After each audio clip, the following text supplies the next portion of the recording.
After 8 years of bloodshed, I return as the god of war from the western frontier. Only to find his beloved reduced to working as a hotel attendant. Suffered endless humiliation. Even the jade pendant symbolizing our love was shattered on the spot by vile relatives.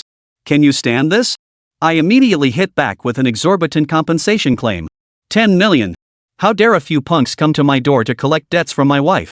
Knock them down and throw them off the building. Thought it was just settling old scores. But accidentally uncovered the mastermind behind it all. Daring to set up a trap to harm my brother-in-law. Aiming straight for my woman. This revenge has only just begun. I will make the entire city understand the price of provoking the god of war. Chapter 1, to make you pay 10 million. Peace has finally come to the western border. On the divine consecration platform at the western border of the Jiāng kingdom, Jiāng Chén stood tall in his military uniform, his sharp eyes gazing resolutely ahead. 8 years ago, he was also the eldest young master of a top-tier family in Fanyuan City. Then, on his wedding night, his life was completely changed. That night, a sudden fire broke out at the Jiāng family home, causing extreme chaos. Many relatives and friends perished on the spot, while his own parents were killed by mysterious assassins. His newlywed wife Yáo Qīngqing was sent away from the Jiāng family overnight by his orders, while he himself, severely injured, ultimately jumped into the river. He was rescued by Zhū Ānkāng, the leader of the Dragon Protection Corps, who taught him various skills and made him a member of the Corps. 5 years ago, Zhū Ānkāng retired from service, and Jiāng Chén became the new leader, shouldering the heavy responsibility of pacifying the western border. Just last month, the final rebel forces were finally eliminated, bringing long-awaited peace back to the border regions. But at this moment, he wasn't particularly happy. It had been a full 8 years since he left Fanyuan City. Throughout these 8 years, he had never forgotten the massacre of the Jiāng family, and he constantly held in his heart his newlywed wife Yáo Qīngqing, uncertain of how she was faring these days. Now that the border has been pacified, Jiāng Chén plans to return to Fanyuan City alone. Fanyuan City, Mingdu Hotel. Yáo Qīngqing, hurry up. There are still over 10 tables in the restaurant waiting for you to clean. Yáo Shītíng was dressed in a black professional suit, arms crossed, urging with a mocking expression. Yáo Qīngqing didn't respond to her and just continued cleaning up the restaurant on her own. Hey, Yáo Qīngqing, that jade pendant around your neck looks nice. Let me take a look at it. Yáo Qīngqing bent over, and a jade pendant fell out from her collar, catching Yáo Shīting's eye. Instantly intrigued, she reached out to snatch it. Don't, this is the last thing Jiāng Chén left me, you can't have it. Yáo Qīngqing desperately shielded the jade pendant around her neck. Yáo Qīngqing, it's been 8 years. Wake up already. Not many escaped that fire at the Jiāng family's place. Jiāng Chén died long ago. Just give up on this already. You're just a hotel cleaning staff now. Do you really deserve to wear such a fine jade pendant? Hand it over to me already and be done with it. As the two pulled at each other, they accidentally snapped the jade pendant's cord, causing it to fall to the ground and shatter into several pieces. Woo Jiāng Chén. Yáo Qīngqing knelt on the ground, picking up the fragments piece by piece, her tears falling like broken strings of pearls, endlessly cascading down. How utterly boring. Yáo Shītíng rolled her eyes, glaring at Yáo Qīngqing with displeasure. She was heartbroken over the shattered jade pendant, a priceless piece of antique icy green imperial jade worth millions, now reduced to fragments. He'll come back. He promised me he would. One day, he'll return for me. We'll go see the 100-mile flower fields together, watch the sunset, and have so many children. The Yáo family had originally believed that Yáo Qīngqing's marriage into the Jiāng family, the top clan in Fanyuan City, would lead them to prosperity. However, the sudden upheaval in the Jiāng family turned the Yao's beautiful dream into a mere illusion. Thus the entire Yáo family directed their resentment towards Yáo Qīngqing, with the clan patriarch even threatening to expel her entire family from the Yáo household. But Yáo Qīngqing firmly believed that Jiāng Chén would come back for her someday, and she was afraid he might not find her if he returned. So she kept kneeling and begging the family head to let her stay in the Yáo household. In the end, Yáo Jingxian compromised, but he wouldn't allow her to live in the Yáo family residence and stripped her family of all their shares in the clan, fearing she would bring bad luck. He only permitted her to work as a waitress at a hotel owned by the Yáo family. Her parents, forced to leave the clan, could only start a small business outside, while her younger brother became a compulsive gambler, often staying out all night. The once proud young lady of the Yáo family, now reduced to working as a waitress. What utter humiliation! Yet Yáo Qīngqing clenched her teeth and endured through all these years. Yáo Qīngqing, stop daydreaming and clean this place up immediately. We have important guests coming tonight. If they're not satisfied, I'll make sure you regret it. Yáo Shītíng dropped one last remark before turning to leave. Jiāng Chén. Yáo Shītíng saw a tall man standing behind her at some unknown time, and that man bore a striking resemblance to Jiāng Chén from back then. Without thinking, the words slipped out of her mouth. Are you really Jiāng Chén? Weren't you? Slap. Before Yáo Shītíng could finish her sentence, Jiāng Chén unceremoniously rewarded her with a resounding slap, sending her beautiful hair into disarray. Got some nerve, bullying my woman. Jiāng Chén sneered and said. Jiāng Chén, how dare you hit me? Security! Security! Where the hell are you all? Yáo Shītíng screamed at the top of her voice. She couldn't believe Jiāng Chén, who had been missing for 8 years, would suddenly reappear. Soon, several security guards rushed in. How do you do things around here? Someone barged in and you're just standing there? Do you all want to be fired? Get this asshole thrown out now. Yáo Shītíng covered her swollen face and shouted, Jiāng Chén, do you still think you're the young master of the Jiāng family from back then? The Jiāng family is gone now, you're just a dead dog today. If I don't cripple you today, I won't bear the surname Yáo anymore. Is that so? Just with these few you called over? Jiāng Chén gave a cold smirk, his face full of disdain. The security guards behind him, upon receiving the order, immediately stepped forward to grab Jiāng Chén and drag him out. Bang! Bang! Bang! With one punch each, Jiāng Chén effortlessly knocked several people to the ground. Jiāng Chén, don't push your luck too far. After all, I'm Yáo Qīngqing's cousin, we're practically family. Don't you dare overstep your bounds. Seeing Jiāng Chén act with such ferocity, Yáo Shītíng began to panic. Humph. Relatives? And a cousin? This sister of yours has never missed a chance to bully you, has she? Your Yáo family is truly capable of anything. Before arriving, Jiāng Chén had thoroughly investigated everything. Back when he married Yáo Qīngqing, he had given a dowry of over 10 million, which the Yáo family completely seized. Shockingly, they didn't even allow her to live in her parents' home, forcing her to work as a hotel attendant, where she endured endless humiliation. Over the years, Yáo Qīngqing had suffered no less than he had, and the thought of it left Jiāng Chén with a bitter taste in his heart. Jiāng Chén, don't you dare act so arrogantly. Our Yáo family isn't what it used to be anymore. In Fanyuan City, we now rank as a third-tier family. Cross me, and I'll make sure you regret it.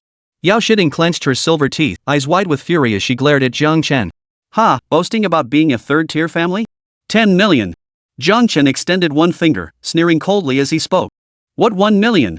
Yáo Shītíng asked with a look of astonishment. You're not out of money and came crawling to our Yáo family for handouts, are you? So you're a beggar. Do you think our Yáo family would pity you enough to throw you scraps? Keep dreaming. You're overthinking it. You just broke Qīngqing's jade pendant, and that piece is worth tens of millions. It's currently 1 p.m. Deliver the money to Qīngqing's house by 6 p.m. this afternoon. For every minute you're late, I'll slap you once. 10 minutes late means 10 slaps. Chapter 2, Beating the Debt Collectors to a Pulp. What? 10 million for a jade pendant? Jiāng Chén, this is extortion. Don't think I won't call the police on you. Yáo Shītíng angrily retorted. Suit yourself. Either way, I said 10 million means 10 million. If you doubt its value, you're free to bring an expert appraiser to verify it. Jiāng Chén replied with an indifferent expression. This jade pendant had cost him over 7 million to acquire the raw material from a jade dealer back in the day, followed by another 2 million spent on the carving itself, done personally by the master sculptor Lu Chuanming. Now, 8 years later, its value had soared even higher. Yáo Shītíng pursed her lips, speechless, and finally threw out a sentence. Fine, Jiāng Chén, you just wait for me, this isn't over. After saying that, Yáo Shītíng turned around and left. Jiāng Chén couldn't be bothered to pay her any mind, as he was now completely focused on Yáo Qīngqing. Yáo Qīngqing stood there in a daze, holding the shattered jade pendant in her hand, her eyes filled with disbelief. Sorry for making you wait so long, I'm back.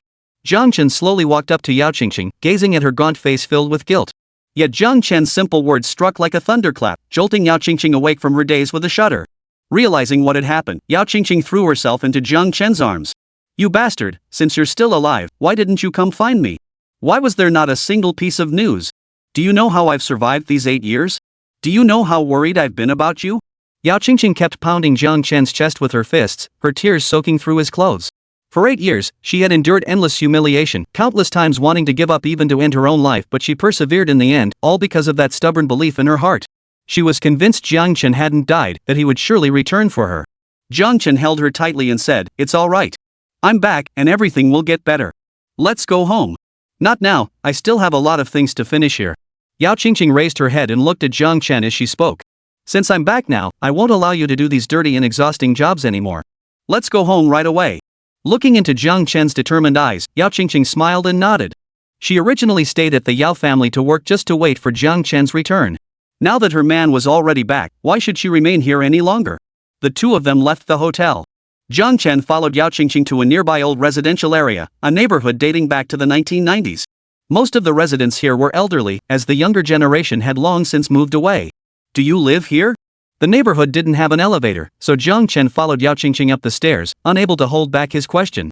Our entire family was kicked out by Grandpa, and we've lived here ever since. Yáo Qīngqing's home was on the 5th floor. After opening the door, she went to the kitchen to pour a glass of water for Jiāng Chén and asked him to sit and rest for a while. Then, Yáo Qīngqing entered her room. After hesitating for a moment, she pulled out a large backpack from under the bed. Jiāng Chén, you've offended Yáo Shītíng today. She definitely won't let this slide. You can't take them on alone. Here's 500,000, all my savings over the years. Take the money and leave quickly. Yáo Qīngqing placed the school bag on the coffee table and spoke, her expression indescribable. Jiāng Chén stood up without even glancing at the money in the bag, pulling Yáo Qīngqing into an embrace. Qīngqing, since I've returned, I have no intention of leaving again. From now on, I'll be your compass in all directions. I'll protect you whether it's the Yáo family or anyone else, no one will ever harm you. John, woo. Yáo Qīngqing was just about to speak. Jiāng Chén affectionately pressed his lips against hers, silencing her. Yáo Qīngqing had so much more to say, but now she melted into Jiāng Chén's embrace, her earlier resolve to make him leave completely shattered. Bang! Bang! Bang! Open the door! Open the door! Yáo Qīngqing, I know you're inside, open up quickly. Suddenly, a series of urgent knocks on the door shattered this beautiful moment. Jiāng Chén frowned slightly, cursing inwardly at whoever was being so inconsiderate, truly ruining the mood. Jiāng Chén let go of Yáo Qīngqing and turned to open the door, but Yáo Qīngqing wanted to call out to stop him, only to be a moment too late. Jiāng Chén opened the door to find a bald, overweight man standing there, flanked by 2 young thugs. Just by looking at their faces, you could tell they were no good. Oh, Yáo Qīngqing, you wouldn't even let me touch you normally, yet who knew you'd been keeping some stray man at home? Seems you're not as pure as everyone says, huh? The bald, chubby man smirked mischievously, swallowing hard as he took in Yáo Qīngqing's tall, curvaceous figure. Zhang Biao, what exactly are you trying to do?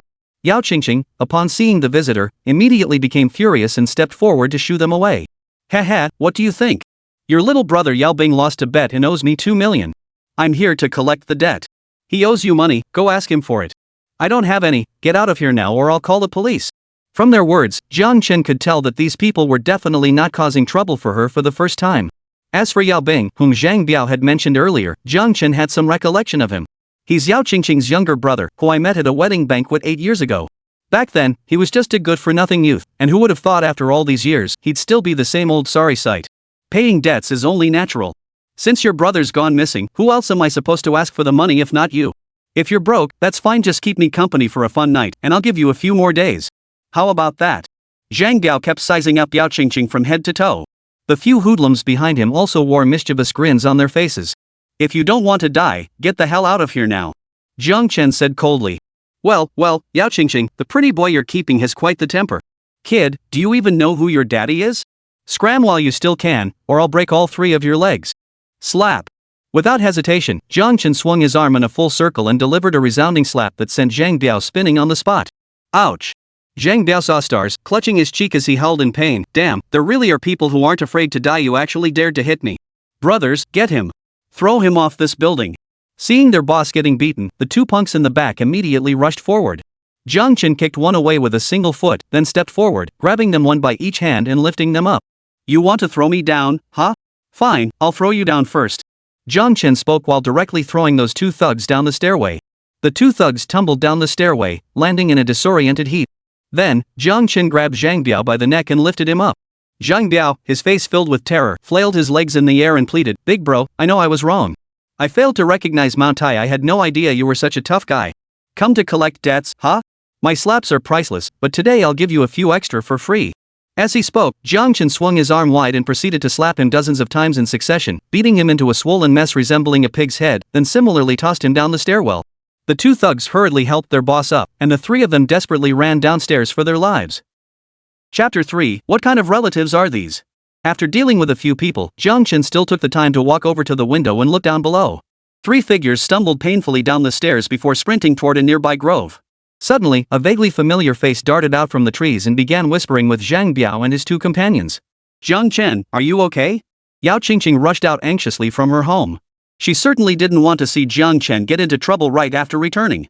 Nothing serious. Go back inside. I'll check downstairs. Jiāng Chén wiped the tear streaks still wet on Yáo Qīngqing's cheeks before turning and heading downstairs. His return was meant to settle old scores. Those who had harmed the Jiāng family and Yáo Qīngqing would not be spared. Downstairs. Brother Biao, weren't you guys going upstairs to find my sister? Why do you all look like this? Yáo Bing bowed low, her face filled with astonishment as she asked. Smack! Zhang Biao raised his hand and slapped her across the face. You little bastard, you're not being honest. Didn't you say there'd be no outsiders at home? Damn it, why did I see some random guy inside when I went up? That kid really hit him hard. Give him a good beating for me. Zhang Biao couldn't handle Jiāng Chén, but dealing with Yáo Bing right in front of him was a piece of cake. The two thugs immediately pounced on Yáo Bing and began beating him mercilessly. Ouch! Brother Biao, stop hitting me. I really don't know what's going on here. Yáo Bing dared not fight back, hugging her head with both hands as she curled up, crying and pleading. Yáo Bing was utterly bewildered herself. All these years, her sister had always kept herself pure. So many rich playboys had tried to chat her up, but she'd never given them the time of day. She barely even spoke to men normally. How could she possibly be having secret trysts with some random guy at home? I don't give a damn about that. Look at us now, that bastard beat us to a pulp. We're not getting out of this without medical bills and recovery costs. You're paying us at least $1 million. Zhang Biao immediately launched into an outrageous demand. Brother Biao, I really don't have that kind of money. Please give me a few more days. My parents have already gone to ask my grandfather for the money. I'm sure it'll be here soon. Cut the bull. If you don't cough up today, I'll chop off one of your hands. Zhang Biao had been a notorious thug in Fangyuan City for over a decade, known for his ruthlessness. With a wave of his hand, one of his henchmen produced a dagger, while another pinned Yáo Bing down. Yáo Bing broke out in a cold sweat, struggling desperately. Just as the thug's blade was about to slice through his hand. Ah! A pebble flew through the air, piercing the thug's hand clean through. The knife clattered to the ground as the thug doubled over, clutching his hand and writhing in agony. Zhang Biao turned in shock to find Jiāng Chén standing behind him. The man was tall and imposing, brimming with raw power, his eyes filled with a terrifying glint of murderous intent. Oh my god! Zhang Biao was so terrified he tried to bolt. But Jiāng Chén grabbed him by the collar and yanked him back. He'd overheard their entire conversation earlier. He had always thought Yáo Bing was just a spoiled rich kid, but never imagined he could be so shameless, even scamming his own sister. Jiāng Chén tossed Zhang Biao to the ground, then stepped before Yáo Bing and demanded, "Recognize me? You're my brother-in-law?" Yáo Bing stared intently for a long moment before finally recognizing him, his face filled with disbelief. Good. Recognize me? Smack! Jiāng Chén swung back and slapped her across the face. The blow stunned Yáo Bing. Brother-in-law, why did you hit me? Yáo Bing asked innocently. You little bastard, you really are scum. You'd betray your own sister over a measly 10 million gambling debt? Jiāng Chén's expression was icy cold. If this bastard weren't his wife's own brother, he'd already be dead. Brother-in-law, I had no choice. I owe Brother Biao so much money. If I don't pay up, they'll kill me. Look at me, I'm still so young, haven't even married yet. My parents are counting on me to carry on the family line. Seeing his dirty deeds exposed, Yáo Bing resorted to playing the fool with a smug grin. So you're willing to sell out your own sister? If I hadn't been here today, wouldn't she have suffered at the hands of these bastards? Jiāng Chén spoke, his anger flaring as he slapped Zhang Biao again. Then he grabbed the man by the hair and yanked him to his feet. Earlier, I heard you say that since I hit you, you want my brother-in-law to pay you $1 million in compensation, right? Jiāng Chén sneered coldly. No, no more. Big brother, please don't scare me anymore. I don't want a single penny. Please spare me. Zhang Biao trembled violently, shaking his head frantically. Speak. What's your background? Who's backing you? Snap. Ah. Jiāng Chén crushed Zhang Biao's shoulder blade with a single twist. This Zhang Biao had looked like nothing but a thug and a bully from start to finish. Besides, debt collectors never came to collect in person. Jiāng Chén was convinced Zhang Biao was just a lowly errand boy for someone else. Cold sweat poured from Zhang Biao's forehead. Completely terrified by Jiāng Chén's brutal methods, he stammered, Big brother, please don't hurt me. I'll tell you everything. It was Zhū Ānkāng, the Shu family's young master, who set up that gambling scheme to swindle Yáo Bing. Then he made Yáo Bing use his sister to settle the debt. We're just running errands for him. This really has nothing to do with us. Jiāng Chén understood the whole story. His eyes turned bloodshot, filled with murderous intent. In his eyes, Zhū Ānkāng was already a dead man. Then, I'll let you off today. Go back and tell that Zhū Ānkāng I'll pay him a personal visit tonight. He'd better wash his neck clean and wait for me. With that, Jiāng Chén tossed Zhang Biao aside and dragged Yáo Bing home by one arm. At home, Yáo Qīngqing paced anxiously, as restless as an ant on a hot pan. Just as she was about to open the door to go find Jiāng Chén, she saw her parents returning home. Yao Kaifa and Li Hongfan didn't notice their daughter's unease. As soon as they entered, they began chattering incessantly. Look at those Yao family members. They're not relatives at all, they treat us like dirt. Remember when Qingqing was marrying into the Jiang family? They worshipped us like gods back then. Now we have to grovel before them? It's infuriating. Li Hongfang angrily flung her Louis Vuitton bag onto the sofa. Though her family had fallen on hard times, Li Hongfang still carried herself like a wealthy matron, dressed and groomed impeccably from head to toe. Ah, times have changed. The Jiāng family is gone, and that fool Jiāng Chén doesn't know his own luck. If only the Jiāng family were still around to support us, the Yáo family could have easily risen to a second-tier clan. Blame it on our bitter fate. Yáo Qīngqing sank into the sofa, lit a cigarette, and took a drag.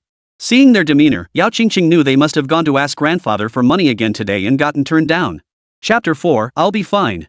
Yáo Qīngqing paid no mind to the old couple's quarrel. She was long accustomed to such scenes. Li Hongfang suddenly glanced over and spotted the bag on the coffee table. Curious, she picked it up and felt its heavy weight. Seeing this, Yáo Qīngqing inwardly groaned. Oh no, she meant to put it away since she knew Jiāng Chén would be back soon to collect it. She hadn't expected them to return early. Now, this money was definitely going to be lost. Sure enough, the moment Li Hongfang opened the bag and saw the money inside, her eyes nearly popped out of her head. Qīngqing, where did all this money come from? Where did you get it? Li Hongfang asked in astonishment. Yáo Qīngqing, hearing about the money, straightened up and leaned in to take a look. This looks like at least $500,000. Qīngqing, did you get this from Zhū Ānkāng, the Zhou family's eldest son? He sent people to our house several times to discuss marrying you. Qīngqing, is what your father said true?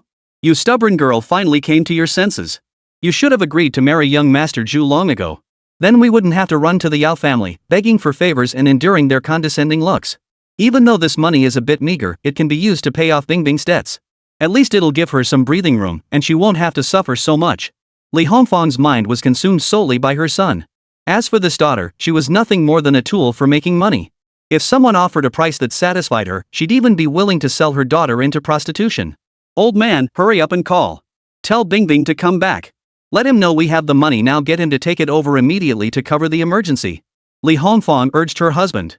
Seeing parents like this, Yáo Qīngqing felt a chill run through her heart. If not for her stubborn devotion to Jiāng Chén, she never would have endured all those years. She probably would have jumped off a building long ago. No need for a call. I've brought your precious son back for you. Just then, Jiāng Chén pushed open the door and tossed a battered Yáo Bing onto the living room floor. Bingbing. Seeing her son's injured face, Li Hongfang rushed over in distress, hugging his head and crying, "Who did this to you, my poor son?" "Mom, Zhang Biao nearly beat me to death today.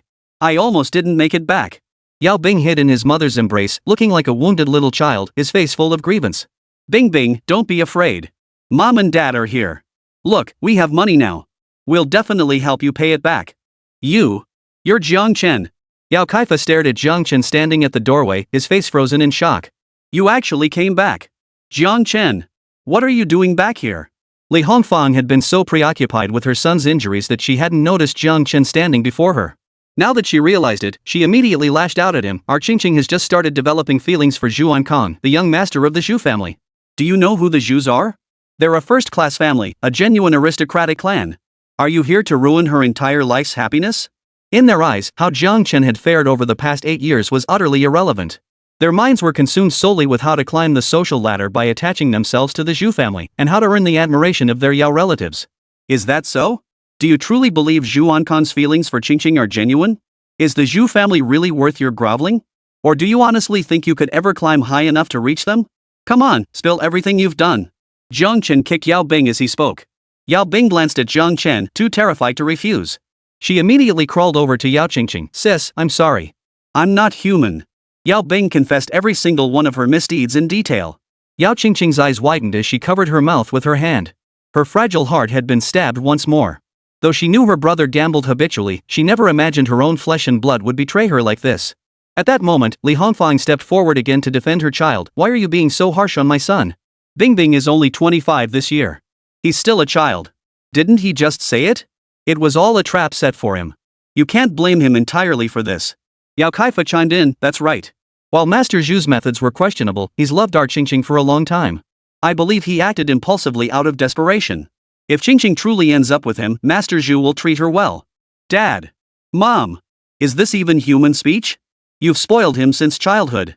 He's already 25, yet he spends his days eating, being lazy, and gambling like a maniac. How long are you going to keep shielding him?" Yáo Qīngqing shouted angrily. "You brat! What are you yelling about? He's your own brother, don't you owe him some care? If you'd agreed to Master Zhou sooner, would our family be in this mess? Would your brother have suffered so much bullying?" Li Hongfang glared at her, her voice dripping with irritation. Yáo Qīngqing knew she couldn't persuade her parents. She gave up arguing, turned her face away, and began to cry. Jiāng Chén quickly pulled Yáo Qīngqing into his arms and said coldly, "How can parents like you exist in this world? Jiāng Chén, you have the nerve to speak? Do you know the trouble you've caused today? You dared to hit young Master Zhu's men. I'm telling you, get out of here immediately and stay far away from my Qīngqing. I absolutely will not let her be with you anymore.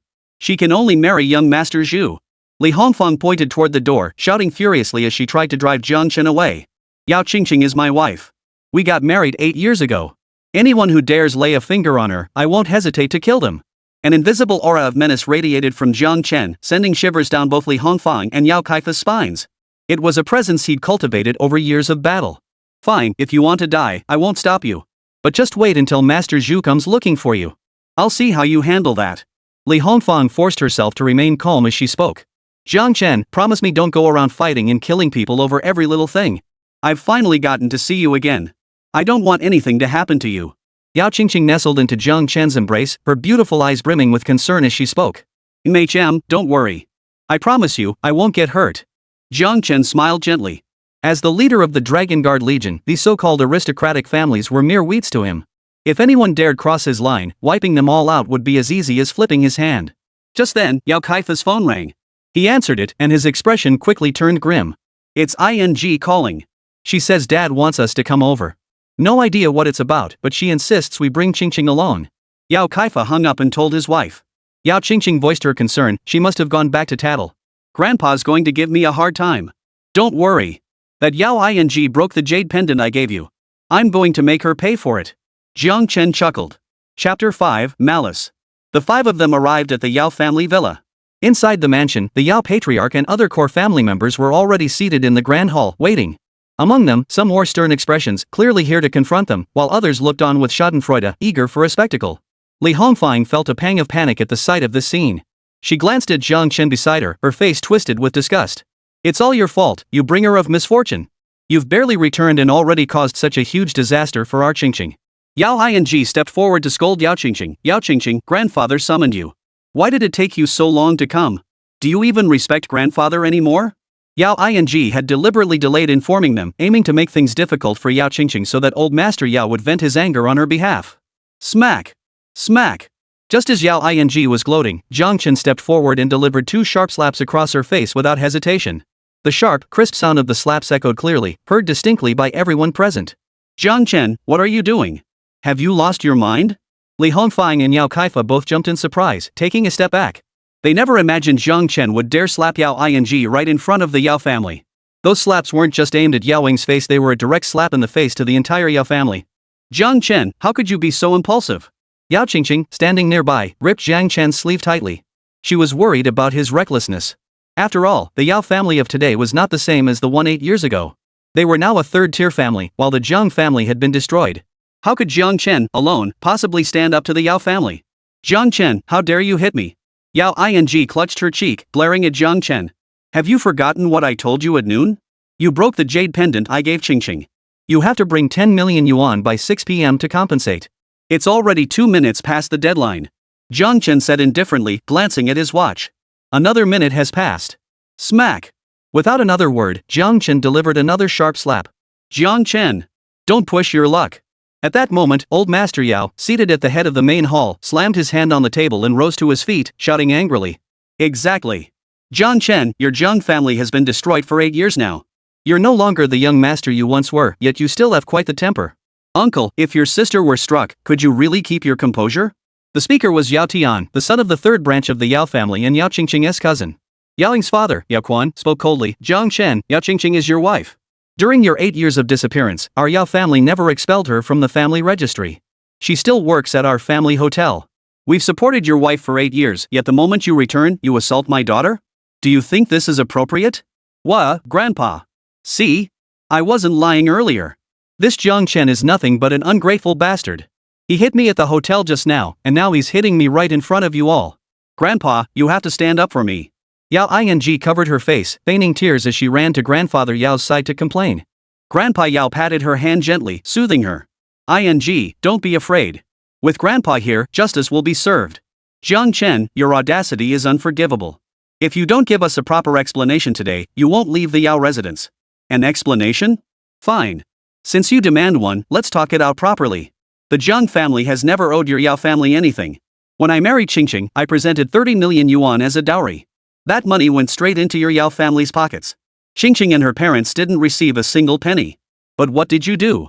You stripped them of all their shares in the Yáo family business and forced them to live in shantytowns. Is this what you call taking care of my wife? Is this how you treat your own kin? This information had actually been investigated before Jiāng Chén arrived.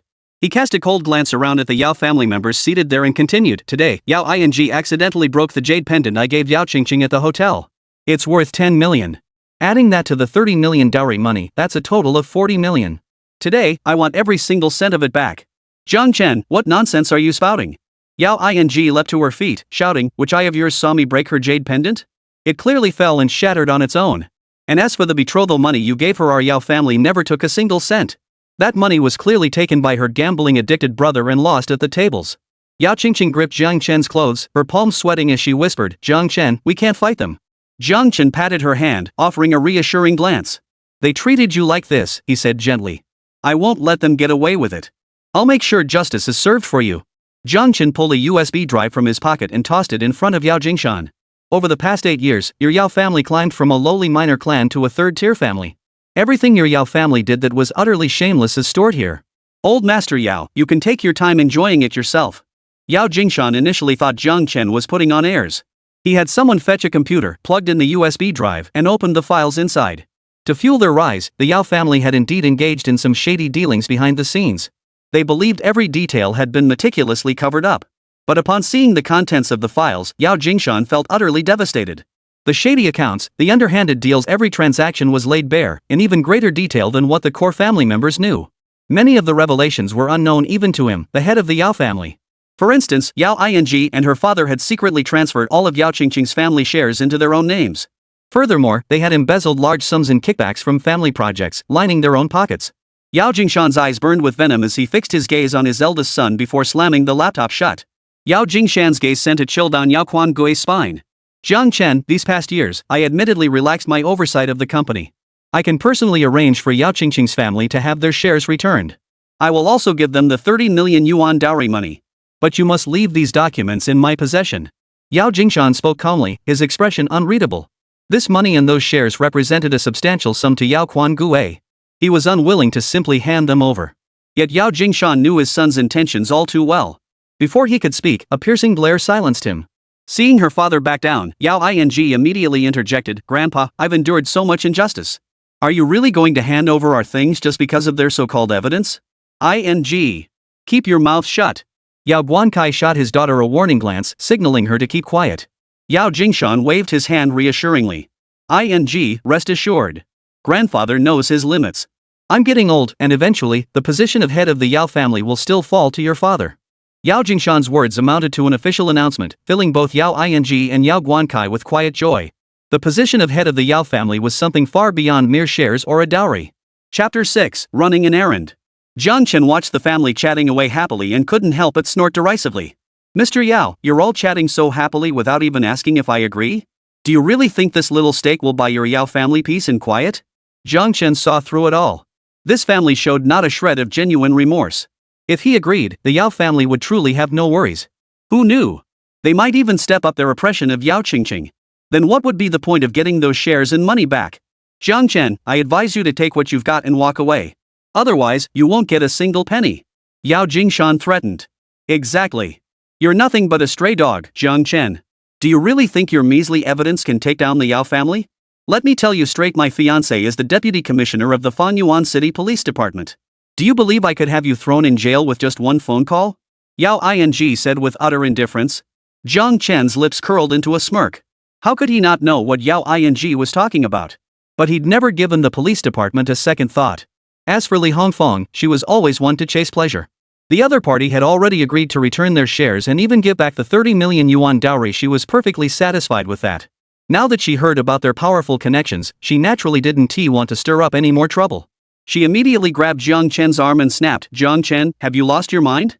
When did it become your place to meddle in Yáo family affairs? You're no longer the young master of the Jiāng family. Our Qīngqing is destined to marry the Zhū family's young master. You're nothing but a jinx. Go divorce our Qīngqing tomorrow." After berating Jiāng Chén, Li Hongfeng didn't give him a chance to respond. She immediately turned to flatter old Master Yáo. "Father, if you could grant us the shares and Qīngqing's dowry money, it would be a tremendous blessing." "Don't take that good-for-nothing Jiāng Chén seriously. We agree to your terms. Yáo Qīngqing stood silently by. She had long since given up on her parents. All these years of suffering had gone unnoticed by them, their eyes were fixed only on profit. Jiāng Chén, your mother-in-law knows what's good for her. I advise you to heed her words. Otherwise, you'll be the one to suffer. Yáo Qīngqing said with a coy laugh. Qīngqing is my wife. Whether we divorce or not is between us, it's none of your business. As for you, are you ready? Jiāng Chén retorted coldly. What did you say? Yáo Qīngqing asked in confusion. Smack. Jiāng Chén slapped her across the face. Ah. Jiāng Chén, you hit me again? Yáo Qīngqing clutched her cheek angrily. Your memory really is terrible. It's already 6:15 and you still owe me 12 slaps. Jiāng Chén explained. Jiāng Chén, I'll have my fiancé arrest you and throw you in jail. And I'll send that Yáo Qīngqing straight to Zhū Ānkāng's bed, let him ravage her. Yáo Qīngqing snarled viciously. Unrepentant? You deserve it. Smack. Smack. Smack. Smack. Jiāng Chén grabbed Yáo Qīngqing by the hair and delivered one slap after another. Her face swelled red and swollen, 2 teeth knocked loose, her mouth filled with blood. Jiāng Chén's actions stunned everyone present. Yáo Qīngqing never expected Jiāng Chén to be so ruthless. Grandpa, save me. Yáo Qīngqing was utterly panicked, feeling as if she were about to die. Seeing his daughter beaten so brutally, Yáo Qīngqing was also startled. He immediately shouted loudly, summoning a group of bodyguards. Seeing over a dozen bodyguards rush in, Li Hongfang was terrified. She immediately accused Jiāng Chén, you're so impulsive. You beat her like this, I'll see how you clean this up. Yáo Qīngqing and Li Hongfang hurriedly pulled their son and daughter aside, terrified of being implicated. Jiāng Chén, be careful. Yáo Qīngqing struggled free from her mother's grip and stood guard beside Jiāng Chén. By then, Jiāng Chén had finished delivering a dozen slaps. He flung Yáo Qīngqing to the ground and glared at the bodyguards with utter contempt. What are you standing around for? Grab this lunatic and take him away. Yáo Qīngqing shouted furiously. A dozen bodyguards immediately pounced toward Jiāng Chén. Thud. Thud. Thud. Snap. Snap. Ah. Ah. Ah. Jiāng Chén moved with lightning speed and struck with brutal force. One punch, one kick per man. The dozen bodyguards let out cries of agony one after another, each having their legs broken. But this time, Jiāng Chén had shown mercy. Back on the Western Front battlefield, those rebels had been 100 times stronger than these bodyguards, yet every last one had ended up as corpses at Jiāng Chén's feet. 2 demands. Jiāng Chén now resembled a terrifying specter. Extending 2 fingers, he declared, first, every penny and share owed to Yáo Qīngqing must be returned in full. Second, the Yáo family must publicly apologize to Qīngqing. Jiāng Chén, you've gone too far. This is outrageous. Yáo Qīngqing gritted his teeth, clenching his fists, yet he was powerless to resist. Yáo Jingxian watched his bodyguards writhing on the ground, stunned by Jiāng Chén's ruthless tactics. He never imagined the once refined, wealthy young master could be so brutal. What had he endured these past 8 years? Fine, Jiāng Chén. I agree to both your demands. Tomorrow, I will personally convene a board meeting at the company to announce everything and publicly apologize to Yáo Qīngqing before the board. With that, Yáo Jingxian tossed a bank card across the table. There's 40 million in this account. Jiāng Chén caught the card, a faint smile playing on his lips, then handed it to Yáo Qīngqing. Everything we're owed, we've reclaimed. Let's go. Jiāng Chén wrapped his arm around Yáo Qīngqing as they walked out of the Yáo family villa. Yáo Qīngqing and Li Hongfang, terrified, bolted out the door. Old man, it's over. We're done for. That bastard Jiāng Chén has ruined us. He's alienated the entire Yáo family today. How can we ever live in peace again? Maybe we should just move out immediately. Li Hongfang stammered as she fled the scene. I don't think it's that bad. After all, I'm my father's biological son. It's Jiāng Chén who offended them, not me. What's there to fear? Yáo Qīngqing didn't think things were as dire as Li Hongfang imagined. After all, he was the second son of the Yáo family. Even if the clan couldn't tolerate him, they wouldn't go so far as to push him to the brink of death. After seeing Yáo Qīngqing home, Jiāng Chén made an excuse to go out on an errand and headed back downstairs. He dialed a number. Tang Feng, track down Zhū Ānkāng's whereabouts for me. Tang Feng was also a member of the Dragon Guard. After Jiāng Chén arrived in Fangyuan City, he had contacted Tang Feng and several others to come to the city and stand by for orders. Soon, Tang Feng's voice came through the phone. Boss, Zhū Ānkāng is currently at the Sun Never Sets Bar in the city center. Chapter 7, You are Zhū Ānkāng. The Sun Never Sets Bar was one of Fangyuan City's most luxurious and largest establishments, a favorite haunt for wealthy young men and women, a veritable gathering place for the affluent. The air in the bar's main hall was thick with a mingled sense of smoke and alcohol. Music blared at ear-splitting volume, while men and women writhed wildly on the dance floor, hips and buttocks thrusting in frenetic rhythm. Women dressed in cold, alluring styles mingled with the men, giggling and flirting, using provocative language to tease those who couldn't control themselves. The upper floors housed VIP private rooms, the true domain favored by the wealthy elite. Inside one 200 square meter luxury suite, every amenity was provided besides a dance floor. There was a dedicated karaoke room, a billiards room, a bathroom, and more. On one pool table, Zhang Biao was bound and gagged, spread-eagled across the surface. Zhū Ānkāng held a cue stick, surrounded by four curvaceous, scantily clad beauties. Zhū Ānkāng placed a ball on the table, positioning it directly over Zhang Biao's groin. "No, young Master Zhū, please spare me." Zhang Biao trembled in terror, while the women nearby clapped and cheered. "You couldn't even handle such a minor task I assigned you. How dare you show your face back here?" Zhū Ānkāng lit a cigarette, speaking in a calm, measured tone. But Zhang Biao was even more terrified. He hurriedly explained, "Young Master Zhū, that Jiāng Chén is just too strong. I brought a few brothers with me, but we couldn't beat him." "Did you say Jiāng Chén is coming to see me tonight?" "Yes, he said he'd come find you tonight." He.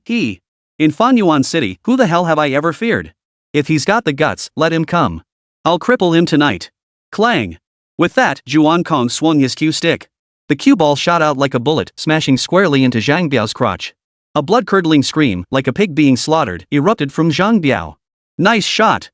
Young Master Zhū, great shot. Young Master Zhū, you're amazing." Several beauties nearby clapped and cheered. Zhū Ānkāng grabbed one of the women, his hand boldly slipping inside her clothes. A henchman approached, grinning obsequiously. "Young Master Zhū, what should we do with Zhang Biao now?" "Drag him inside. Teach him a lesson on how to handle things properly." Zhū Ānkāng shot the man a dismissive glance and said with contempt. The henchman immediately summoned several bodyguards, who dragged Zhang Biao into the restroom. Soon, heart-wrenching screams echoed from the bathroom. Minutes later, Zhang Biao lay there like a dead pig, gasping for air. Zhū Ānkāng walked over to the corner of the room. Two girls were curled up on the floor, their hands and feet bound. Their hair was disheveled, but each had fair skin and striking features undeniably beautiful. Both girls had witnessed Zhū Ānkāng's brutal assault earlier. Now, terrified, they were crying, their eyes filled with fear and despair. Both of these ones are pretty decent looking. Which one should I pick next, you say? Zhū Ānkāng took a drag on his cigarette and blew smoke into the girls' faces, making them cough uncontrollably. "You're it." Zhū Ānkāng grabbed one of the women by the arm and dragged her toward the main hall. "Please let me go. It's Li Chen who owes you money. Please let me go." The girl begged tearfully. "You're right, he owes the money. But since he can't pay, he's already pledged you to settle the debt 1,000,000 yuan. I've got no choice either. I'm a victim too," Zhū Ānkāng said with an innocent look on his face. "You scoundrel. This was all your scheme. How else could he possibly owe so much? I'll report you to the police." The girl spat venomously. "Arrest me? Fine, go ahead and report it. He owes money and refuses to pay, yet he still has the nerve to argue? I'll be curious to see who ends up getting arrested." Zhū Ānkāng was seething with pent-up anger today because he hadn't gotten his hands on Yáo Qīngqing. He needed someone to vent his frustration on. Just then, Zhang Biao was dragged out of the restroom and thrown onto the ground. "You lot, grab more men. Go get Yáo Qīngqing and that Jiāng Chén right now. Today, I'll make these troublemakers understand who's the real kingpin in Fanyuan City." Several bodyguards immediately took their orders and left. The same underling who had spoken earlier now fawned over him, asking, "Young Master Zhū, how do you plan to deal with this girl? She owes money and still talks back? Of course we'll treat her with the most humiliating methods. Otherwise, how will she ever submit?" Zhū Ānkāng pondered for a moment before ordering, "Strip her naked and hang her up. I'm trying something new today." Soon, amid the girl's shrieks, several bodyguards stripped her naked, bound her hands and feet, and suspended her face up in midair. Zhū Ānkāng wore a sinister grin as he began unbuckling his belt. The bar girls nearby showed no sign of embarrassment. Instead, they giggled and cheered him on, praising his inventiveness. The henchman from earlier walked over, pressed his nose close, and sniffed beneath the girl. The girl writhed in shame and fury, tears streaming down her face. Gritting her teeth, she screamed, "You bastards! You'll get what's coming to you. You'll die a horrible death." Zhū Ānkāng grabbed his belt and lashed out at the thug, laughing and scolding, "You bastard, are you sick? That place stinks to high heaven, only flies would land there. And you go sniffing around? Don't you hate the stench? Haha, I just wanted to inspect the goods for you, young Master Zhū." The underling grinned obsequiously. "Get lost. Don't get in my way. That punk Zhang Biao pissed me off today, and now I'm gonna let off some steam." Zhū Ānkāng walked over to the girl, his hands already roaming over her thighs. He was ready to fire. The girl closed her eyes, tears still streaming down her face. Her heart now filled with bitter resentment. The man she had loved for years had sold her for a mere 1,000,000 yuan. She sensed that after this bastard had finished with her, she would never leave this place. She would likely remain in this land where the sun never sets, reduced to a plaything for other men. At this thought, she prepared to bite her tongue and end it all. Better to die quickly than live in such humiliation. It would be a clean end to it all. Bang! At that moment, a loud bang echoed as the private room door was violently kicked open. Jiāng Chén entered, his hands stained with blood, his face cold. "You're Zhū Ānkāng?" The sight of Zhū Ānkāng's greasy, flabby body made Jiāng Chén feel sick to his stomach, and the rage in his heart surged even higher. "Who the hell are you?" Zhū Ānkāng was instantly cowed by the thunderous shout. Two bodyguards reacted swiftly, rushing forward to shield Zhū Ānkāng the moment they saw the intruder. Chapter 8, A Grand Welcome. "I told you I'd pay you a personal visit tonight. Well, here I am," Jiāng Chén said coldly. "Damn it, you're Jiāng Chén!" Zhū Ānkāng exclaimed in surprise, then sneered, "You've got some nerve, showing up alone like this. Don't let him leave alive." No sooner had the words left his mouth than the two bodyguards lunged toward Jiāng Chén. But Jiāng Chén was faster. Before the bodyguards could even draw the knives at their waists, he was already beside them, one hand on each, gripping their necks and lifting them off the ground. Jiāng Chén's grip was ironclad. The bodyguards felt a metallic taste surge in their throats. Thud! Thud! The two bodyguards were slammed hard onto the floor by Jiāng Chén, blood gushing from their mouths as they instantly lost the ability to fight. The sycophantic henchman who had been fawning moments before saw Jiāng Chén's ruthlessness and immediately bolted into the nearby restroom, slamming the door shut. Seeing this, Zhū Ānkāng turned to flee as well. But Jiāng Chén caught up with him in a flash, delivering a kick to his backside that sent him crashing to the floor. "Damn it! Jiāng Chén, I'll kill you!" Zhū Ānkāng rolled over, cursing. Jiāng Chén promptly stomped down on Zhū Ānkāng's groin. A stream of bright red liquid flowed onto the floor. "Ah!" Zhū Ānkāng let out a blood-curdling scream. "You love screwing women so much, huh? Let's see what you'll screw with now." Jiāng Chén's expression remained impassive, his voice as cold as a blade. The women, one by one, screamed in terror and fled toward the door. Jiāng Chén stared down at Zhū Ānkāng on the floor and said coldly, "You won't live past tonight." The two bodyguards from earlier struggled to their feet, drawing daggers from their belts and lunging toward Jiāng Chén. "Watch out!" The young girl cowering in the corner immediately shouted at the top of her lungs. At the same moment, Jiāng Chén seemed to sense the danger behind him. He spun around, his hands firmly seizing their wrists as he snatched the daggers from their grasp. Leaning forward, he swiftly slashed each dagger across their throats, severing their carotid arteries. Blood gushed uncontrollably from the wounds. Who are you?" Zhū Ānkāng knew full well that his bodyguards were no ordinary men. Each was a retired foreign mercenary, capable of taking on 10 opponents single-handedly. Yet, against Jiāng Chén, they hadn't lasted a single round. This Jiāng Chén was definitely no ordinary man. He might very well be a mercenary himself. Jiāng Chén had no intention of killing Zhū Ānkāng just yet. He first went to rescue the girl dangling in midair, then took off his own coat and draped it over her to cover her modesty. The girl stared at Jiāng Chén blankly, as if beholding a god. It was utterly unbelievable. She had thought she would bite her tongue to avoid humiliation, yet heaven had sent this dark horse to save her. Jiāng Chén walked over to the liquor cabinet, grabbed a bottle of imported liquor, popped it open, and downed several gulps before speaking. "Zhū Ānkāng, your Zhū family is a second-tier clan in Fanyuan City. You've been a spoiled playboy since childhood. Back in elementary school, you defiled 7 female classmates and bullied others. After entering society, you committed multiple crimes and were sentenced to death. But thanks to your family's influence, you dodged the bullet. In recent years, you've set up gambling dens and loan shark operations, exploiting over a dozen women. Just last month, one girl couldn't bear the humiliation and jumped to her death. And the day before yesterday, you kicked a guy in the balls to steal his girlfriend. If I'd arrived just a moment later today, these 2 young girls would have been maimed by you. Tell me, doesn't a monster like you deserve to die?" Jiāng Chén laid out Zhū Ānkāng's crimes from the past years one by one. Zhū Ānkāng clutched his groin, curled into a ball, cold sweat already beating on his forehead. "You know the power our Zhū family holds in Fanyuan City, yet you still dared to lay a hand on me? You're asking for death. My father is Zhū Jinlong, he won't let you off the hook." "Fine. You'd be better off not mentioning your father. Since you did, I'll teach your old man a lesson today too." Jiāng Chén was the leader of the Dragon Guard Legion, a warrior defending the frontier. He lived by the sword every day. A mere local tycoon was nothing to him. If he didn't like someone, he could wipe out their entire family without a second thought. "Well, since Zhū Jinlong's old man's place is bustling today, I'll just pack you up and deliver you as a grand gift." Jiāng Chén promptly fetched an oversized suitcase and shoved Zhū Ānkāng inside with force. "If you two can walk, get up and get out of here fast. Keep your eyes peeled when picking men in the future."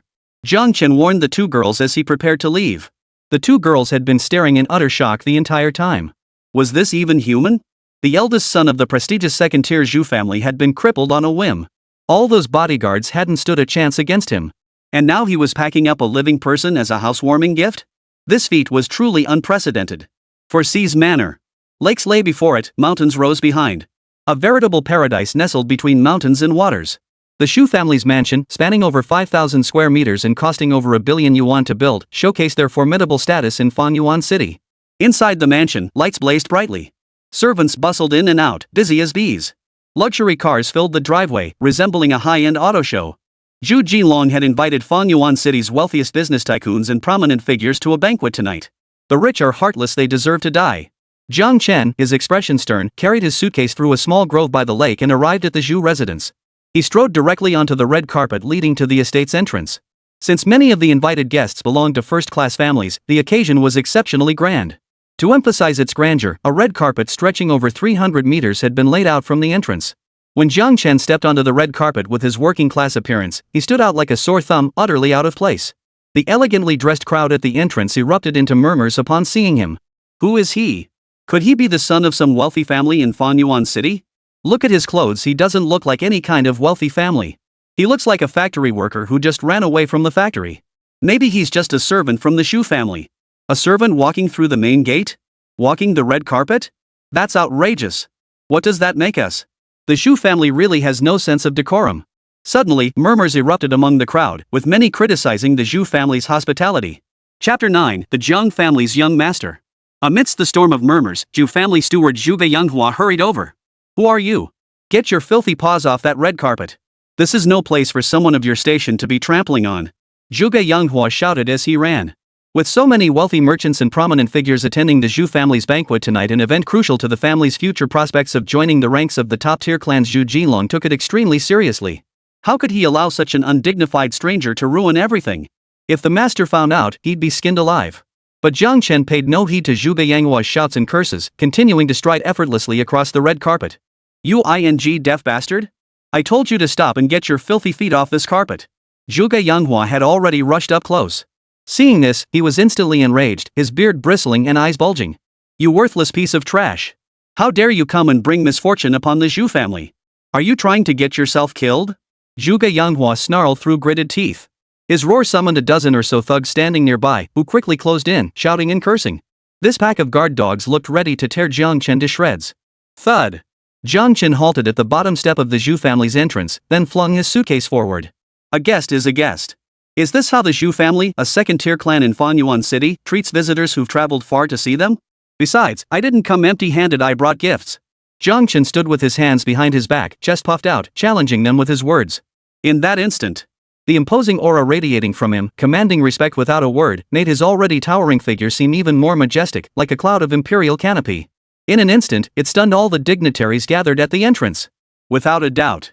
Among his peers, few could match Jiāng Chén's commanding presence. Even seasoned business tycoons and wealthy elites found it difficult to rival him. You can't walk the red carpet without an invitation. Who are you? Do you understand etiquette? Did you bring an invitation to the Zhou family? Seeing this, Zhuge Yanghua, equally stunned, softened his tone considerably. He simply couldn't quite gauge the identity of this unfamiliar visitor. Jiāng Chén of Fanyuan City. Jiāng Chén stated his name directly. Jiāng Chén? That name sounds familiar. Someone in the crowd remarked. The Jiāng family? Among Fanyuan City's prominent families, only one bore the Jiāng surname, but they were wiped out 8 years ago. Since then, no Jiāng has been seen among the city's elite. Could this young man be a descendant of the Jiāng family? The Jiāng family had once been a first-class clan, their influence ranking among the top even among those elite families. Naturally, they were well known to the city's aristocracy. What's going on? Just then, a middle-aged man in a tailcoat emerged from the Sihai Manor. He wore a black top hat and finely crafted leather shoes. Though his face was greasy and powdered, he carried an air of extraordinary presence. He was Zhou Jinlong, head of the Zhou family. Master, this young man stepped on the red carpet. He claims to be a visiting guest and brought gifts. He says his name is Jiāng Chén. Do you know him?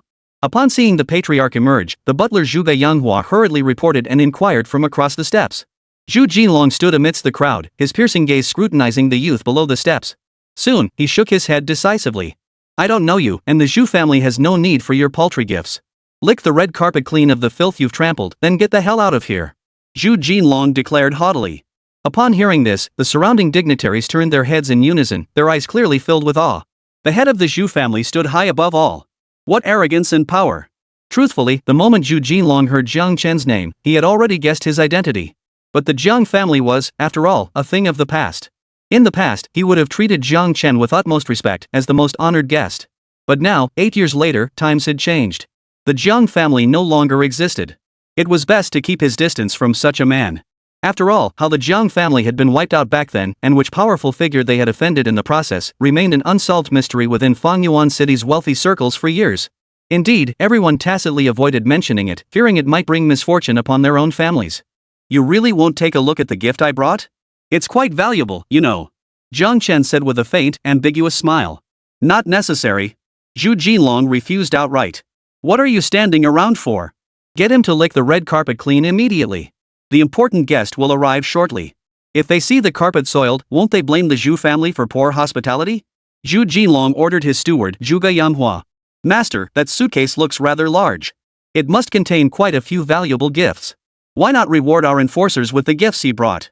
They'll certainly work harder for us," Zhuge Yanhua suggested with a chuckle. "As you wish. Just make sure your men hurry up." Zhu Jinlong waved impatiently. "Rest assured, master. Leave everything to me." Zhuge Yanhua flashed a confident smile before snatching the suitcase. "Make him lick the red carpet. Everything in that suitcase is yours. Rip." As Zhuge Yanhua barked the order, he unzipped the suitcase. The poorly ventilated interior made Zhū Ānkāng inside appear lifeless. Holy crap! The gift this guy brought is actually the Zhu family head's own son? Good heavens, what the hell is this kid thinking? In all my years, I've never seen anyone this brazen. For a moment, the local wealthy merchants and prominent figures gathered at the door were so stunned their jaws dropped to the floor. Such brazen audacity before the mighty Zhu family was like shining a lantern in an outhouse asking for death, or rather, a filled one. Clatter! Clatter! Clatter! Zhu Jinlong, who had just walked away, heard that the suitcase contained his son and immediately sprinted back. Upon seeing the contents of the suitcase, Zhu Jinlong's eyes bulged wide. He staggered backward, nearly collapsing to the ground. "Ānkāng!" Zhu Jinlong let out a piercing cry. The others followed, shouting and screaming. Chaos erupted before the Zhu family residence. "Master of the house! The young master is still breathing. He's not dead. He's alive." The steward, Zhuge Yanhua, being closest, snapped out of his shock and rushed forward to check the pulse at the neck. He then bellowed at the top of his lungs. "Carry him inside for treatment. Stop crowding around, damn it. Quickly, quickly." Zhu Jinlong bellowed, shoving people aside. But as he turned, his gaze locked onto Jiāng Chén, his eyes blazing with fury. "You brat from the Jiāng family. My Zhu family owes you no grudge. What the hell do you think you're doing?" Zhu Jinlong ground these words out between clenched teeth. Rage boiled within him, instantly igniting a murderous intent. Chapter 10, Avenge Your Son. Your son was utterly depraved, committing every conceivable evil. How many innocent girls did he destroy? And he had the nerve to set his sights on my wife. I merely gave him a taste of his own medicine. Jiāng Chén's eyes blazed with murderous intent. "Oomph. If my son fancied your wife, it was her honor. Yet you dared injure him? I'll kill you." Zhu Jinlong pointed at Jiāng Chén, his voice filled with rage. The Zhu family's henchmen all assumed fighting stances, waiting for Zhu Jinlong's command to pounce and tear this young upstart to shreds. It really is true that the apple doesn't fall far from the tree. His death today will be entirely on your conscience. Jiāng Chén said coldly. "Grandfather, this insolent brat dared to lay a hand on our young master. We absolutely cannot let him off," Zhuge Yanhua declared. Swish! Jiāng Chén's figure closed in like lightning, his speed catching Zhuge Yanhua completely off guard. "What? You actually dare to attack me?" Though Zhuge Yanhua stumbled back in panic, he immediately straightened his chest, projecting the haughty demeanor befitting the Zhu family's steward. He refused to believe Jiāng Chén would dare strike him in front of Fangyuan City's elite. If he dared strike him now, it would be tantamount to openly defying all of Fangyuan City's aristocracy, a move that would surely spell his ruin. "You guessed right." The words barely left his mouth before Jiāng Chén raised his arm. "You dare!" Zhu Jinlong roared. Smack! A powerful slap, sweeping from right to left, covered the entire face. Yes. Zhu Jinlong had guessed correctly. Jiāng Chén dared. Zhuge Yanhua was sent flying on the spot, several teeth knocked loose from his mouth, flying out mixed with blood. Crimson blood spurted from his flying body, blooming violently in the air. Blinding and chilling. Clang! The man flew dozens of meters before crashing to the ground. He never got back up. "My woman is my Achilles heel. Touch her, and you die." The brief declaration crushed the entire crowd. Zhu Jinlong clenched his steel-like teeth, his rage boiling over. "What the hell are you all standing around for? What the hell am I paying you for? That little bastard dared to commit murder right at the gates of the Zhu family. Beat him to death with your clubs." Zhu Jinlong roared at his henchmen. Whoosh! At the patriarch's command, the Zhu family thugs could no longer stand by as spectators. They swiftly grabbed their clubs and swarmed forward. Were it not for the presence of outsiders, given the Zhou family's vast wealth, their thugs would never be armed with mere clubs. Guarding the Zhou household demanded firearms. But today was an exception. With local wealthy merchants and prominent figures gathered at the Zhou residence, Zhou Jinlong naturally had to exercise restraint. Otherwise, even with Zhū Ānkāng already packed up as a gift, Jiāng Chén would still have dared to violently attack the steward. That alone would have been enough for Zhou Jinlong to draw his gun in rage and end the insolent brat's life with a single bullet. Drag this little bastard to the backyard and beat him senseless. Hurry up! Every enforcer in the Zhou household was a hand-picked veteran, capable of taking on 10 men single-handedly. A mere greenhorn like this wouldn't be allowed to leave the Zhou residence alive today. But this time, Zhou Jinlong miscalculated. A dozen bodyguards charged forward wielding clubs, but Jiāng Chén moved with effortless grace. Each punch and kick landed with lethal precision. Within 2 minutes, the guards lay sprawled on the ground, moaning in agony. The wealthy merchants and socialites had never witnessed such a scene. Seeing Jiāng Chén's ruthless tactics, where not only had he not been subdued by the bodyguards, but he had beaten them all to the ground, they were genuinely terrified. Many hastily fled the Zhou residence, fearing they might get caught in the crossfire. You old bastard, you've lived too comfortably these past years. It's about time you suffered a bit. Jiāng Chén stepped forward, clamped his hand around Zhou Jinlong's throat, and hoisted the man off the ground. Let go of me. You can't kill me. Ah! Jiāng Chén wasted no words. With his other hand, he grabbed Zhou Jinlong's shoulder. A sharp crack echoed as the man's shoulder blade shattered. Zhou Jinlong let out a piercing scream, cold sweat instantly beading on his forehead from the excruciating pain. Jiāng Chén showed no mercy, disabling his other arm before tossing him to the ground. He then walked slowly to Zhū Ānkāng's side and pressed a finger to the pressure point at the base of his neck. Zhū Ānkāng immediately regained consciousness. The moment he regained consciousness, Zhū Ānkāng felt excruciating pain throughout his entire body. Being crammed into the cramped luggage compartment, enduring the constant jostling, combined with his recent injuries, made him ache so badly he was nearly in tears. Ānkāng! Zhou Jinlong called out with a hint of relief upon seeing his son awake. Dad, it hurts so bad. That bastard did this to me. Kill him. Zhū Ānkāng cried out in agony. Jiāng Chén sneered coldly, your useless father won't save you today. You're about to die. Don't kill my son. Zhou Jinlong's face was etched with terror. He had no idea what this young master of the Jiāng family had endured over the past 8 years to become so terrifying. All he could do now was beg, pleading for him to show mercy and spare his son. I have money. I have a lot of money. I'll give you 50 million, no, 100 million. Please spare my son. Zhou Jinlong's hands were frozen in place as his head bowed low to the ground in supplication. Yet Jiāng Chén remained utterly unmoved by the old father's pleas.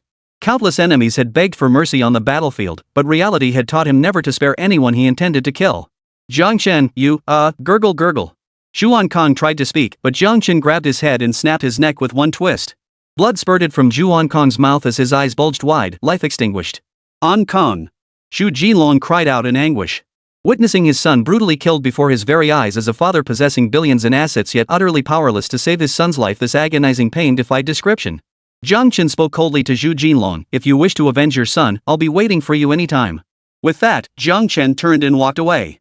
After leaving the Zhou residence, Jiāng Chén pulled out his phone and sent a message to Tang Feng of the Dragon Guard, liquidate all of the Zhou family's assets. Jiāng Chén intended to strip Zhou Jinlong of everything, making him pay for enabling his son's crimes. The next day, Fangyuan City's headlines reported that all shares of the Zhou Group had evaporated overnight, leaving the conglomerate completely bankrupt. Walking along the street as the city lights began to glow, Jiāng Chén returned to the residential complex.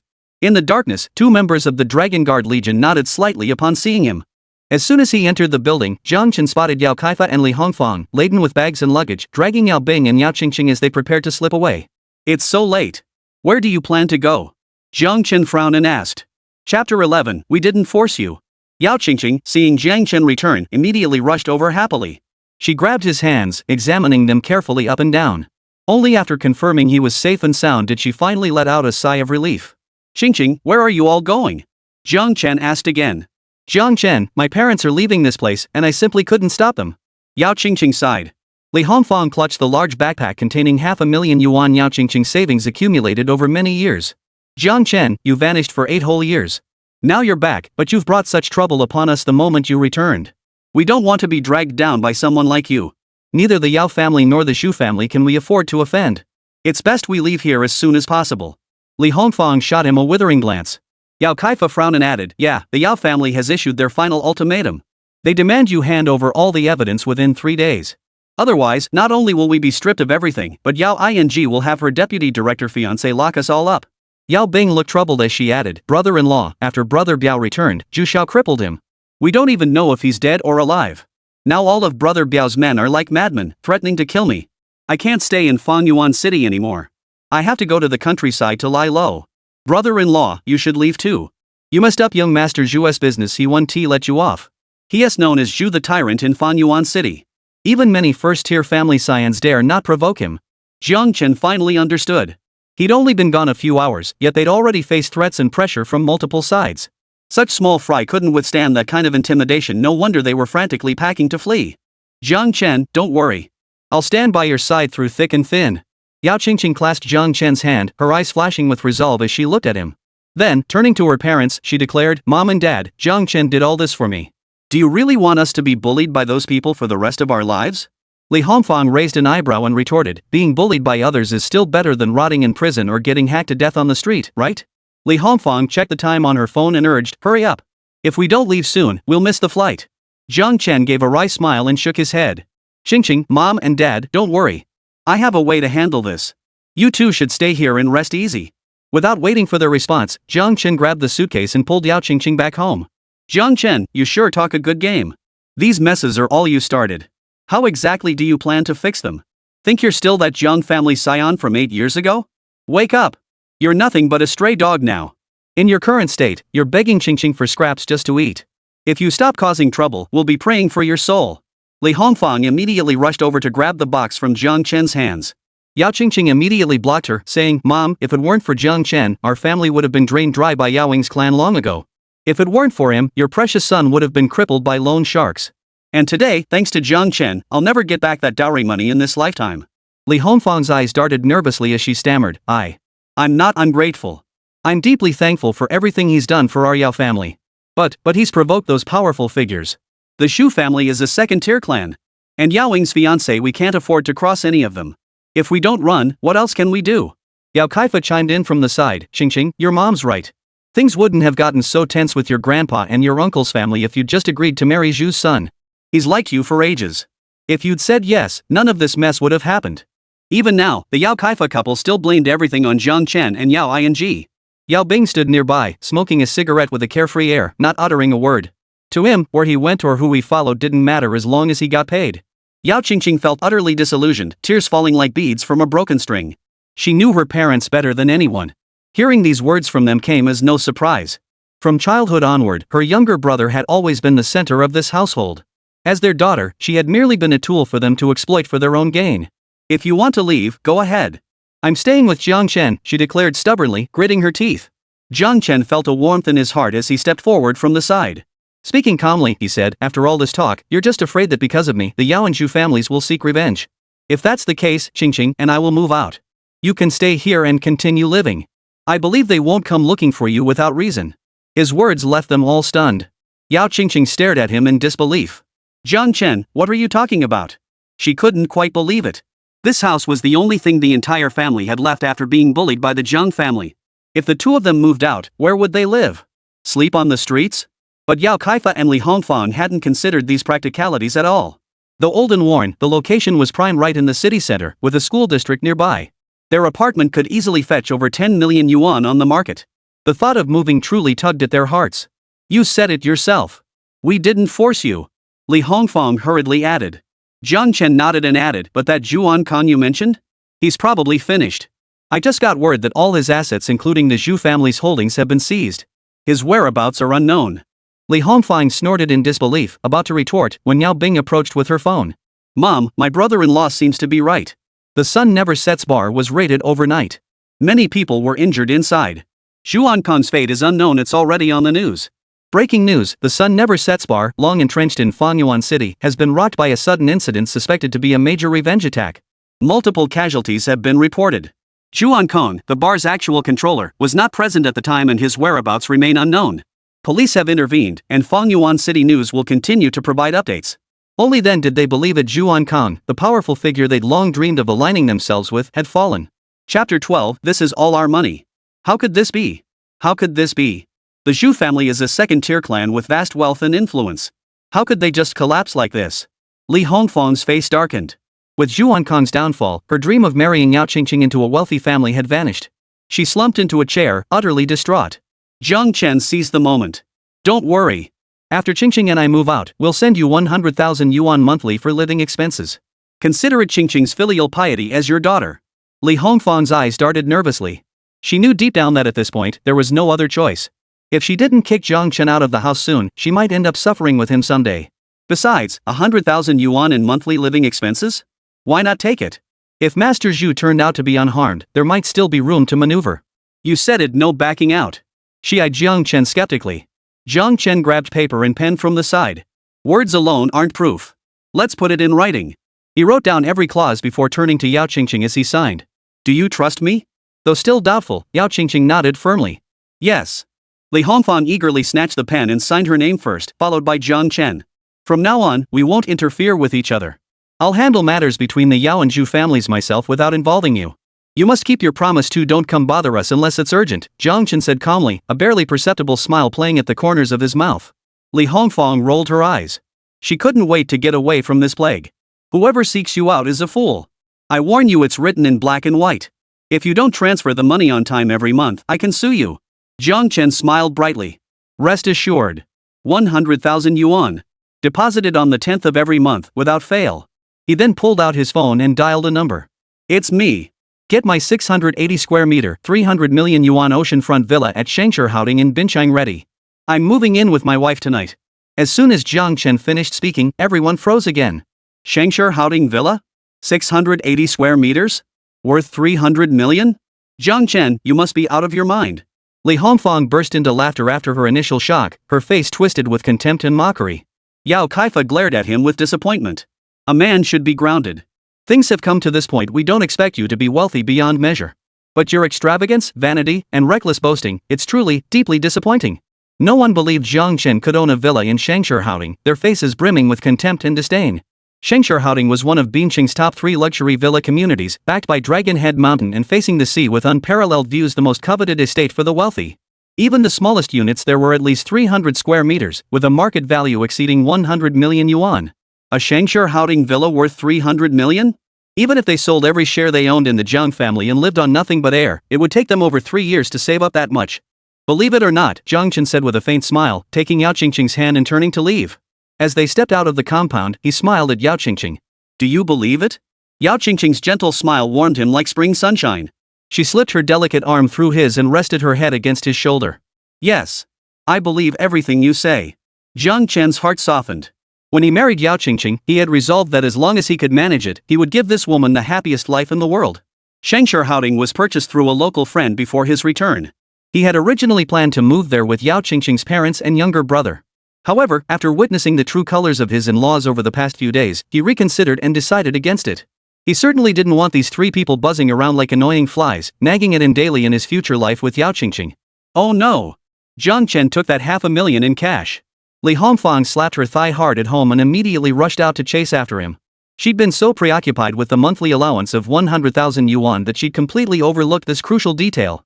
Yao Bing added fuel to the fire beside her. Mom, it's not just 500,000.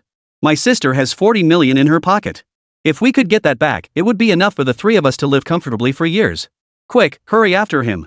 Yao Kaifa grabbed his coat and dashed out without another word. As soon as they reached the community gate, they saw Jiāng Chén and Yáo Qīngqing holding hands as they got into a taxi. Bing Bing, get in the car and follow them. The 3 of them piled into Yao Bing's Maserati and sped off. Traffic was light, evening rush hour had passed. The taxi ahead cruised at a leisurely pace as the scenery whizzed by. Mom, something's off. Why are they heading deeper into the suburbs? Yao Bing frowned from the back seat. Yao Kaifa noticed too, pulling up the map on his phone. Zhangshurhouding is just 3 kilometers ahead. They can't possibly be going there, can they?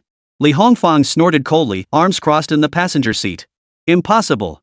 The Jiang family went bankrupt 8 years ago. After disappearing for so long, where would he get all that money? My guess is he took our 60-odd million to rent a place over there, just so he can show off to us later. Her anger grew with each word as she urged Yao Bing beside her, step on it. Catch up to them fast.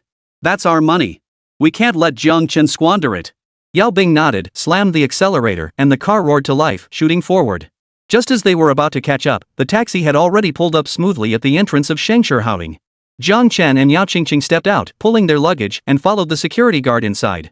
Hello, please present your access pass, the security guard politely requested as the Maserati was stopped at the gate. Li Hongfang dared not act presumptuously in such a place. Pointing at Jiāng Chén and Yáo Qīngqing ahead, she demanded, "Quickly call someone to stop them. They stole my money to rent a villa here, we can't let them rent it." The security guard looked puzzled but maintained his smile. "Ma'am, I think you might be mistaken. Mr. Jiang purchased a villa in our Shangshur housing complex several days ago. They're returning home, how could they be renting? Besides, our Shangshur housing properties are strictly not available for rent." "He bought it?" All three in the car froze in shock. Li Hongfang shook her head frantically. "Impossible. How could that be? Properties here are so expensive, how could he possibly afford it?" Chapter 13, Rebellious Spirit. The security guard patiently explained, the property was indeed purchased by Mr. Jiang and paid for in full. Full payment? Over 300 million? This sent them into a complete panic. They urgently demanded, "Tell me which building it is right now. I need to go see for myself." The security guard shook his head. "Unless Mr. Jiang gives permission, I can't let you in." Just then, a luxury car pulled up behind them, honking frantically for them to move out of the way. Yao Bing had no choice but to pull over to the side of the road. "Mom, what should we do?" Yao Bing asked. Li Hongfang was stunned too. Even if she refused to believe it, the facts were staring them in the face. Could it be that when the Jiang family was wiped out, Jiāng Chén had hidden some personal savings? Yao Kaifa nodded solemnly. It must be so. How else could he have survived these past 8 years? That kid probably still has a lot of money on him. Even though Zhū Ānkāng is down, if we can get our hands on Jiāng Chén's money, we won't be too far off. The three of them began scheming inside the car, rubbing their hands together with sly grins. "Bing Bing, you'll have to put in some extra effort these next few days. Keep an eye on your brother-in-law and find out if he's genuinely loaded or just pretending. If he turns out to be a gold mine, we can't let this opportunity slip away." Ultimately, Yao Bing was assigned the task of surveillance, while the couple hailed a taxi back to their own home. Shengshur Haoding Tianzi Courtyard. Bright lights illuminated the entrance, where rockeries and flowing water created an exceptionally poetic scene. Jiāng Chén walked in hand with Yáo Qīngqing, a faint, almost imperceptible smile playing at the corners of his mouth. As the leader of the Dragon Guard, he was well aware of this blatant surveillance, he simply chose to ignore it. He could already picture the expressions on Li Hongfang and the others' faces when they learned he truly owned a villa in Shangshur Haoding. It'll be absolutely priceless. He couldn't help but laugh aloud. Sometimes, people like that just needed a little humbling. "What?" Yáo Qīngqing looked at him in confusion. Jiāng Chén shook his head. They entered the house, a 680 square meter villa spanning 4 floors including the basement, exceptionally spacious. The interior decor wasn't extravagant, it was understated and low-key, but anyone with discerning taste could tell it was expensive. Even the most casual ornament was a rare treasure. "So, what do you think? Like it?" he asked. Yáo Qīngqing smiled and nodded. Suddenly, a hand tugged at his ear. Pouting, she demanded, "You sneaky Jiāng Chén. You've been hiding all this stash, and I never knew. Now tell me honestly, what else have you been keeping from me?" Jiāng Chén burst into laughter, wrapping his arms around her from behind. His heavy breaths brushed against Yáo Qīngqing's face, instantly making her cheeks flush crimson as she shyly lowered her gaze. "My love, you're so beautiful." Jiāng Chén extended a finger, gently cupping her chin to lift her face, then pressed his lips deeply against hers. Yáo Qīngqing's heart pounded wildly, thumping like a frightened deer. Facing Jiāng Chén's initiative, she offered no resistance or refusal. Eyes half closed, cheeks flushed, she tiptoed to meet his lips. Their lips touched, a dreamlike sensation, like an electric shock coursing through her entire body. Jiāng Chén's strong arms wrapped around her slender waist, pulling her body tightly against his. Yáo Qīngqing let out a soft moan, cupping Jiāng Chén's resolute face with her hands. Her movements were gentle, as if she wanted to melt into him. After 8 long years, words were no longer needed between them. Outside, insects chirped in chorus as moonlight spilled through the window. Such beauty and bliss, as if the entire world had shrunk to just the two of them. The Zhū residence. Viewers, our investigation at the Sun Never Sets bar is nearing its conclusion. The scene there was truly horrific. We've now arrived at the Zhū residence, but the situation here appears even more tragic than at the bar. The Zhū family is currently guarded by their security detail, preventing our entry. However, from outside, it seems Zhū Ānkāng has perished, along with 2 bodyguards who met violent ends. Blood is everywhere in front of the Zhū residence. The television broadcasted Fengyuan City News Live. Behind the female anchor, the Sun Never Sets bar was in complete chaos. The camera then shifted to the Zhū residence, which was no better. Dozens of police officers had set up a long perimeter cordon, their sirens echoing across several streets. Paramedics continuously carried injured victims out. Visually, at least a dozen were critically injured and unconscious, with countless others suffering minor injuries. After Jiāng Chén departed, members of the Dragon Guard took over. They removed all witnesses from the Sun Never Sets bar, thoroughly cleaned up any traces of Jiāng Chén, and only then notified reporters and police. Their execution was flawless, leaving no traceable information. Notably, police discovered substantial quantities of narcotics and evidence of prostitution for power transactions at the scene. 58 suspects have been apprehended thus far. The Sun Never Sets bar, which has stood for years in Fangyuan City, may well collapse entirely in the wake of this incident. Rumors had long circulated that the Zhou family sought to establish an underground empire, monopolizing Fangyuan City's gray economy. This collapse of the Tang dynasty never sleeping city should serve as a wake-up call for them. Fangyuan City remains a society governed by law, not one that any family can monopolize at will. Clack! The television was switched off. Zhu Jinlong, head of the Zhou family, had folded his arms but wore a dark expression as he turned to the young man beside him. Captain Jiāng, you personally led this operation. My family gives you millions every year, is this how you repay us? The young man, dressed in casual clothes and holding a teacup, wore a defiant expression. You know better than I do all the dirty deeds Zhū Ānkāng has pulled over the years. Now that it's come to light, the reporters beat me here. With everything exposed to the public eye, what exactly do you expect me to do? He straightened up, fixing his gaze on Zhu Jinlong. Does the head of the Zhou family expect me to stand before the reporters, before the entire city of Fangyuan, and sweep all the rotten secrets of the Sun Never Sets Club under the rug? His words left Zhu Jinlong speechless, and the dozen or so clan elders below the stage fell silent. The young man was Zhang Wanmin, a scion of the second-tier Zhang family of Fangyuan City, the captain of the city's police force, and Yao Ying's fiancé. He surveyed the Zhou family members and continued, with this much drug trafficking and power for sex corruption, higher-ups are inevitably implicated. Even if Zhū Ānkāng were still alive, he'd likely face the death penalty in the end. Zhu Jinlong frowned and asked, is there truly no other way? Zhang Wanmin gave a faint smile and sat back down. There is. At his words, the Zhou family members instantly refocused their attention on him. Zhu Jinlong spoke up, if Captain Jiāng can help the Zhou family weather this crisis, I'm willing to offer 20 million yuan as a reward. Zhang Wanmin shook his head. Do you really think I need your 20 million? Chapter 14, letting you off for now. Zhu Jinlong frowned. Zhang Wanmin continued, increase the annual payment to 10 million yuan. Hand over Zhū Ānkāng's underground money exchange in Fangyuan City, and I guarantee this matter won't implicate your Zhou family. Though the Zhou family's publicly listed conglomerate had suffered a stock price collapse overnight, teetering on bankruptcy, their true wealth lay far beyond that. Their primary operations were rooted in underground gray industries. The Zhou family never imagined Zhang Wanmin would demand an entire underground money exchange. Zhu Jinlong's brow furrowed deeply. At this point, the Zhou family's very survival lay almost entirely in Zhang Wanmin's hands. He had no choice but to agree. Fine. I agree, he finally gritted out, nodding. Head of the family. The Zhou clan members were stunned. The Zhang and Zhou families had always been evenly matched. Handing over Zhū Ānkāng's underground money house to Zhang Wanmin now meant the Zhou family would never be able to hold their heads high before the Zhangs again. Zhu Jinlong waved his hand dismissively, turning his gaze to Zhang Wanmin. This matter concerns the very survival of the Zhou family. I hope Captain Jiāng will not betray my trust. We are now in the same boat, we rise and fall together. I trust Captain Jiāng understands this. Zhang Wanmin rose with a smile. No need for threats. The solution is simple, sell all shares in the Sun Never Sets bar overnight and pin everything on Zhū Ānkāng. I'll suppress the public outcry, wrap this up swiftly, and I'm confident higher-ups won't pursue it further. It was indeed a solution. The Zhou family members nodded in agreement. At this point, there was no other way. Before leaving, Zhang Wanmin glanced at Zhu Jinlong. The police haven't identified Zhu Jinlong's killer yet. Keep your operations low-key, don't make my job too difficult. Zhu Jinlong's face darkened, his eyes cold and filled with a thick aura of murderous intent. He knew who had killed his son, but he kept silent because he intended to use his own power to eliminate the killer. Jiāng Chén must pay for his son's death, he must die by his own hand. If the police got him, he'd likely only serve a few years in prison. That would be far too lenient. This is a debt for my son's life. I'll tear Fangyuan City apart if I have to, I will have my revenge, he gritted out. Zhang Wanmin patted his shoulder, said nothing more, and walked away. Xu Hanlin, the second son of the Zhou family, looked at his elder brother and said calmly, as a second-tier family, the murder of one of our sons cannot be left unpunished. But we have no leads at all. It's quite a predicament. He paused before continuing, brother, I'll arrange for someone to silence that female reporter from Fangyuan City News. By tomorrow morning, I don't want to hear her smearing our Zhou family's name anymore. As for Zhū Ānkāng's matter, you have my full support to handle it. With that, Zhu Hanlin rose and turned to leave. Zhu Jinlong gritted his teeth. Zhū Ānkāng was his only son, but within the family, he was merely a pawn. Their primary concern was the negative repercussions this incident might bring upon the clan.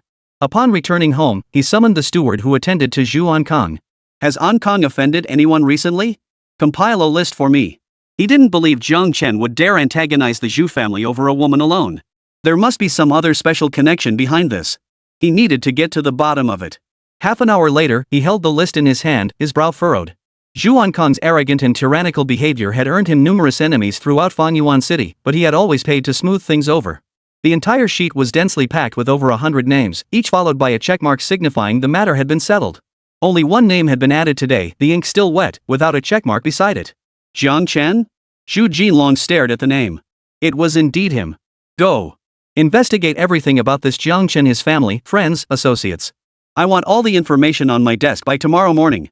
If everyone else had been ruled out, then the only remaining uncertainty was this one. He had previously speculated that Jiāng Chén was a descendant of the Jiāng family from 8 years ago, but it remained just a guess. Shangshihouting, Tian Courtyard, early morning. Stop it, you're tickling me. Jiāng Chén opened his eyes, grabbed Yáo Qīngqing's mischievous hand from his face, gave her a kiss, and let the fur beneath her body rub against his thigh. Yáo Qīngqing gazed at him tenderly, her fingers tracing his jawline. Awake? Jiāng Chén smiled faintly, pulling her into his embrace and kissing her fiercely. Yáo Qīngqing gasped, your stubble is pricking me. Jiāng Chén held her tightly against him, leaning close to whisper with a mischievous grin, is that so? Aren't you pricking me with your own stubble? We're even. Half her body went limp, unable to break free. You haven't shaved in 2 days. Her eyes flickered. She wrapped her arms around Jiāng Chén from behind, her small hands wandering mischievously under his armpit. If you don't let go, I won't be polite. Let's see how you're not going to be polite, Jiāng Chén murmured with a wicked grin, resting his chin against her neck and rubbing it gently. The short, sharp stubble sent a tingling sensation straight to Yáo Qīngqing's heart. She bit her lower lip as her fingers tickled his armpit. 8 years had passed, yet Jiāng Chén's weakness for ticklishness hadn't changed one bit. The moment Yáo Qīngqing touched him, Jiāng Chén laughed and released his grip. She knelt triumphantly on the bed. See how tough I am? Seeing the beauty's smug expression, Jiāng Chén abruptly rose and pinned her beneath him. Caught off guard, Yáo Qīngqing gasped as his body descended upon hers.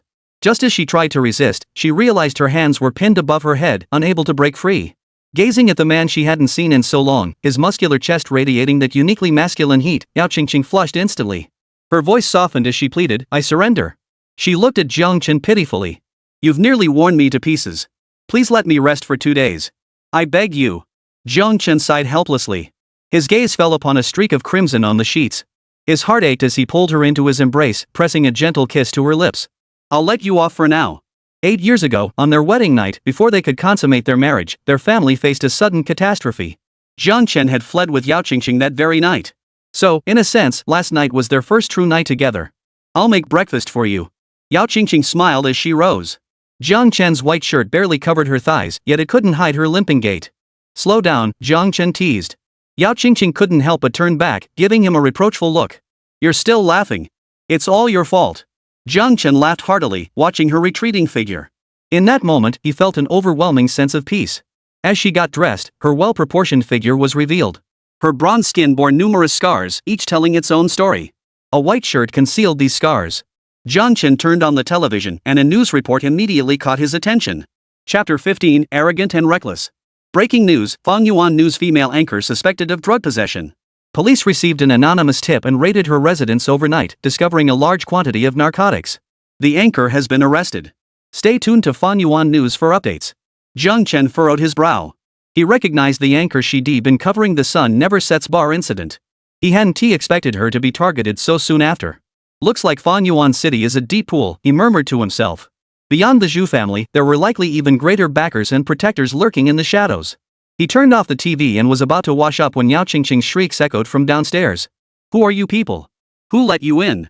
Get out! Immediately after, the sound of plates crashing to the floor echoed through the apartment. Jiāng Chén's expression turned cold as he vanished from his spot in an instant, leaping directly from the second floor. Yáo Qīngqing still wore his white shirt, her graceful figure barely concealed beneath it, though her pretty face was etched with alarm and panic. At her feet lay a shattered plate and 2 fried eggs. What's wrong? Jiāng Chén approached her and asked. Yáo Qīngqing grabbed his clothes and pointed toward the door. These people barged in without knocking. Jiāng Chén followed her gaze to see 4 or 5 men in black suits standing at the door, pistols in hand. The front door lock had been damaged, clearly picked open.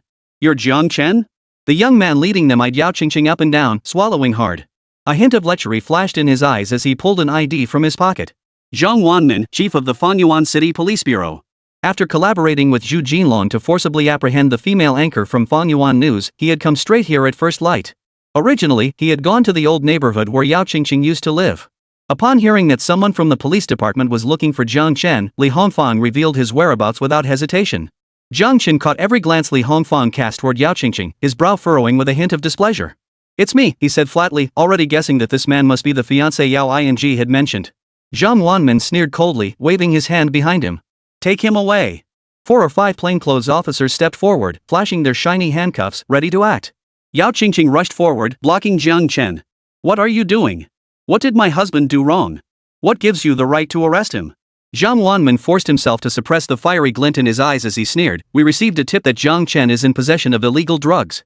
He must be taken in for questioning. Where's the evidence? Yáo Qīngqing refused to back down.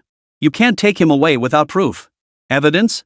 Zhang Wanmin snorted as if hearing the biggest joke ever, glancing at his partner behind him. Zhang Wanmin needing evidence to make an arrest? Ha ha ha. Then, he pulled a packet of white substance from his pocket and shoved it directly into Jiāng Chén's pocket. Now we have him red-handed. Take him away. Yáo Qīngqing froze in shock. She had vaguely suspected this man was Yao Ying's fiancé, but never imagined he'd be so brazen. This is slander, she shouted angrily. Jiāng Chén sneered inwardly. Zhang Wanmin's tactics were exactly what he'd expected. This was the perfect opportunity to see just how deep the waters ran in Binchang. Don't worry, I'll be fine, he murmured softly, gazing tenderly at Yáo Qīngqing before pressing a gentle kiss to her forehead. Simultaneously, his other hand swiftly typed a message in his pocket, instructing the Dragon Guard members still lying low in the old neighborhood where Yáo Qīngqing's parents lived to rush over immediately to protect her. Jiāng Chén. 2 clear tears slid down Yáo Qīngqing's cheeks. She hadn't expected that the moment Jiāng Chén returned, just as they had finally truly come together, they would be forced apart again. Jiāng Chén's face held a confident smile. Be good. Make lunch at home and wait for me to return. With that, he walked straight to the black sedan parked at the entrance. Yáo Qīngqing slumped weakly by the doorway, her eyes vacant and her mind in turmoil. Zhang Wanmin watched her, a surge of lust stirring deep within him. He yearned to tear off her white blouse right then and there. There is a way to save Jiāng Chén, he whispered, approaching her. If you agree to spend the night with me, I'll release him tomorrow. What do you say? Yáo Qīngqing, her face streaked with tears, glared at him viciously. You're dreaming. Zhang Wanmin burst into laughter and turned to leave. In that case, prepare to live like a widow. Once he's in my hands, he'll never see the light of day again. 2 black sedans slowly drove away. Yáo Qīngqing crouched on the ground for a long time before slowly rising. Darkness flooded her vision. Her legs buckled, and she nearly collapsed, grabbing the doorframe beside her to steady herself. Jiāng Chén loves fish. He said he'd be fine, so he really will be. She wiped away her tears, took several deep breaths, then turned to go upstairs and change clothes before heading out to buy groceries. 8 years had passed. Though they'd only spent a few days together, every time she saw Jiāng Chén's confident smile, she felt inexplicably at ease. 8 years ago, you promised to bring me back safely to Fangyuan City. You kept your word. This time, I hope you won't break your promise either. You must come back safely. I'll be waiting for you at home for dinner. Yáo Qīngqing gazed into the distance, murmuring to herself. Fangyuan City Police Headquarters, interrogation room. All surveillance cameras were shut off. Jiāng Chén sat in the interrogation chair, facing Zhang Wanmin and several of his men. Jiāng Chén, blame yourself for not knowing your place and offending the wrong people, Zhang Wanmin declared, propping one foot on the chair as he shone the interrogation spotlight directly into Jiāng Chén's face. Where's the evidence on the Yao family? Hand it over now, and I guarantee no one will bother you for the rest of your life in prison. Otherwise, you'll suffer the consequences. Jiāng Chén shook his head with a smile. A mere deputy director acting so arrogant? Whoever is shielding you behind the scenes, you're all finished.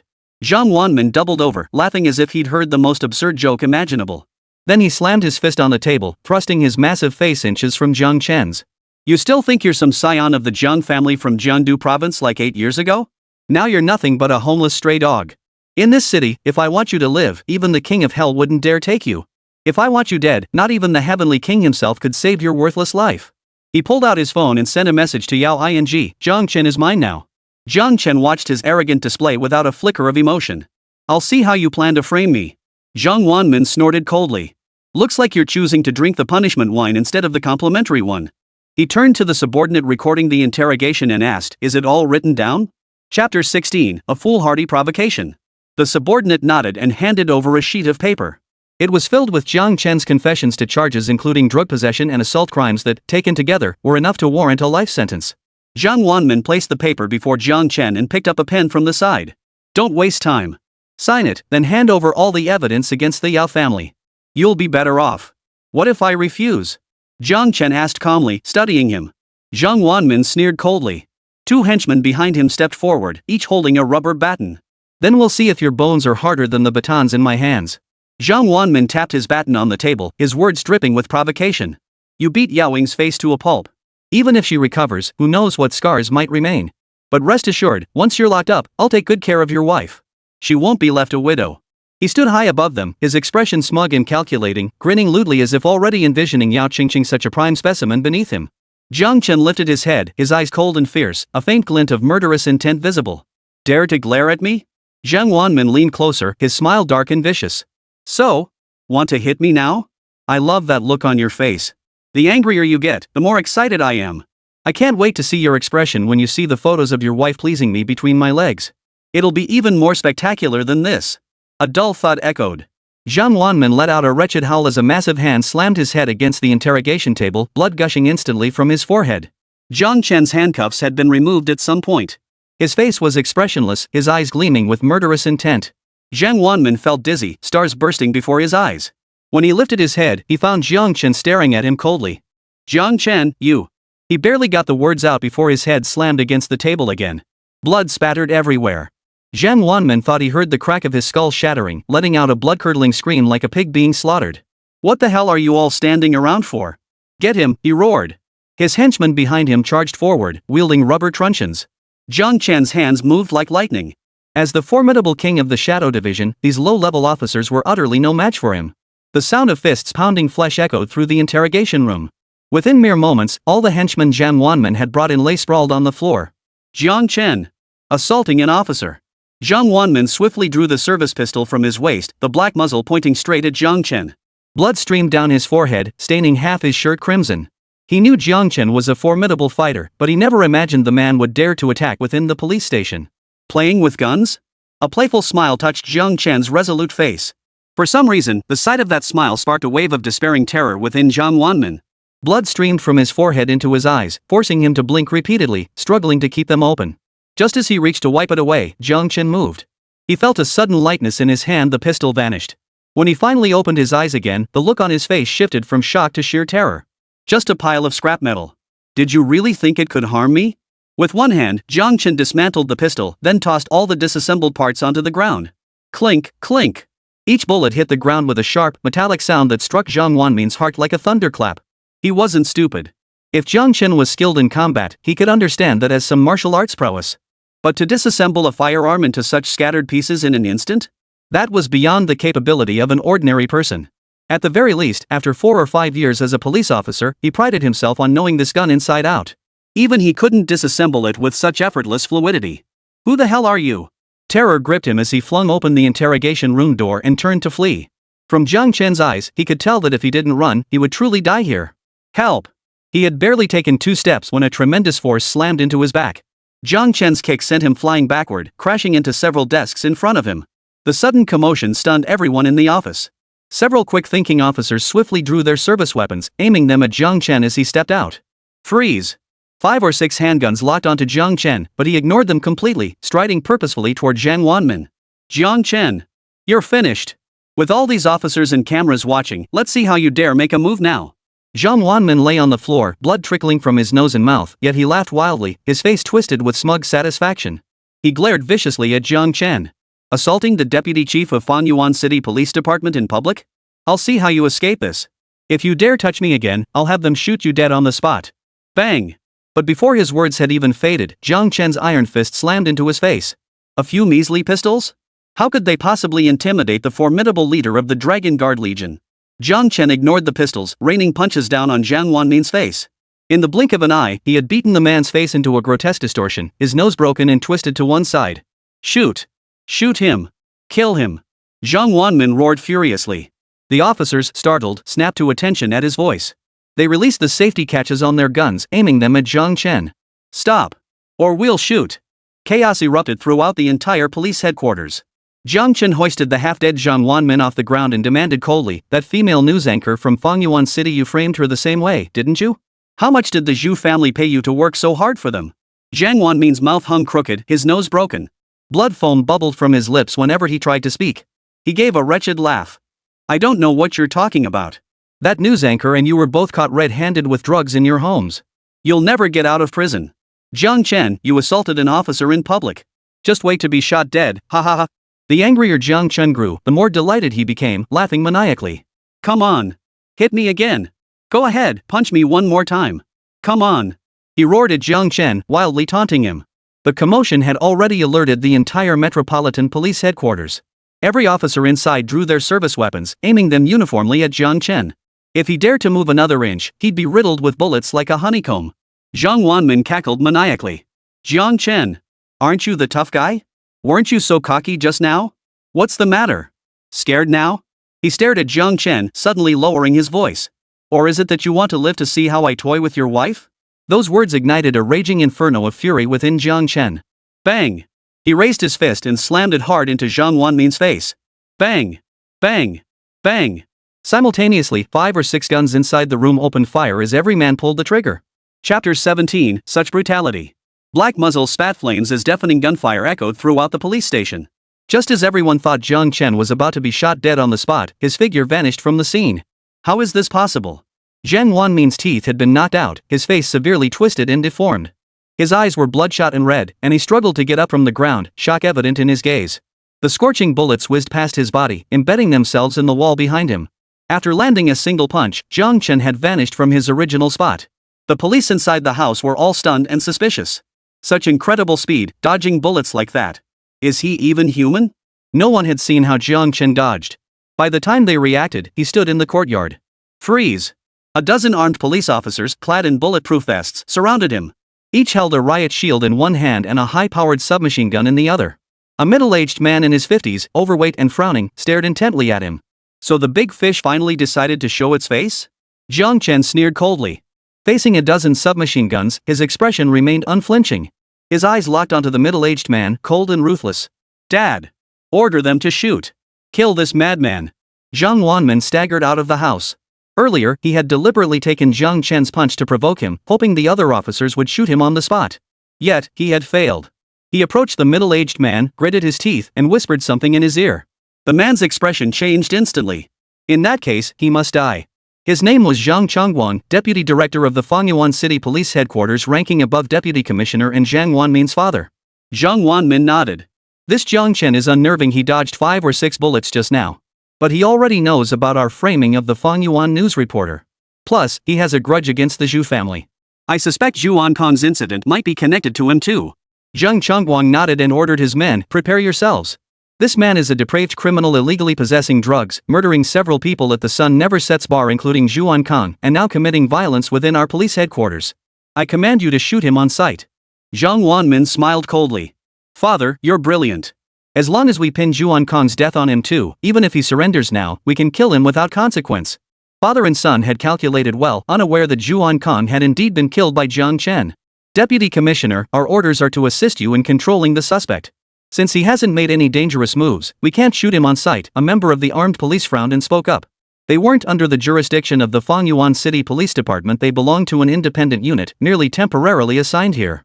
Zhang Chongguang snorted coldly.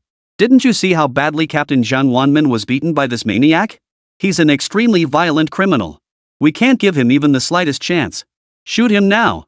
But the armed police hesitated. Firing would mean not only writing mountains of reports but also likely facing public scrutiny. I am the highest-ranking commander here. Do you intend to disobey my orders? Don't you fear I'll report your dereliction of duty to your superiors? Zhang Chongguang roared. The armed police exchanged glances. They hadn't anticipated this situation. While Zhang Chongguang did have the authority to command them, ordering them to shoot an unarmed man on the spot was simply too much to bear. Bang! Bang! Bang! Jiāng Chén stood watching the Zhang family's performance, unable to resist applauding. Well done, Deputy Chief of the Fengyuan City Police Headquarters. Well done, Highest Commander. You've colluded at every level, conspired together, formed a nest of snakes and rats. Do you truly believe the Fengyuan City Police Headquarters is your Zhang family's fiefdom? A hint of amusement played at the corner of his mouth. I was wondering just now. Jiang Wanmin is merely a squad captain. How dare he act so brazenly, flouting the law and framing others? Turns out he has your backing, Deputy Chief, his own father. How splendid. Zhang Chongguang stared at him. Seeing his son beaten into this state, his rage had long since boiled over. He understood perfectly why Jiang Wanmin had arrested Jiāng Chén. It all boiled down to 2 women, Yáo Qīngqing and Yáo Qīngqing. When he first arrived, he had thought of a more ingenious plan. The Wang family case was still deadlocked. Jiāng Chén was so brutal that he dared to assault someone within the police station. If they could pin Zhū Ānkāng's death squarely on him now and execute him on the spot, there would be no witnesses left. Not only could he wrap up the case swiftly, adding a major feather to his cap, but he could also appease the Wang family, killing two birds with one stone. With his outstanding performance and the backing of both the Zhang and Wang families, he could smoothly secure the position of chief of the Bincheng Police Bureau. By then, the entire Bincheng Police Department would be firmly under his control. Jiāng Chén, your crimes are heinous. You deserve to die 1,000 deaths. What more can you possibly argue at this point? He sneered coldly, already envisioning his glorious future. Deserve death? Jiāng Chén scoffed, suddenly pointing a finger at the Zhang father and son. I say it's you who deserve death. He roared, his voice thunderous and resolute. Zhang Chengguang, Zhang Wanmin. You colluded with the Zhou family, both its legitimate and criminal arms. Under your protection, how many heinous crimes has the Zhou family committed over the years? How many innocent lives have they destroyed? How many families have they torn apart, leaving them shattered and bereaved? The Fangyuan news anchor woman? Just for saying Fangyuan City is governed by law, not monopolized by some clan, you framed her for drug possession and arrested her overnight. When I went to the Yao family to reclaim my wife's shares, threatening your interests with Yáo Qīngqing, you used the same tactics to drag me here and torture me for a confession. His words carried weight. Not only did the other officers in the station exchange uneasy glances, but even the dozen or so armed police who had arrived frowned slightly. They had long heard rumors that the Zhang family wielded absolute power in Fangyuan City, exploiting their positions for shady dealings. But they never imagined the extent of their corruption could be this severe. If Jiāng Chén's words held any truth, then the Fangyuan Police Department was likely rotten to the core. Don't listen to his nonsense. He's nothing but a madman, slandering us even as he faces death. He deserves to die. Zhang Wanmin roared furiously. Jiāng Chén sneered coldly. Slander you? You're not worthy. Tell me this, when so many drugs and evidence of power for sex transactions were uncovered at Zhū Ānkāng's Sun Never Sets bar, what were you lot doing back then? Over the past 3 years, no fewer than 10 young women have vanished in Fangyuan City, all linked to this never sleeping bar. People filed reports daily. Did you investigate? The public knows about the Zhou family's underground empire. How could you, as a Fangyuan Police Department officer, be unaware of this? Are you feigning ignorance, or simply refusing to look into it? Chapter 18, bring in 3 or 5 at random. Jiāng Chén pulled a photo album from his pocket. Inside were pictures of young, beautiful women posing naked while holding their ID cards. They used these as collateral to borrow money from the Sun Never Sets bar. When they couldn't repay the compounding interest, they were forced into working there, their futures destroyed. Take a good look at this. See how dark the sky is over Fangyuan City. Jiāng Chén tossed the photos high into the air. A flurry of 30 to 50 images scattered through the sky. Zhang Chengguang's face had long since darkened like a pot bottom. He never imagined Jiāng Chén had investigated this deeply, exposing countless backroom deals and unspoken rules right before everyone's eyes. If this man lived, he would surely stir up even greater turmoil. Shoot him, he roared, pulling a gun from his pocket and pressing it against a paramilitary officer's head. I order you to kill this madman immediately. I'll take full responsibility for any consequences. The armed police hesitated. Jiāng Chén's revelations in the photographs were simply too shocking. Just then, an officer in camouflage burst through the door. I dare anyone to try, he declared, raising his weapon and pressing it against Zhang Chengguang's head. Jiāng Chén nodded slightly upon seeing this man. He knew that even without revealing his identity, the Zhang family father and son were finished. Zhang Chengguang, you've got some nerve, don't you? Pointing your gun at a paramilitary officer's head? The man wore camouflage fatigues and high-top combat boots, his posture rigid and imposing, every movement radiating formidable authority. His name was Gao Tong, deputy commander of the combat division in Fangyuan City, commanding tens of thousands of combat troops. But behind the scenes, Gao Tong held another identity, a shadow division operative handpicked by Jiāng Chén. 3 years prior, he had been planted within Fangyuan City's war division to secretly purge enemy spies and corrupt elements within its ranks. After Jiāng Chén was taken away, Gao Tong received the news immediately. Dropping everything, he rushed to the Metropolitan Police headquarters, arriving just in time to witness this scene. Gao Tong, this is a matter for the Metropolitan Police Department. It has nothing to do with your war division. What are you doing here? Zhang Chengguang, upon seeing Gao Tong, did not appear overly frightened but instead frowned and asked. They were two separate departments. Although Gao Tong held a much higher rank, he had no authority to interfere within the Metropolitan Police Department, so Zhang Chengguang wasn't particularly afraid. Gao Tong's square face bore an expression of unyielding integrity as he sneered coldly. I received a tip from a concerned citizen alleging that you, Deputy Director Zhang, and your son Zhang Wanmin collude with criminal syndicates and shield criminals. I'd like to invite you over for a chat. Zhang Chengguang's aged eyes flickered with alarm and suspicion. He scoffed coldly, Deputy Commander Gao, though you command tens of thousands of elite troops in your combat division, matters within the Metropolitan Police Department are none of your concern. Besides, while our department may not match your combat division in scale, I am still a deputy director. Do you truly believe you can arrest me at will? Gao Tong chuckled. You're quite right. If I want to arrest you, I can arrest you. No one can stop me. How dare you? Jiāng Chén roared. If you want to take me away, fine, but where's the arrest warrant? Where's the official document from headquarters? Without those, I'm not going anywhere with you. He was puzzled. The War Department and the Metropolitan Police Department had always kept to their own spheres. He couldn't fathom what Gao Tong was up to at this critical juncture. Could it be about Jiāng Chén? He shook his head inwardly. It probably wasn't.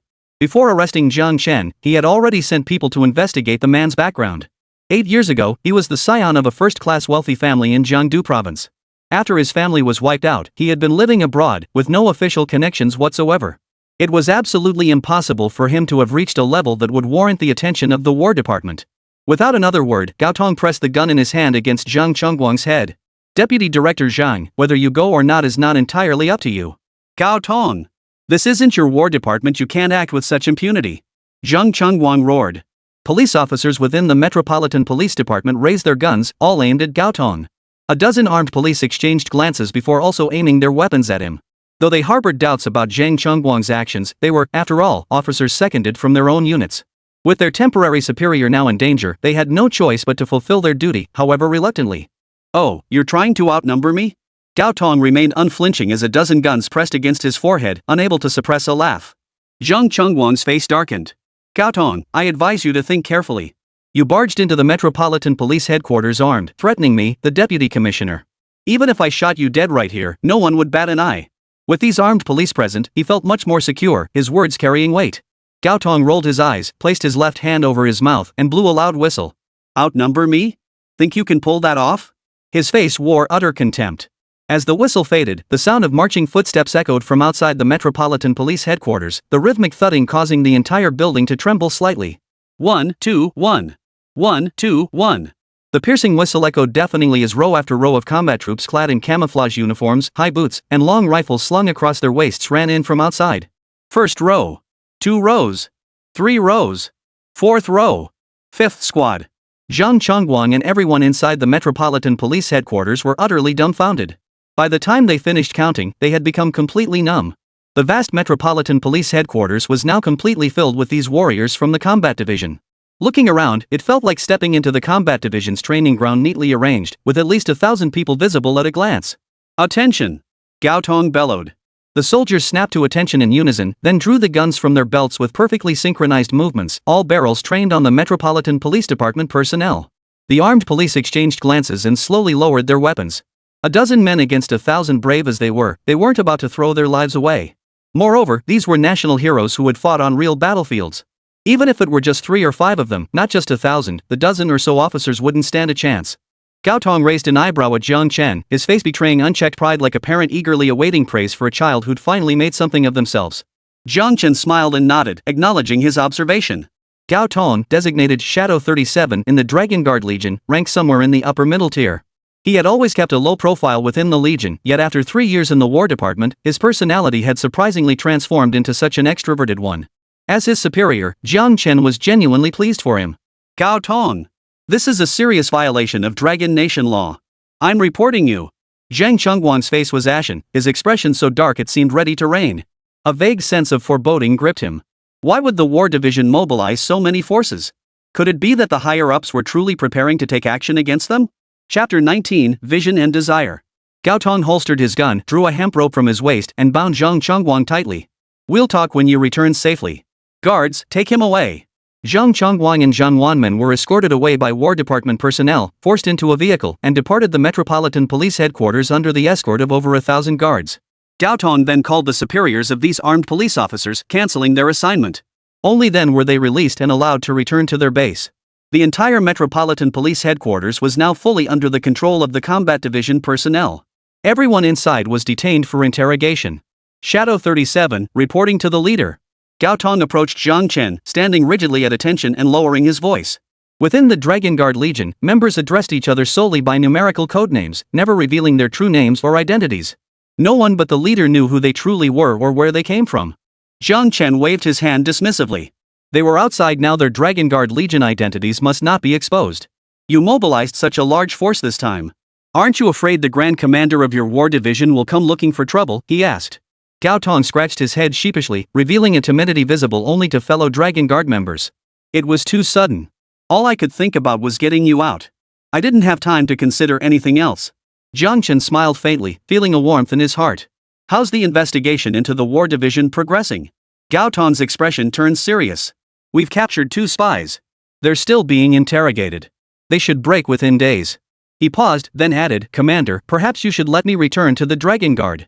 I'm already Deputy Commander of Fangyuan City's War Division. If I stay here another 2 years, I'll likely become the top commander. If corruption is uncovered, then I'll be the first to tie myself up and present myself before you, punished for dereliction of duty. Jiāng Chén waved his hand with a smile. Bear with it for now. The skies over Fangyuan City are dark. Our Dragon Guard Legion's duty is to dispel the clouds and let sunlight shine upon the land once more. Gao Tong snapped to attention.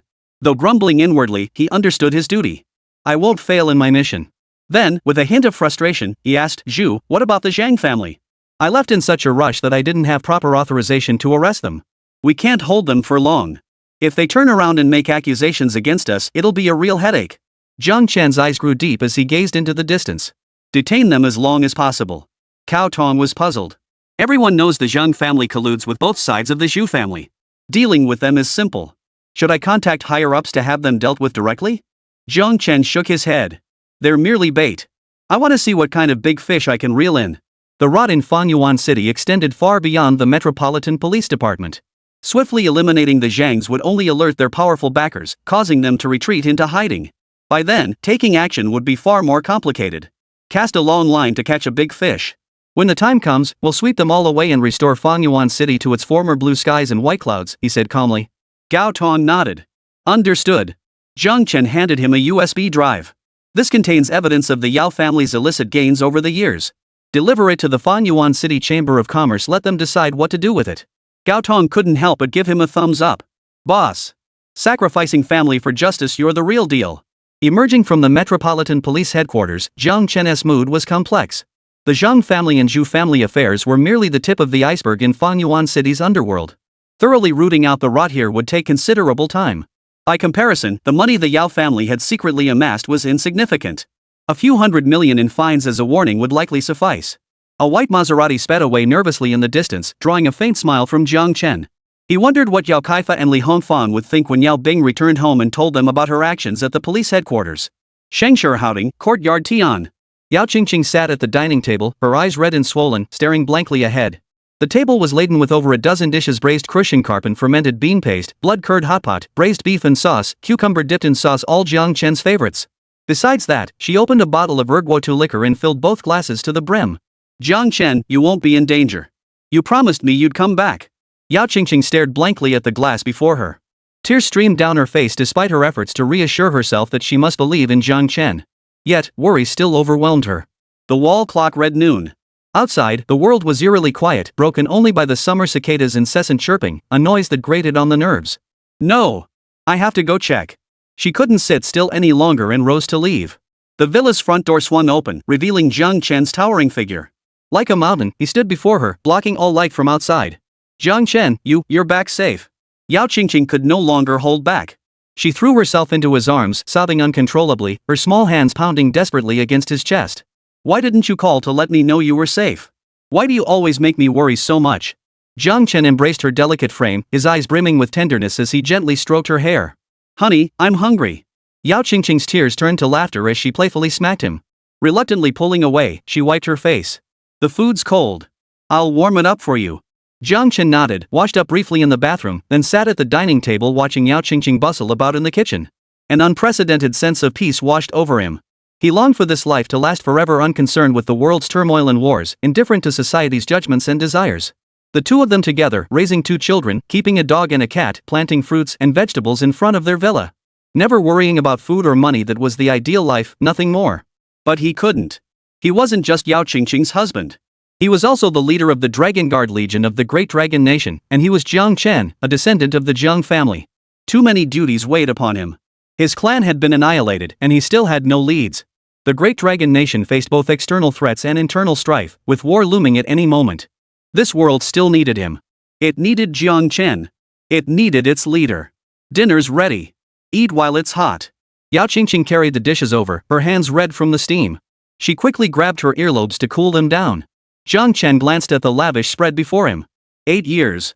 It's rare you still remember what I like to eat. Yáo Qīngqing smiled gently, her demeanor poised and graceful. 8 years. I've thought about it every single day. I wouldn't dare forget. Chapter 20, Head of the Household. Jiāng Chén smiled faintly, raising his wine glass. Let's celebrate our reunion this time. Yáo Qīngqing nodded, her gaze fixed on him. Now that you're back, will you leave again? Jiāng Chén paused, unable to answer. He drained his cup in one gulp, then picked up a piece of fish for Yáo Qīngqing. Eat it while it's hot. Once the fish cools, it'll turn fishy. A flicker of disappointment crossed Yáo Qīngqing's eyes.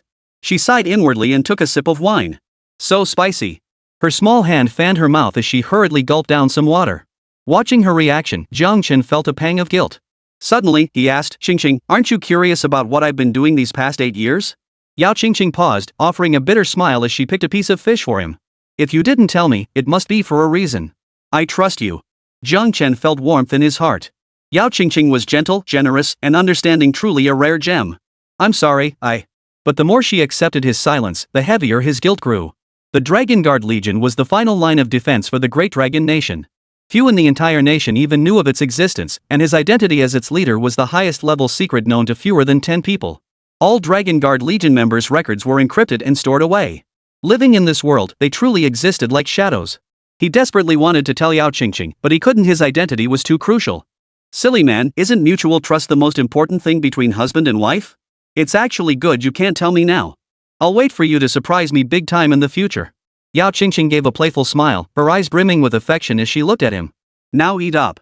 Hearing her words, Jiāng Chén felt a sense of relief wash over him as he began to eat heartily. Did they give you any trouble at the Metropolitan Police Department? Yáo Qīngqing asked anxiously. Jiāng Chén shook his head. They tried to arrest me, but Zhang Wanmin and his deputy chief dad seemed to have gotten into some trouble. They were taken away by the Ministry of War. Now the entire Metropolitan Police Department has been taken over by the Ministry of War, so they let me go. Yáo Qīngqing finally relaxed, eating her meal with complete peace of mind. In her happiness, she even had a little wine. After dinner, her head felt a bit fuzzy, so she lay down on the sofa for a nap. Jiāng Chén watched the current social situation on his tablet, letting her rest her head on his lap. Half an hour later, Yáo Qīngqing was jolted awake by the ringing phone. It was Yáo Jingshan, the head of the Yáo family. She hung up and looked at Jiāng Chén hesitantly. Grandfather wants me to come over. Jiāng Chén raised an eyebrow. Yáo Jingshan calling now could only mean two things: either he was trying to coerce him into handing over the evidence, or he had learned about Zhang Wanmin's arrest and wanted to make peace. He smiled faintly. Let's go. The Yáo residence. When Jiāng Chén and Yáo Qīngqing arrived, Yáo Kaifa, Li Hongfang, and Yáo Bing were already present. Sis, brother-in-law, Yáo Bing greeted them with an ingratiating smile as she approached. Yáo Qīngqing looked at her younger brother with a mix of affection and exasperation, sighing helplessly. Have you been causing trouble lately? Yáo Bing shook his head hastily. No. Sis, I swear to heaven, I've been perfectly well behaved these past few days. Yáo Kaifa and Li Hongfang looked slightly uneasy. Whether they had heard about Jiāng Chén's incident at the Metropolitan Police Headquarters or not, their gazes toward him carried a hint of apprehension. Is everyone here? Yáo Jingshan, the head of the Yáo family, spoke in a heavy tone. Beside him, Yáo Quan and his wife stood at attention. Yao Ying's head was wrapped in layer upon layer of white gauze, leaving only her eyes exposed. She looked like a living mummy. Their gazes toward Jiāng Chén were distinctly uneasy. Hadn't Zhang Wanmin sent word that Jiāng Chén had been arrested? How could he possibly be here now? Half of Yao Ying's face had been completely shattered by the blows. The doctor had made it clear that some of the injuries had damaged nerves. Even with the best possible treatment, she would likely be left with permanent scarring. For a woman who cherished her appearance, this was devastating. They had intended to pressure Yáo Qīngqing's family while Jiāng Chén was absent, seizing their shares and obtaining evidence against the Yao family. But now, it seemed their plans had gone awry. Yáo Jingshan cleared his throat and spoke up. A couple days ago, some minor issues led to misunderstandings and unpleasantness. I gathered everyone here today hoping we could discuss things face to face. After all, we're family. It's best to avoid straining our relationships. As soon as he finished, Li Hongfang hurriedly chimed in with a smile. Exactly. It was all just misunderstandings before. Talking it out will fix everything. Yao Kaifa chimed in. Dad, I'm your own son. How could I ever oppose you? It's just that Jiāng Chén has only recently returned and isn't fully familiar with our Yao family's situation yet, so he acted impulsively. The couple feared being expelled from the family, losing even their meager share of the inheritance, so they dared not say much more. Yao Kaiguan snorted coldly. Misunderstanding? You call beating my daughter into this state a misunderstanding? If I were to have someone disfigure Yáo Qīngqing right now and call it a misunderstanding, would you forgive me then? Yáo Qīngqing and his wife looked awkward. Jiāng Chén stepped forward, his gaze cold. You dare! You! Yáo Quanhua snorted furiously, trembling with rage. Yáo Jingshan reached out to restrain him, turning to look at Jiāng Chén with a trace of confusion deep in his eyes. Jiāng Chén's sudden reappearance had caught him off guard, leaving him momentarily unsure how to respond. Jiāng Chén wasn't locked up. Something must have happened with Zhang Wanmin. Don't act rashly for now, he whispered to Yáo Quan. Yáo Guankai wasn't stupid. He nodded slightly, forcing himself to swallow his anger. But their restraint didn't mean Jiāng Chén would let them off the hook. He stepped forward, fixing his gaze on Yáo Jingshan. What about the shares belonging to my wife's family? Yáo Jingshan chuckled coldly. Jiāng Chén, you're being rather presumptuous. I am, after all, Qingqing's grandfather and the head of the Yáo family. Have you forgotten the basic respect for elders and care for the young? Jiāng Chén burst into loud laughter, his eyes flashing with scorn. Protecting your own, fomenting factional strife within the family, and showing no respect for elders, what exactly makes you worthy of respect? Jiāng Chén. You've gone too far. Yáo Jingshan roared, his eyes cold as ice. You injured my daughter. With a single word from me, Captain Jiang of the Metropolitan Police Department can arrest you and lock you up for life. Jiāng Chén raised an eyebrow. Oh? You mean that Zhang Wanmin? I'm afraid things won't go as you wish. He and his deputy director father are probably having tea with the War Ministry right now under investigation. What? The revelation sent shockwaves through the Yáo family. Even Yáo Jingshan's face twisted with disbelief. Yáo Guankai refused to believe it, snorting angrily. That's nonsense. What authority does the Ministry of Defense have to arrest Metropolitan Police Department personnel? I think you're just stalling for time. Chapter 21, Taking a Stand. Yáo Ing pulled out her phone, displaying a message Zhang Wanmin had sent her half an hour earlier. Her speech slurred as she stammered, My fiancé just contacted me half an hour ago. I think you're the one who escaped from the Metropolitan Police Department. Before Jiāng Chén could respond, Yáo Bing stepped forward. It's true. I saw everything. Zhang Wanmin and Zhang Chongguan were taken away by over 1,000 soldiers from the War Department. Yáo Kaifa smacked him on the back of the head. Why are you meddling in this? Watch out, the Yáo family's wrath might come down on us. Li Hongfang whispered softly, My foolish son, we need to protect ourselves now. Yao Ling's fiancé is the deputy commissioner of the Metropolitan Police Department and her future father-in-law is the deputy director. They run the entire Fanyuan city. Even if Jiāng Chén has a little money, can he really fight against the authorities? Don't make a fool of yourself. Yao Bing looked aggrieved. I really saw it. I even recorded it. As he pulled out his phone, Yao Quan's dismissive laughter echoed from ahead. Yao Bing, you've clearly had too much to drink, your brains fried. The War Department mobilizing over 1,000 soldiers for an arrest? That's unheard of in Fanyuan City. Stop spouting nonsense. Jiāng Chén smiled faintly. If you don't believe us, contact Zhang Wanmin and verify whether we're lying. Seeing the confident smile on his face, the Yao family members began to lose their composure. After all, just half an hour ago, Zhang Wanmin had sent a text explicitly stating that Jiāng Chén had been captured. Yet here he stood before them, perfectly fine. Dad, no one's answering. Yao Ling's face was wrapped in white cloth, her expression hidden. Yet her voice betrayed palpable panic. Keep calling. Yao Guankai frowned as he dialed Zhang Chongguang himself. Sorry, the number you dialed. At first, there was no answer. Later, the line went straight to power off. Father and son were simultaneously out of contact. What the hell is going on? Yáo Jingshan, who had remained relatively composed, now couldn't help but feel a surge of panic. Yáo Kaiguan and Li Hongfang exchanged glances, sensing something was terribly wrong. They pulled Yao Bing aside. Son, was everything you told us when you came home earlier true? Did the Zhang family really get arrested by the War Department? You weren't just bragging? When Yao Bing had told them about the Metropolitan Police Department earlier, they hadn't quite believed him. Now, however, they too sensed something was amiss. Yao Bing glared at them. Of course it's true. How could I joke about something like this? He pulled out his phone. He had secretly recorded everything Jiāng Chén's rampage at the Metropolitan Police Department and the War Division's raid from the shadows. Open your eyes and see for yourselves, see just how dark the skies are over Fanyuan City. Jiāng Chén's voice boomed from his phone, followed by the spectacular scene of the War Department Scoutong arriving with 1,000 men to make the arrest. Brother-in-law, I uploaded that video online. It's already got nearly 2 million views. You're a local celebrity in Fanyuan City now.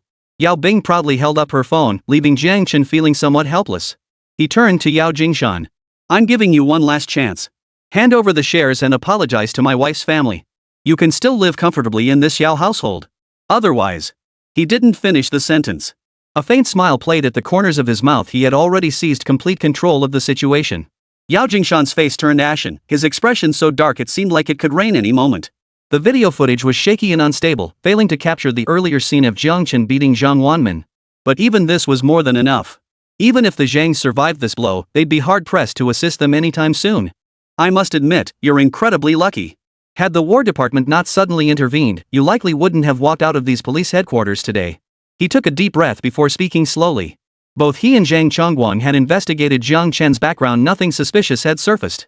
Having spent 8 years abroad scraping by, even if he had some money, it was absolutely impossible for him to mobilize such significant resources from the Fangyuan City War Department. It was all down to luck. Luck? Jiāng Chén shook his head with a smile, looking at him. So, what's your final decision? Yao Guankai stepped forward, snorting angrily. Even if the Zhang family can't step forward for now, do you really think you alone can take on our prestigious third-tier family? What capital do you have? Yao Ing chimed in, it's nothing but flimsy evidence. Even if my fiancé and his people stay out of it, this case will ultimately be handed over to the Fangyuan City Chamber of Commerce. Jiāng Chén, do you think our connections stop at the Zhang family? Let me tell you straight, the vice president of the chamber is my godfather. With him involved, no one can touch a hair on our heads. Clap. Clap. Clap. Jiāng Chén couldn't help but applaud. He hadn't expected even the Fangyuan City Chamber of Commerce to be corrupted. Thankfully, he'd instructed Gao Tong to deliver the evidence directly to the chamber's president. Otherwise, this situation would have been far more difficult to resolve. You have 10 minutes left. After that, the chamber will come to arrest you. Make the most of it. The other party was already on their way. Yao Ing gritted her teeth, her voice barely audible through clenched jaws. You're dreaming. Yao Quan's rage turned to a bitter laugh. Do you think the Fangyuan City Chamber of Commerce is your personal fiefdom? Forget 10 minutes, I'll say it plainly, even if it takes 10 hours, 10 months, not a single soul from the chamber will lay a finger on us. Yao Jingshan remained silent, but his meaning was crystal clear. I only want back what belongs to me and an apology. Is that so difficult? Jiang Sherman looked at them with disappointment, her heart aching. Grandfather, my father is your own flesh and blood son, and I am your own granddaughter. Why are you so biased? Have you truly never considered us at all? Yao Jingshan narrowed his eyes slightly, remaining silent. Yao Ing sneered coldly. Jiang Sherman, are you genuinely clueless or just playing dumb? Grandfather didn't deny you opportunities back then. After the Lin family was wiped out, how many prestigious clans did he arrange for you? Had you agreed to marry into any of them, the entire Yao family would have been honored. Not only would you have been pampered with fine food and drink, but even the position of future family head might have gone to your useless old man. But you refused. You chose to wait 8 years for a Jiāng Chén whose fate was unknown, rejecting all those wealthy suitors. Because of you, our Yao family incurred the wrath of so many powerful clans. If not for my marriage alliance with the second-rate Zhang family, securing their protection, the Yao clan would have been annihilated long ago by the clans you rejected. Grandfather's very act of letting your family freeload here is already showing you mercy. What right do you have to rant and rave now? Chapter 22, Under Investigation. Her words left Yao Qīngqing staring blankly, feeling as though her entire worldview had been shattered. She looked at Yao Jingshan in disbelief. Grandfather, is everything Sherlin said true? Does that mean in your eyes, in the eyes of the entire Yao family, I'm nothing but a tool for you to climb the social ladder? Just a bargaining chip for your interests? Is that it? Yao Jingshan slowly opened his eyes. You chose this path yourself. Don't blame others for where you are now. Yao Ing continued in a sarcastic tone, don't say grandfather didn't care for you. Not long ago, I gave your family one last chance. If you had listened to your parents and married Wang Kai, you would still be our prized possession. But alas, your parents are utter failures, unable to control their own daughter. Had they threatened suicide, I doubt you'd have dared refuse. Yao Qīngqing turned to Zhang Chenglin and Chen Pingping. Dad, Mom, so it was their idea to marry me off to Wang Kai? What did they promise you that made you willing to sell your own daughter? Chen Pingping's face flushed with unease as she stammered, Man, we had no choice. Your father said that if you agreed to marry Wang Kai, he could secure some of the Wang family's underground businesses for you to manage.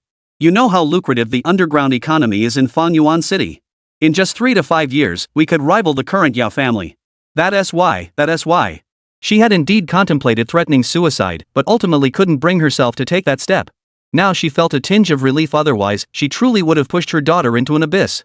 Yao Qīngqing finally understood. The last shred of familial affection in her heart vanished completely alongside the truth behind it all. She swept her gaze across the Yao family members, her smile bitter and cruel.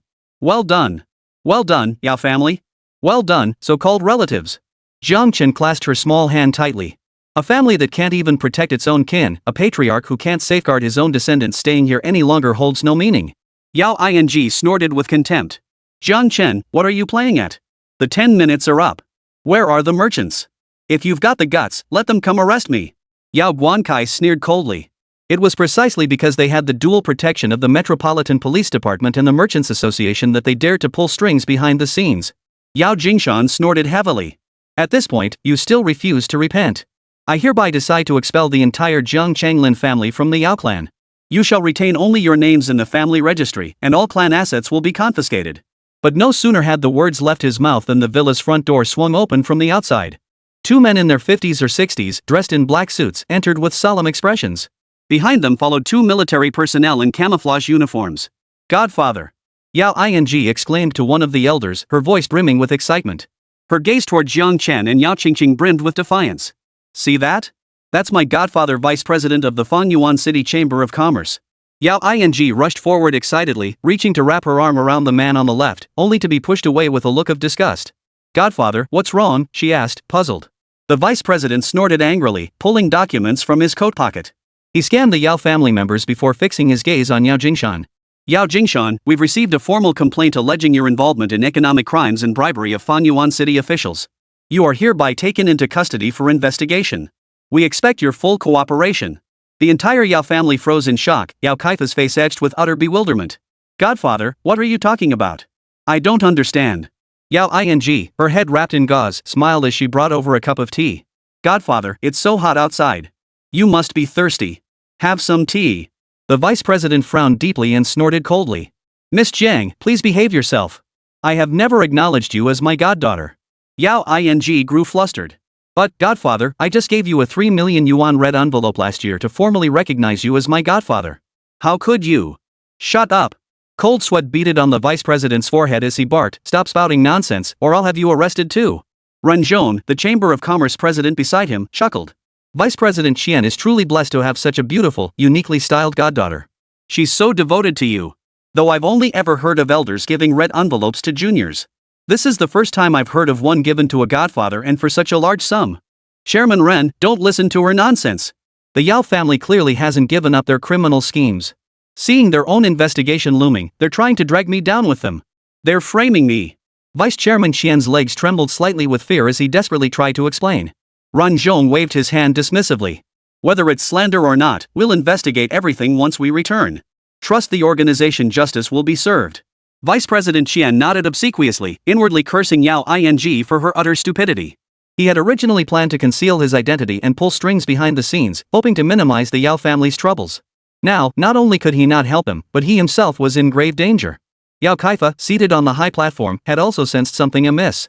Smiling broadly, he rose from his chair and, supported by his wife, approached the two chairmen.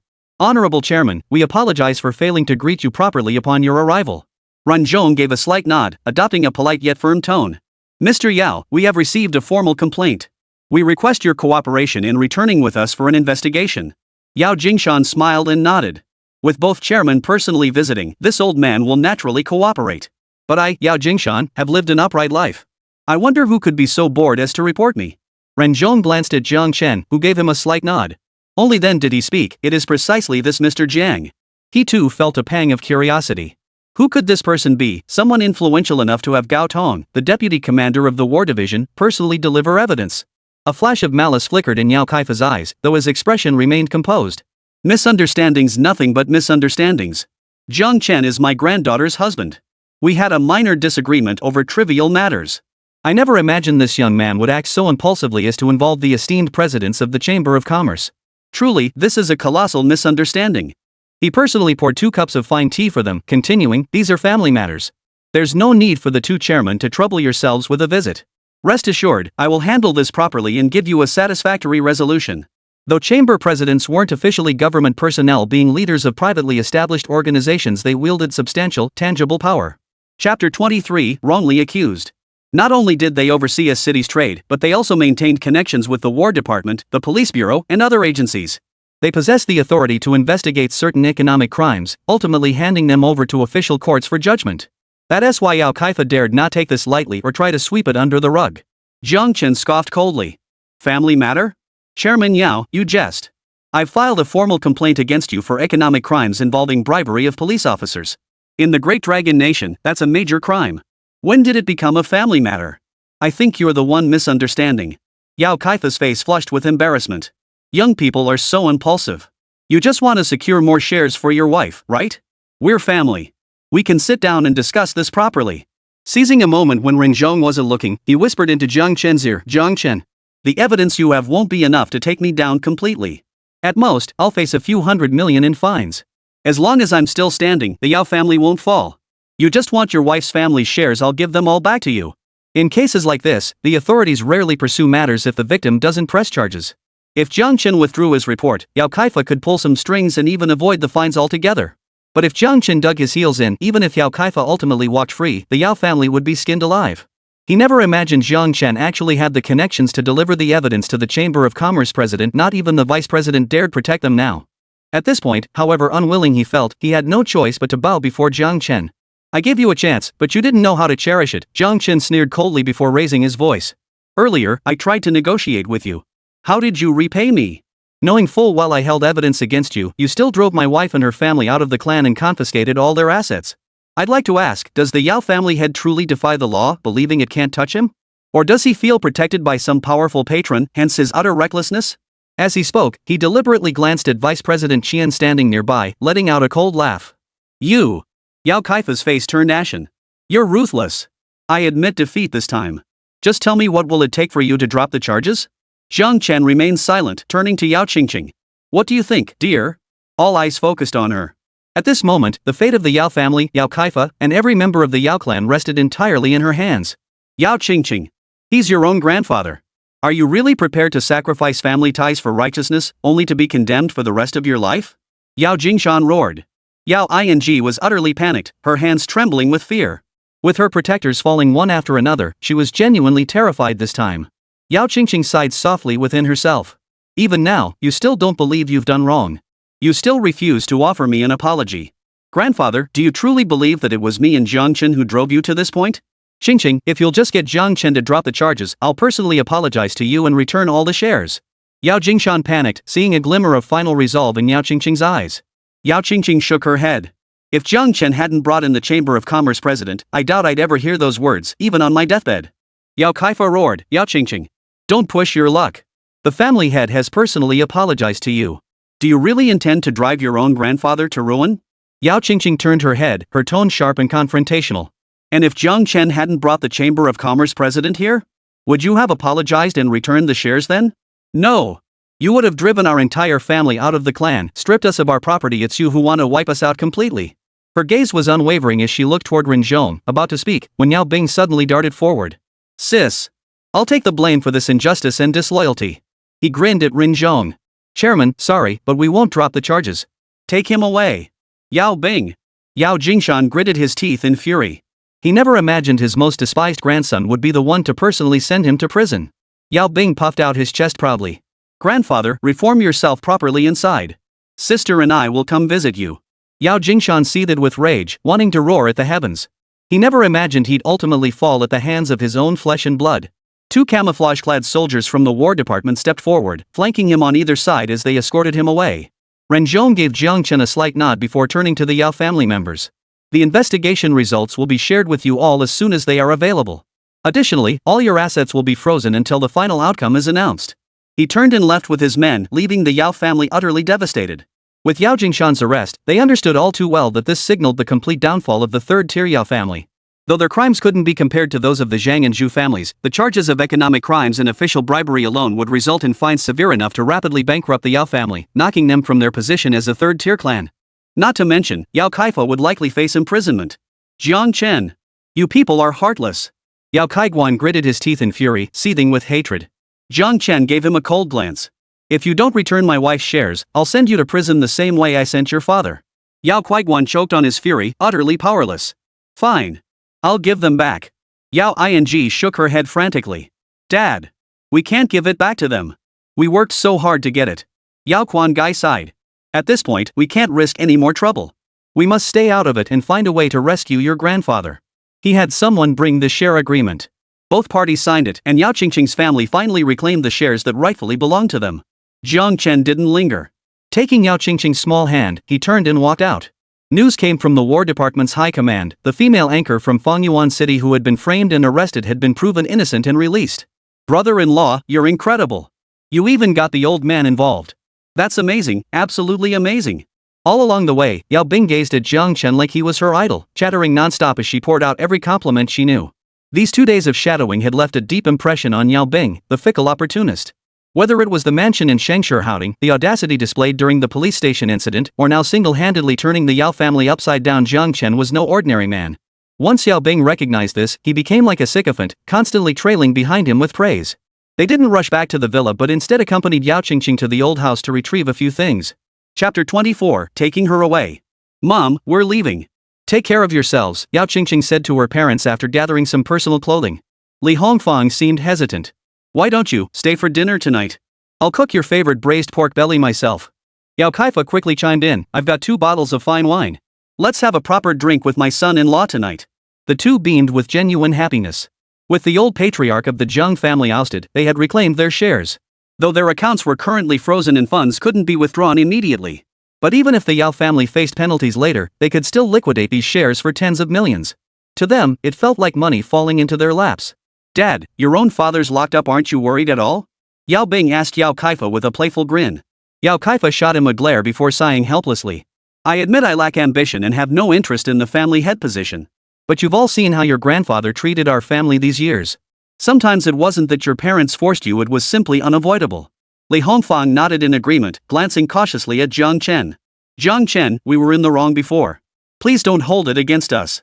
Rest assured, whatever happens from now on, your father and I will stand firmly by your side. We won't make foolish mistakes again. Jiāng Chén had helped them reclaim their shares. They saw it all clearly, their hearts as transparent as a mirror. Especially now that Jiāng Chén held a villa worth over 300 million yuan, Yáo Qīngqing's shares, plus the 60 million recovered from Yáo Qīngqing. The young couple conservatively estimated their combined assets at over 100 million yuan. Yao Kaifa and Li Hongfang were both fickle opportunists, drawn to money like moths to a flame. Now that they saw the other side gaining momentum, how could they dare to be sarcastic and antagonistic? They were scrambling to curry favor instead. Jiāng Chén knew their true colors well. Seeing their current hypocritical faces, he was suddenly transported back 8 years. Back then, the Lin family was at the height of its glory. When the Lin and Jiang families were united in marriage, Yao Kaifa and Li Hongfang had been just as obsequious, utterly devoid of any backbone. Jiāng Chén, you're not still holding a grudge against me, are you? Li Hongfang grew uneasy when Jiāng Chén remained silent. Sure man, I am your biological mother after all. Please help persuade Jiāng Chén. We were indeed in the wrong before, but you all heard it at the Yao residence just now. They forced us to pressure you into marrying that Wang Kai. Your father and I endured immense pressure. We didn't threaten suicide. We waited until Jiāng Chén returned. At the very least, we deserve credit for our suffering. Yáo Qīngqing snorted with derision. Mom, you actually have the nerve to take credit for that? How many times have you pulled that crying and screaming and threatening suicide routine in front of my sister? Thank goodness she's so sharp she saw right through your scheme. Otherwise, I'd never have gotten such an amazing brother-in-law. You little brat. I did it all for you, and you dare mock me? Wait till I beat you black and blue. Li Hongfang flushed crimson at the exposed truth, chasing her son around the tiny room. Jiāng Chén shook his head helplessly. He knew people like Yao Kaifa and Li Hongfang all too well, snobbish, greedy for wealth, climbing over others to get ahead, with hearts as sharp as needles. He couldn't expect them to genuinely reform in this lifetime. As long as they stopped causing trouble and didn't spend all day nagging and annoying him in Yáo Qīngqing, that was enough. Zhang residence. What? Zhang Chongguang and Zhang Wanmin have both been arrested by the Ministry of War? Zhang Yaozong, head of the Zhang family, rose from his chair, his eyes wide with disbelief. Dad, this is the original video. It's already racked up over 5 million views.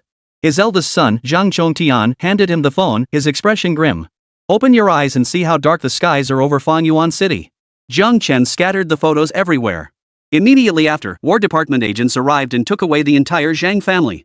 Zhang Yaozong frowned deeply, sinking back into his chair. Who exactly is this Jiāng Chén? How could he stir up such a massive storm? Sir, we just received word from above. Their system shows no record of Jiāng Chén. He's not an official. Someone reported. Zhang Yaozong's frown deepened. Not official? Could he be from the underground? Keep investigating. Look into every emerging faction in Jiangdu province over the past 2 years. Find any trace of him. Underground was how those in the black market referred to themselves. The video of Jiāng Chén causing a ruckus at the police station flooded the comments section with praise for his actions, already stirring up considerable controversy in Fangyuan City. Fortunately, with pressure from higher-ups, it hadn't fully fermented yet, and the television stations hadn't made any corresponding reports. Dad, with second brother and Wan Min arrested, there's a high chance they'll expose us too. What should our next move be? Zhang Chongtian asked. Zhang Yaozong waved his hand dismissively. No need to panic. I'll personally handle this. I'll make arrangements with the War Department. Ideally, we'll get Cheng Guang and Wanmin released directly. If that fails, we'll transfer the case to the police department. They're all our people, so it should be easier to manage. Zhang Chongtian pressed, what about this Jiāng Chén? Are we just going to let him run wild? Zhang Yaozong remained silent, his brow furrowed as he clearly contemplated the next course of action. A man with no apparent suspicious background had managed to stir up such a storm in Fanyuan City that even the War Department had been alerted. This demanded his attention. Just then, new intelligence arrived. Yao Jingshan, head of the Yao family, had been taken away by personnel from the Chamber of Commerce and the War Department. Word is, it was Jiāng Chén who filed the formal accusation against Yao Jingshan, the messenger reported. Zhang Yaozong was utterly baffled. He couldn't fathom what Jiāng Chén was truly after, daring to target even his wife's family. Fanyuan City is about to undergo a major upheaval, he muttered to himself, feeling an ominous cloud hanging over his head, refusing to dissipate. Zhang Chongtian snorted coldly. He's just a nobody with no real backing. I refuse to believe he can truly shake up Fanyuan City. If it comes to it, I'll have someone take care of him. Zhang Yaozong shook his head and suddenly asked, have they found any leads regarding Zhū Ānkāng's death? Zhang Chongtian shook his head. The surveillance from the night of the incident at the Sun Never Sets bar was tampered with. The Zhū family is in a complete mess now. They sold their shares in the bar overnight, terrified it would drag them down too. Zhang Yaozong nodded, a cold smile curling his lips. In that case, why not give them a gift? Let the Zhū family step forward and probe the true nature of this Jiāng Chén. Zhang Chongtian's eyes lit up. Father, you mean we fabricate evidence, tell the Zhous that Jiāng Chén is the murderer of Zhū Ānkāng, and let them fight it out first? Zhang Yaozong looked at his eldest son and nodded approvingly. When two tigers fight, one must be injured. Regardless of the outcome, it benefits the Zhang family without harm. I'll see just what kind of extraordinary abilities this Jiāng Chén possesses. Chapter 25, Accountability. The Zhū family wasn't acting on a whim this time. Otherwise, they wouldn't have invited them to Zhū Ānkāng's funeral. Jiāng Chén suspected they might have uncovered some clues linking him to Zhū Ānkāng's death. But he trusted the Shadow Division's work. If they truly wanted to cover something up, the chances of anyone uncovering clues were practically zero. Looks like there's a storm brewing behind the scenes. Someone wants the Zhū family to take me on. A cold smile tugged at his lips as he already had a pretty good idea who was pulling the strings. Yao Kaifa and Li Hongfeng took Yao Bing back home. Despite their repeated attempts to hint at moving into the grand villa to enjoy the good life, Jiāng Chén had firmly refused each time. That night, beneath the bright moon, Jiāng Chén and Yao Qīngqing were inseparable, lost in each other's embrace. The next morning, when Jiāng Chén woke up, breakfast was already laid out on the table, along with a note from Yao Qīngqing. Husband, I have some matters to attend to at the shop. Breakfast is ready. After you finish, please leave it on the table for me to clear when I return. Love you. Her elegant handwriting radiated affection between the lines. Warmth filled Jiāng Chén's heart. After finishing his meal, he smiled as he washed the dishes clean. Though Yao Qīngqing faced relentless pressure from the Yao family, she owned her own small shop in Fanyuan City's International Mall. Its remote location and modest size yielded only a few 100,000 yuan in annual revenue, barely enough to make ends meet. Moreover, this shop wasn't registered under the Yao family name. It was Yao Qīngqing's private property, so it hadn't been affected by the Yao family's troubles and hadn't been seized. Sitting on the sofa, Jiāng Chén studied the financial status of Yao Qīngqing's company on his tablet, his brow slightly furrowed. Poetry Cat Cafe was a pet-themed cafe that adopted numerous cats, dogs, and other animals. Customers could enjoy coffee and milk tea while petting these creatures, making it one of the hottest businesses at the moment. Yao Qīngqing had run this pet cafe for over 3 years. While it didn't bring in much profit, she enjoyed the freedom and the daily companionship of her beloved animals, making it a rare quiet haven. However, Jiāng Chén discovered that business had taken a sharp downturn over the past 2 months. Not only was there no profit, but she had to personally inject significant funds each month. Otherwise, she wouldn't be able to cover the costs of caring for the animals, let alone pay the staff. 13. Run a check on Shiyu Cat Cafe's performance over the last 2 months. Jiāng Chén set down her tablet and pulled out her custom-made phone to send a message. Shadow 13, an operative specializing in intelligence within the Shadow Division, was nicknamed Eagle Eye for his near-omniscient investigative abilities. Half an hour later, Shadow 13's findings were ready. After reviewing the details, a cold smile touched Jiāng Chén's lips. He already knew the answer.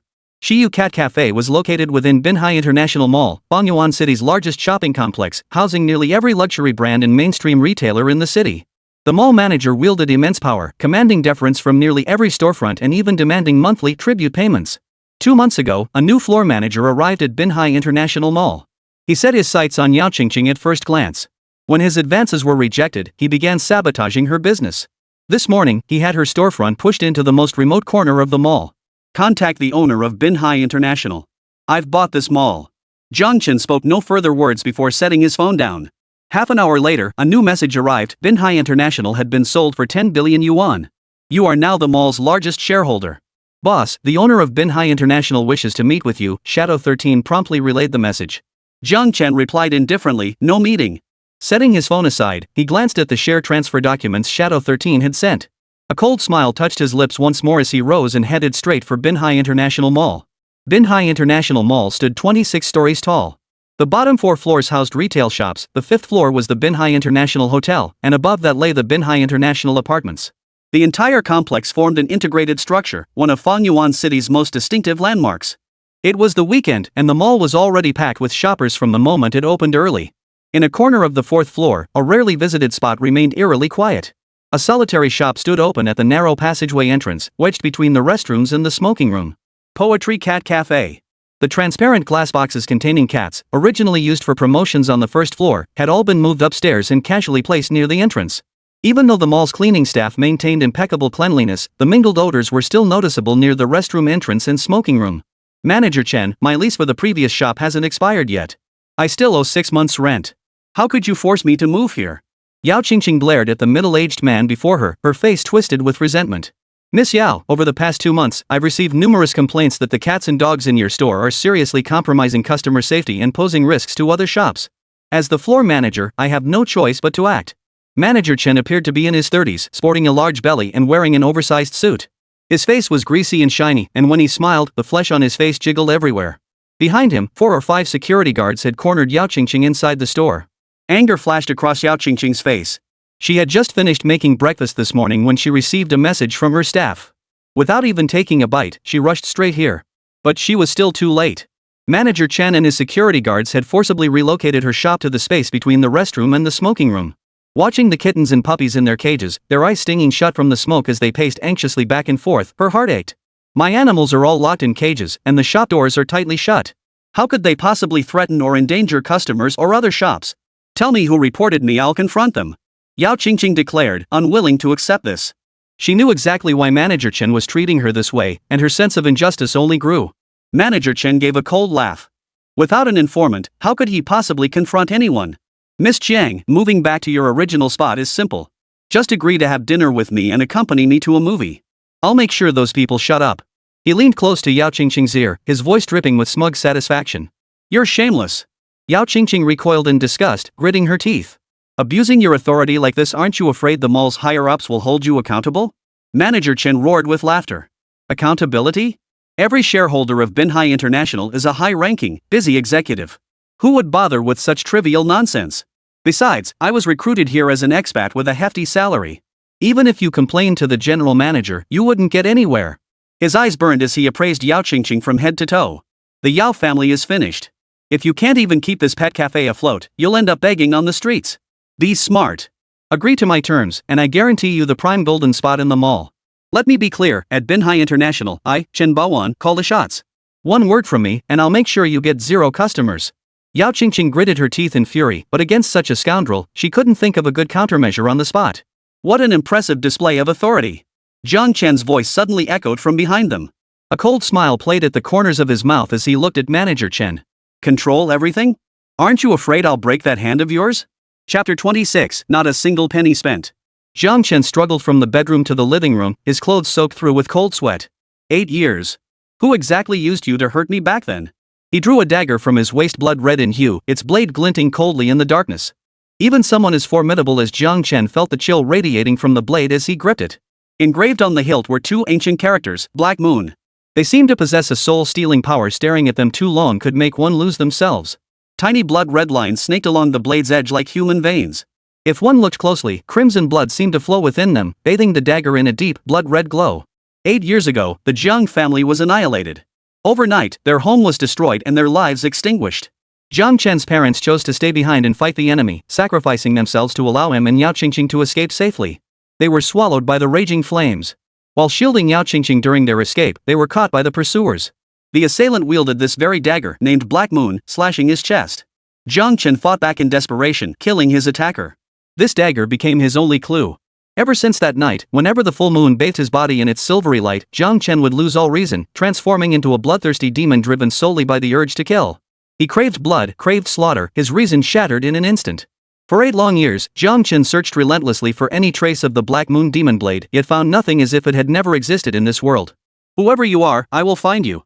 The crimson blade light gradually faded as the demonic sword slid back into its scabbard. Jiāng Chén took several deep breaths to steady his agitated emotions before collapsing onto the sofa and falling into a deep sleep.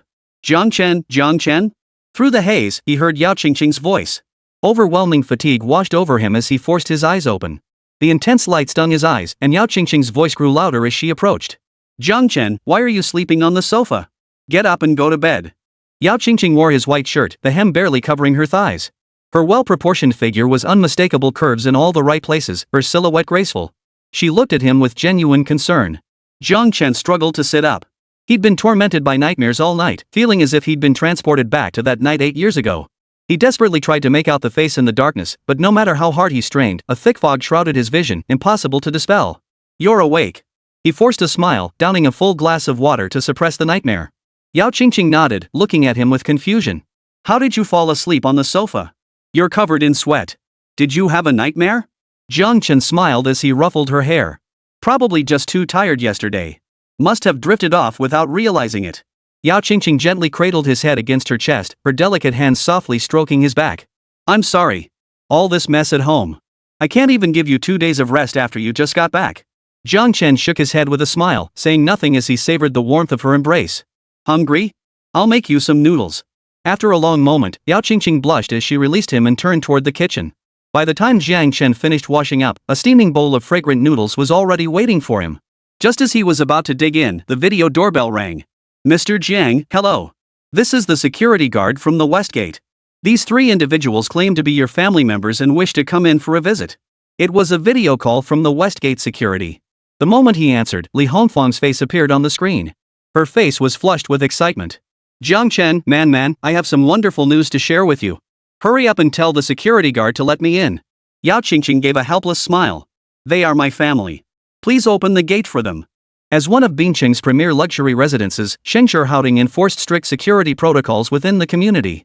Without an access card or pass, no one was permitted entry. Visitors must specify whose residence they're visiting.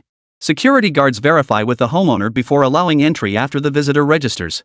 5 minutes later, Li Hongfang rushed in with her husband and son. Surveying the 680 square meter villa, her eyes widened in astonishment and her mouth hung open.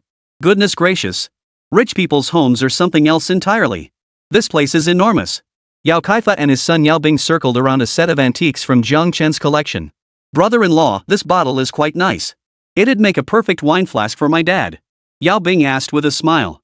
Yao Kaifa also took a liking to it, holding it in his hands, reluctant to let go. I've been needing a set of decent wine jugs. Jiāng Chén, look at all the bottles and jars you have here. One more won't make a difference. Why don't you just give it to me? Jiāng Chén watched them with amusement, sipping tea from the sofa. Sure.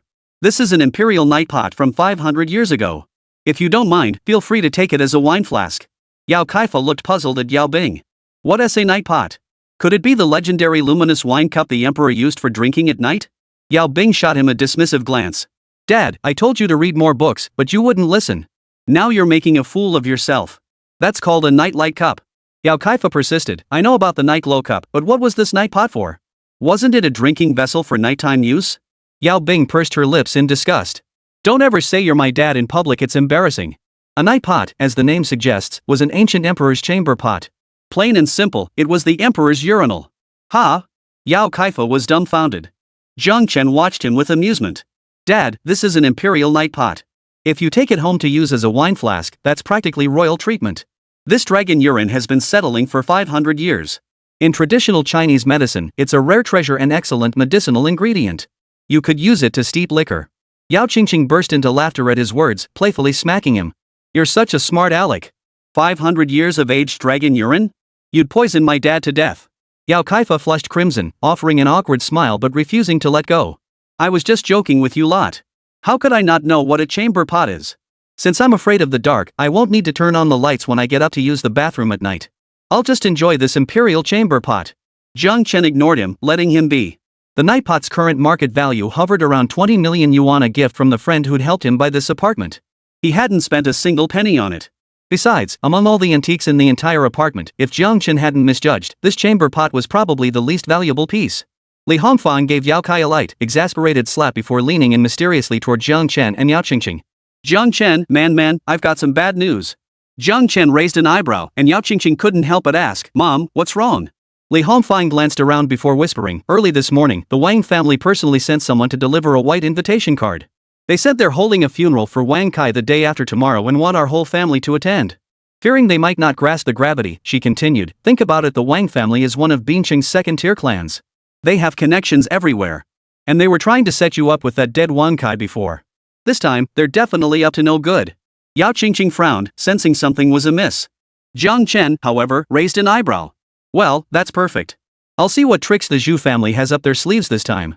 Chapter 27, Deathly Pale. Fangyuan City, Zhou family residence. Did the Zhang family truly say that? Zhu Jinlong stared at his butler, his brows furrowed, his eyes flashing with murderous intent. The steward nodded and handed over a videotape. Master, this is a recording sent by the Zhang family. They claim their people captured footage of Jiāng Chén entering and exiting the Sun Never Sets bar. Zhu Jinlong took it and inserted it into his computer. The footage immediately appeared. The footage was shaky and blurry, yet the Zhang family had processed it so seamlessly that no editing marks were visible. The footage showed Jiāng Chén cautiously sneaking into the Sun Never Sets bar, staying inside for over half an hour before emerging, his hands covered in blood. Jiāng Chén. Zhu Jinlong's lips twitched as he turned to the butler. If the Zhang family had this footage, why didn't they bring it over sooner? The butler lowered his head, silent. Matters concerning the master's household were often not his place to comment on. Zhu Jinlong propped his chin on his hand, musing, Old Lu, do you think it really was Jiāng Chén? This old servant cannot say for certain. But if it truly was Jiāng Chén who harmed the young master, then this man must not be underestimated. To silently disable the surveillance at the Sun Never Sets bar, leaving the police without a single witness, such an individual possesses formidable capabilities that cannot be taken lightly, the old butler replied carefully. Zhu Jinlong looked at him. What do you think we should do? The old steward lowered his head, hesitating to answer immediately. Zhu Jinlong waved his hand. Speak freely. I won't hold it against you. The old steward then respectfully handed him a cup of tea before saying, this old servant believes that the Zhang family not only controls the police forces in Fangyuan City, but also has people planted within the War Department and the coastal New District. Their connections and intelligence in legitimate circles are certainly more reliable than ours. This video is likely genuine. But if Jiāng Chén truly is the murderer of our young master, why hasn't the Zhang family used their connections to arrest him? Why did they hand this evidence over to us instead? Zhu Jinlong nodded thoughtfully. That's precisely my concern. Jiāng Chén just sent Zhang Chongguang and Zhang Wanmin to prison. The Zhang family must despise him now. Yet they deliver evidence against him at this very moment. I fear they have ulterior motives. He took a sip of tea before continuing, my poor son died unjustly for no reason. Even if I suspect the Zhang family has ulterior motives, I must confront this Jiāng Chén. Master, I'll arrange for men to arrest Jiāng Chén for interrogation immediately. The old steward started to leave but was called back by Zhu Jinlong. Naturally suspicious and cautious in his actions, he pondered, hold off for now. The Zhang family hasn't moved against Jiāng Chén urgently, which suggests they too harbor doubts about his identity. If we act rashly, we risk putting ourselves at a disadvantage. This is what we shall do. In 3 days' time, I shall hold a funeral ceremony for my son, Zhū Ānkāng. You are to deliver several invitations to Jiāng Chén and his family, ensure they attend. I intend to see for myself what manner of person this Jiāng Chén truly is. After dinner at the old house, Jiāng Chén and Yáo Qīngqing were escorted all the way to the gate by her family. Dad, Mom, please go back now. Yáo Qīngqing felt lighthearted, the resentment she'd harbored for years finally released by Jiāng Chén today. He turned to Yao Bing and advised, Xiaopeng, you're an adult now. Take good care of Mom and Dad in your daily life. Stop hanging out with those good-for-nothing friends. Think more about your future path. Sis, don't worry. I'll quit gambling for good and earn money to support the family. Yao Bing replied with a playful grin. Seeing his expression, Yáo Qīngqing sighed helplessly. Li Hongfang stepped forward, smiling as she asked, Jiāng Chén, I've been holding this in. Do you know the Deputy Commander Gao Tong from the War Department? Otherwise, why did they arrest so many people at the police station but let you go? Her eyes sparkled with hope. If Jiāng Chén knew the Deputy Commander of the War Division, it meant they could benefit from his connections too. Yao Kaifa rubbed his hands together. Yeah, if you know him, just tell us straight up. With the Deputy Commander backing us, I bet no one in Fangyuan City would dare cross us anymore. We could arrest them all. Jiāng Chén shook his head. Not really acquainted. Just a passing acquaintance. A flicker of disappointment crossed the elderly couple's faces. Li Hongfang quickly interjected, it's fine. Even a passing acquaintance is good. The fact he didn't arrest you this time must be because of that connection. Jiāng Chén, no offense, but you should keep in touch with someone like that. He's the deputy commander. After all, countless nobles and officials are begging for an introduction. I'll buy some nice gifts these next few days and pay him a personal visit to build rapport. Consider it your parents doing a little something for you. Yáo Qīngqing shot her a helpless look. Everyone knew exactly what she was scheming, nothing more than using Jiāng Chén to cozy up to the deputy commander of the war department for future favors. She couldn't be bothered to argue with her parents. Instead, she hailed a taxi and left with Jiāng Chén. Mom and Dad, how much money do you think my brother-in-law has on him? Yao Bing asked excitedly as she watched the taxi's taillights fade. Li Hongfang rubbed her hands together. At least over 100 million. When your brother-in-law escaped from the Lin family, he definitely took a lot of money with him. Yao Kaifa shot them a dismissive glance. 100 million? That's nothing. That amount wouldn't even make a ripple in our city. In my opinion, Jiāng Chén's most valuable asset is knowing the deputy commander of the war department. He definitely wasn't being honest earlier. Their relationship is far from ordinary. Didn't you see how even the Chamber of Commerce president treated him with utmost respect? Li Hongfang patted her round belly.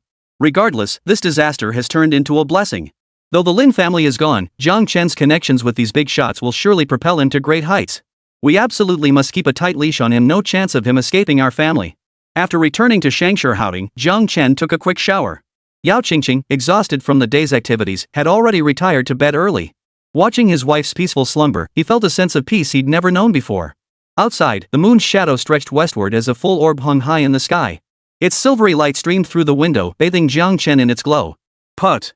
He opened his mouth, and a mouthful of black blood suddenly spurted out, his face turning deathly pale. Boundless fury surged through him. Jiāng Chén's eyes turned bloodshot as dark crimson killing intent pulsed from his body, an overwhelming thirst for blood. In this moment, he craved only slaughter, thirsting for blood. The pure moonlight felt like a poison, relentlessly eroding his sanity. Roar! Jiāng Chén growled lowly, forcing himself to endure the physical discomfort. He bit through his own tongue, using the sharp pain to cling to a sliver of clarity. He pulled all the curtains in the room shut, blocking out the moonlight streaming in, which brought him some relief. The crimson haze in his eyes gradually faded. Pale and utterly drained, he collapsed onto the floor, gasping for breath with his mouth agape. Cold sweat soaked through his clothes. Chapter 28, Discussing Work with Your Wife. Manager Chen jumped at the sudden voice, instinctively taking a step back. Yáo Qīngqing spotted Jiāng Chén and hurried over. Honey, what are you doing here? Jiāng Chén's gaze shifted from Manager Chen to her, his eyes softening with tenderness. I heard about what happened here, so I came to see you. So you're the husband who vanished 8 years ago? I hear you didn't even spare your wife's grandfather. You reported him by name and had him arrested. Now you're the laughingstock of Fangyuan City. Manager Chen snapped, his eyes burning with jealousy and fury. The man before her stood impeccably dressed in a black suit. Tall and well-built, he radiated an explosive power. His physique was perfectly proportioned, his face stern and resolute, his gaze sharp, utterly flawless. Now look at his own bulging belly and chubby face. The two were worlds apart. Most crucially, this man was Yáo Qīngqing's husband. Jiāng Chén turned to him, his eyes flashing with ferocity, offering no reply. Manager Chen, right? I hear you're quite the big shot, running the show single-handedly at Binhai International Mall? Manager Chen lifted his chin smugly, pointing a finger at him. Since you know how formidable I am, get the hell out of here now. If you piss me off, I'll have my men kick your wife out of this mall. She'll never set foot in here again. Jiāng Chén remained silent, his expression darkening. Seeing his expression, Manager Chen assumed he was intimidated. He sneered coldly. Don't say I didn't give you a chance. All it takes is for your wife to accompany me to dinner and a movie. Then come to my office tonight for a work discussion. I might consider letting her return to her old position. Snap. Before he could finish, Jiāng Chén seized his finger and wrenched it upward with brutal force. A sharp crack echoed through the air. That single sentence had crossed Jiāng Chén's absolute limit, and he struck without hesitation. Ah! Manager Chen screamed in agony, his entire body bending backward under Jiāng Chén's grip. His right index finger had been forcibly snapped by Jiāng Chén, bending backward at a 90-degree angle. The agony made cold sweat break out on his forehead. Is this the hand you used to cover the sky? Jiāng Chén stared coldly down at him, utterly unmoved. Manager Chen gritted his teeth and bellowed behind him, what the hell are you standing around for? Get him! Only then did 4 or 5 security guards snap into action, brandishing their rubber batons as they charged forward. Thud! Thud! Thud! Before they could even see how Jiāng Chén moved, they were sent flying backward, landing sprawled on the ground, moaning in pain. Manager Chen's eyes widened in shock. These guards weren't martial artists, but 4 or 5 burly men armed with clubs had been knocked down in a single exchange? You! He looked up, meeting Jiāng Chén's icy gaze, a piercing stare that seemed capable of killing him in the next second. I'm asking you, came the icy voice, sending a shiver down his spine. Did you use this hand to block the sky? Gritting his teeth against the excruciating pain in his fingers, Manager Chén snapped, I warn you. This is Binhai International Mall, not the Jiāng family estate. You won't get away with this. He sucked in a sharp breath, glaring viciously at Jiāng Chén. Transferring your wife here was a unanimous decision by our mall's senior management. Even if you beat me to death, your wife will still have to work in this filthy, stinking place. Jiāng Chén curled his lips, revealing a sneer of contempt. He turned, took Yáo Qīngqing by the shoulder, and guided her into the store.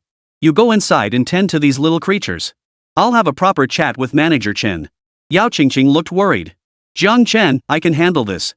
Don't act impulsively. After all, this is Binhai International Mall. There are so many people watching. The commotion had already drawn a crowd of onlookers. Many were even holding back the urge to use the restroom, gathering at the shop entrance to gawk. She feared Jiāng Chén's hot temper might escalate the situation beyond control. Jiāng Chén smiled faintly, gently smoothing her hair. Don't worry. I know my limits. Then, he stepped out of the store with a friendly smile on his face, grabbed Manager Chén by the collar, and yanked him away like he was carrying a little chicken. Everyone, Manager Chén and I need to discuss something.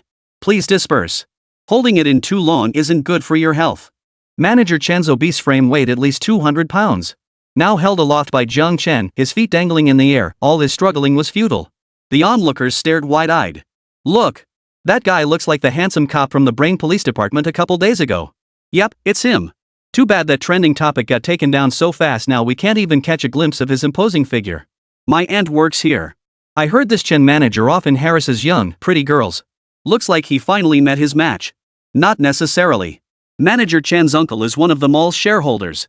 If this handsome guy dared to lay a hand on him here, he probably won't get off scot-free. The crowd buzzed with whispers, huddling together in hushed discussion.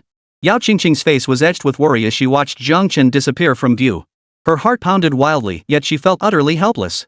Jiāng Chén dragged Manager Chén into the manager's office and slammed the door shut with a bang. What do you think you're doing? Everyone saw this. If anything happens to me, you won't get away with it. Manager Chén still had the nerve to shout defiantly. Jiāng Chén sat in his executive chair, looking down at him. You like locking yourself in here to discuss work with people, don't you? Today, I'll grant your wish. We'll have a nice little chat. Using this excuse, Manager Chén had abused his authority over the past 2 months, preying on at least 3 young, attractive women. Terrified of his power and that of his uncle, those girls dared not speak up. He'd assumed Yáo Qīngqing was just talking tough, a little punishment would make her back down. Little did he know he'd provoked Jiāng Chén, this violent thug. He glared at Jiāng Chén, laughing maniacally. Let me tell you, my uncle is a shareholder of Binhai International. If you touch me today, you'll never walk out of Binhai International alive. Think you're tough? Go ahead and kill me today if you've got the guts.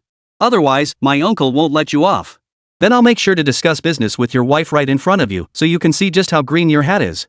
Looking for death. Jiāng Chén snorted furiously, snatched the ashtray from the table, and smashed it hard into Manager Chén's mouth. A muffled groan escaped him as most of his teeth were knocked loose, spilling out mixed with blood. The pain brought tears to his eyes. Jiāng Chén had no intention of letting him off. Seizing his arm with one hand, he raised the ashtray high with the other and brought it crashing down with brutal force. Snap! The sound of breaking bone echoed as Manager Chén let out a muffled, agonized howl, his eyes bulging nearly from their sockets. His right wrist was shattered clean through, bone exposed. You're finished. Your wife is finished. My uncle will never let you off, he snarled, his words slurred with rage. Just then, the office door burst open from the outside. A middle-aged man in his 50s stormed in, his face flushed with rage. He was one of the minority shareholders of Binhai International and Manager Chén's uncle, Chen Tianming. Chapter 29, Public Outrage. Manager Chen Baowan, upon seeing Chen Tianming, immediately knelt and clung to his thigh. Second uncle, you finally made it. Baowan, what happened to you? Who hit you? Chen Tianming was startled to see his nephew in such a state. He had received notice from the major shareholder about a change in equity today, instructing him to meet the new shareholder. Little did he expect that upon arriving at the mall, he'd be informed his own nephew had been beaten. He rushed over immediately. Chen Baowan, tears and snot streaming down his face, pointed at Jiāng Chén. It's him! Yáo Qīngqing's husband from the Yáo family. He's the one who beat me up like this. The Yáo family? Didn't they go under just a couple days ago? Chen Tianming turned to glare at Jiāng Chén, his brow furrowed and his eyes flashing with a fierce intensity. He stood up, his voice cold and menacing. You dare lay a hand on my people? Don't you fear you won't live to see tomorrow? Jiāng Chén lazily lifted his head and sneered, blatantly threatening your new boss? Aren't you afraid I'll kick you out of here? His words drew loud laughter from Chen Tianming and Chen Baowan. New boss? What a load of hot air. Chen Tianming snorted angrily. The man before him was barely in his 20s and merely the son-in-law of the Yao family. How could he possibly be his new boss? He reached for his phone, ready to call his men, but Jiāng Chén flung a copy of the share transfer agreement right into his face. Open your dog eyes and take a good look. Jiāng Chén sat back in his chair with a cold smile. Chen Tianming frowned. Having spent decades in the cutthroat business world, he was hot-tempered but not impulsive. He didn't lash out immediately. The document was meticulously detailed. Jiāng Chén had purchased an 80% stake in Binhai International Mall for 10 billion yuan, making him the mall's largest shareholder. Uncle Chen, what are you waiting for? Call someone. Chen Baoan urged. Chen Tianming glanced at him but said nothing, turning to step outside and make a call. Though puzzled, Chen Baoan felt bolstering confidence upon seeing his uncle arrive. He glared viciously at Jiāng Chén. My second uncle is notorious for being ruthless. If you dare touch me, you'll be waiting for your wife to collect your body. Jiāng Chén smiled indifferently. Tough guy? I wonder if he's tough enough to cut ties with his own kin for the greater good? Chen Baoan froze, momentarily unable to grasp the meaning behind his words. The office door swung open again. Chen Tianming strode in, his face dark and grim. Second uncle, hurry and have someone deal with him. I want to personally chop off both his hands. Chen Baoan urgently demanded. Shut your mouth. Chen Tianming roared, his face darkening so much it seemed like rain could pour from it. Chen Baoan froze, unable to resist asking, Second uncle, what's wrong? That kid not only crippled me, but he also impersonated the new boss of our Binhai International. He deserves a severe lesson. Chen Tianming shot him a glare before turning back. Holding the photocopy with both hands, he placed it respectfully before Jiāng Chén. Mr. Jiang, I apologize. He had just called the original major shareholder, who had explicitly confirmed that Jiāng Chén was indeed the buyer of the 80% stake and now their new boss. Though stunned, the written proof and the former owner's endorsement left him no choice but to accept it as fact. Jiāng Chén gave a slight nod and casually tucked the photocopy away. Chen Tianming wasn't a reckless man. Had he acted without asking questions earlier, he wouldn't be standing here now. Chen Tianming glanced at Chen Baoan and cautiously asked, Mr. Jiang, what did my nephew, Baoan, do wrong? What could possibly warrant you taking action personally? Jiāng Chén gave a sarcastic laugh and pointed at Chen Baoan. Have your own nephew explain it to you? Chen Tianming's heart sank. He knew his nephew's character all too well. The man had virtually no resistance to female charms. He'd heard rumors recently that Chen Baoan had set his sights on an exceptionally beautiful woman who ran a pet cafe, cornering her between the restroom and the smoking room. He'd heard the cafe's owner was from the Yao family of Bincheng, a woman named Yáo Qīngqing. His eyes widened in disbelief as he stared at Chen Baoan, finally understanding why Jiāng Chén had flown into such a rage. You bastard! Chen Tianming roared, snatching the blood-stained ashtray from the table and smashing it viciously into Chen Baoan's other hand. Uncle Chen, what are you doing? Ah! Chen Baoan was already stunned. He tried to dodge, but it was too late. His other, uninjured hand was also brutally crushed by his own uncle. Chen Tianming tossed the ashtray aside, stepped forward, and clamped his hand around Chen Baoan's throat. You dare touch the boss's woman? You think I won't make sure you don't see tomorrow's sun? Chen Baoan's eyes rolled back as his choked, fat face swelled crimson, filled with terror. Only now did he truly believe that Jiāng Chén was the new boss of Binhai International. Boundless terror spread through him. Second uncle, I know I was wrong. He desperately pounded at Chen Tianming's hand. He knew his uncle well, ruthless and merciless. He'd once broken his own son's leg for making a mistake. Chen Tianming gritted his teeth, a flicker of fear flickering in his own eyes. The senior shareholder had explicitly warned him earlier that Jiāng Chén was no ordinary man, urging utmost caution and never to provoke him. Yet, barely had he stepped into the business arena when his foolish nephew had already committed such an unforgivable blunder. The veteran shareholder wielded influence far beyond Bincheng, holding significant power even within Jiangdu province. The fact that he had issued such a warning was proof enough of Jiāng Chén's terrifying capabilities. Mr. Jiang, this bastard has committed an unforgivable offense. I will not shield him. Please mete out punishment. Whatever the outcome, I, Chen Tianming, will be the first to raise my hand in agreement. He dragged Chen Baoan before Jiāng Chén and forced him to kneel on the floor. Chen Baoan was already terrified out of his wits. His uncle was the real deal when it came to killing people. I was wrong. I know I was wrong. Please spare me. Don't kill me. He knelt on the ground, repeatedly kowtowing and begging for mercy, his voice trembling, all traces of his earlier arrogance gone. Jiāng Chén shot him a glance and waved him away with disgust. Get out of Binhai International. Confiscate the tools used in the crime. At those words, Chen Baoan collapsed onto the floor, his face drained of all color. No, Mr. Jiang. I'm the only son in my family. My father passed away early, leaving me as the sole heir. Our family line must not be cut off. He kept kowtowing and apologizing to Jiāng Chén. Jiāng Chén rose, towering over him. Not punishing you would only fuel public outrage.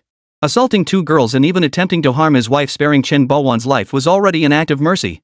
He turned and walked out. Instantly, Chen Baowan's blood-curdling screams, like a pig being slaughtered, echoed from inside. Jiāng Chén, are you okay? Are you hurt? Yáo Qīngqing's heart finally settled when she saw him return. Jiāng Chén smiled faintly, running his fingers through her soft hair. Don't worry. The villain has been punished. Surrounded by the house full of kittens and puppies, he couldn't help but smile genuinely. He crouched down, scooped up a tiny kitten, and gently rubbed its belly.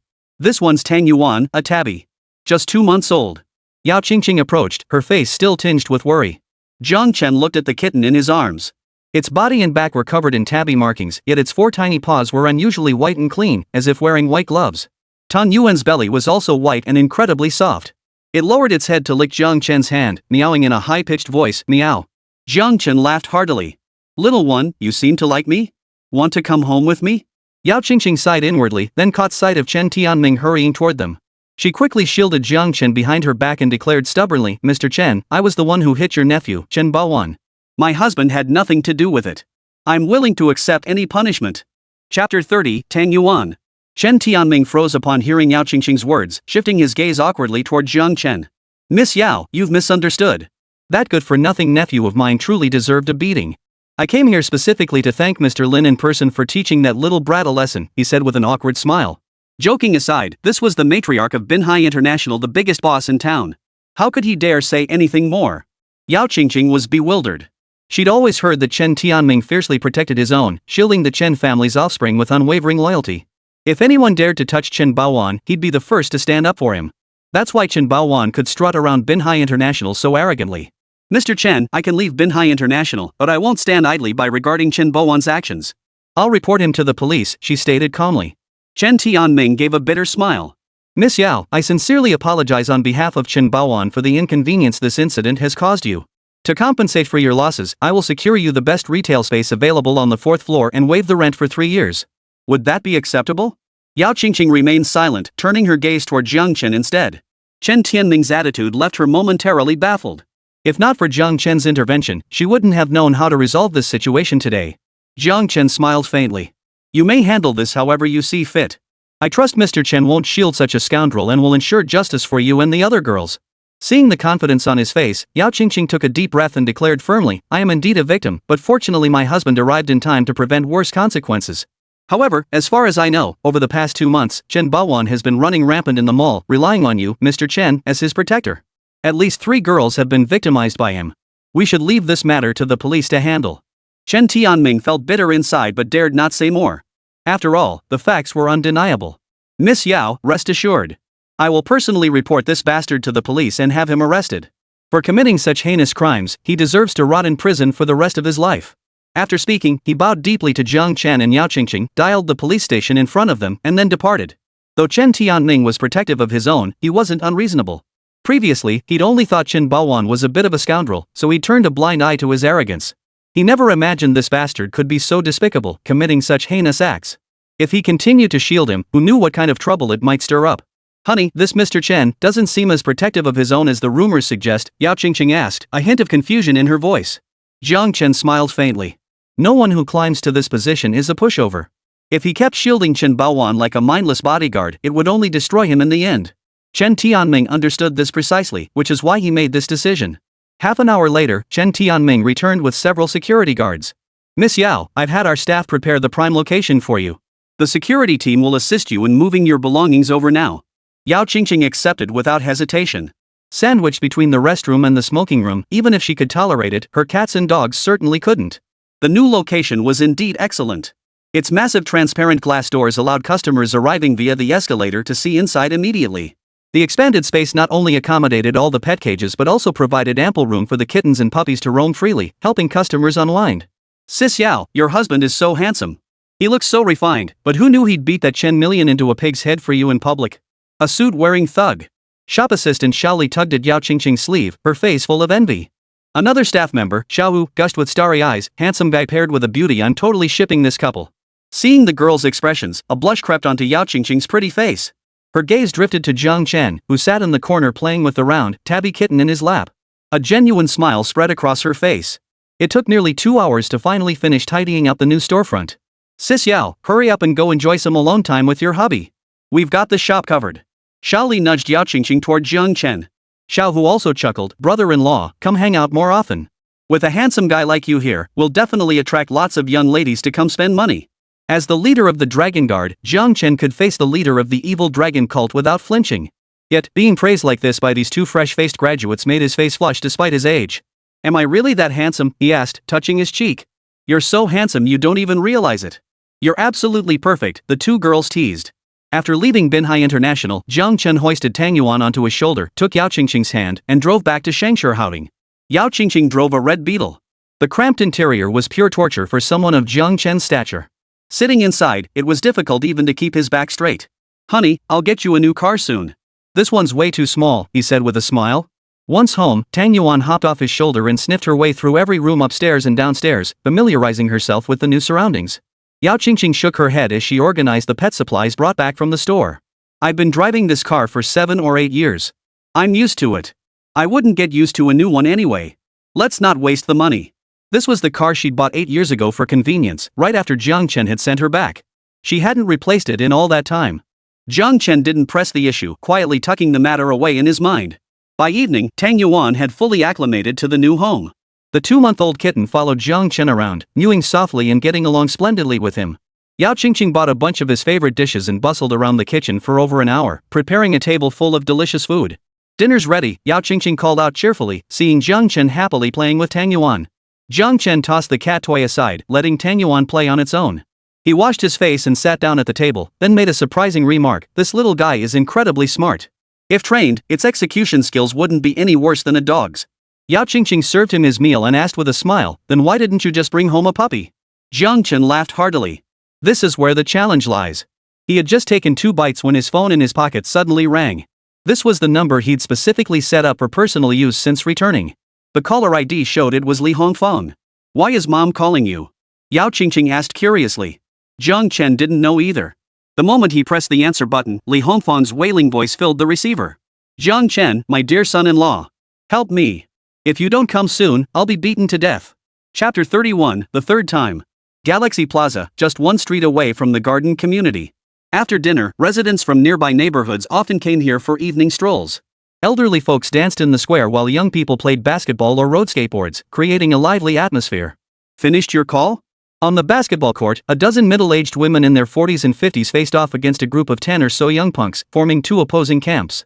One guy with a head full of yellow hair looked at Li Hongfeng with a cocky smirk. At his feet lay a man who appeared unharmed, yet he rolled around on the ground, wailing incessantly. Li Hongfeng tucked her phone away and nodded timidly. Finished. Finished. The yellow-haired guy pointed at the guy on the ground. So, how much are you gonna pay to fix my buddy up after you beat him like this? Li Hongfeng looked utterly aggrieved. I only slapped him once. Who knew such a big guy couldn't take a punch?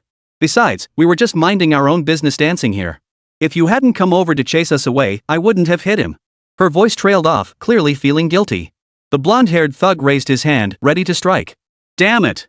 Old lady, get this straight, this is a basketball court, not some dance floor for you old folks. Li Hongfeng flinched, her neck shrinking back. The dozen or so elderly women behind her were ordinary citizens, too intimidated to speak up against this gang of thugs. Our usual spot was taken, so we had no choice but to come here. Besides, this is public property. Who says basketball hoops are only for basketball? There's no rule against square dancing here, she protested, unwilling to concede. That evening, Li Hongfeng and her elderly friends had gathered as usual to dance in the square. But their usual open space was occupied by a group of men and women in their 60s and 70s practicing Tai Chi. Unable to argue with them, the women had shifted their dance to the basketball court. But after only 10 minutes, this gang of thugs showed up.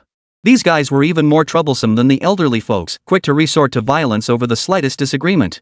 Li Hongfeng was shoved, and she reflexively slapped the guy. To her surprise, he fell to the ground and immediately demanded 100,000 yuan. This is extortion. How could one slap possibly injure someone? Li Hongfeng retorted. The blonde-haired thug sneered coldly. Fine, you don't have to pay. But my buddy isn't quite right in the head. If you piss him off and he storms into your house and does something, well, that wouldn't be good. Don't try to scare me. Li Hongfeng retorted. My son-in-law is formidable. When he gets here, he'll make you regret this. Her words were met with a burst of laughter. Yellow hair, cigarette dangling from his mouth, stepped forward, grabbed Li Hongfeng by the collar, and raised his hand to strike. Damn it! You dare threaten me? Smack! A sharp crack echoed. Li Hongfang shut her eyes tightly in fear, and the older women behind her let out a collective shriek. But the expected pain never came. When she opened her eyes, she saw half of Yellow Hair's face already swollen, his furious gaze fixed on someone behind her. Jiāng Chén? Li Hongfang whirled around. The moment she saw him, she gasped, "My dear son-in-law, you finally made it." She hurriedly hid behind Jiāng Chén, her demeanor undergoing a dramatic shift. Her confidence soared, replaced by the timidity of moments before, now replaced by sheer arrogance. "You filthy scoundrel! Think I'm afraid of you? Try touching me again if you dare. Watch my son-in-law beat you to a pulp." Jiāng Chén looked at his mother-in-law with a mix of exasperation and resignation. After receiving the distress call, he'd rushed over without even eating, expecting some major crisis. Little did he know it was just Li Hongfang getting into a fight and being blackmailed. "Damn it, you dare hit me?" The blonde-haired man clutched his face, his head buzzing. That slap had sent stars dancing before his eyes, nearly knocking him unconscious. 10,000 yuan per slap, huh? Jiāng Chén eyed him with a mocking smile, pulling a bank card from his pocket and tossing it over. "I'll start with 1,000,000. Setting aside who was right or wrong in this incident, Li Hongfang and the others had indeed wronged the owner by occupying the premises and resorting to violence. However, the blonde-haired man and his crew taking advantage of the situation to extort money crossed the line into criminal activity. Wang Mao froze in shock. He never imagined such a windfall existed. He picked up the bank card from the ground suspiciously, glaring at Jiāng Chén. "What the hell? What if you're lying? What if there's no money in this card? Then I'd have taken 10 slaps for nothing." Before Jiāng Chén could respond, Li Hongfang sneered, "My son-in-law is a big shot living in Shangshihouting. How could he scam a low-life scumbag like you? If there's no money in it, come find me at my house anytime." Then, she looked at Jiāng Chén with a hint of pity. "My dear son-in-law, 10,000 per slap is too expensive. With that money, you could have bought me a set of top-tier cosmetics instead." Jiāng Chén shook his head with a smile. "It's just pocket change. I'd rather buy something satisfying." Had this been when he first returned, Li Hongfang would have dismissed it as pretentiousness. But after the events of the past 2 days, she had completely let go of her reservations about Jiāng Chén. If her son-in-law said it was pocket change, then it must be pocket change. "So, what do you say? Got the guts to take it?" Jiāng Chén looked at the blonde-haired guy, his smile radiant.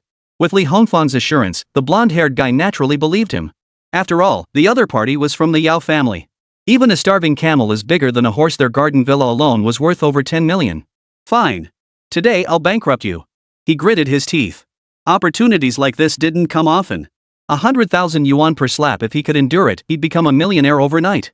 Jiāng Chén, however, remained unhurried. "Let me make this clear up front," he said calmly. "This 100,000 is for 10 full slaps. If you can't take it halfway through and I don't get all 10 in, you won't get a single penny." Without a second thought, Yellow Hair agreed. I've been hustling on the streets for years. I may not have much else, but I've got thick skin and can take a beating. Bring it on."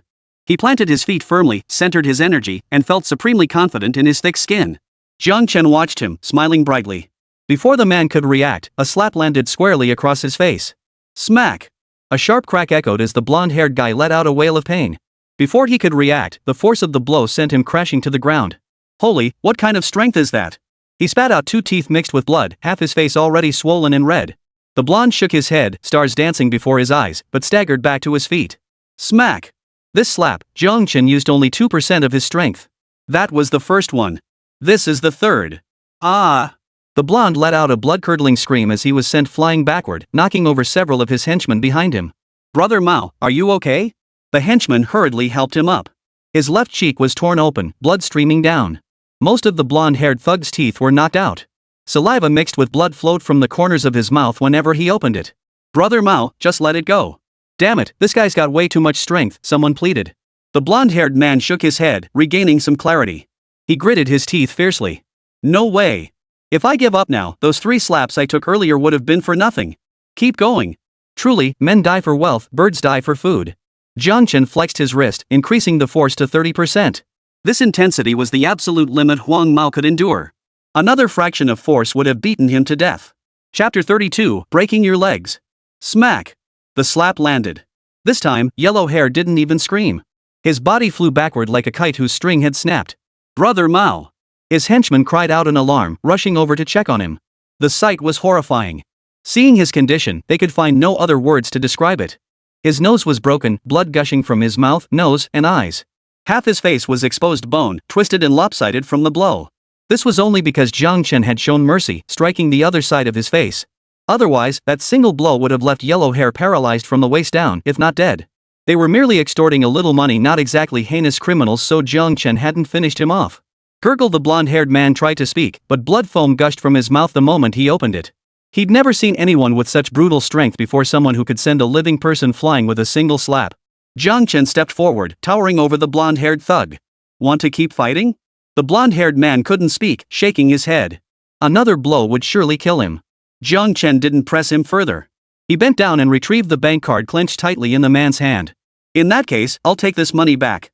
Though the yellow-haired thug was utterly unwilling, he had no choice but to comply. Damn it! Guys, let's fight him. Seeing their leader beaten like this and the money taken back, his men disregarded their earlier agreement and charged forward, ready to fight. Jiāng Chén stood his ground, merely raising his palm slightly. Not a single one dared advance further. Second brother, this guy's got something weird about him.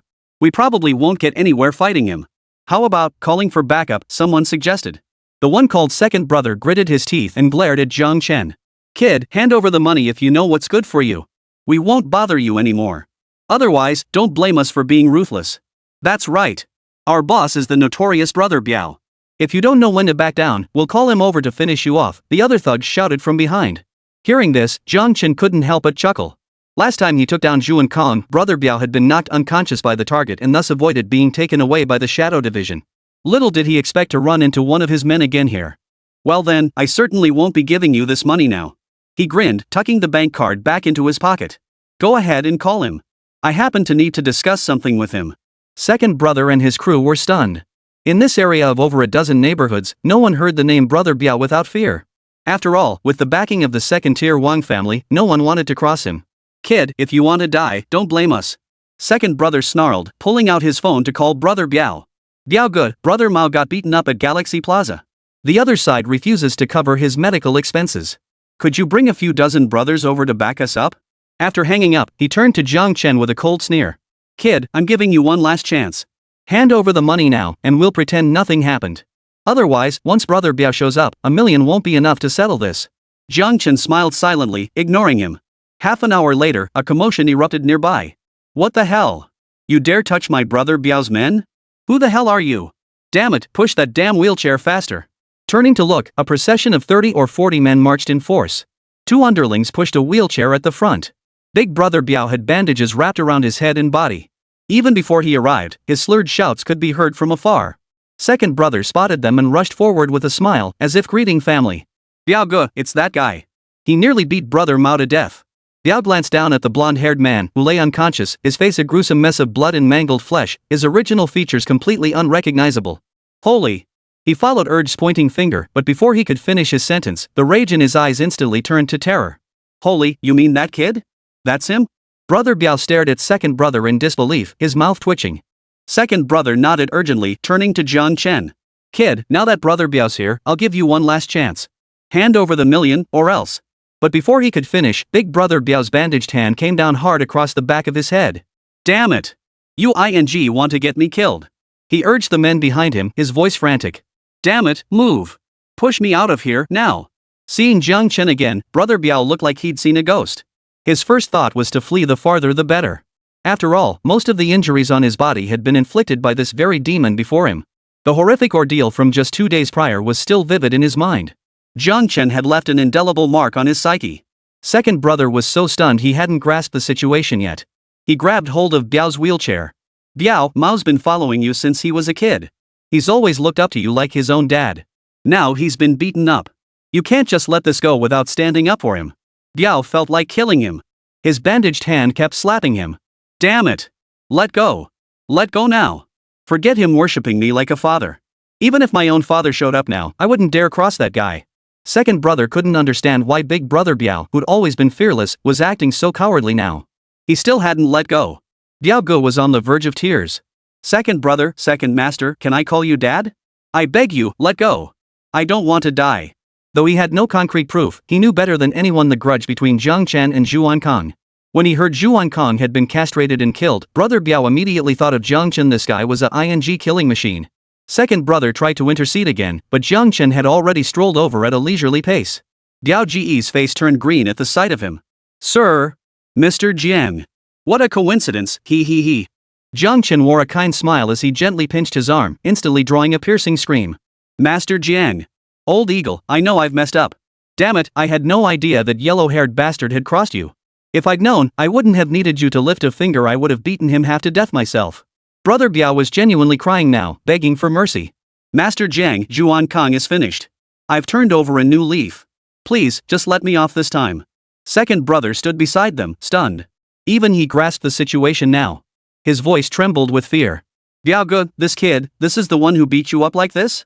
Biao slapped him hard on the back of the head, the pain making him wince. Damn it! What do you mean this kid? I call him Boss Jiang, you should be calling him Ancestor. Jiāng Chén waved his hand dismissively, not intending to make trouble for Brother Biao. It seemed he was genuinely terrified. He grabbed Brother Biao's wheelchair, grinned, and smacked him hard on the head, nearly giving him a concussion. The Wang family is holding a memorial service for Zhū Ānkāng tomorrow. You know about it? Biao nodded like a bobblehead. Master Jiang, rest assured. I've washed my hands of this life. I've resolved to cut all ties with the Wang family's criminal gang. I'll turn over a new leaf and start anew. Jiāng Chén shook his head, his voice icy. Quite the opposite. If you dare not attend, I'll break your third leg. Chapter 33, The Vast Gap. Ha! Brother Biao stared at Jiāng Chén in disbelief, thinking his ears must be playing tricks on him. Jiāng Chén smiled faintly. You heard me correctly.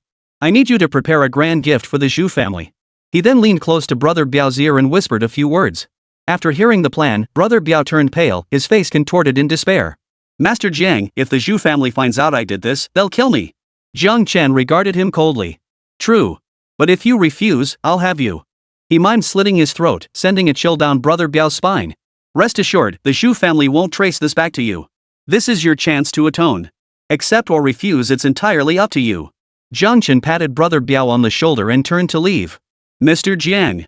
Brother Biao urgently called out, his voice strained. After a long pause, he clenched his teeth. Mr. Jiang, I agree. Jiāng Chén gave a slight nod without turning back. Tomorrow at 5 in the afternoon. Don't be late. With that, he left the place with Li Hongfeng. Oh my, Chén sister, so this is your son-in-law? What a fine young man. Truly enviable. Exactly.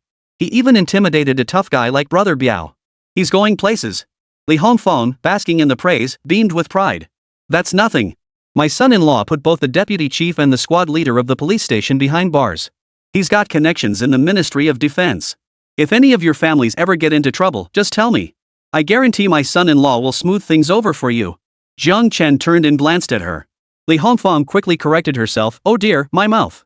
We can't commit crimes, or else don't blame me for forgetting our sisterly bond. But if anyone bullies you in the future, I'll have my son-in-law seek justice for you. She wanted to brag some more. All these years, suppressed by the Jiang family, she'd been unable to hold her head high among these old sisters, often mocked. Now she'd finally caught a chance, only to be forcibly dragged away by Jiāng Chén and sent back to Garden Mansion. Jiāng Chén, tomorrow morning I'll have Pangpang drive over to pick you up at Shangshihouting, Li Hongfeng declared triumphantly, patting her Maserati. It's a car worth over $1,000,000 so comfortable to ride in, much better than Man's beat-up Beetle. Jiāng Chén nodded without comment and turned to leave. My big mouth. Li Hongfeng finally snapped out of it, gently slapping herself. They live in Shangshihouting, worth over $100 million. How could they possibly care about a mere $1 million car? By the time Jiāng Chén returned to Shangshihouting, it was nearly 10 o'clock at night. Yáo Qīngqing waited anxiously at home. She had reheated the dinner on the table 3 times before Jiāng Chén finally returned. Honey, how's my mom? She hurried forward, took his coat, and hung it on the wall before asking anxiously. Jiāng Chén smiled faintly. Nothing serious. Just a run-in with some thugs at Galaxy Plaza. It's all taken care of now. He sat down at the table, and the two shared a simple dinner before washing up and retiring for the night. Little Tang Yuan had fully settled into this home.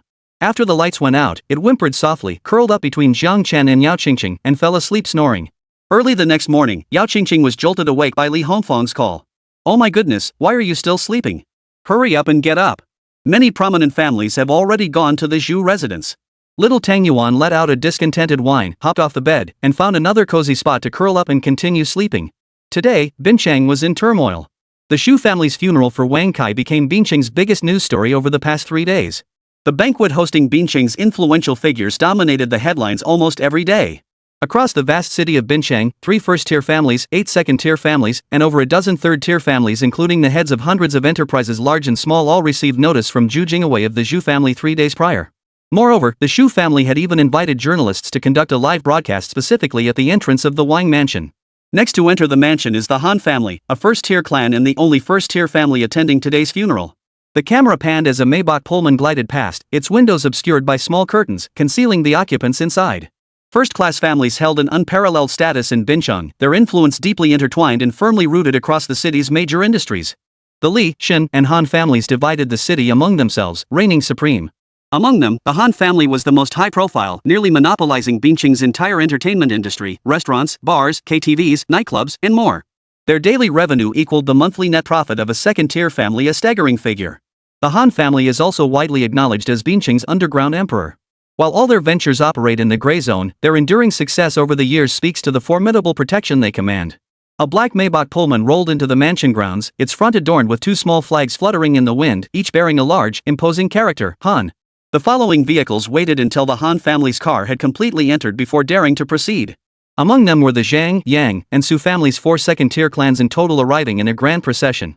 Following closely behind were 7 or 8 third-tier families, along with dozens of large, medium, and small enterprises. They lacked the privilege to drive their carriages into the mansion, forced to park outside and proceed on foot. Nearly 100 people chatted and laughed, exchanging compliments and courtesies as they passed through the palace gates. Jiāng Chén spotted Jiāng Qīngqing and his wife trailing behind the crowd, bowing and scraping like utter servants. The Shu family sure knows how to make a grand entrance.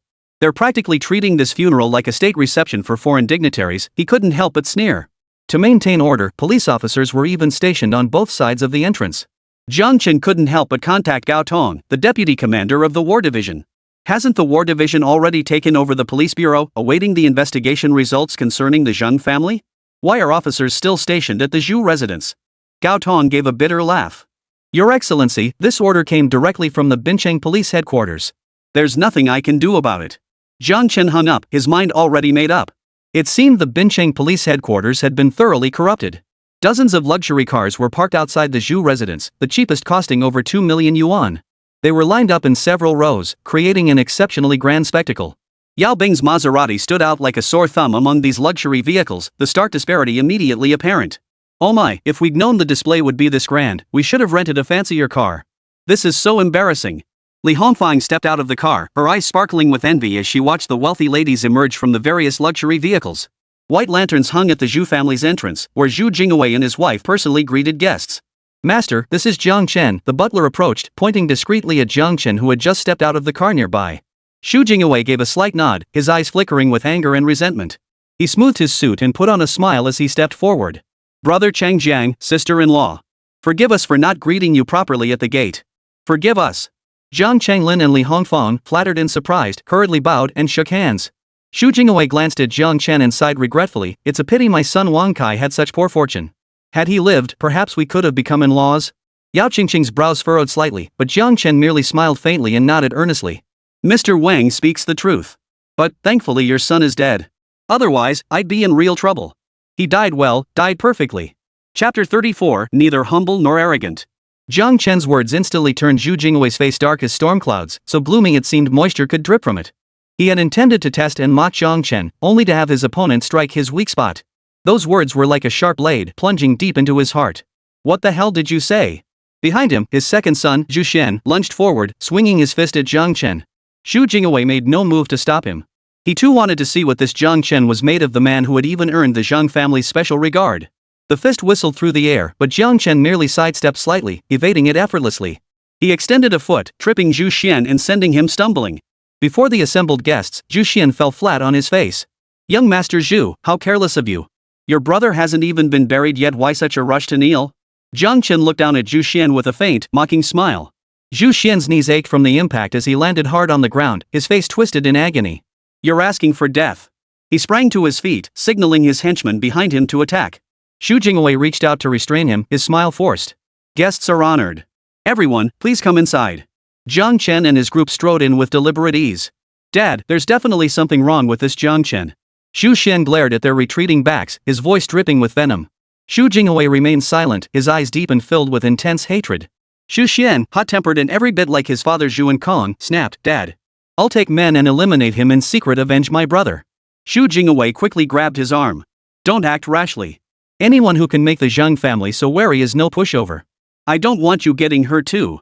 Are we just going to let him walk free? Zhu Xian retorted, dissatisfied. Zhu Jingwei snorted coldly. Of course we won't let him off. The video evidence the Jiāng family provided only proves he visited the Sun Never Sets hotel. It doesn't conclusively prove that he, Jiāng Chén, killed your brother. Since that's the case, we'll make him kill someone else at Ānkāng's funeral, in full view of everyone. Upon entering the Wang family compound, Jiāng Chén couldn't help but marvel inwardly. The courtyard featured artificial hills, flowing streams, and expansive lawns, everything one could imagine. Not far away, buildings stood in a harmonious arrangement, grand and imposing, exuding the aura of ancient merchant tycoons. White mourning banners hung throughout the Zhū residence, fluttering in the breeze. Even the servants rushing to and fro wore mourning attire, their expressions solemn. Upon entering, each of them was given a black armband to wear as a sign of condolence for the deceased. Goodness gracious, this prestigious family is something else. Just look at the size of this courtyard alone. How much money must the Wang family have? Li Hongfang gazed around in awe, her face brimming with wonder and envy, like an old countrywoman visiting the Grand View Garden for the first time. Yao Qīngqing scoffed dismissively. What's so special about a mere second-class royal family? They're just putting on airs, blowing all their family's money on this mansion. Li Hongfang shot him a withering look. Why don't you show off your own wealth then? Look at you, talking like such a sourpuss. Marrying a good-for-nothing like you was the biggest mistake of my life. Yao Qīngqing stiffened his neck and glared. I may not have the means myself, but my son-in-law does. Remember 8 years ago when we visited the Lin family in Jiangdu province? What grandeur that was. Compared to the Lin family back then, the Wang family mansion here isn't even fit to be their outhouse.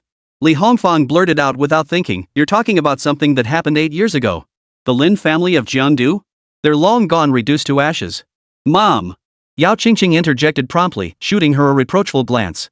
Yao Bing quickly added, Mom, my brother-in-law's current residence is no less impressive than the Wang family's. It's Shengshi Haoding, one of Fanyuan City's most renowned mansions. I hear it's full of important figures. Li Hongfang realized her slip and turned to Jiāng Chén. Dear son-in-law, I didn't mean it that way. Please don't blame your mother for speaking too soon. Jiāng Chén shook his head calmly. The Lin family of Jiangdu will be returning soon. Jiāng Chén. Yao Qīngqing's heart jolted. She looked up just in time to meet his resolute gaze. Jiāng Chén said nothing more. 8 years ago, the Lin family was wiped out. 8 years later, he would return in glory and establish an even more magnificent Jiang family in Jiangdu province. Zhū Ānkāng's memorial altar was set up in the main hall. Led by Wang family servants, they made their way inside. As they stepped over the tall threshold, a vermilion lacquered solid wood coffin lay across the center of the main hall. Before it sat Zhū Ānkāng's portrait and an incense burner. The guests who had arrived earlier were already seated, murmuring quietly among themselves. Jiāng Chén found a spot to sit. Someone approached, completely ignoring him, and extended a hand toward Yao Qīngqing. Miss, you look familiar. Have we met somewhere before? It was Su Changsheng, the grandson of the second master of the Su family. Yao Qīngqing offered an apologetic smile. I'm sorry, you must have mistaken me for someone else. Su Changsheng didn't seem embarrassed. He adjusted his clothes and said, meeting is fate. It's never too late to get acquainted. My name is Su Wuchang, founder of Changsheng Martial Arts Academy. Yao Qīngqing gave a slight nod but did not extend her hand. Changsheng Martial Arts Academy was a chain of dojos in Fanyuan City. Since its founding 3 years prior, Director Su Changsheng had represented the academy in regional and national competitions, securing 1 city championship and 2 runner-up titles, a testament to its formidable strength. Seeing Yao Qīngqing's lack of courtesy, Su Changsheng's expression darkened. You might not have heard of Changsheng Martial Arts Academy, but that's no fault of yours. I, Su Changsheng, am the second-ranked heir of the Su family. Judging by how far back you're seated, you're likely from a third-tier family at best. It's your good fortune that I've taken notice of you. Countless women would kill for a chance to climb into my bed, yet they never get one. He sneered coldly, his eyes scanning Yao Qīngqing's figure. Such a rare beauty, he hadn't seen one like her in ages. Getting her into bed would be pure bliss. Yao Qīngqing smiled faintly, her arm slipping naturally around Jiāng Chén's waist. If that's the case, why waste your time on me, young Master Su? Yao Bing stood up then, her face brimming with arrogance. Oh my god, seriously? A mere second-tier family can brag like this now? What era is this? Don't tell me people still think second-tier families can run Fanyuan City like they own it? Let me tell you, your arrogance and confidence are only because you haven't crossed paths with my brother-in-law yet. Otherwise, he'd beat you so badly you'd regret being born a man. Su Changsheng followed his gaze to Jiāng Chén, anger flickering in his eyes. Such a stunning beauty, and she was already married? But that was fine too. A married woman held a different kind of allure. You're a good fighter, he asked. Jiāng Chén remained composed, nodding slightly. Better than you. Chapter 35, Dead Man Walking. Su Changsheng roared with laughter, his face brimming with arrogance. 1 championship and 2 runner-up finishes had inflated his ego to bursting. He flexed his wrists, making them crackle. Wanna bet? If you lose, you let me play with your wife for a few days. how about it? Jiāng Chén detested such wagers and was about to refuse outright. Yáo Qīngqing frowned slightly, her expression turning grim. Yáo Bing, however, made the decision on the spot, agreeing boldly, I'll take the bet for my brother-in-law. Bing bing. Yáo Qīngqing shot him a reproachful glance. The commotion drew the attention of other guests, who gathered around, all cheering and jeering. After all, a beauty as exceptionally stunning as Yáo Qīngqing was a rare gem even in Fanyuan City, a true rarity. Each face wore a suggestive grin. Sis, don't worry. Don't you trust your brother-in-law's skills? I guarantee he'll knock Zhū Ānkāng's teeth out. Yáo Bing exclaimed excitedly, turning to face Zhū Ānkāng. And what if you lose? Zhū Ānkāng waved his hand dismissively. Do with me as you please. Yáo Bing burst into laughter. Deal. But don't say I didn't warn you, my brother-in-law is seriously skilled.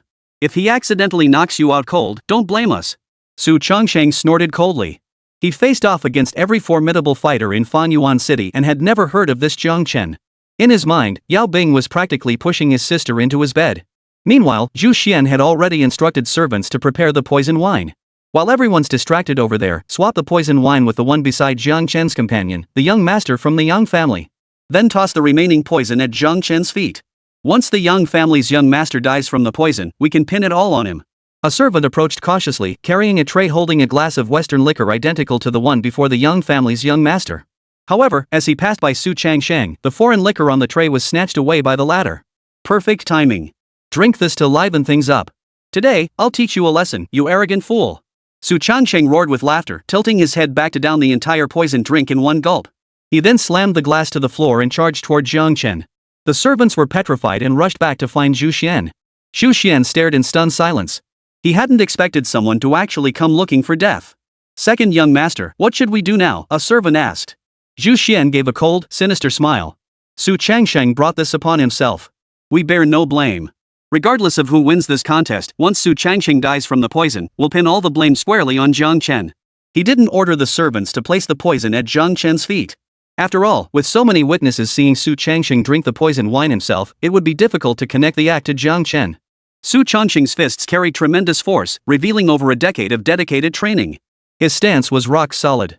As he unleashed a punch, the whistling wind from his fist sent those nearby scattering in fear.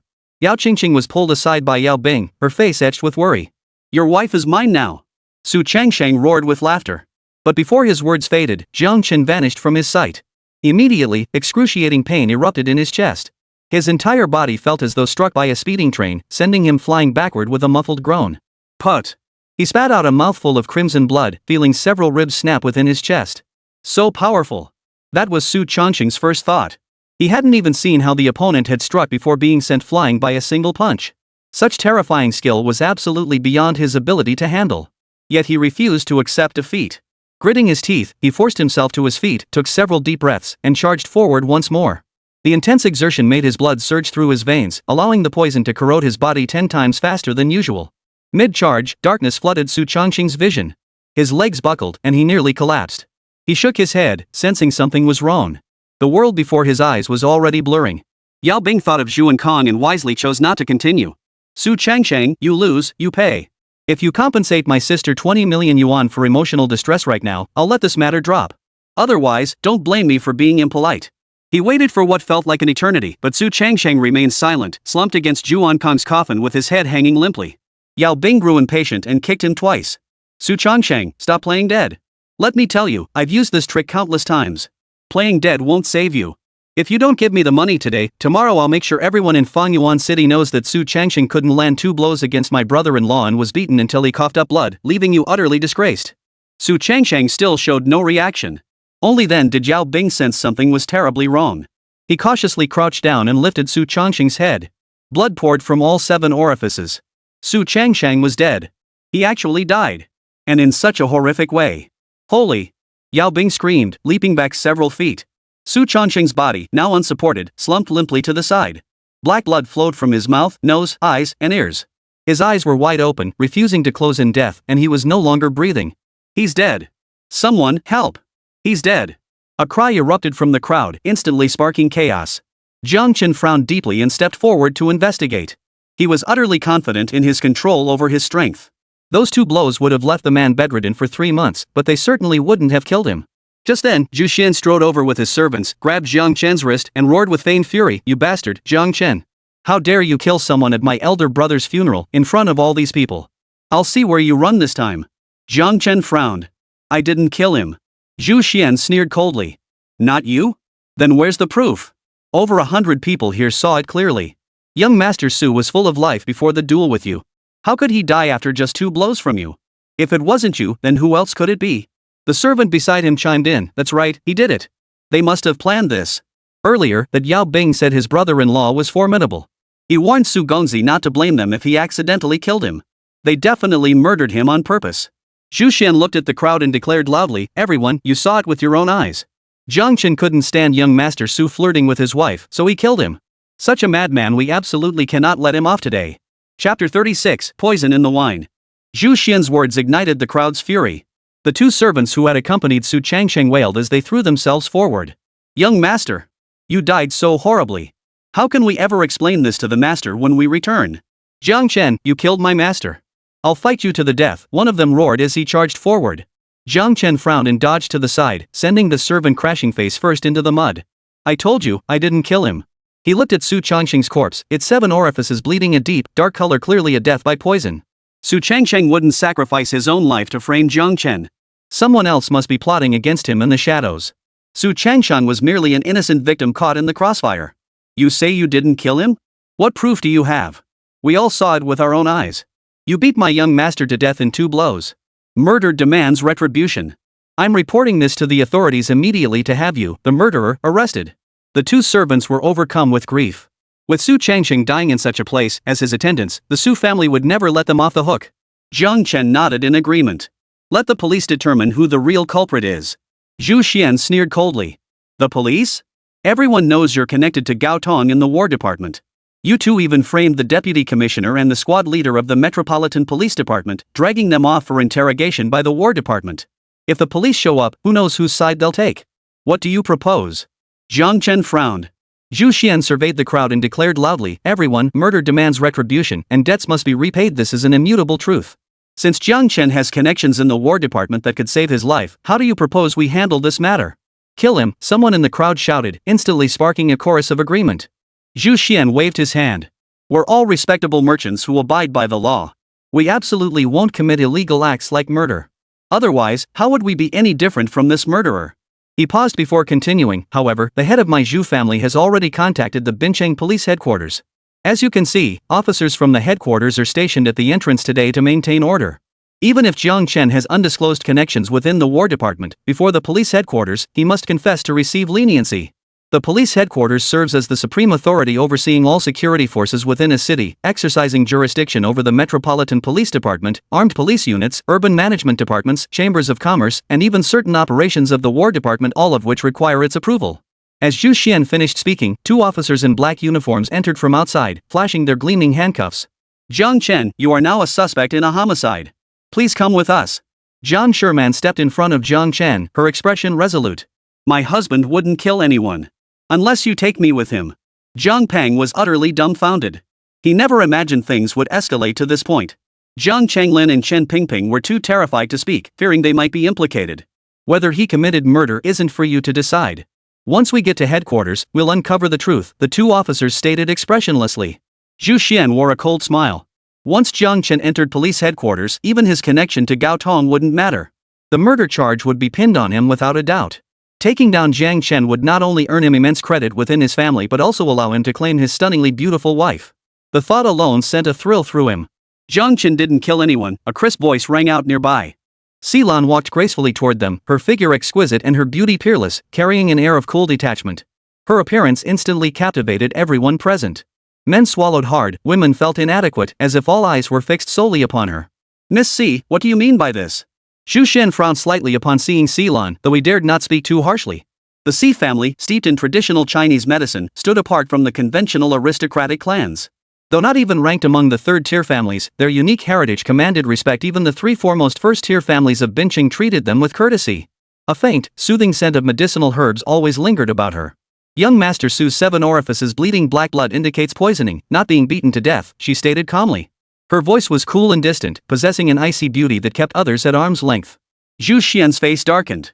His original plan had been to poison the young master of the Yang family, who was close to Jiāng Chén, then have Lan step forward to testify, thereby framing Jiāng Chén.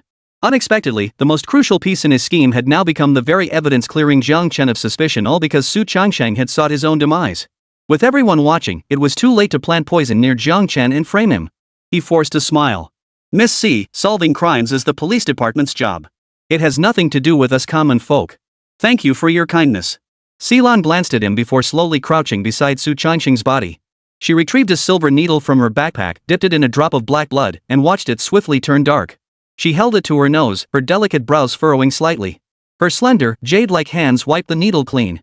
The C family taught me that a physician must practice medicine to save lives and rescue the suffering from distress, Lan said, glancing at Jiāng Chén. I'm merely stating my own judgment. It won't interfere with the police investigation. Her status among these individuals was highly esteemed. Even the representative of the esteemed Yang family refrained from comment, instead observing the scene with keen interest. Did Mr. Su consume any particular food or drink before his death? Lan inquired. Jiāng Chén nodded and pointed to the wine cup left untouched on the side. Before facing me in combat, he drank the wine inside. Zhu Xian inwardly cursed his luck. He tried to signal for someone to remove the cup, but it was too late. Lan held a silver needle between two slender fingers and slowly dipped it into the cup. It picked up traces of wine residue clinging to the rim, and the needle swiftly turned black. She held it to her nose and sniffed again before stating calmly, this cup contained poison. Young Master Su was poisoned by the wine in this cup. Her words sent a ripple of shock through the crowd. Zhu Xian's face darkened. Miss C, now that the cause of Mr. Su's death has been determined, please step aside and rest. We don't want you to delay the police department's investigation. Lan did not refuse, nodding slightly. A weight lifted from Zhu Xian's heart as he spat furiously, Jiāng Chén, you despicable scoundrel. Knowing you couldn't defeat young Master Su, you resorted to poisoning him. With this irrefutable evidence, how dare you deny it? Jiāng Chén sneered coldly. Ridiculous. If my memory serves me correctly, this poison wine was served by a servant of your Zhou household. I never touched it from start to finish. With which eye did you see me poison it? Zhu Xian snorted coldly, you're still talking tough even as you face death. Save your excuses for the police station. Jiāng Chén ignored him and turned to Lan. Miss C, do you know the properties of this poison? Lan nodded. This poison is extracted from a plant called the spider-eating flower. The flower itself is non-toxic, but its scent attracts highly venomous black widow spiders, which it consumes. Over time, the flower accumulates large amounts of black widow venom. She paused before continuing, because the toxin is purified from the spider-eating flower, both the victim and the poisoner retain traces of this floral scent. It can attract nearby black widow spiders. Chapter 37, Heavenly Class. Upon hearing Lan's explanation, Zhu Xian waved his hand dismissively. Well, that makes things much simpler. Once we get to the Metropolitan Police Headquarters, we'll just have to bring in a few black widow spiders and test it out. The Metropolitan Police Department had their people planted inside. As long as they could get Jiāng Chén in there, he'd be at their mercy. But to her surprise, Lan said, no need for such trouble. As it happens, I have a few black widows with me today. She reached into her bag and pulled out a transparent glass jar. Inside, it was densely packed with all manner of venomous creatures, scorpions, centipedes, inch-long snakes, spiders, poisonous frogs, virtually every deadly species imaginable. Those who had been standing beside her moments ago, trying to curry favor, let out shrieks of terror upon seeing the venomous creatures and scrambled to keep their distance. Zhu Xian's face darkened like a sooty pot bottom. Miss C, how could you possibly carry such things when you go out? Lan smiled faintly. These little creatures may seem like poisonous pests to ordinary people, but in our family of traditional Chinese medicine practitioners, they are rare treasures. They can be used in medicine to treat illnesses.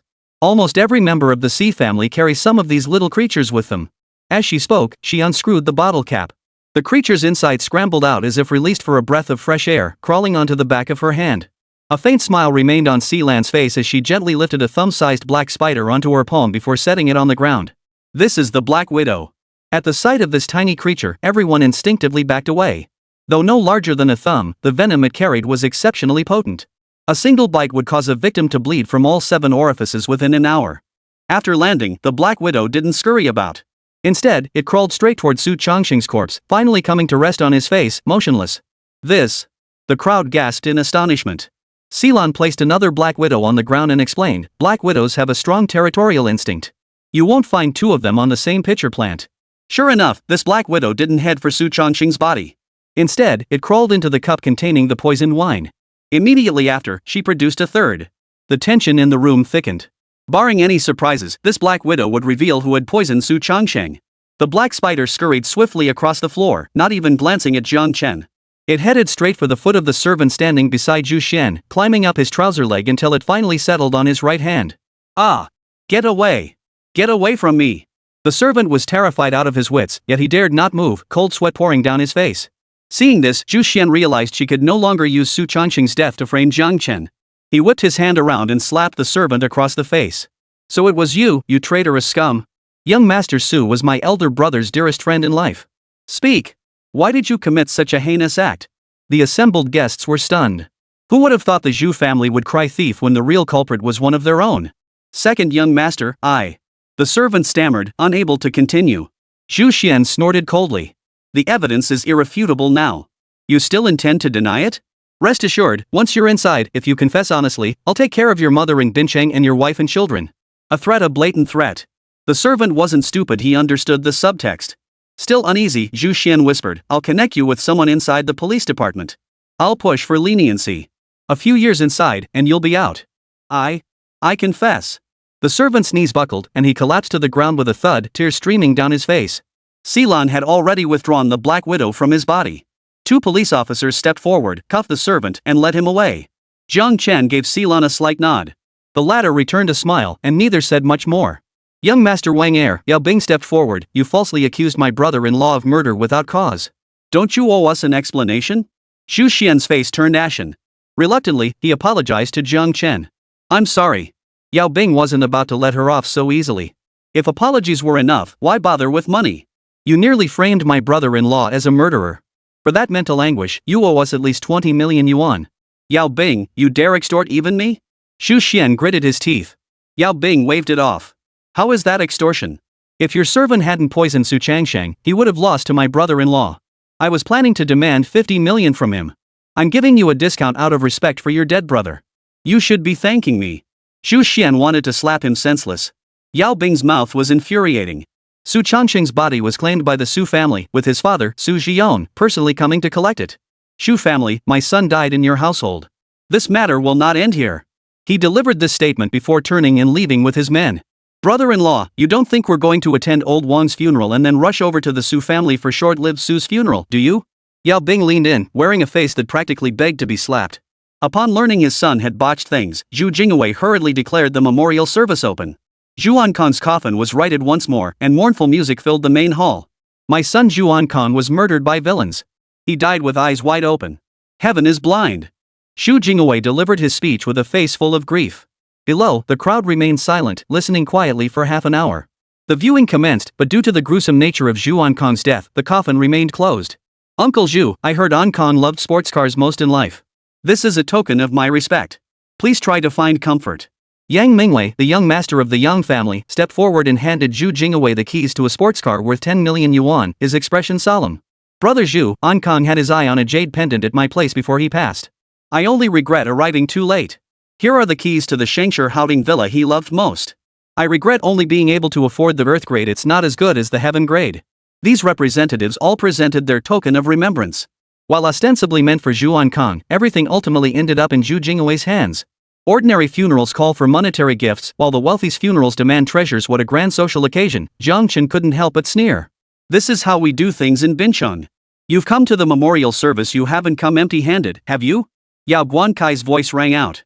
He too had been invited to attend the memorial service. Yao Kaiguan felt a bit embarrassed. Over the years, he'd been kept out of the loop and had never attended a wealthy person's funeral, though he'd been to plenty of ordinary ones. So this time, he'd only prepared a 2,000 yuan condolence gift. Are we the kind of people who lack manners? Of course we prepared something. Right, Jiāng Chén? Chen Pingping nudged Jiāng Chén. Jiāng Chén smiled faintly. Of course. I guarantee it'll be Zhū Ānkāng's favorite. No one else's gift will compare to ours. Chapter 38, Throw It Away. Hearing Jiāng Chén's words, not just Jiang Changlin and Chen Pingping, but even Jiang Sherman was stunned. Husband, you really prepared a gift? She found it hard to comprehend. Even though Zhū Ānkāng was dead, he was the one who had nearly driven her to the edge back then. How could Jiāng Chén? Jiāng Chén nodded solemnly. Of course. Otherwise, wouldn't people look down on us? Yáo Bing leaned in.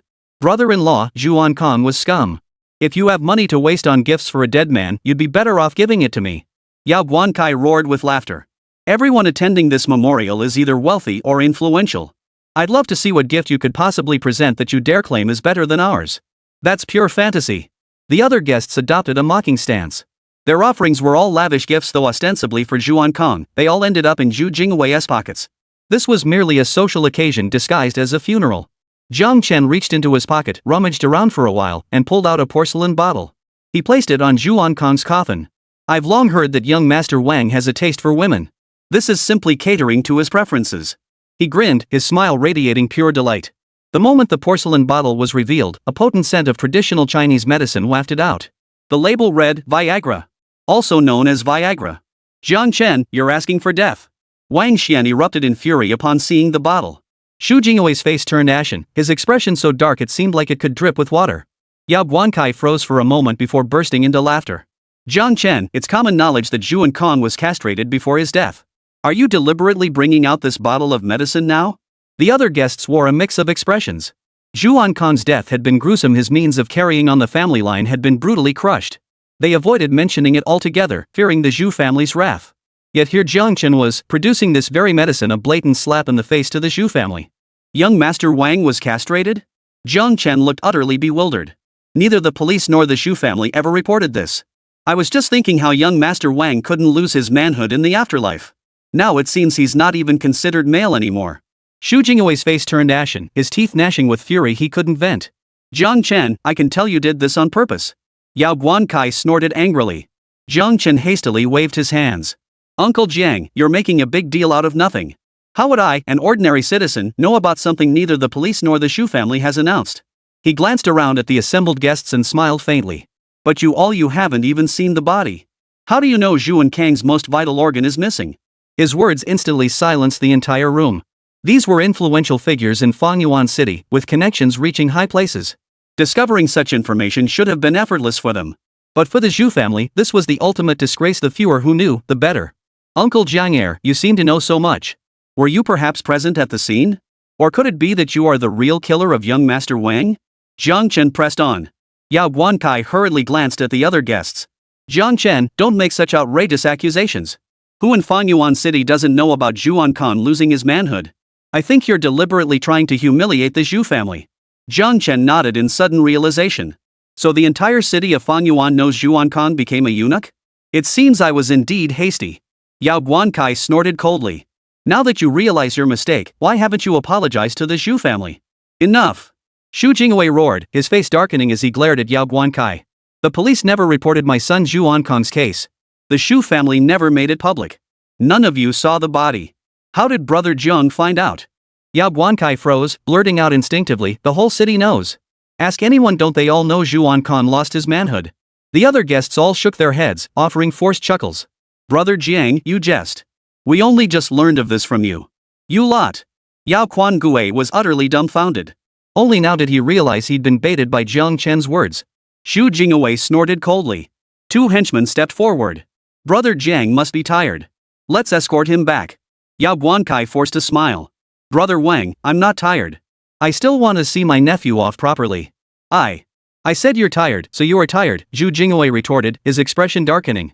Brother Jiang, please. With that, he turned away from Yáo Qīngqing and walked back to Zhū Ānkāng's coffin. Yáo Qīngqing was led away by his two men, his arms held firmly. His attempt to curry favor with the Zhū family had backfired spectacularly, earning him their outright enmity. Jiāng Chén, I thank you on my brother's behalf, Wang Xian said, slipping the bottle of Viagra into his pocket with a sinister grin. His eyes swept over Jiang Sherman, and he licked his lips without saying more. After the farewell ceremony, the Zhū family invited priests to perform rites on site. It wasn't until late afternoon, as the sun began to set, that the coffin was finally lowered into the grave. Just as the Zhū family believed they could finally lay Zhū Ānkāng to rest, the coffin had barely been carried out the main hall door when a rotten egg flew in from outside. Outside the mansion gates, a dozen reporters brandished their cameras, firing off a flurry of shots. 7 or 8 middle-aged women in their 40s and 50s burst in, wailing and screaming. They began violently smashing Zhū Ānkāng's coffin, causing the mourners to scatter in fright. Damned Zhū Ānkāng, restore my daughter's innocence. You drove my daughter to jump to her death, how am I supposed to live now? The Zhū family enabled Zhū Ānkāng's crimes. We demand justice. Fueled by intense fury, the women hurled rotten vegetables and stinking eggs at the coffin. Those closest Xu Jingwei and Wang Xian were the first to be hit, splattered with debris. They were all mothers of the young women Zhū Ānkāng had tormented and harmed over the past 3 years. Early this morning, Brother Biao had gathered them to stage this protest at the Zhou family's doorstep. What the hell is going on? Who let these shrews in? Xu Jingwei roared, as a dozen bodyguards rushed over to block the women outside. Go ahead and kill me. Then I can reunite with my daughter in the afterlife. Even as ghosts, we won't let you off. The Xu family has lost all humanity. The women flopped to the ground. Without a word, the bodyguards picked them up and tossed them outside the mansion gates. A dozen reporters with cameras captured the entire scene, plunging the area into complete chaos. In the chaos, someone knocked over Zhū Ānkāng's coffin, scattering the corpse and burial offerings across the ground. Shrieks, angry shouts, and wails filled the air as the entire mansion descended into utter chaos. Jiāng Chén took Jiāng Shimon's small hand and watched the unfolding chaos with a cold gaze.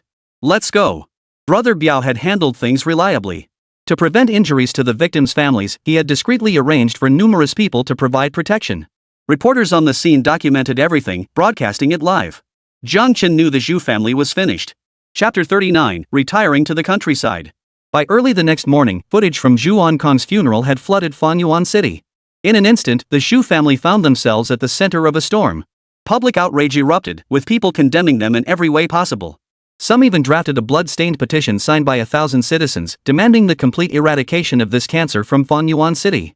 However, the trending topic lasted only an hour before vanishing.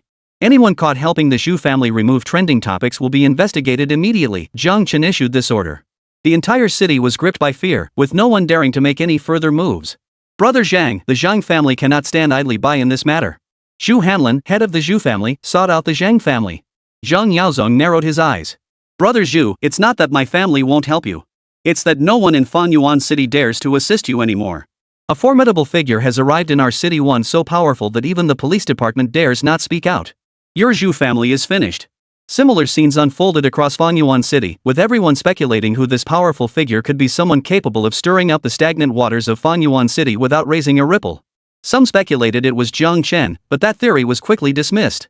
Even the Yang family, one of Fanyuan City's foremost clans, had secretly investigated Jiāng Chén's background. His identity was unremarkable, revealing no suspicious connections whatsoever. They couldn't believe such an ordinary figure could turn Fanyuan City upside down. Jiāng Chén is merely a coincidence. There must be some earth-shattering figure pulling the strings behind the scenes. This became the consensus among the major families. But who this powerful figure truly was remained unknown to them. Dad, this Jiāng Chén is getting way too arrogant. What should we do? Zhu Xian asked. Xu Jingwei snorted coldly.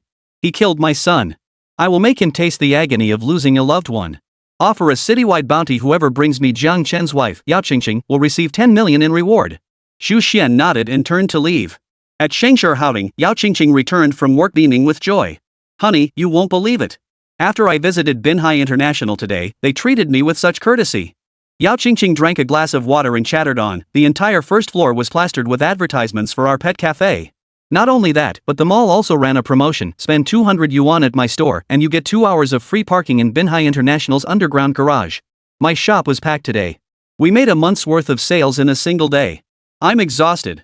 Jiāng Chén smiled as he massaged her shoulders, knowing full well that Binhai International must have learned about his relationship with Yáo Qīngqing, hence the sudden lavish attention. He didn't call them out on it. That's tens of thousands in a single day, honey. Once you're rolling in it, you'll have to support me, no complaining allowed. Yáo Qīngqing playfully smacked him. That depends on your performance. Jiāng Chén grinned mischievously, sweeping her up in his arms. What kind of performance does my wife want to see? Yáo Qīngqing flushed bright red, burying her face shyly in his chest. Husband, I'm hungry. Put me down first. Jiāng Chén watched her reaction, his appetite suddenly whetted. Hungry? Well, that depends on your performance. By the time they emerged from the bedroom, lunch had turned into dinner. Yáo Qīngqing leaned against the wall, washing herself shakily. She shot him a reproachful glance. It's all your fault I didn't go to the shop this afternoon. I wonder how busy those two girls, Xiaoli and Xiaowu, are right now. Jiāng Chén laughed heartily and personally cooked a meal. After dinner, Yáo Qīngqing lay down to rest. Jiāng Chén received a call from Rinzhong, the Chamber of Commerce president. Mr. Yao, Yao Jingshan, head of the Yao family, wishes to see you. Fanyuan City Chamber of Commerce. Yao Jingshan hadn't been locked in a dark room. Instead, the chamber had prepared a private guest room for him. Jiāng Chén, you've come. Yao Jingshan looked haggard, appearing a decade older, his hair now entirely silver. Upon seeing Jiāng Chén, he gave a bitter smile. Jiāng Chén casually sat down on the sofa. Seems the chamber hasn't given you a hard time. Yao Jingshan nodded. I've explained everything I needed to. Chairman Ren is magnanimous and merciful. Considering I didn't conceal anything, he didn't make me suffer. Jiāng Chén nodded and asked, did you summon me for a reason? Yáo Qīngqing asked, Jiāng Chén, who exactly are you? Who do you think I am? I don't know, but my gut tells me you're no ordinary man. Yáo Qīngqing paused before continuing, I've heard a lot has happened in Fangyuan City these past few days. The Zhou family is on the verge of collapse and has caught the attention of higher-ups. Was that your doing? Jiāng Chén didn't deny it. It was me. Yáo Qīngqing exhaled deeply. He'd spent these days here contemplating much and discussing extensively with Rinzhong. From every angle, Jiāng Chén was no ordinary figure. Especially since Rinzhong had once told him that if he genuinely repented and earned Jiāng Chén's forgiveness, he still had a chance. Such words from the esteemed Chamber of Commerce president compelled him to ponder deeply. Regardless of Jiāng Chén's true identity, someone capable of stirring such a storm in Fangyuan City was far beyond Yáo Qīngqing's ability to provoke. What's your next move? He asked. The Zhou family won't let this go easily. Jiāng Chén smiled faintly, radiating formidable confidence. After the Zhou family, it's the Zhang family and the umbrella protecting them. I'll uproot them one by one, bringing sunlight back to Fangyuan City. Yáo Qīngqing's eyes were filled with shock. Bringing Fangyuan City back into the light, it sounded simple enough, but he knew full well how incredibly difficult it would be. Over the past decade, authorities had dispatched investigators to Fangyuan City countless times, yet every single probe ended in failure. Even the city lords of Fangyuan City arrived full of ambition, only to become corrupted by the major clans within a year of taking office. This place was a deep quagmire. Anyone who came here would inevitably sink into it. He drew a deep breath. Jiāng Chén, may I ask you one favor? Spare the Yáo family. I can make you their head. Do you think I'd care? Jiāng Chén sneered, rising to leave. Reflect on your actions. Maybe you'll even get to retire here. Yáo Qīngqing watched his retreating figure, clenched his teeth, and blurted out, Jiāng Chén. Yáo Qīngqing, she's not of the Yáo bloodline. Jiāng Chén halted, turning back with a frown fixed on him. The next second, he was right beside Yáo Qīngqing. Explain yourself. A flicker of struggle passed through Yáo Qīngqing's eyes before he finally spoke. Yáo Qīngqing isn't the child of Jiāng Changlin and his wife Chen Pingping. My eldest son, Jiāng Changlin, is completely infertile. Back then, they sought out renowned doctors everywhere but couldn't cure this stubborn condition. With no other options, they adopted a girl from an orphanage. Jiāng Chén's expression turned icy. That girl is Qingqing? Yáo Qīngqing nodded, a flash of anguish crossing his face. Jiāng Chén, I beg you. For the sake of what the Yáo family has given Yáo Qīngqing a second chance at life and the privileged existence of a socialite that countless women dream of, spare the Yáo family. Chapter 40, terrified beyond reason. Jiāng Chén listened to Yáo Qīngqing's words and laughed a laugh that was sinister and chilling, thick with murderous intent. No wonder you treated Qīngqing this way, because the blood flowing through her veins isn't truly Yáo family blood at all. His voice turned utterly icy. Yáo Qīngqing sighed deeply. I know I've wronged Qīngqing. I was too selfish, unwilling to let our family's fortune fall into the hands of an outsider. Jiāng Chén, you can blame me however you wish. I only ask that you spare the Yáo family. Jiāng Chén didn't grant his plea. Instead, he countered, what about Yáo Bing? Isn't he also a member of the Yáo family? Yáo Qīngqing shook his head. After the Keifu couple adopted Jiāng Qīngqing for 2 years, they conceived Yáo Bing. He is a blood relative of the Yáo family. Originally, I intended to hand the Yáo family over to him. But Yáo Bing was spoiled rotten by his parents from a young age, drinking, gambling, womanizing, you name it. He's utterly beyond redemption. Which orphanage was Qīngqing adopted from? Jiāng Chén inquired. Hope Orphanage. The old director's surname was Chen. Jiāng Chén rose to leave as Chairman Rinzhong entered the room. He looked at Yáo Qīngqing and shook his head in disappointment. Chairman Run, who exactly is Jiāng Chén? Rinzhong smiled faintly. My rank is nowhere near high enough to know Mr. Jiang's true identity. However, there is one thing I can tell you. 3 days ago, Mr. Jiang became the largest shareholder of Binhai International, holding an 80% stake worth 10 billion yuan. Yáo Qīngqing's eyes widened enormously, taking a long time to regain composure. The largest shareholder of Binhai International. He slapped himself hard across the face twice in regret. Yáo Qīngqing, you're utterly foolish. A net worth exceeding 10 billion, controlling Binhai International, and an identity beyond Rinzhong's investigative reach. Any one of these was beyond the reach of the Yáo family for generations. Yet this very son-in-law had been driven to utter ruin by Yáo Qīngqing's own hand. Hope Orphanage. Jiāng Chén stood at the orphanage's entrance, his emotions tangled. Perhaps due to years of neglect, the orphanage's exterior walls were severely peeling and flaking, its gate rusted and stained. It sat in a remote corner of Binhai's outskirts. He pushed open the door and stepped inside.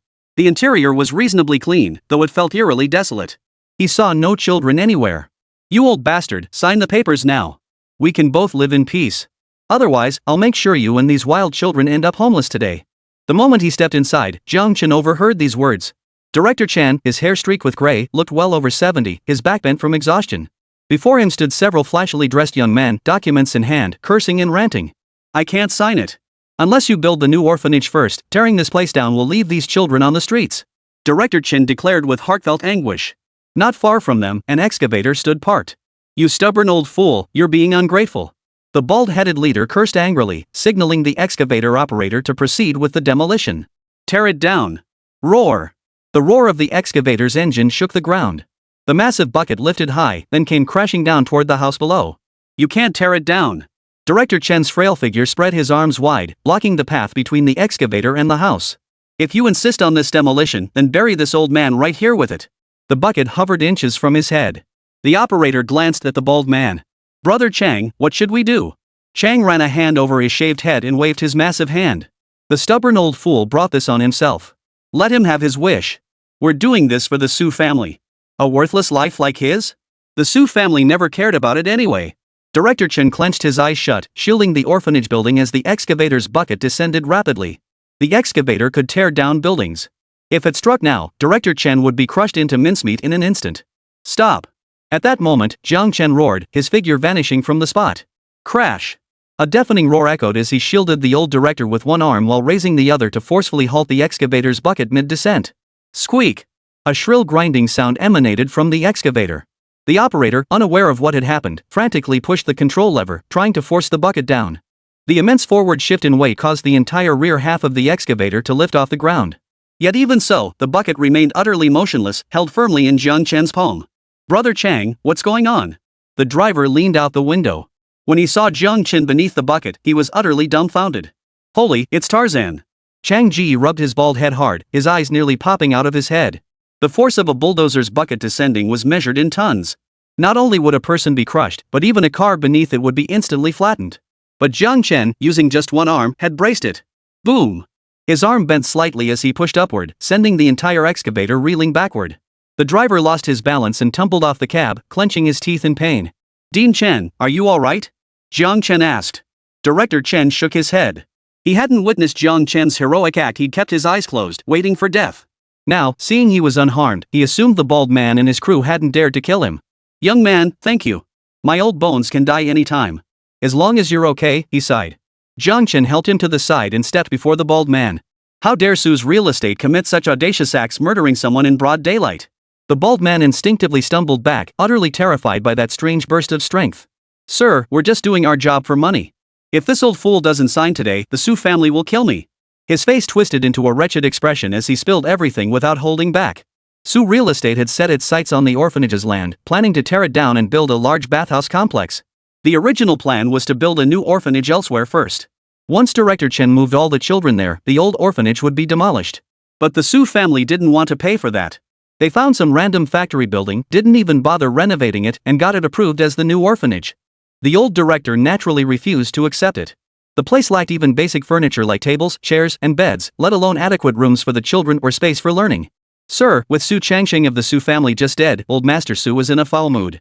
That old fool's practically walking into a trap. There's nothing we can do, the bald man said helplessly. Jiāng Chén sneered coldly, tearing the demolition consent form they'd brought to shreds. Get back to the Zhū family. Tell them that until the new orphanage is built, they won't touch a single brick here. The bald man hesitated, cautiously suggesting, Sir, the higher-ups have already approved it. No matter how powerful you are, you can't go up against a major family. Why not leave a name? That way, I can report back to the Zhū family. Jiāng Chén. Jiāng Chén snorted coldly, a murderous aura radiating from him. Chapter 41, Chased Away. Hearing that name, the bald man's legs went weak with fear. Jiāng Chén, though this name had only recently emerged in Fanyuan City, it had each time stirred up the entire city's underworld. Rumors linked him to the death of Zhū Ānkāng from the Zhū family. Zhū Changqing of the Zhū family, though he died from accidentally ingesting poison, the brawl that erupted at Zhū Ānkāng's funeral remains a topic of lively discussion to this day. The sight of a former champion defeated in a single move was unprecedented in the entire Fanyuan City. You're Jiāng Chén? The bald man stammered, fear flickering in his eyes.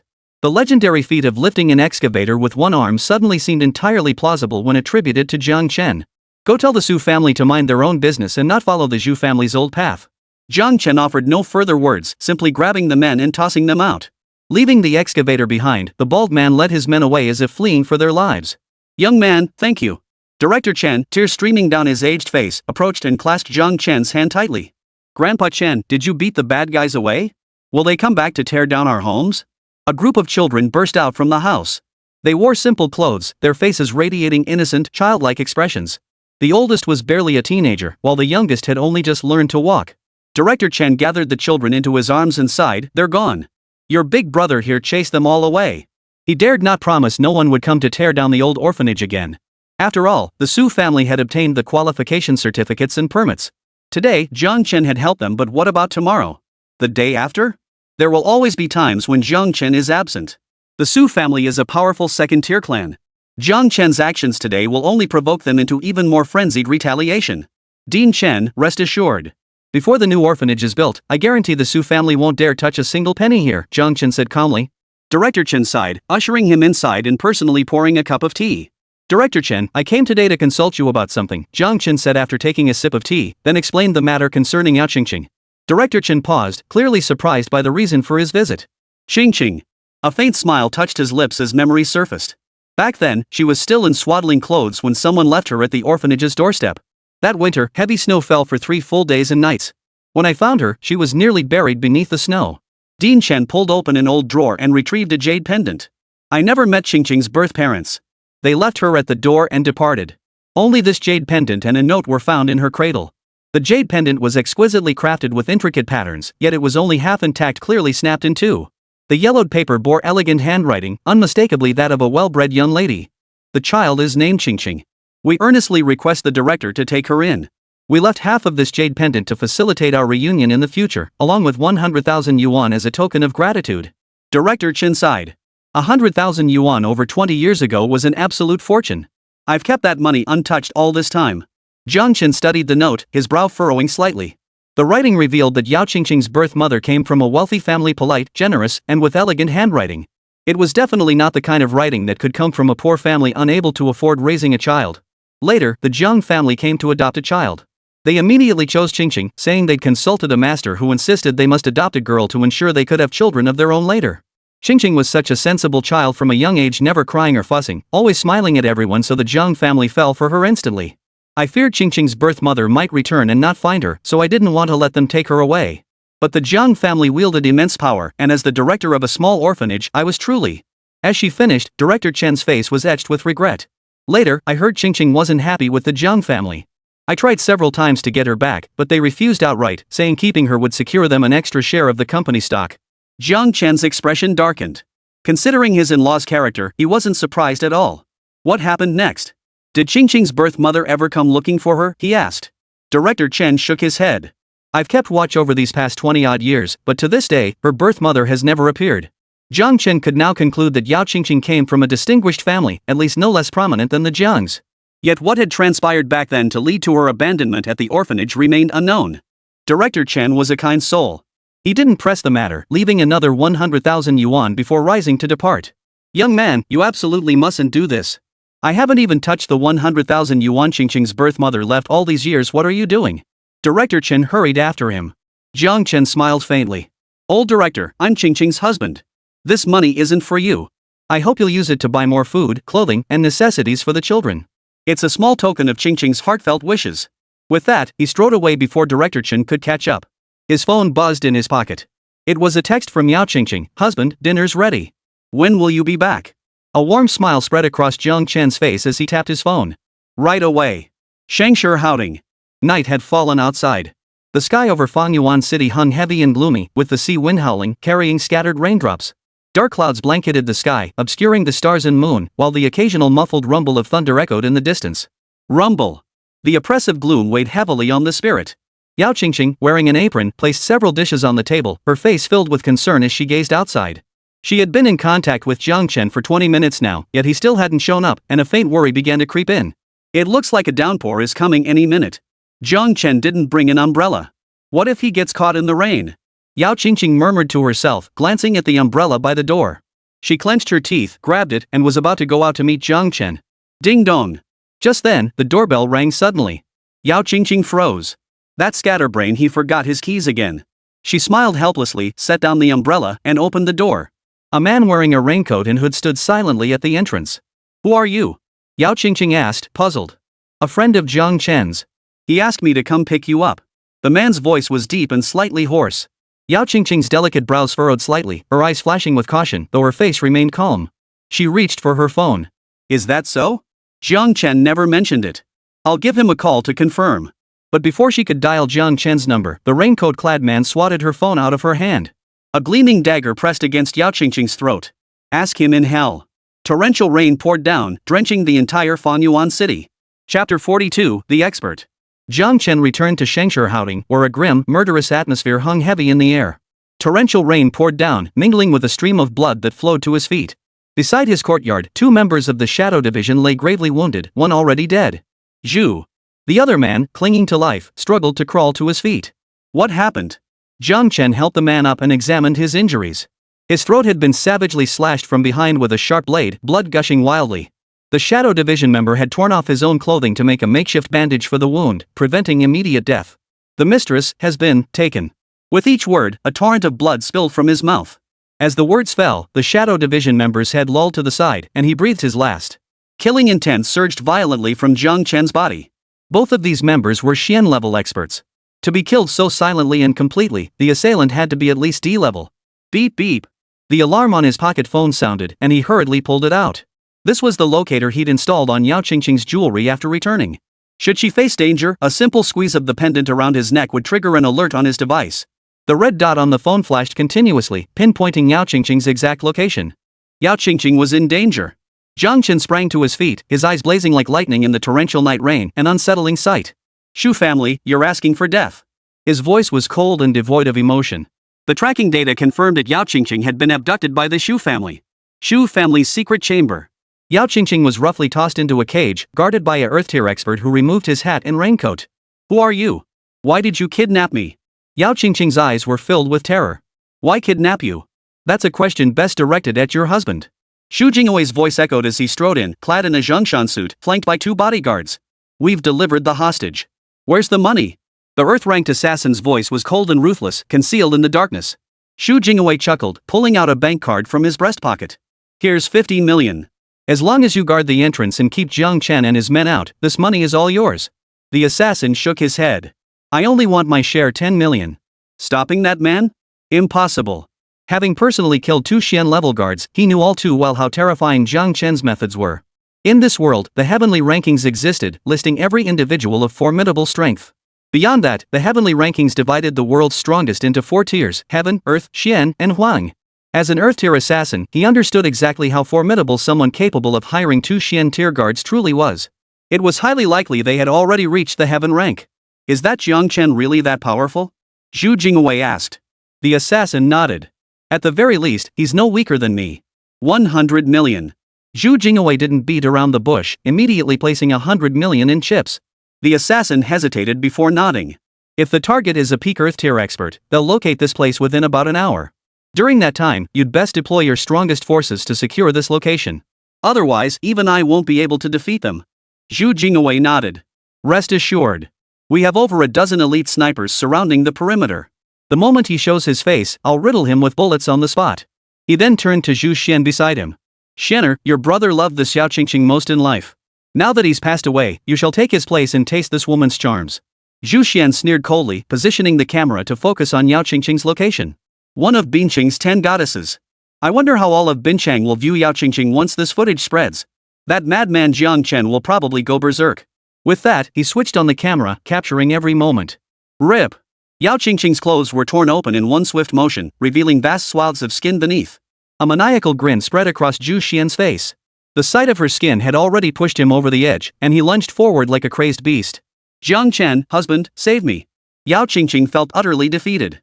Her exquisite figure was exposed before these men, with only her most private areas remaining as her last line of defense. She had resolved to die rather than surrender to these bastards. Scream all you want.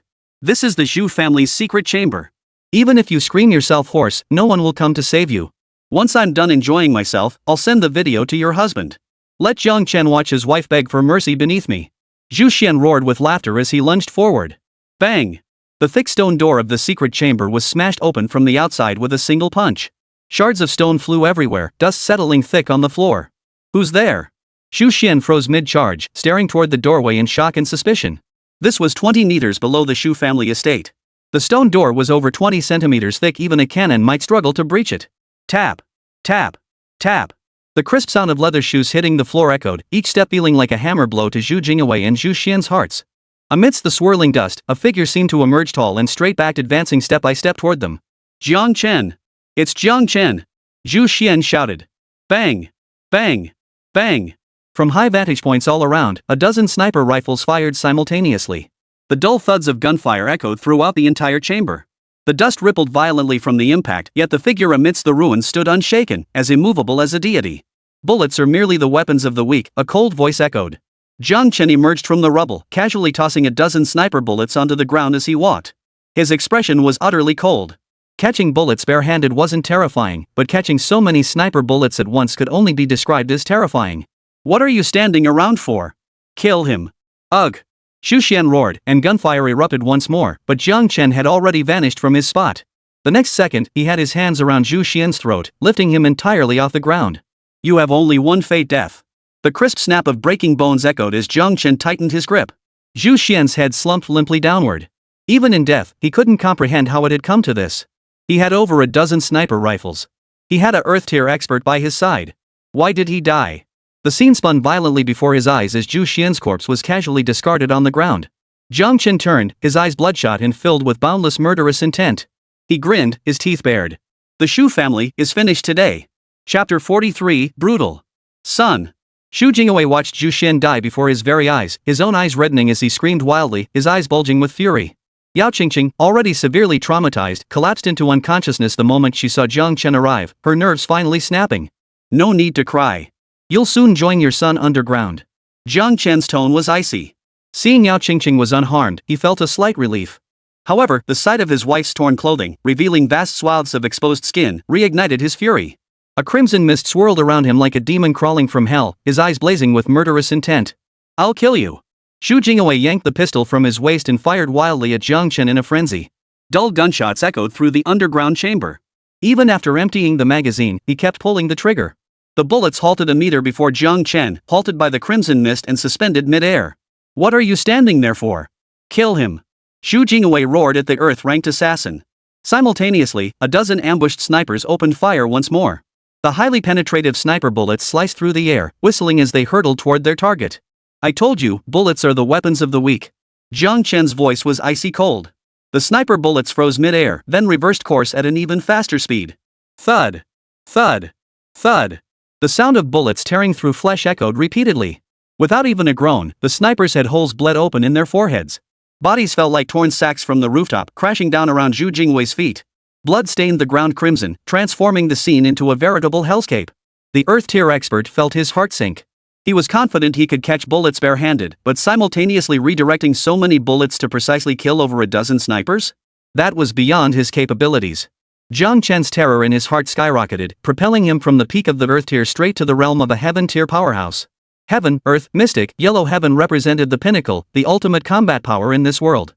Though separated by but a single character, the gulf in power was as vast as the heavens and Earth. Crossing that divide was harder than ascending to the heavens. Defying heaven and slaying immortals? Utterly impossible. Below heaven, Jiāng Chén stood as a god towering above all. Run! The assassin's first instinct was flight. Like an arrow released from its string, he sprinted toward the door. Did I say you could leave? As he passed by Jiāng Chén, he heard the icy voice. Turning his head mid-stride, he locked eyes with Jiāng Chén's blood-red gaze, the gaze of a demonic fiend. Thud! Jiāng Chén nearly extended an arm. The assassin slammed into it at full speed, shattering countless ribs in his chest. The immense force sent him tumbling backward, crashing face first onto the ground. Put! He spat out a mouthful of blood, his chest caved in, terror filling his eyes. Facing a Heaven-tier powerhouse, he didn't even have the courage to fight. To think such a Heaven-tier powerhouse could be hiding in the small city of Binchang. How terrifying! The assassin's heart froze with terror. Ignoring the pain radiating through his body, he rolled over and knelt on the ground. Master! I only offended you out of greed. Please spare my life. Jiāng Chén looked down at him coldly. Spare your life? Even if I agreed, the two brothers I sacrificed wouldn't. The assassin trembled violently, clutching Jiāng Chén's thigh desperately. Master! I'll be your slave. I'll gladly become your traitor. I'm an Earth-tier expert far more useful than those two Mystic-tier fools. Just spare my dog's life, and I'll wipe out the entire Zhu family for you. Zhu Jingwei's eyes nearly popped out of his head at the words. I paid for your services. The assassin ignored him, his eyes fixed on Jiāng Chén with desperate hope. Jiāng Chén remained silent, merely observing him intently. Yet the killing intent radiating from his body grew increasingly dense. The assassin felt his skin crawl under that gaze, his very soul trembling. He sprang to his feet, drew a dagger from his waist, and flashed before Zhu Jingwei. "What are you doing?" Zhu Jingwei roared. "Shut your mouth. If it weren't for you, I wouldn't have provoked such a terrifying being." The dagger plunged deep into Zhu Jingwei's thigh. Blood spurted out, and the excruciating pain nearly knocked Zhu Jingwei unconscious. He let out a piercing scream. "My lord, this man is the root of all evil. I'll eliminate him for you, I won't soil your hands." He looked at Jiāng Chén with a fawning expression. As long as the other spared his life, he would do anything. Jiāng Chén observed the two men and suddenly smiled. "Zhu Jingwei, so this is the expert you hired." He shook his head, his face dripping with sarcasm. Zhu Jingwei was furious enough to burst. He never imagined that a Earth-tier assassin would betray him at the most critical moment. "You treacherous traitor." He gritted his teeth in fury, yet there was nothing he could do. Better to be a traitor than dead. Blame yourself for provoking the wrong man. Go repent in hell. The assassin snorted coldly, yanked the dagger from his thigh, and plunged it viciously into Zhu Jingwei's throat. Zhu Jingwei's life was the blood oath he swore to Jiāng Chén. The razor-sharp blade flashed coldly, piercing Zhu Jingwei's skin but failing to penetrate further. The assassin realized with horror that Jiāng Chén had appeared beside him at some point, a large hand now gripping his head. "My lord, you..." he stammered. Jiāng Chén's face remained expressionless as his grip tightened. 10 of you, 100 of you, 1,000 of you, 10,000 of you, none could match a single brother of mine who died. Go to hell and repent before them. Pop. The assassin's skull deformed in his grip, shattering violently with a piercing scream. Red and white fluid splattered across Zhu Jingwei's face and body. Feeling the warmth, Zhu Jingwei's legs gave way completely, a warm stream flowing between them. As a member of the Zhu family, he had been entrenched in the underworld for years, dominating Bincheng and claiming countless lives. Yet he had never witnessed such a gruesome death before. "Jiāng Chén, who the hell are you?" Zhu Jingwei's heart raced with terror. Crushing a Earth-tier assassin with one hand, Jiāng Chén was definitely no ordinary man. Jiāng Chén casually tossed the headless corpse aside, his gaze calm as he met Zhu Jingwei's. Dragon Nation. Leader of the Dragon Guard Legion. Commander of the Dragon Guard Legion. Most in the Great Dragon Nation knew nothing of this title, but Zhu Jingwei understood it all too well. Members of his Zhu family served in the War Division and had once mentioned matters concerning the Shadow Division as subject treated with utmost secrecy. They had even declared that even the War Division itself dared not provoke the Shadow Division, because they held the ultimate power over life and death. "You're the Dragon Guard Legion commander?" Zhu Jingwei slumped to the ground, his face ashen. Suddenly, he asked, "Shadow Division identities are top secret. You just told me that?" Jiāng Chén smiled faintly. "Because dead men tell no tales." Chapter 44, He is the leader. "Jiāng Chén, what do you mean?" Zhu Jingwei's eyes widened with terror, his voice hysterical. "Jiāng Chén, commander, what exactly do you mean?" Jiāng Chén's expression remained impassive. "Exactly what it means. You, Zhu Jingwei, won't survive." Zhu Jingwei collapsed completely onto the ground, his face drained of all color. If he had clung to any shred of hope before, learning Jiāng Chén's true identity shattered it completely. The leader. The leader of the Dragon Guard Legion. So what if you're the leader? I'm a prominent figure from a second-tier family. You can't kill me, you'd never be able to explain it to your superiors, he gasped. Zhu Jingwei, still trying to struggle in your death throes? Jiāng Chén sneered. The Dragon Guard Corps holds absolute authority over life and death. Never mind that I'm the leader, even an ordinary member could kill you. Your Zhu family has committed countless atrocities. Even if I wiped out your entire clan right now, no one above would bat an eye. He paused, a grim smile spreading across his face. Therefore, your Zhu family is finished. The leader wielded the imperial sword of authority, granting the right to execute first and ask questions later. A mere Zhu family was no challenge at all. Jiāng Chén, you really are the leader, huh? Before Zhu Jingwei could finish his sentence, a sudden chill filled his mouth. His tongue had been severed without him even noticing. Blood flowed continuously from his mouth. He watched helplessly as his own tongue fell out, unable to do anything about it. Zhu Jingwei tried to say something else, but with his tongue severed, he could only stammer incoherently, unable to form coherent words. Let's go.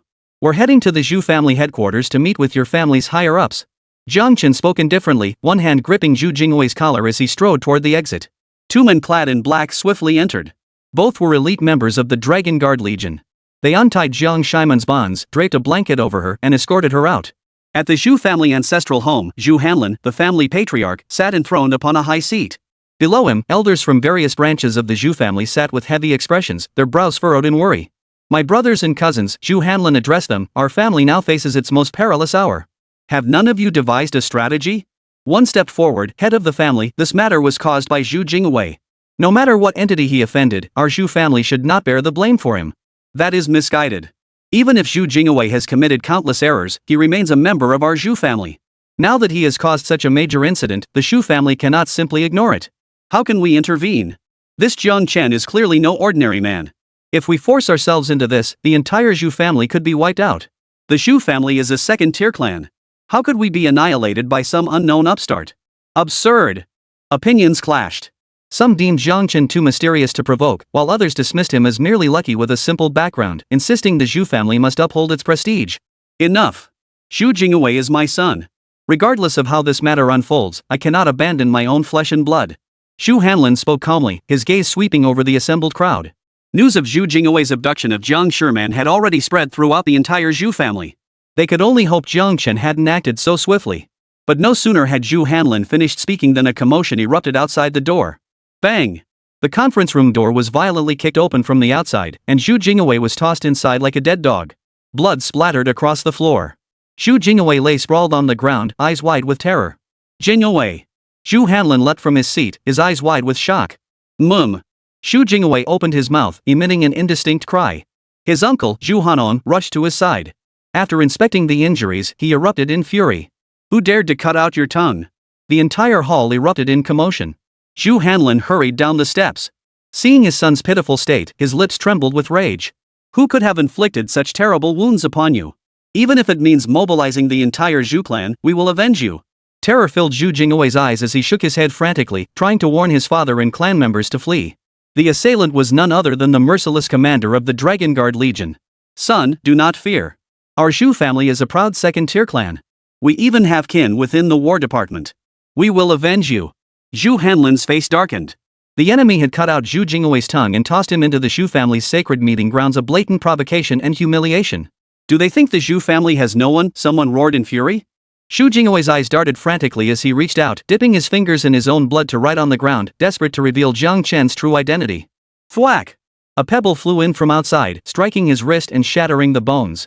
I'm curious, Jiāng Chén's voice drifted in from outside. What rank do your clan members hold in the War Department? Dressed in a black suit and leather shoes, he strolled in leisurely, hands tucked into his pockets. Jiāng Chén. Zhu Hanlin glared, his teeth clenched so hard they nearly shattered. I should have known it was you. Jiāng Chén sneered coldly. You should have figured it out long ago.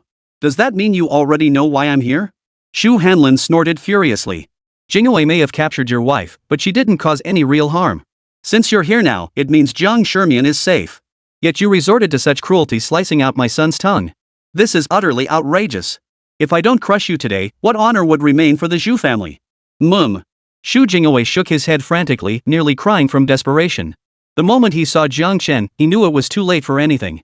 The Zhu family was truly doomed. Jiāng Chén continued walking forward, approaching the seat reserved for Zhu Hanlin, the family head. He sat down slowly, his gaze sweeping over the assembled Zhu family members. Zhu Jingwei's tongue was cut out because he knew secrets he shouldn't have.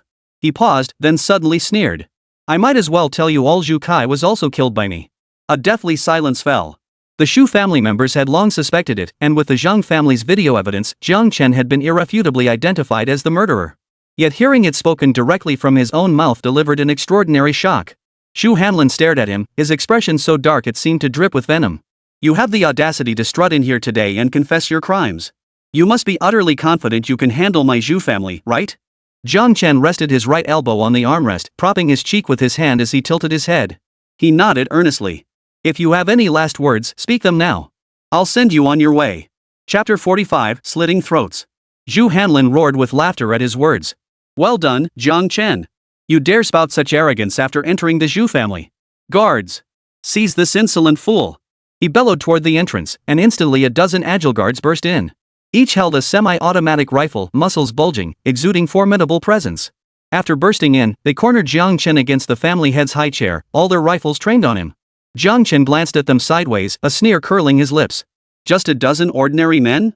You think you can capture me? Zhu Hanlin snorted coldly. These guards were elite soldiers specially selected from the War Department by his family to protect the Zhu clan. Each was capable of taking on 10 opponents. Moreover, each man held weapons specially authorized by the War Department, all fully loaded. At Zhu Hanlin's command, they could riddle Jiāng Chén with bullets in an instant. Jiāng Chén, kneel now. Cut out your own tongue and destroy your manhood. Otherwise, at my command, you'll be riddled with 100 bullets. Zhu Hanlin snarled viciously. His son's tongue had been severed, his grandson's manhood destroyed both at Jiāng Chén's hands. Now he would make the man taste that same agony. Then he would torture him to death. Seeing the situation under control, the rest of the Zhou family breathed a collective sigh of relief. Master, why waste words with him? Just kill him outright. Don't give this madman any openings. We don't need complications. The longer we wait, the more trouble we'll have. They urged Zhu Hanlin to act swiftly. Only Zhu Jingwei's face was ashen. A dozen sniper bullets had been blocked, and he didn't believe these guards could stop Jiāng Chén. In fact, they would only provoke him further, plunging the Zhu family into even greater calamity. Ugh. He lay limp on the ground, wailing incessantly, desperate to make his father see reason and stop provoking this killing machine. Son, rest assured. Father will avenge you in Shaokai soon. Zhu Hanlin declared confidently. But before his words had fully left his mouth, everything blurred before his eyes. Jiāng Chén remained seated, unmoving, yet over a dozen guards were sent flying backward. Wails filled the air as their weapons, discarded at some unknown moment, lay scattered at Jiāng Chén's feet. What just happened? His brow furrowed. Not only Zhu Hanlin, but the rest of the Zhu family had failed to witness the sequence. In the blink of an eye, over a dozen guards had been utterly sent flying. Only those who had experienced it firsthand truly understood just how terrifying Jiāng Chén truly was. It wasn't that he hadn't acted, it was that his speed was too fast. So fast that before the afterimages left on the chairs had faded, Jiāng Chén had already sent them flying and sat back down. Master, flee quickly. The strongest guard managed to utter these words before his eyes rolled back and he fainted. Zhu Hanlin finally grasped why Jiāng Chén dared come alone. He possessed overwhelming strength. What's so impressive about taking down a dozen guards? One phone call from me, and the war division will have this place surrounded. He remained relatively composed, knowing he still held deeper trump cards. Master, Jingwei seems to have written something on the ground. Someone with keen eyes spotted Zhu Jingwei scrawling two crooked characters in blood. Leader. What does that mean? The others frowned, momentarily unable to comprehend. Zhu Jingwei's right hand had been shattered by Jiāng Chén moments ago. Yet, while Jiāng Chén was preoccupied with the guards, he had managed to write with his left hand, revealing Jiāng Chén's true identity. Escape. Zhu Jingwei gritted his teeth, desperately signaling to his clan members. What does that mean? Could it be that Zhu, the shadow of the Shadow Division, has also arrived here? Where? Why can't I see him? An elder scanned the surroundings, finding no one else. Zhu Hanlin's eyes widened as an absurd possibility dawned on him. Zhu Jingwei stood right before him, raising one hand. His trembling fingers pointed behind him toward Jiāng Chén. Could it be? Impossible. Absolutely impossible. Zhu Hanlin's body stiffened, cold sweat soaking through his clothes. He felt a pair of eyes, glowing crimson like a demon god, fixed upon him. The gaze pinned him to the spot, paralyzing him so completely he couldn't even turn his head. Jiāng Chén sighed, rising from his chair and descending the steps slowly. Zhu Jingwei, have you forgotten what fate awaits those who learn my true identity? Hands tucked into his pockets, he approached Zhu Jingwei, towering over him. But never mind. These people's crimes have already sealed their fate anyway. The moment Jiāng Chén moved, Zhu Hanlin felt the piercing gaze vanish from his back, and the suffocating pressure on his throat eased. Clutching his throat, he gasped for air, staring at Jiāng Chén in sheer terror. What do you mean? What identity? Jiāng Chén, who the hell are you? Though his heart already harbored suspicions, he dared not acknowledge them. The Zhu family's relatives in the war division had explicitly warned them, even if the Zhu family offended a first-class family in Binchang, they could step in to resolve it.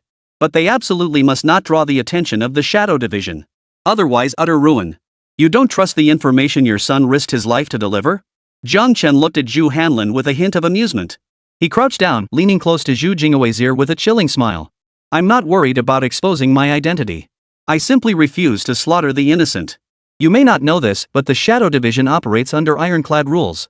If a member's identity is compromised, there are only two outcomes: either eliminate the traitor who revealed it, or face global pursuit by every terrorist faction on Earth once your identity is exposed. This wasn't an official rule of the Shadow Division, but it was something every member understood deep down. They handle too many secrets and engage in work that's extremely dangerous.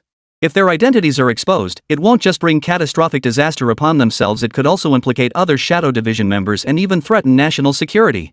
Zhu Jingwei struggled to comprehend the true nature of the Shadow Division. Yet, piecing together the fragmented information he'd heard from the Combat Division and this unwritten rule Jiāng Chén had revealed, he could begin to grasp it.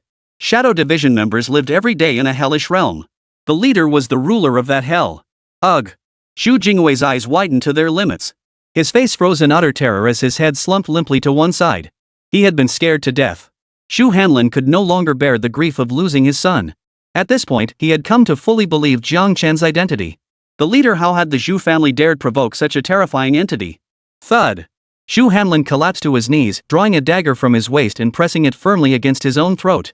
Leader, I offer my life in atonement. I only beg you to spare the Zhou lineage, leave us a single torch to carry on our family's flame. As he spoke, he pressed down hard, driving the dagger deep into his own throat. Chapter 46, What do you want? Blood gushed from Zhou Hanlin's neck. He collapsed onto the ground, his eyes wide and staring. His body twitched feebly a few times before he drew his last breath. You're off the hook, Jiāng Chén remarked indifferently, shaking his head. He hadn't expected Zhou Hanlin to be so decisive, willing to take his own life before him for the sake of the Zhou family's bloodline. But if Zhou Hanlin thought this would spare the Zhou family, he was being far too naive. Head of the family. The entire Zhou clan was in shock. Over a dozen clan elders stared in disbelief. Zhou Hanlin had led the Zhou family for decades, guiding them from a minor clan to their current stature. And now he was dead? Quick!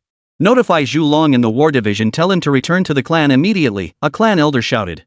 Jiāng Chén made no move to stop him. The Zhou family's audacity stemmed from powerful protection within Fangyuan City. Now that the Zhang family had abandoned them, he intended to see exactly what kind of figure this Zhou Long was. Jiāng Chén, you killed our clan leader. When Zhou Long returns, he will make you and your wife's entire family pay with their lives. Zhu Hanzong, the younger brother of Zhou Hanlin, was now the only one capable of taking charge of the entire Zhou family after the clan leader's death. Jiāng Chén turned his head, surveying the Zhou clan members. Rest assured, none of you here will survive. How arrogant! Zhu Hanzong snorted angrily. They hadn't witnessed Zhou Hanlin's suicide and assumed Jiāng Chén had been the one to kill him. Jiāng Chén wasted no words. He pulled a sheet of paper from his robe, densely covered with the names of Zhou clan members and the crimes they had committed. Zhou Hanlin, head of the Zhou clan, has spent years building an underground organization, turning the Zhou family into a cancer within Fangyuan City. Every crime committed by the Zhou family is inextricably linked to him as clan leader. Zhu Hanzong, Zhou Hanlin's younger brother and the actual mastermind behind the Zhou family's underground operations, has countless lives on his hands. He deserves to die. Zhu Ānkāng, elder of the Zhou clan, colluded with developers 3 years ago to construct shoddy buildings. The collapse killed over a dozen workers, and he refused to compensate the victims afterward. He deserves to die. Xu Jingwei, who personally founded the Tang Dynasty Never Sleeping City and condoned his son Zhū Ānkāng's criminal activities, including the rape and abduction of over a dozen young women. He deserves to die. Zhu Jingming. Jiāng Chén read out the names and crimes of every present Zhou family member, word for word, leaving not a single one out. Each was a cancerous tumor whose sins were so heinous that death was no punishment. The Zhou clan members frowned deeply, their hearts filled with shock.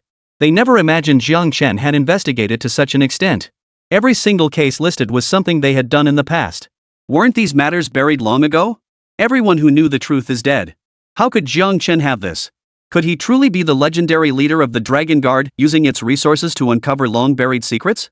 The look in their eyes shifted, shock mingled with a hint of dread. The Dragon Guard commander wielded absolute power over life and death. If Jiāng Chén truly held that position, the charges he had laid out were more than sufficient to execute them on the spot. Take a good look at the mess you've created, then go to hell and repent for it. Jiāng Chén flung the paper into Zhou Hanzong's face, his expression as cold as ice. The prosperity of the great dragon nation had been forged with countless corpses and rivers of blood. Who would have thought that while soldiers fought on the front lines, risking their lives, these traitors were committing such vile and despicable acts behind their backs? Murdering your own people, humiliating your fellow countrymen, you scum worse than swine. Do you even deserve to be called human? Jiāng Chén roared, his killing intent now fully unleashed. Zhu Hanzong clutched the paper, his face ashen and deathly pale. The paper itself was ordinary, but what filled him with despair was the clear steel stamp in the lower right corner. Dragon Guard Legion Intelligence Division. It really is from the Dragon Guard. He swallowed hard. The Dragon Guard Legion comprised numerous departments, particularly its intelligence division, whose power and network extended far and wide, infiltrating cities and factions across the globe. If they set their minds to uncovering a secret, there was almost nothing beyond their reach. In fact, even the beggar on the street corner, clutching a crutch and a tattered bowl, the chatty taxi driver, the haggling auntie at the market, the gossiping office worker in the break room, the school principal. These seemingly ordinary individuals could very well be members of the Dragon Guard Legion. A single careless remark might be captured by their intelligence division and stored within their vast database. Jiāng Chén, not the Dragon Guard leader. Zhu Hanzong took a deep breath before speaking slowly. My Zhou family has members in the Western Sea War Division. We're practically brother units to your Dragon Guard. I beg you, for Zhou Long's sake, spare my Zhou family. Whatever you want, my family will absolutely provide. His voice trembled. With the Dragon Guard Corps hot on his trail, escape was impossible. He could only swallow his pride and make concessions.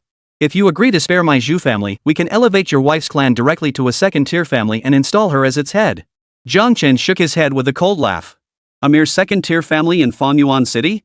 Do you really think I'd give it a second glance? Zhu Hanzong frowned. Money. My Zhu family has vast wealth. I can give you everything, all our holdings, every last asset. Jiāng Chén still shook his head. Do you think money means anything to me? What do you want? Zhu Hanzong grew restless. This killing machine before him wouldn't budge, no matter the offer. Jiāng Chén pointed his finger at them all. I want your lives. To seek justice for those you murdered. Zhu Hanzong pleaded urgently, my Zhu family can offer every last penny we have to compensate those families. We can ensure they live in comfort for 10 lifetimes. He pressed on, I can ensure they never report this. Without a complaint, the authorities won't investigate. Without a plaintiff, you have no right to touch my Zhu family. Jiāng Chén found his ignorance laughable. Never mind that he was the Dragon Guard commander wielding life and death authority. Even if he were a police officer investigating such a major criminal case, with irrefutable evidence, conviction and punishment could proceed without a plaintiff. Finished talking? Hit the road. He'd lost patience for explanations. Darting forward, he seized Zhu Hanzong by the throat. Jiāng Chén, think carefully. We've already relayed this to the Western Sea Command. Are you truly prepared to oppose the entire Western Sea Command? Ugh. Zhu Hanzong struggled desperately, pleading and threatening, but it was all in vain. Jiāng Chén tightened his grip slightly. Zhu Hanzong's head slumped limply, his eyes wide with disbelief, unable to fathom Jiāng Chén's ruthless decisiveness even in death. The scroll detailing the Zhu family's crimes slowly fell to the ground. Jiāng Chén casually discarded Zhu Hanzong's corpse on the ground, then turned to face the Zhu clan members with a chilling smile. Now it's your turn. Chapter 47, Annihilation. Today, the Zhu residence had become a hellish battlefield. Not a single elder or high-ranking member of the Zhu clan escaped justice. Wails filled the air as they scattered in panic, yet Jiāng Chén's killing intent closed in like a cage, trapping them all. A dozen corpses lay sprawled across the Zhu family's ancestral hall, blood pooling thickly on the floor, staining even the spirit tablets of their ancestors crimson. A foul, bloody stench permeated the entire mansion. Deep into the night, the downpour grew more relentless. Torrential rain fell like broken strings of pearls, pounding mercilessly upon the city. Crimson blood water flowed from the mansion's gates onto the streets outside, carried away by the roadside drains. A tall figure stood in the rain, gazing upward. Though the sky was overcast and the downpour relentless, a single star glimmered through the gloom. The icy rain pelted his body, soaking his clothes through. He pulled out a specially designed phone. I want to see more starlight. God said, let there be light. And so, this night knew no sleep. At Heaven Bar, Zhu, who had his arms wrapped around two scantily clad beauties, a table laden with imported liquor before him. Brother Hu, I beg you, spare us. You can't dig up our family graves. A small, malnourished-looking man knelt at his feet, pleading. If your ancestral graves aren't dug up, where am I supposed to build my nightclub? I've consulted the master. Dancing on graves will bring generations of prosperity to the Zhu family. Get lost. Zhu Hu kicked the man aside, roaring with laughter as he embraced the two beauties beside him and drank wildly. The man's eyes bulged with fury. Suddenly, he drew a sharp blade from his pocket and plunged it toward Zhu Hu's heart. Die for me. A hand gently seized his wrist. The man spun around to find a figure clad in a long black robe, its hood pulled tightly over the head. In the dim light, only a demonic mask was visible beneath. Are you Zhu Hu? The hooded figure demanded. Zhu Hu set down his wineglass and drew a pistol from his waist, the click of the hammer cocking echoing in the air. I am. If you ghostly thing keep interrupting my drinking, I'll put a bullet through your head. The hooded man remained silent, pulling a photograph from his breast pocket and comparing it to Zhu Hu. Number 3. His voice was cold and ruthless. Before Zhu Hu could react, the pistol was snatched from his hand, and then... thud. A dull thud drowned out the bar's music as Zhu Hu's head exploded on the spot. Tianyun International Hotel, Presidential Suite. Zhu Jingtian lay naked, his body weighing over 200 pounds, covered in layers of fat. Little beauty, I'm here. Before him, on the bed, lay a strikingly beautiful woman. Her clothes had been forcibly torn off, leaving her completely naked. Two clear tears slid down the corners of her eyes. Damn it, what are you crying for? I'm not dead yet. Zhu Jingtian slapped her across the face with his backhand, grinning lewdly. If you serve me well tonight, I'll let your useless brother go. Otherwise, he'll rot in prison for the rest of his life. The woman closed her eyes in despair. She knew her brother was innocent. Zhu Jingtian had set him up to get him arrested, all to lure her into bed. But if she refused, her brother's life would be utterly ruined. As his thick, heavy hands roamed over her body, she made her decision. Once she rescued her brother, she would take Zhu Jingtian down with her. Yet, she waited with her eyes closed for a long time, and the imagined humiliation never came. Slowly opening her eyes, she found Zhu Jingtian sprawled across her body. His eyes were wide, his mouth gaping open, a chopstick protruding from his mouth, dripping blood slowly downward. He had already met a violent end. Turning her head, she saw a figure clad in a black robe, hooded, and wearing a demonic mask standing silently nearby. The seventh came a woman's voice, cold and utterly devoid of emotion. Similar incidents were occurring frequently throughout Fanyuan City. Members of the Zhū family were being identified by the mysterious demon mask and killed on the spot. Throughout the night, 18 members of the Zhū family perished. Each corpse bore a note detailing their alleged crimes. The Jiāng family. Late at night, clan leader Jiāng Yaozong was roused from his bedroom by his eldest son, Jiāng Chén. Father, the Zhū family has been wiped out. The words made the old patriarch quickly swallow a handful of emergency heart medicine. Hurry! Call an emergency meeting. Half an hour later, over a dozen clan elders and decision-makers sat in the Jiāng family ancestral hall. The Zhū family had been wiped out, Wang Jingwei's tongue had been cut out, and Xu Hanlin had committed suicide before his kin. Not a single elder in the Zhū family ancestral hall had survived. Throughout the entire night, 18 members of the Zhū clan scattered across Fanyuan City had been killed, each with irrefutable evidence of their impending deaths. Such news sent shockwaves through every major clan in Fanyuan City. What do you all think, cousins? Jiāng Yaozong asked in a low voice. Having conspired with the Zhū family for years, Jiāng Yaozong now sensed danger in their annihilation. If this were revenge, why go to such lengths to document the Zhū family's crimes? It seems like the work of those above. Nonsense. If it were connected to the higher-ups, they wouldn't have killed them outright without a trial. The clan elders whispered among themselves, each offering their own theories. Any leads from the Zhū side? Jiāng Yaozong inquired. The others shook their heads. Jiāng Chén said, all the Zhū family's surveillance systems have been sabotaged. We don't know who did it. But I just received word that Wang Long, the Zhū family member serving in the Western Sea Military Command, has received an urgent recall. He's rushing back overnight from the Western Sea Command and should arrive by dawn at the latest. Jiāng Yaozong nodded. Even Wang Long is returning. This Fanyuan City is truly about to undergo a major upheaval. This time, not a single person connected the Zhū family's annihilation to Jiāng Chén. It was simply too unbelievable. For a second-tier family to suffer countless casualties overnight, with the entire clan wiped out, even a first-tier family wouldn't possess the capability to achieve such devastation in a single night. Though Jiāng Chén had stirred some trouble in Fanyuan City, they believed he still lacked such immense power. The heavy rain fell all night long, finally easing slightly as the first light of dawn broke. The sky remained overcast and oppressively heavy, suffocatingly stifling. At the entrance of the Wang residence, the air thickened with the pungent stench of blood. A burly man clad in camouflage leapt from an armored vehicle and strode purposefully toward the Zhū residence. Wang Long, commander of 1,000 soldiers in the Shihai military division, led thousands of troops. Father! Grandfather! Moments later, Wang Long's heart-wrenching roar echoed from within the mansion. A powerful, terrifying aura radiated outward, faintly accompanied by what sounded like dragon roars, shaking people's eardrums painfully. Boom! Wang Long's fist slammed into the ground, shattering it into cracks that spread out in all directions. His eyes blazed crimson, his body shrouded in murderous intent. Seal off the entire Fanyuan City. Not a single fly is to escape. Chapter 48, A Hasty Departure. Zhū Family Ancestral Hall. Zhū Long, a towering figure clad in camouflage, sat upon the high dais, radiating an aura as powerful as a rainbow. The entire Zhū residence was surrounded and guarded by over 1,000 personnel from the Shihai Combat Division. Each soldier was armed to the teeth, their expressions solemn. Commander Qian, your brother Zhū who has been killed, someone reported, approaching forward. Upon seeing the bodies strewn across the ancestral hall floor, he couldn't help but frown slightly. Behind him, 2 Shihai War Division soldiers carried a stretcher bearing Zhū whose body, covered in a white sheet. Boom! Zhū Long sprang to his feet, his eyes blazing like lightning, shooting out 2 icy glances.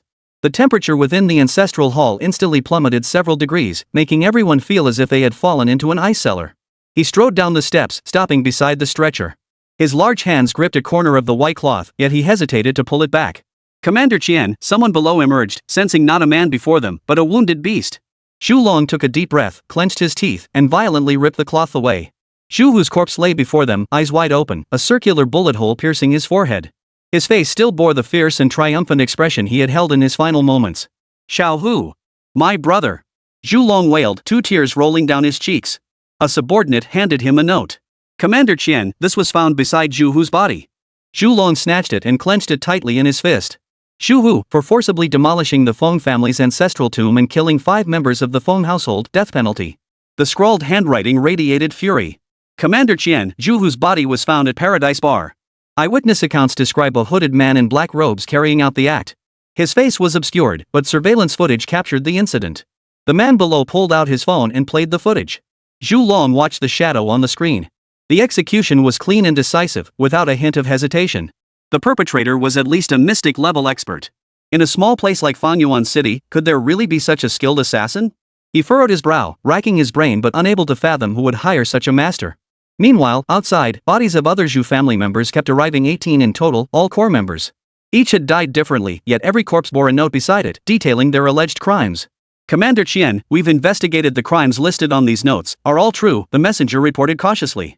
Having served Zhou Long for years, they knew full well how he had leveraged his authority to suppress local clans and factions, bolstering his family's influence and funneling benefits to them. Otherwise, the Zhou family's capabilities alone could never have propelled them to second-tier status so swiftly. Yet, they all turned a blind eye. Both Zhou Long and the rising Zhou family had provided them and their families with considerable advantages. What about the Feng family man? Zhou Long demanded. Reporting to Commander Chén, after Zhou Hu's death, the Feng family man was taken away by the mysterious hooded figure. We can't trace his whereabouts at all. Bunch of incompetents. Investigate this. Use every authority at my disposal. Dig to the depths of the earth if you must find the mastermind behind this.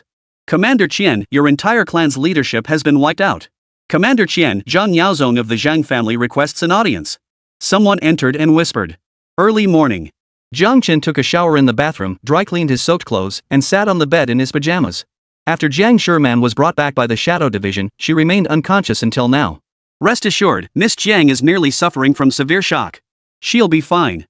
After taking her pulse, the beautiful traditional Chinese medicine practitioner Xilan placed Jiang Sherman's hand back under the covers. She motioned for Jiāng Chén to keep his voice down, gestured toward the door, and stepped out first. Jiāng Chén closed the bedroom door and personally poured Xilan a glass of water. Thank you for your hard work, Dr. C. I'm sorry to trouble you so early in the morning. He hadn't called upon Fangyuan City's military doctors because Xilan's brother currently served under him in the Shadow Division. Codenamed Shadow 300, his medical skills were nothing short of miraculous. It was said that once he touched a patient, even the Grim Reapers of the underworld couldn't claim their soul, not even if they broke their hooks trying. His nickname, the Living King of Hell. It was precisely because he trusted the Xi family's background and their medical skills that Jiāng Chén didn't hesitate to trouble Xilan, inviting her to examine Jiang Sherman. Xilan possessed an intellectual grace, a slender figure, and peerless beauty. Her sapphire blue silk chipa with subtle floral patterns accentuated her form flawlessly, leaving nothing to be desired. Her hair was simply gathered into a low bun at the nape of her neck. With a gentle smile, she radiated an air of refined grace. Miss Jiang and I share a special bond. My visit to examine her has nothing to do with you, so there's no need for thanks, she remarked with a faint smile, her slender fingers gently tucking a stray strand of hair behind her ear. Her portable medicine case sat on the floor. She retrieved several packets of Chinese herbs and handed them to Jiāng Chén. These are tonics to replenish qi and nourish the blood. They have no side effects. Once Miss Jiang wakes, prepare one packet daily for her to drink. Within half a month, she should be restored to health. The instructions are on the packaging. If there's nothing else, I'll take my leave. Jiāng Chén accepted the packets, each sealed in transparent plastic bags containing dark herbal decoction. Following the instructions would be straightforward and convenient. This is a week's supply. Come back to my place for more once it's finished. Xilan gave Jiāng Chén a slight nod before turning to leave. Jiāng Chén thanked her, then suddenly asked, Is your brother, Xijin, doing well? At the mention of that name, Xilan's body stiffened slightly, a fleeting, barely perceptible flash of hatred crossing her face. You know him? She asked, turning to Jiāng Chén. Jiāng Chén nodded. We met once before.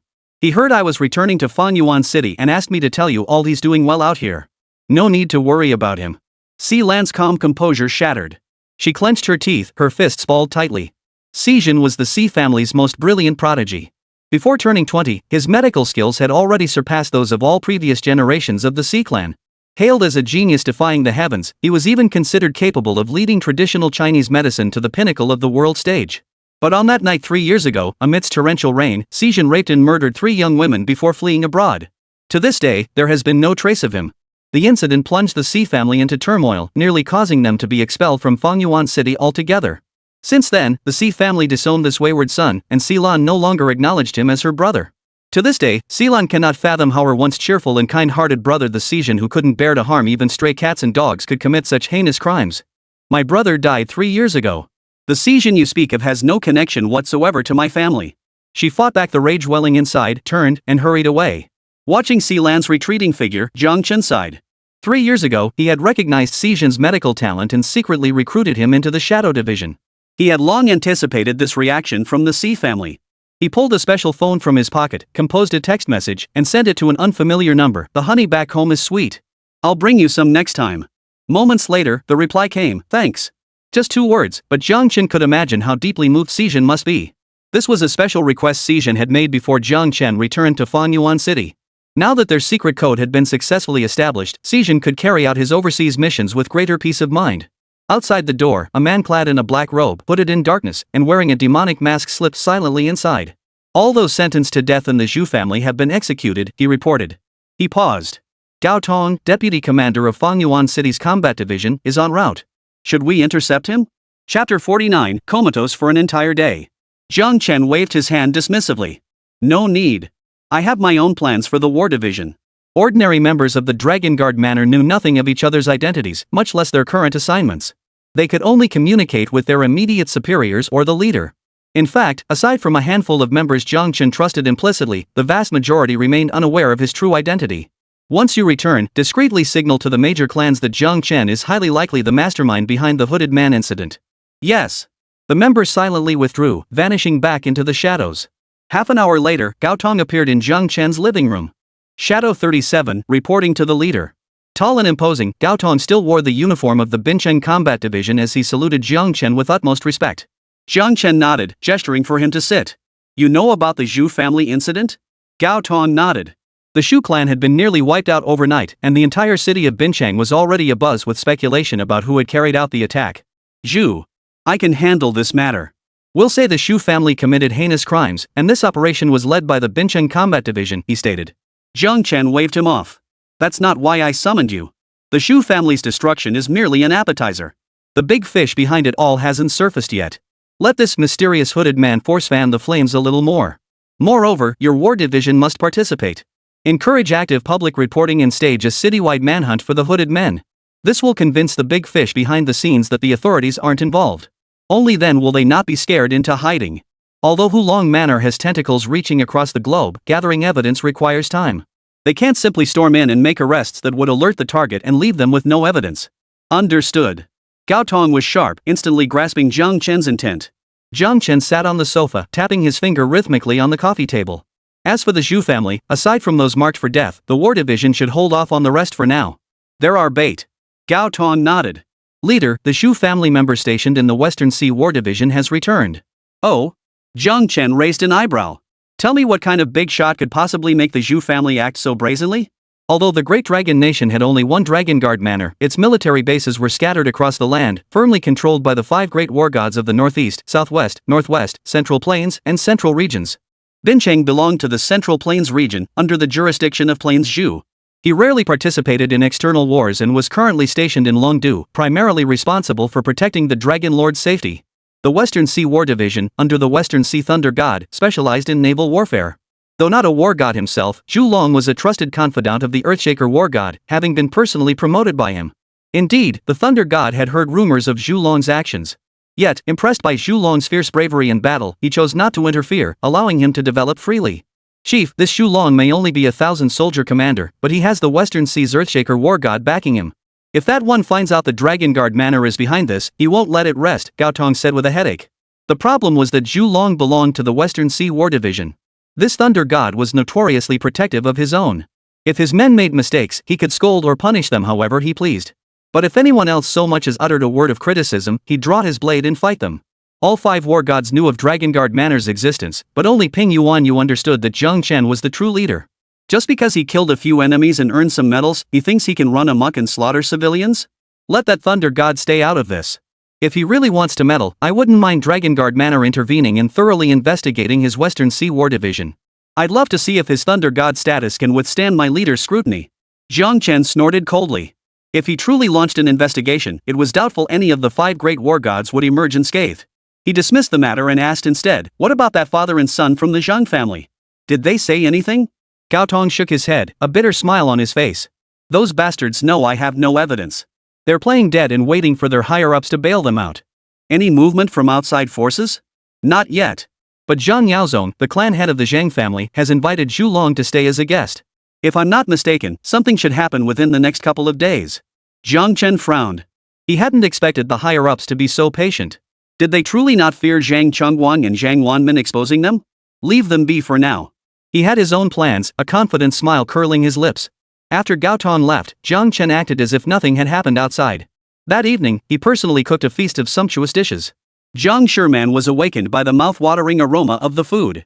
Opening her eyes, the first thing she saw was Jiāng Chén, wearing a lace-trimmed apron, gently stroking her hair. "Husband," she murmured, burying her face in his chest and sobbing silently. Having endured such a life-or-death ordeal, her spirit had teetered on the brink of collapse. But in her darkest moment, Jiāng Chén appeared like a divine savior. In that instant, Jiāng Chén felt like the luckiest woman alive. "Wash your face and let's eat," Jiāng Chén said, lifting her up. Jiāng Chén nodded obediently. After washing up, she sat down at the table. Seeing the food before her, her appetite surged, and she devoured 2 large bowls of rice. "Husband, what happened to the Zhou family?" she asked, still trembling with fear. Jiāng Chén replied casually, "Dozens of them died. They've caught the attention of a mysterious hooded man organization." He didn't elaborate further, and Jiāng Chén didn't press him. The two tacitly agreed not to bring up the matter again. After dinner, Jiāng Chén curled up on the sofa to check today's pet shop sales. She'd been unconscious all day and had no idea how business had been. "Sis Jiang, business was incredible today. Mr. Chen personally stood at the door attracting customers all day. We couldn't even get him to come in for a glass of water. His lips must be chapped from talking so much," said staff member Xiaohu with a laugh.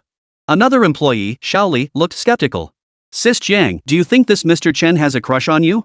Why else would he go out of his way for our shop like this? First advertising all over Binhai International, then waiving the rent, and now personally recruiting customers." Xiaohu dismissed the idea. "Stop talking nonsense. It's definitely because Sister Jiang's handsome husband scared the wits out of Mr. Chen last time. That's why he's being so well behaved now." After hanging up, Jiāng Chén looked troubled. "Honey, the pet shop business is booming. You should be happy. Why the long face?" Jiāng Chén asked. Jiāng Chén pouted. "Ever since you beat up Chen Million, this Chen Tianming has been fawning over us every day. A shareholder of Binhai International personally serving us tea and water. Now the whole mall is gossiping about me and Chen Tianming having an affair." Jiāng Chén chuckled helplessly. "The reason Chen Tianming treats you so well is because I happen to be Binhai International's largest shareholder." Jiāng Chén giggled. Right. My husband is the best." Though she said it, her expression betrayed her disbelief. Jiāng Chén sighed bitterly as his phone buzzed in his pocket. It was Chen Tianming. "Mr. Lin, dozens of War Division operatives have surrounded Binhai International. They say they're here to arrest your wife, Miss Jiang." Chapter 50, Complacency. Jiāng Chén hung up, his face darkening so much it seemed like water could drip from it. A flash of murderous intent flickered in his eyes. It had to be Zhu Long. "Honey, what's wrong?"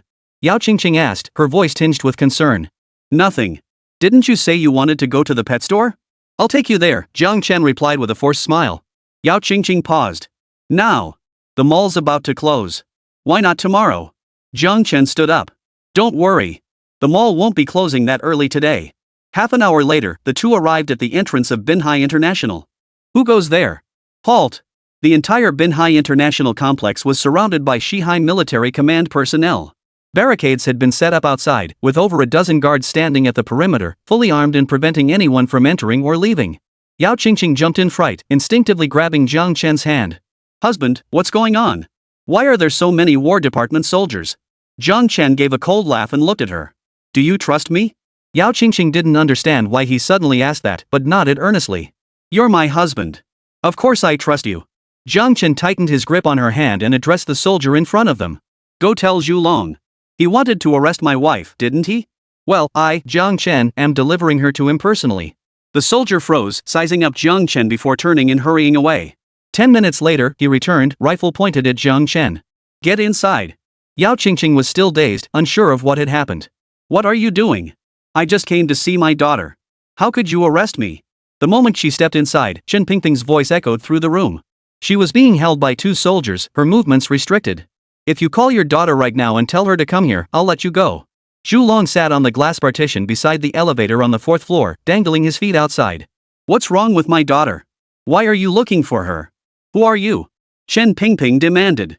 Zhu Long snorted coldly, pressing one hand against her head to keep her upper body suspended in midair. Looking down at the height below, Chen Pingping felt dizzy and lightheaded.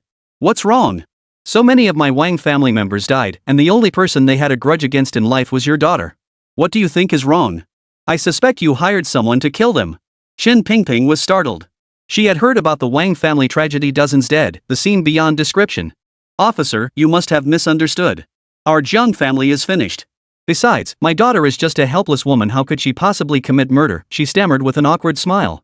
Zhu Long tightened his grip, glancing down at Jiāng Chén and Yáo Qīngqing. Is it her? Just go down and ask. He released Chen Pingping, pressed both hands against the railing, and leaped straight down from the 4th floor.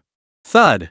The dull impact shattered 4 or 5 tiles on the ground, sending nearby onlookers into a panic of screams. Chen Pingping turned ashen-faced, nearly toppling backward herself. She scrambled back, patting her chest frantically. She had come today to demand money from Yáo Qīngqing, never expecting to witness such a scene. You're Yáo Qīngqing? Zhu Long scrutinized her up and down, his eyes suddenly brightening. Yáo Qīngqing remained silent, her delicate brows furrowed. Jiāng Chén stepped forward, shielding her. And you're Zhu Long? Zhu Long turned his gaze to him, his eyes flashing with icy glare. Jiāng Chén. The surrounding air temperature plummeted. Had that murderous intent been directed at an ordinary person, they would have been scared stiff, collapsing to the ground. But Jiāng Chén stood unshaken, his expression serene and utterly unaffected. Zhu Long gave a soft Seems you're no amateur either. What do you want? Jiāng Chén asked coldly. Zhu Long fixed him with an intense stare. Jiāng Chén and Yáo Qīngqing are prime suspects in the Wang family massacre. Take them away. As soon as he finished speaking, 2 soldiers charged forward, chambering rounds in their rifles and pressing them against the backs of Jiāng Chén and Yáo Qīngqing. Jiāng Chén remained unflinching. What if I refuse? Execute on the spot, Zhu Long growled. Jiāng Chén turned to glance at the 2 soldiers behind him, their black muzzles pressed against Yáo Qīngqing's back. You've stained my wife's clothes. The words barely left his mouth when everything blurred before their eyes. With muffled groans, the 2 soldiers flew backward. You dare resist arrest? Zhu Long roared, as a dozen soldiers surged forward, surrounding him. Zhu Long personally launched his attack, his iron fists whistling through the air as they streaked toward Jiāng Chén's face. A Earth-tier expert. Jiāng Chén instantly sensed his strength, snorting with disdain as he extended a single finger to lightly tap the incoming fist. Boom! An immense surge of energy erupted, radiating outward from their center. Counters within a 10-meter radius were hurled into chaos, leaving utter devastation in their wake. Zhu Long felt as if his fist had struck steel plate unbelievably hard. The shock sent a stinging pain through his knuckles, forcing him to stumble backward several steps before regaining his footing. You want to arrest us? Do you have a warrant? Jiāng Chén snorted coldly, his tone calm and detached, keeping Yáo Qīngqing firmly shielded behind him. Zhu Long's face drained of color. He braced himself against a counter behind him as blood surged violently within him. The metallic taste of blood rose in his throat, but he forced it back down. His eyes flickered with shock and doubt. Jiāng Chén's displayed power was overwhelming, at least peak Earth realm. He was no match for him. Yet, the more overwhelming Jiāng Chén's power became, the deeper Zhu Long's suspicion grew. After speaking with the Zhang family, they had explicitly warned him that Jiāng Chén was no ordinary man and had been deliberately provoking the Wang family lately. Today's visit had been intended to confirm his suspicions, but he hadn't expected the other party to be so overwhelmingly powerful. Freeze! Dozens of rifles simultaneously locked onto Jiāng Chén as everyone entered a state of high alert. This man before them was the formidable figure who had repelled Zhu Long in a single strike. The soldiers dared not show the slightest negligence. Sir, it's a misunderstanding. All a misunderstanding. Chen Pingping rushed out of the elevator, awkwardly grinning as she tried to pull the men apart, but her efforts were futile. She turned to Jiāng Chén, her voice filled with anxiety. Dear son-in-law, what on earth is going on? How did the Wang family's destruction get connected to you? You can't get into trouble, or what will happen to our sure man? Mom, Yáo Qīngqing interjected, glancing at Jiāng Chén. Mom, hold your tongue for now. She too was filled with confusion. Since his return, Jiāng Chén had been acting far too forceful. A thick, mysterious fog constantly shrouded the man before her, refusing to dissipate. No matter how hard she tried, she couldn't see the truth hidden within. Zhu Long's face twisted into a ferocious grimace. Defeated in a single move for the first time, he drew his service pistol from his waist and pressed it directly against Jiāng Chén's head. Amidst the commotion, members of the Shihai Combat Division poured in through the door, completely blocking the entrance. Roughly 100 men flooded the area. Try acting tough again. Zhu Long glared viciously at Jiāng Chén, lightly slapping his own cheek. Go ahead and hit me again. Let's see if your fist is faster than my bullet. Jiāng Chén surveyed his surroundings. He and Yáo Qīngqing were now completely surrounded by layers upon layers of over 100 soldiers. A cold smile flickered at the corner of his mouth. You can't beat me in strength, and you certainly can't beat me in numbers. Chapter 51, Doubts. Zhu Long's lips curled into a playful smirk as he pointed a finger at Jiāng Chén's head. Even if the Zhu family's affairs have nothing to do with you, openly attacking our War Department's men, I could execute you right now. Do you think anyone else rules this great dragon nation? It's us, the War Department. Jiāng Chén extended a finger, deflecting the barrel of Zhu Long's gun. Never point your weapon at your own people. As a 1,000-man commander of the War Department, don't you even understand this basic principle? Zhu Long snorted coldly. So what? Even if you're a formidable fighter, what good does it do you now? You're still surrounded by over 100 barrels pointed at your head. Jiāng Chén smiled. I told you you can't match me in combat, and you certainly can't outnumber me. With that, he calmly pulled out his phone and dialed Gaotong. Binhai International dispatch 1,000 soldiers here. 1,000? Who do you think you are? The commander of the war division? Zhu Long roared with laughter. The soldiers behind him joined in with mocking laughter. Mobilizing 1,000 soldiers required at least a commander of Zhu Long's rank. A mere civilian dares to spout such nonsense. Today I'll see how you manage to mobilize so many men. Zhu Long snorted coldly. The commotion had already alerted Binhai International's higher-ups. Since it was the weekend, the mall was packed with shoppers. A crowd had gathered around them, all trapped there by Zhu Long's actions. Hearing Jiāng Chén's words, they too found it unbelievable, convinced the man before them had lost his mind. Li Hongfang was nearly in tears. Jiāng Chén, my dear son-in-law, you must explain to this official. The Xu family incident wasn't our doing. Granted, you did strike the official earlier, that was wrong. You've lost face. Just apologize. Don't keep pushing back. Zhu Long's mood soured further at her words. He snorted coldly, I only used 30% of my strength just now, afraid I might kill him. Li Hongfang slapped her own lips twice in panic. Your Honor, please forgive me. My tongue got the better of me. You were clearly being generous to my son-in-law. With your imposing stature, you could crush us with a single finger. Why quibble over trifles with common folk like us? I beg you, please let us go. Zhu Long stood aloof, sneering with disdain. Jiang Sherman couldn't bear to watch any longer. Mom, stop talking. They were the ones who started this. They attacked without warning, injuring people indiscriminately. Jiāng Chén was just defending himself. If he couldn't handle the fight and got hurt, how dare he blame us? Anger flared within her. Arresting people without proper procedure, resorting to violence at the slightest provocation. This Zhu Long was cut from the same cloth as the rest of the Zhu family, utterly arrogant and tyrannical. Does having money and power make you special? Does it give you free rein to do whatever you want? This is Bincheng, not your Western Sea Military Command. What right do you have to shut down the mall and strand all these people here? What authority do you have to make an entire mall's worth of people suffer for your nonsense? Jiang Shimon's words rang out with conviction, voicing the sentiments of everyone trapped inside. Good. Well said, someone in the crowd shouted. Who shouted that? Step forward.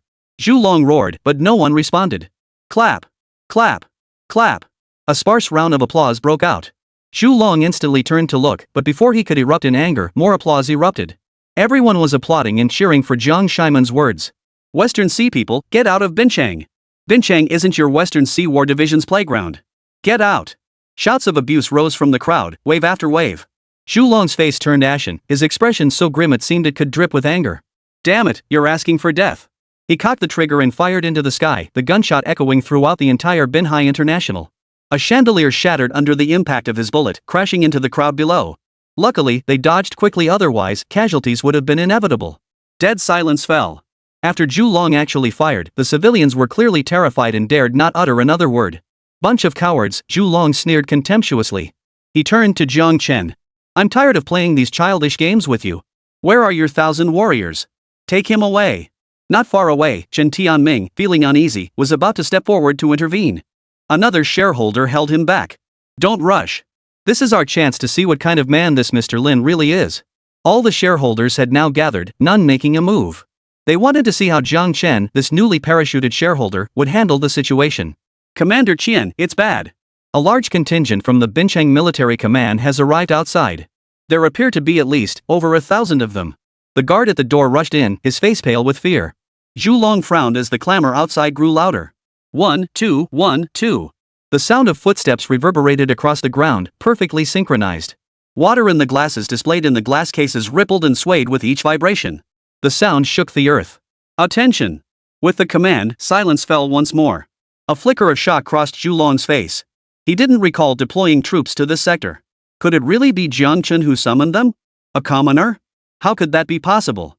This must be a coincidence. Take him away. Zhu Long ordered, unwilling to provoke friction with the local military division. Since when did the Western Sea Military Command have the authority to arrest people on my turf? How come Gaotong, wasn't informed? Gaotong strode in with 2 deputies, dressed in full military gear, his voice booming. After receiving Jiāng Chén's call, he rushed over immediately, already suspecting Zhu Long was behind this. Mr. Lin, my apologies for being late, he said politely as he approached Jiāng Chén. Jiāng Chén smiled faintly. Not late. Just in time. Their exchange seemed simple enough, yet everyone present, including the other shareholders of Binhai International, was utterly stunned. Who was Gaotong? The deputy commander of Bincheng's war division, even the heads of first-class families addressed him as Commander Gao. When had he ever been this courteous to anyone? Who exactly is this Jiāng Chén? The records show nothing remarkable about him, one shareholder murmured in confusion. Li Hongfang was also dumbfounded, her wide eyes staring blankly, unable to find words. Jiang Shimon's expression remained largely unchanged, though her heart was in turmoil. She turned to look at Jiāng Chén. Jiāng Chén, what exactly have you been through all these years? Who have you met? A ripple of emotion stirred within her, but she knew now was not the time to ask. She forced down her inner doubts. Commander Gao, what do you mean by that? Zhu Long frowned. He was merely a 1,000-soldier commander in the Western Sea War Department. Rank-wise, he was 3 levels below Gao Tong. Is this how you greet a superior? Have you forgotten every rule of the Western Sea War Division? Gao Tong roared angrily. Zhu Long's face darkened, but rank had its privileges. He forced down his anger and saluted Gao Tong. Commander Gao, Jiāng Chén is a suspect in the Zhou family massacre. Moreover, he just openly attacked me. I must arrest him immediately. Gao Tong sneered coldly. What if I say no? Zhu Long snorted angrily. You're seriously going to protect him? Gao Tong drew a pistol from his waistband and pressed it directly against Zhu Long's forehead. Touch him, and I'll blow your dog head off right now. Chapter 52, over 5 million. As Gao Tong's gun pressed against Zhu Long's forehead, over 100 of Zhu Long's men raised their weapons, aiming them at Gao Tong. Drop your guns. Zhu Long roared, his eyes locked on Gao Tong. Though he'd brought all 1,000 of his warriors to Bincheng this time, this was still Gao Tong's territory. Zhu Long didn't believe his 1,000 warriors could gain any advantage against the other side. Gao Tong, I represent the Western Sea's Thunder God of War. Do you understand the consequences of your actions? He demanded coldly. Gao Tong sneered dismissively. Bincheng belongs to the Plain King. You brought your men here indiscriminately to arrest people. Did you consider the consequences? If the Western Sea's Thunder God of War dares to hold us accountable, I assure you, our Plain King won't let it rest either. These words tempered Zhu Long's fury slightly. The Plain King was the most powerful of the 5 great war gods. Though the other 4 harbored envy and resentment toward him, none dared confront him directly. I will report today's events to the Earthshaker war god, Zhu Long declared, drawing a deep breath before waving his hand. Let's go. The forces backing Jiāng Chén exceeded his imagination. He never expected them to be connected to the deputy commander of Bincheng's war division. The intervention of Gao Tong had complicated matters considerably. However, Zhu Long refused to give up. If overt action was impossible, he would resort to covert means. As over 100 warriors began to follow him away, Jiāng Chén spoke calmly. Did I give you permission to leave? What else do you want? Zhu Long glared, seething at Jiāng Chén's nonchalant demeanor. He wanted nothing more than to shoot the man dead on the spot. All signs pointed to the Zhang family not deceiving him. This Jiāng Chén was definitely trouble. You wrecked my mall like this, and you expect to walk away without even an apology? As Jiāng Chén's words fell, everyone froze. Jiang Shimian's face wore an expression of utter disbelief, her beautiful eyes flashing with shock. His mall? Could it be? Binhai International belongs to Jiāng Chén? The thought sent shockwaves through her mind. Chen Pingping froze in place, her voice trembling with disbelief. Jiāng Chén, all these bigwigs from Binhai International are watching over there. Don't go spouting nonsense, watch out, they might sue you. Jiāng Chén did have some savings, but in Chen Pingping's eyes, it was merely the money he'd taken from the Lin family when they were wiped out years ago. Binhai International was worth billions, absolutely beyond Jiāng Chén's reach. Jiāng Chén remained silent, turning his gaze to Chen Tianming beside him. The latter understood immediately and hurried over. Mr. Lin is correct. Just a few days ago, Binhai International's largest shareholder sold an 80% stake to Mr. Lin for 10 billion yuan. Therefore, Binhai International is now under the leadership of Mr. Lin, Jiāng Chén. What? Chen Pingping's eyes widened in disbelief. Jiāng Chén is the big boss of Binhai International? Holding 10 billion yuan worth of shares? Jiang Sherman gave a self-deprecating chuckle. No wonder. No wonder he treated you with such courtesy after you hit Chen Tianming's nephew. Not only did he waive my rent, but he personally helped me serve customers. Jiāng Chén, you've kept this from me for so long. There was no resentment in her heart. Thinking of all the quiet support Jiāng Chén had given her behind the scenes, waves of warmth surged through her. Without Jiāng Chén, she'd likely have been driven out of Binhai International long ago by Qin Bowan's bullying. I told you so, but you wouldn't believe me. Jiāng Chén said with a laugh. Jiang Sherman shot him a playful glare. Talk back to me, and you'll sleep on the couch tonight. The two continued their public display of affection, completely ignoring everyone around them as if they were invisible. Zhu Long snorted coldly. What do you want? Jiāng Chén replied calmly, apologize where necessary, compensate where due. Otherwise, you won't be leaving Binhai International today. Are you threatening me? Zhu Long glared at him. Jiāng Chén nodded calmly. Yes, I am threatening you. It was a blatant humiliation. Yet Zhu Long, the esteemed commander of the Thousand Army, was utterly powerless. In combat, he was no match for Jiāng Chén. In manpower, the other side had the backing of Gao Tong's Bincheng combat division. Even a mighty dragon fears the local snake. Zhu Long held no advantage. "I'm sorry." His teeth nearly ground to dust as he reluctantly uttered the apology. Then, Zhu Long pulled a bank card from his pocket and tossed it carelessly onto the ground. "Let's go." Arriving with an air of arrogance and self-importance, he departed in utter disgrace. The humiliation gnawed at him. "Good," someone in the crowd shouted, and thunderous applause erupted. The customers who had come to dine now looked at Jiāng Chén with eyes full of respect and admiration. Not a single one voiced a complaint. He's shown the spirit of Bincheng. He's shown the pride of Bincheng. This was the unanimous verdict. In that moment, they were proud to be citizens of Bincheng. "Mr. Lin, if there's nothing else, I'll take my men back now," Gao Tong said. Jiāng Chén nodded, patted his shoulder, and signaled for him to lead his men away. Chen Tianming picked up the bank card Zhu Long had tossed aside and handed it to Jiāng Chén with a fawning expression. "Mr. Lin, I had someone check the balance earlier. There's over 5 million yuan in there." Jiāng Chén raised an eyebrow, surprised at Zhu Long's generosity in offering such a substantial compensation. "Deposited into the company account," Jiāng Chén said indifferently. Suddenly, Chen Pingping rushed over and snatched the card away. "No! That money is compensation from Zhu Long to you. How can you put it into the company account?" "Mom!" Jiang Sherman scolded playfully, feeling her face flush with embarrassment. Having such an overbearing mother was truly mortifying. "Mom, what? Your brother just started dating someone new. This is exactly when he needs money. We can't let the girl look down on our family. This money is perfect for your brother to use to save face," Chen Pingping declared. She had come to Jiang Sherman for money today, and now that she saw over 5 million yuan, there was no way she was letting go. "Jiang Chén, I'm sorry. My mother." Jiang Sherman looked apologetically at Jiang Chén, utterly helpless. Jiang Chén shook his head with a faint smile, turning to Chen Pingping. "You can take the 5 million, but don't forget our agreement, 10,000 a month for living expenses. Consider this 5 million as our prepayment for 5 years' worth of your living costs.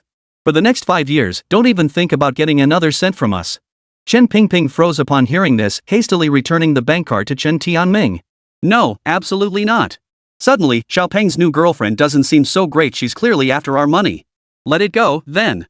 Jiang Sherman was both amused and exasperated. "Mom, if Xiaopeng truly settles down and wants to marry a good girl, Jiang Chén and I won't stand idly by. You can rest assured." Jiang Chén nodded, addressing the crowd of customers. "To express our sincerity, all purchases made today at Binhai International will receive a 20% discount, and the underground parking garage will be free all day." Chapter 53, Project Delay. Yáo Qīngqing chimed in with a smile. "Additionally, all services at our Pet Cat Cafe today will be complimentary. Everyone is welcome to come and enjoy." Hundreds of customers cheered collectively, but Li Hongfang kept shaking her head and waving her hands. "No, no, no. This is all money. Auntie, your daughter and son-in-law are so capable they even drove away the Western Sea Combat Division. Don't be so stingy over a little money," someone teased. Li Hongfang gave the person a light slap. "Of course you don't feel the pinch, it's not your money." She watched Jiāng Chén and Yáo Qīngqing bustling about serving customers, beating her chest in frustration. "You two spendthrifts. You two spendthrifts." Due to the delay caused by Wang Long, Binhai International had barely operated at all that entire afternoon. To satisfy customers' shopping desires, Jiāng Chén extended business hours until 1 a.m. He and Yáo Qīngqing bustled about the entire Binhai International, busy as bees. It wasn't until 2 in the morning that all the staff finally dispersed. "Honey, you've worked so hard," Jiāng Chén said with a smile, handing her a bottle of water. Yáo Qīngqing glanced at Li Hongfang, fast asleep in the massage chair, and gave a wry smile. "Why did you keep such a huge maul from me?" "What, afraid I'd demand my share of the inheritance?" Jiāng Chén gave a helpless smile and explained how he had acquired Binhai International. You actually bought the entire mall just to get back at me?"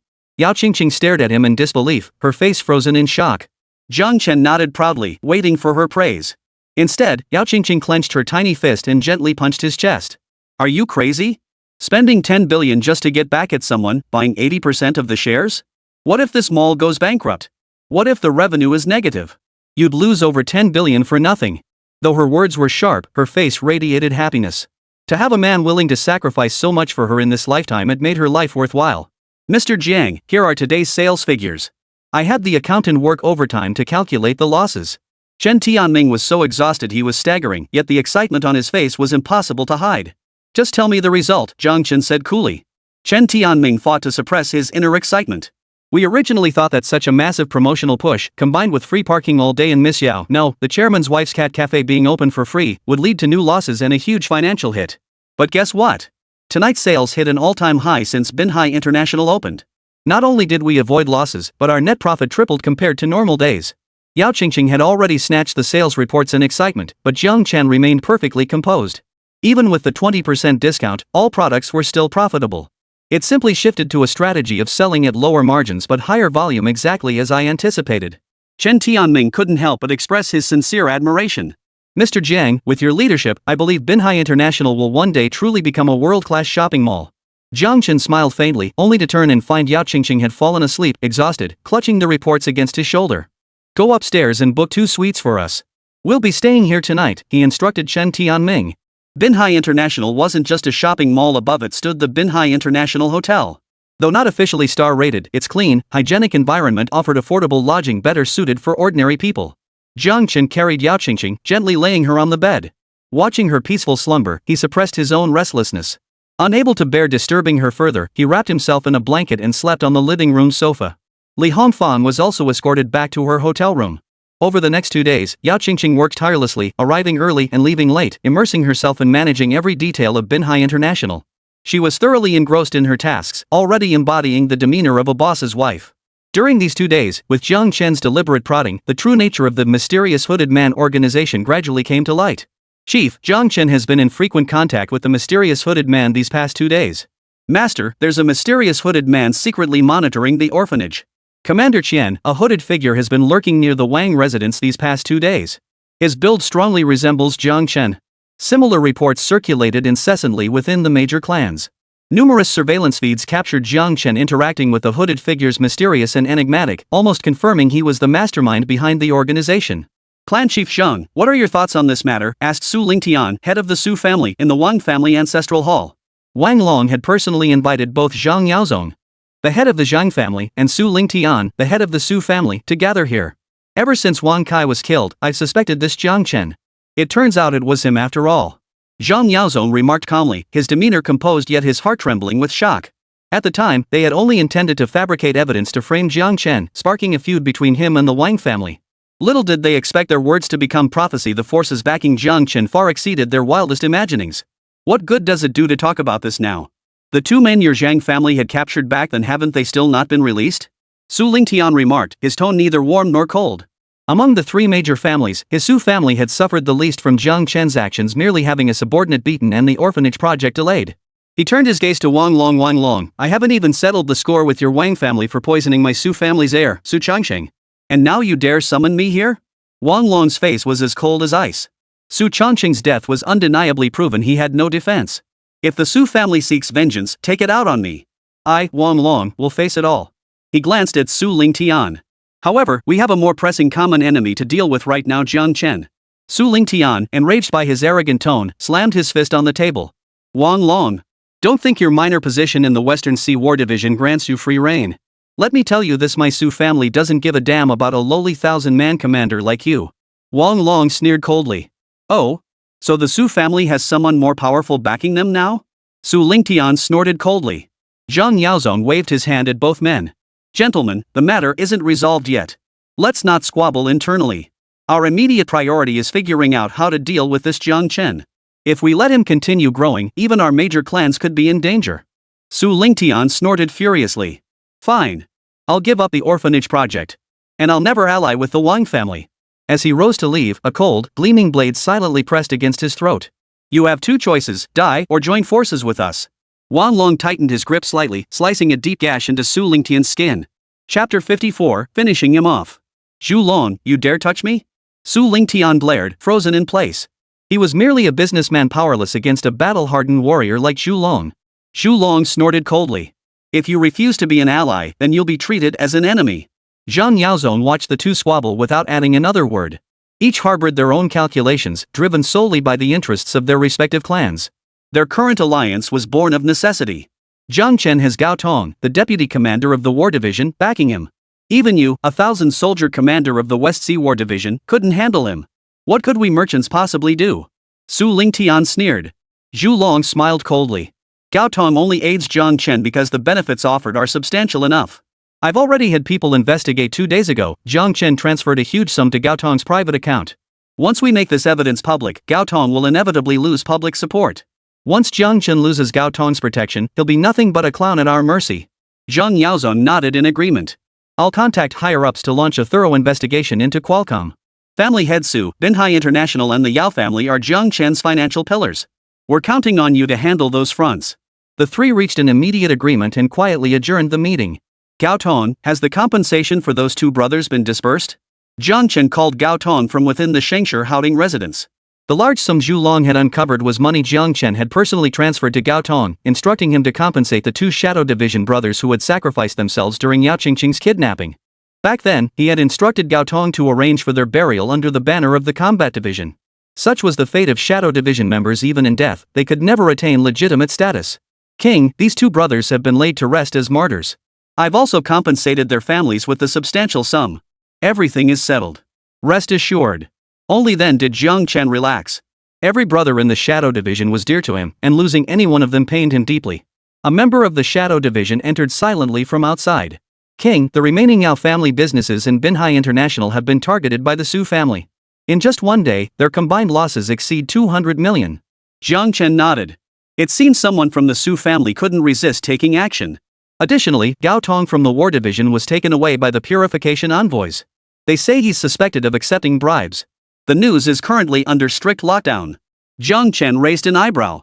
The Purification Envoy's official investigators operating independently of any department, wielding significant authority, had made their move. He knew Gao Tong's character well. This incident was undoubtedly orchestrated by the Wang and Zhang families. What surprised him was that they'd managed to neutralize even the Purification Envoys. Anything else? He asked. After Gao Tong was taken away, Deputy Police Chief Zheng Chengguang and Squad Leader Zhang Wanmin were immediately released. Purification Envoys are at the door now, requesting your presence to assist with the investigation. Understood. Contact the head of the Purification Bureau. Ensure the lady and her family are protected. I'll meet with them. Jiāng Chén rose and walked out the door. He noticed several members of the Shihai Combat Division secretly monitoring the entrance of Shengshi Haoding from the shadows. A black minivan was parked at the main gate, its windows heavily tinted, obscuring the interior. Two men in suits stood at the entrance. You must be Jiāng Chén? Jiāng Chén nodded. We've received a tip that you're suspected of bribery. We'd like to ask you. Come with us for questioning. They appeared polite on the surface, pulling a document from their briefcases. Jiāng Chén did not refuse and followed them directly into the vehicle. Meanwhile, upon their release, Zheng Chengguang and Zhang Wanmin immediately took control of the police station, seizing all Yao family assets in Binhai International. Yáo Qīngqing, your husband is suspected of involvement in organized crime activities and the murder of dozens of members of the Wang family. We are now under orders to take you in for investigation. Zheng Chengguang personally led his men to arrest Yáo Qīngqing from Binhai International. Zhang Wanmin led another team to take away Chen Pingping, Yao Changlin, and Yao Pang.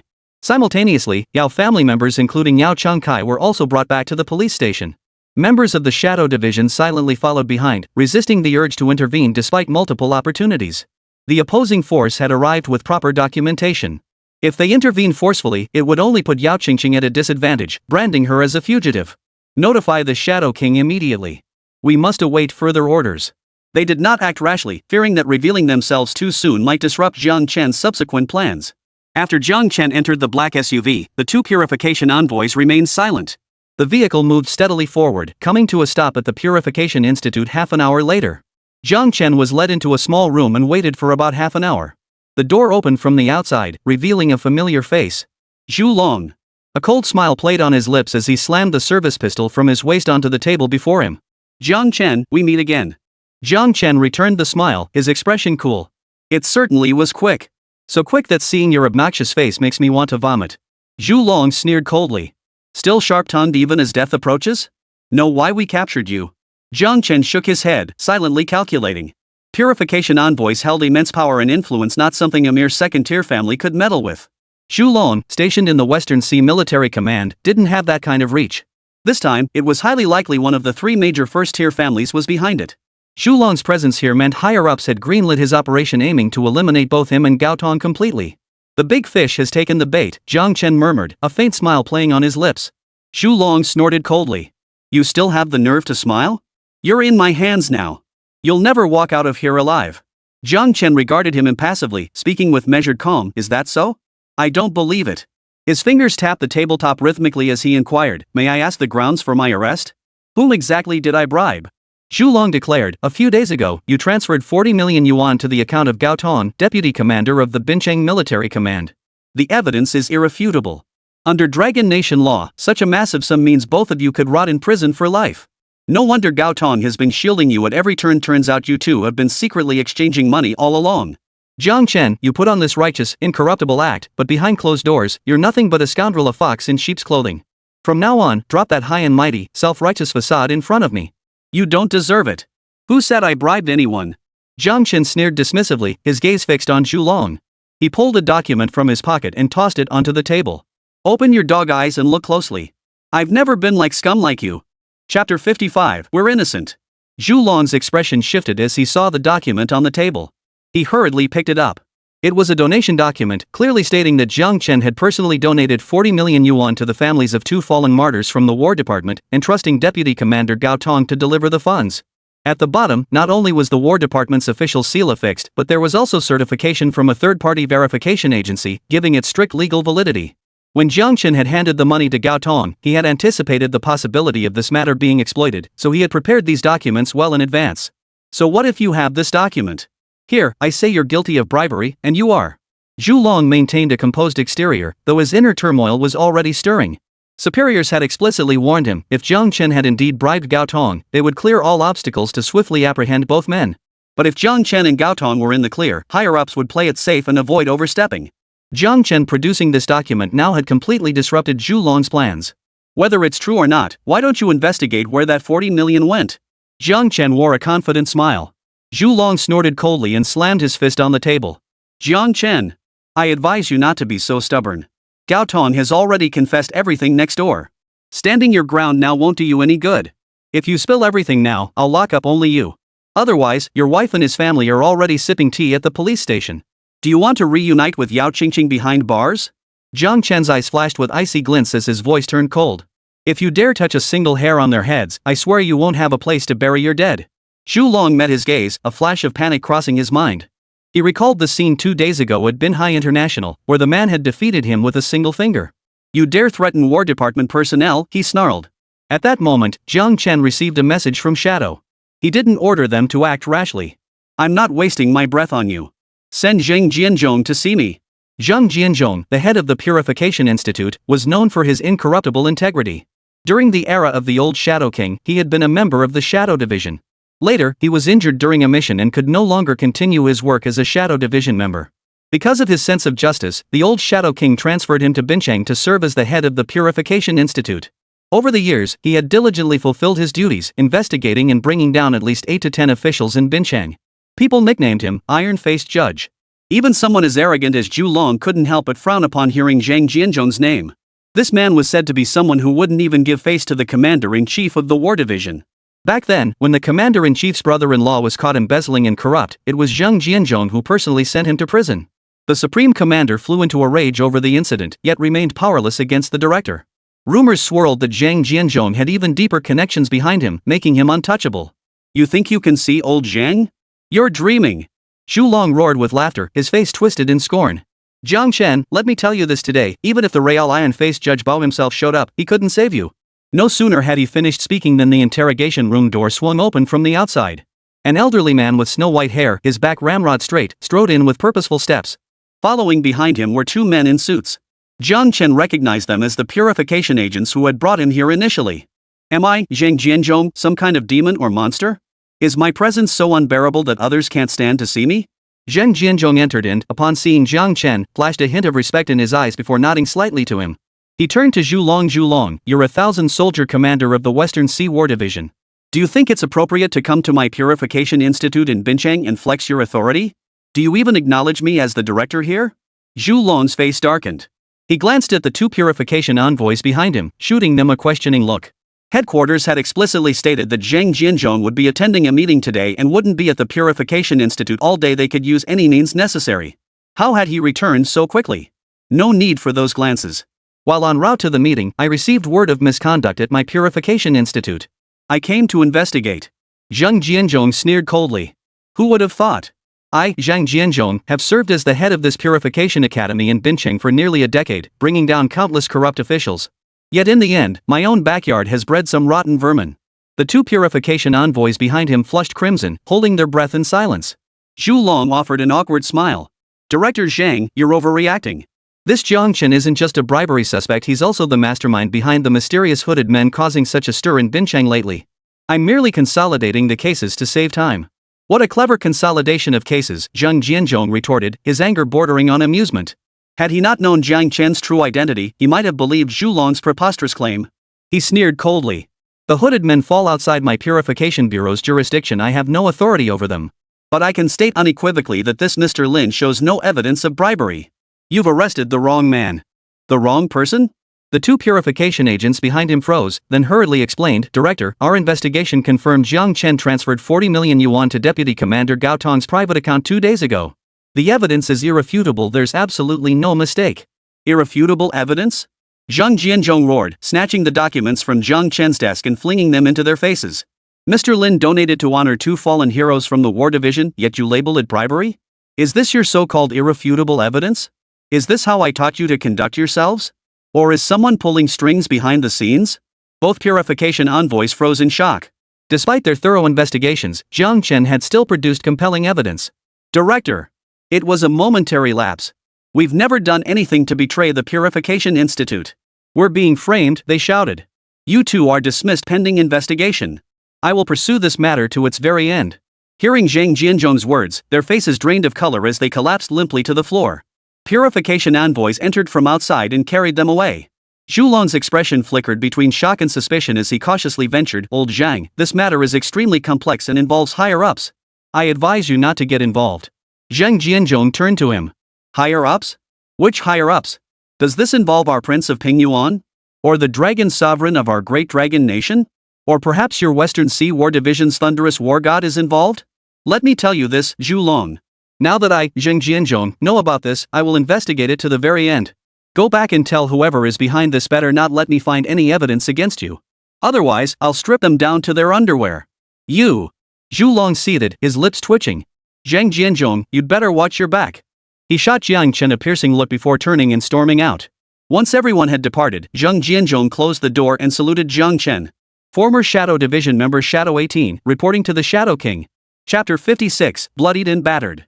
Shadow 18, that number placed him among the highest-ranking members of the Dragon Guard Legion, equivalent to a founding elder who had joined during its earliest days. No need for formalities, old Dean, Jiāng Chén replied with a faint smile. Zhang Jianzhong had retired over a decade ago and was no longer formally part of the Dragon Guard Legion's roster. Yet, he had been present when Jiāng Chén assumed the role of Shadow King. This was a mark of respect for the old Shadow. The nation trusted these veterans even unto death, they would never betray a shred of information.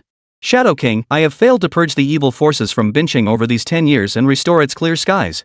I am truly at fault. Zhang Jianzhong lamented bitterly. Jiāng Chén shook his head. This isn't your fault. The darkness in Binchang didn't form overnight. Completely eradicating the dark forces here is no simple task. You've done exceptionally well. Over the past decade, Zhang Jianzhong had apprehended over a dozen corrupt officials and lawbreakers, achieving remarkable feats. After all, he was no longer a member of the Dragon Guard Legion, and his current authority was limited. Some tasks proved exceedingly difficult to accomplish. Tell me about the current state of Binchang, he urged. Zhang Jianzhong took a deep breath and began his detailed account. The situation in Binchang was extremely complex. The 3 major first-class families held sway over everything, with their spies infiltrating not only the War Department, the Police Bureau, and the Chamber of Commerce. Even within the inner circle of the city's ruler, a highly influential figure worked on their behalf. Especially the Han family, which had only risen to prominence a decade ago, ascended directly to the ranks of the first-class families in just 3 short years. The family head was remarkably young, barely in his 40s, yet ruthless in his methods. He was known as the Underground Emperor of Binchang. Rumors circulated that the current Han family patriarch was the illegitimate son of Han Wenbin, Binchang's deputy city lord. The city lord of Binchang has long been stripped of power. Currently, the entire city is controlled by deputy city lord Han Wenbin, who has provided the Han family with significant support and assistance, Zhang Jianzhong explained. Jiāng Chén nodded, piecing together the picture in his mind. It seemed the root of Binchang's troubles lay with this Han Wenbin. Moving forward, I'll need your full cooperation with the Dragon Guard's operations. Within a month, I'll restore clear skies for Binchang's citizens. He rose to leave. Yáo Qīngqing and the others had been seized by Zhang Chongguang and his son. Their current situation was unknown, and he needed to rush to rescue them. Director, Chamber of Commerce President Ren Zhong requests an audience. He claims to have brought someone who attempted bribery and wishes for us to take them into custody, someone reported from outside. Zhang Jianzhong nodded and personally escorted Jiāng Chén out. Jiāng Chén? What are you doing here? At the entrance of the Purification Institute, Yao Jingshan had just been escorted from the vehicle by Rin Zhong's men. Upon seeing Jiāng Chén, he couldn't help but exclaim in surprise. He appeared aged by several years, his back hunched, his hair entirely white, his complexion deeply haggard. The Chamber of Commerce interrogation had concluded, and he had confessed to all his crimes. He would now be transferred to the Purification Court for trial. Ren Zhong gave Jiāng Chén a slight nod. To this day, he still didn't know exactly who this man before him was. However, someone who had earned Gao Tong's personal entrustment and now received a direct audience with the head of the Purification Institute couldn't be a simple figure. He would have to tread carefully around this man in the future. Your sentence will be no more than 2 or 3 years.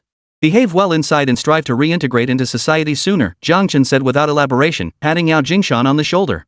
I'm so sorry to you, Insureman. Yao Jingshan wept bitterly, consumed by regret. If only he hadn't ostracized Yao Qīngqing from the start, if only he'd sincerely repented after Jiāng Chén returned, things wouldn't have ended this way. But now, it was too late for words. After leaving the rehabilitation center, Jiāng Chén hailed a taxi and headed straight to the police station. Bincheng Police Station, Temporary Detention Room. Nearly all members of the Yao family were confined here, their faces etched with fury and terror. Sure man, rumors are spreading that Jiāng Chén is the leader of the mysterious hooded men. Is this true? Chen Pingping asked cautiously. The police have arrested us all, how could it be false? I told you that Jiāng Chén was no good, but you wouldn't listen. Now look at us, our entire family might end up in prison because of him. Yao Guankai's wife, Sun Xiaowan, said angrily. Yao Guankai snorted coldly. Even if he has no connection to that mysterious hooded man, the uproar he caused at the police station recently spread like wildfire, bringing utter disgrace upon the department. Now that Zhang Chongguang and Zhang Wanman have been released, they'll definitely seek revenge on us. Yao Qīngqing sat composedly, her expression calm, not uttering a word. Her gaze was unwavering. Jiāng Chén had shouldered too much for her outside. Now, when he needed her most, she absolutely couldn't let him down or hold him back. Regardless of whether Jiāng Chén had ties to the mysterious hooded man, she believed in her husband.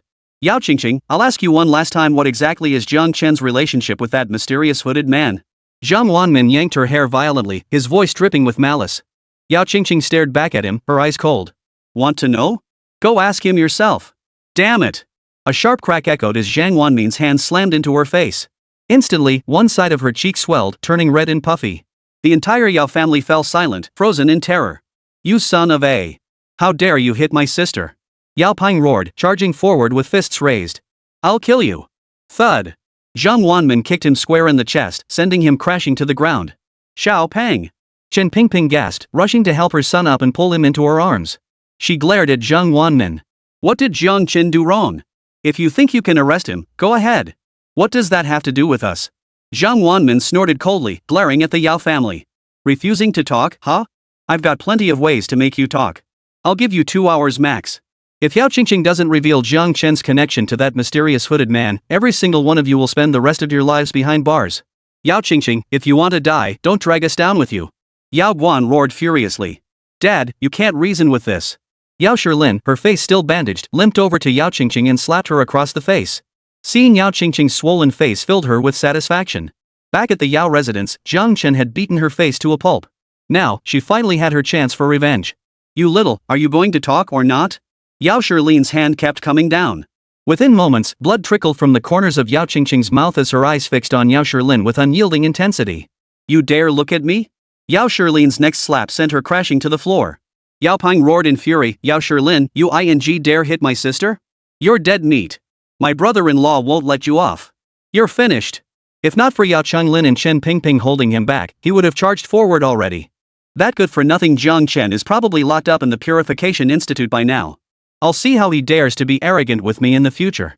Yao Shilin sneered coldly. Zhang Wanmin grabbed Yao Qīngqing by the hair with one hand, dragging her toward the door. A wicked grin spread across his face. Refusing to talk, huh? Then I'll show you what true hell feels like. He dragged Yao Qīngqing straight into a separate interrogation room. Chapter 57, The Awakening Demon God. Zhang Wanmin, you son of a... Let go of my sister. If you've got the guts, come at me. Yao Bing screamed like a madman, his voice hoarse and strained. Li Hongfang clung to him tightly, tears streaming down her face. Xiaopeng, don't be reckless. If you really lay a hand on them, they won't let you off. I can't live without you. Yao Bing struggled fiercely, but Yao Kaifa stood firmly in front of him. Ever since Jiāng Chén had taught him a lesson, he had resolved to turn over a new leaf. He had also come to deeply appreciate how much his sister, Yáo Qīngqing, meant to him. "Mom and Dad, don't stop me," he roared, his eyes red with fury. "I'd rather die today than let that lay a finger on my sister." "Yao Bing!"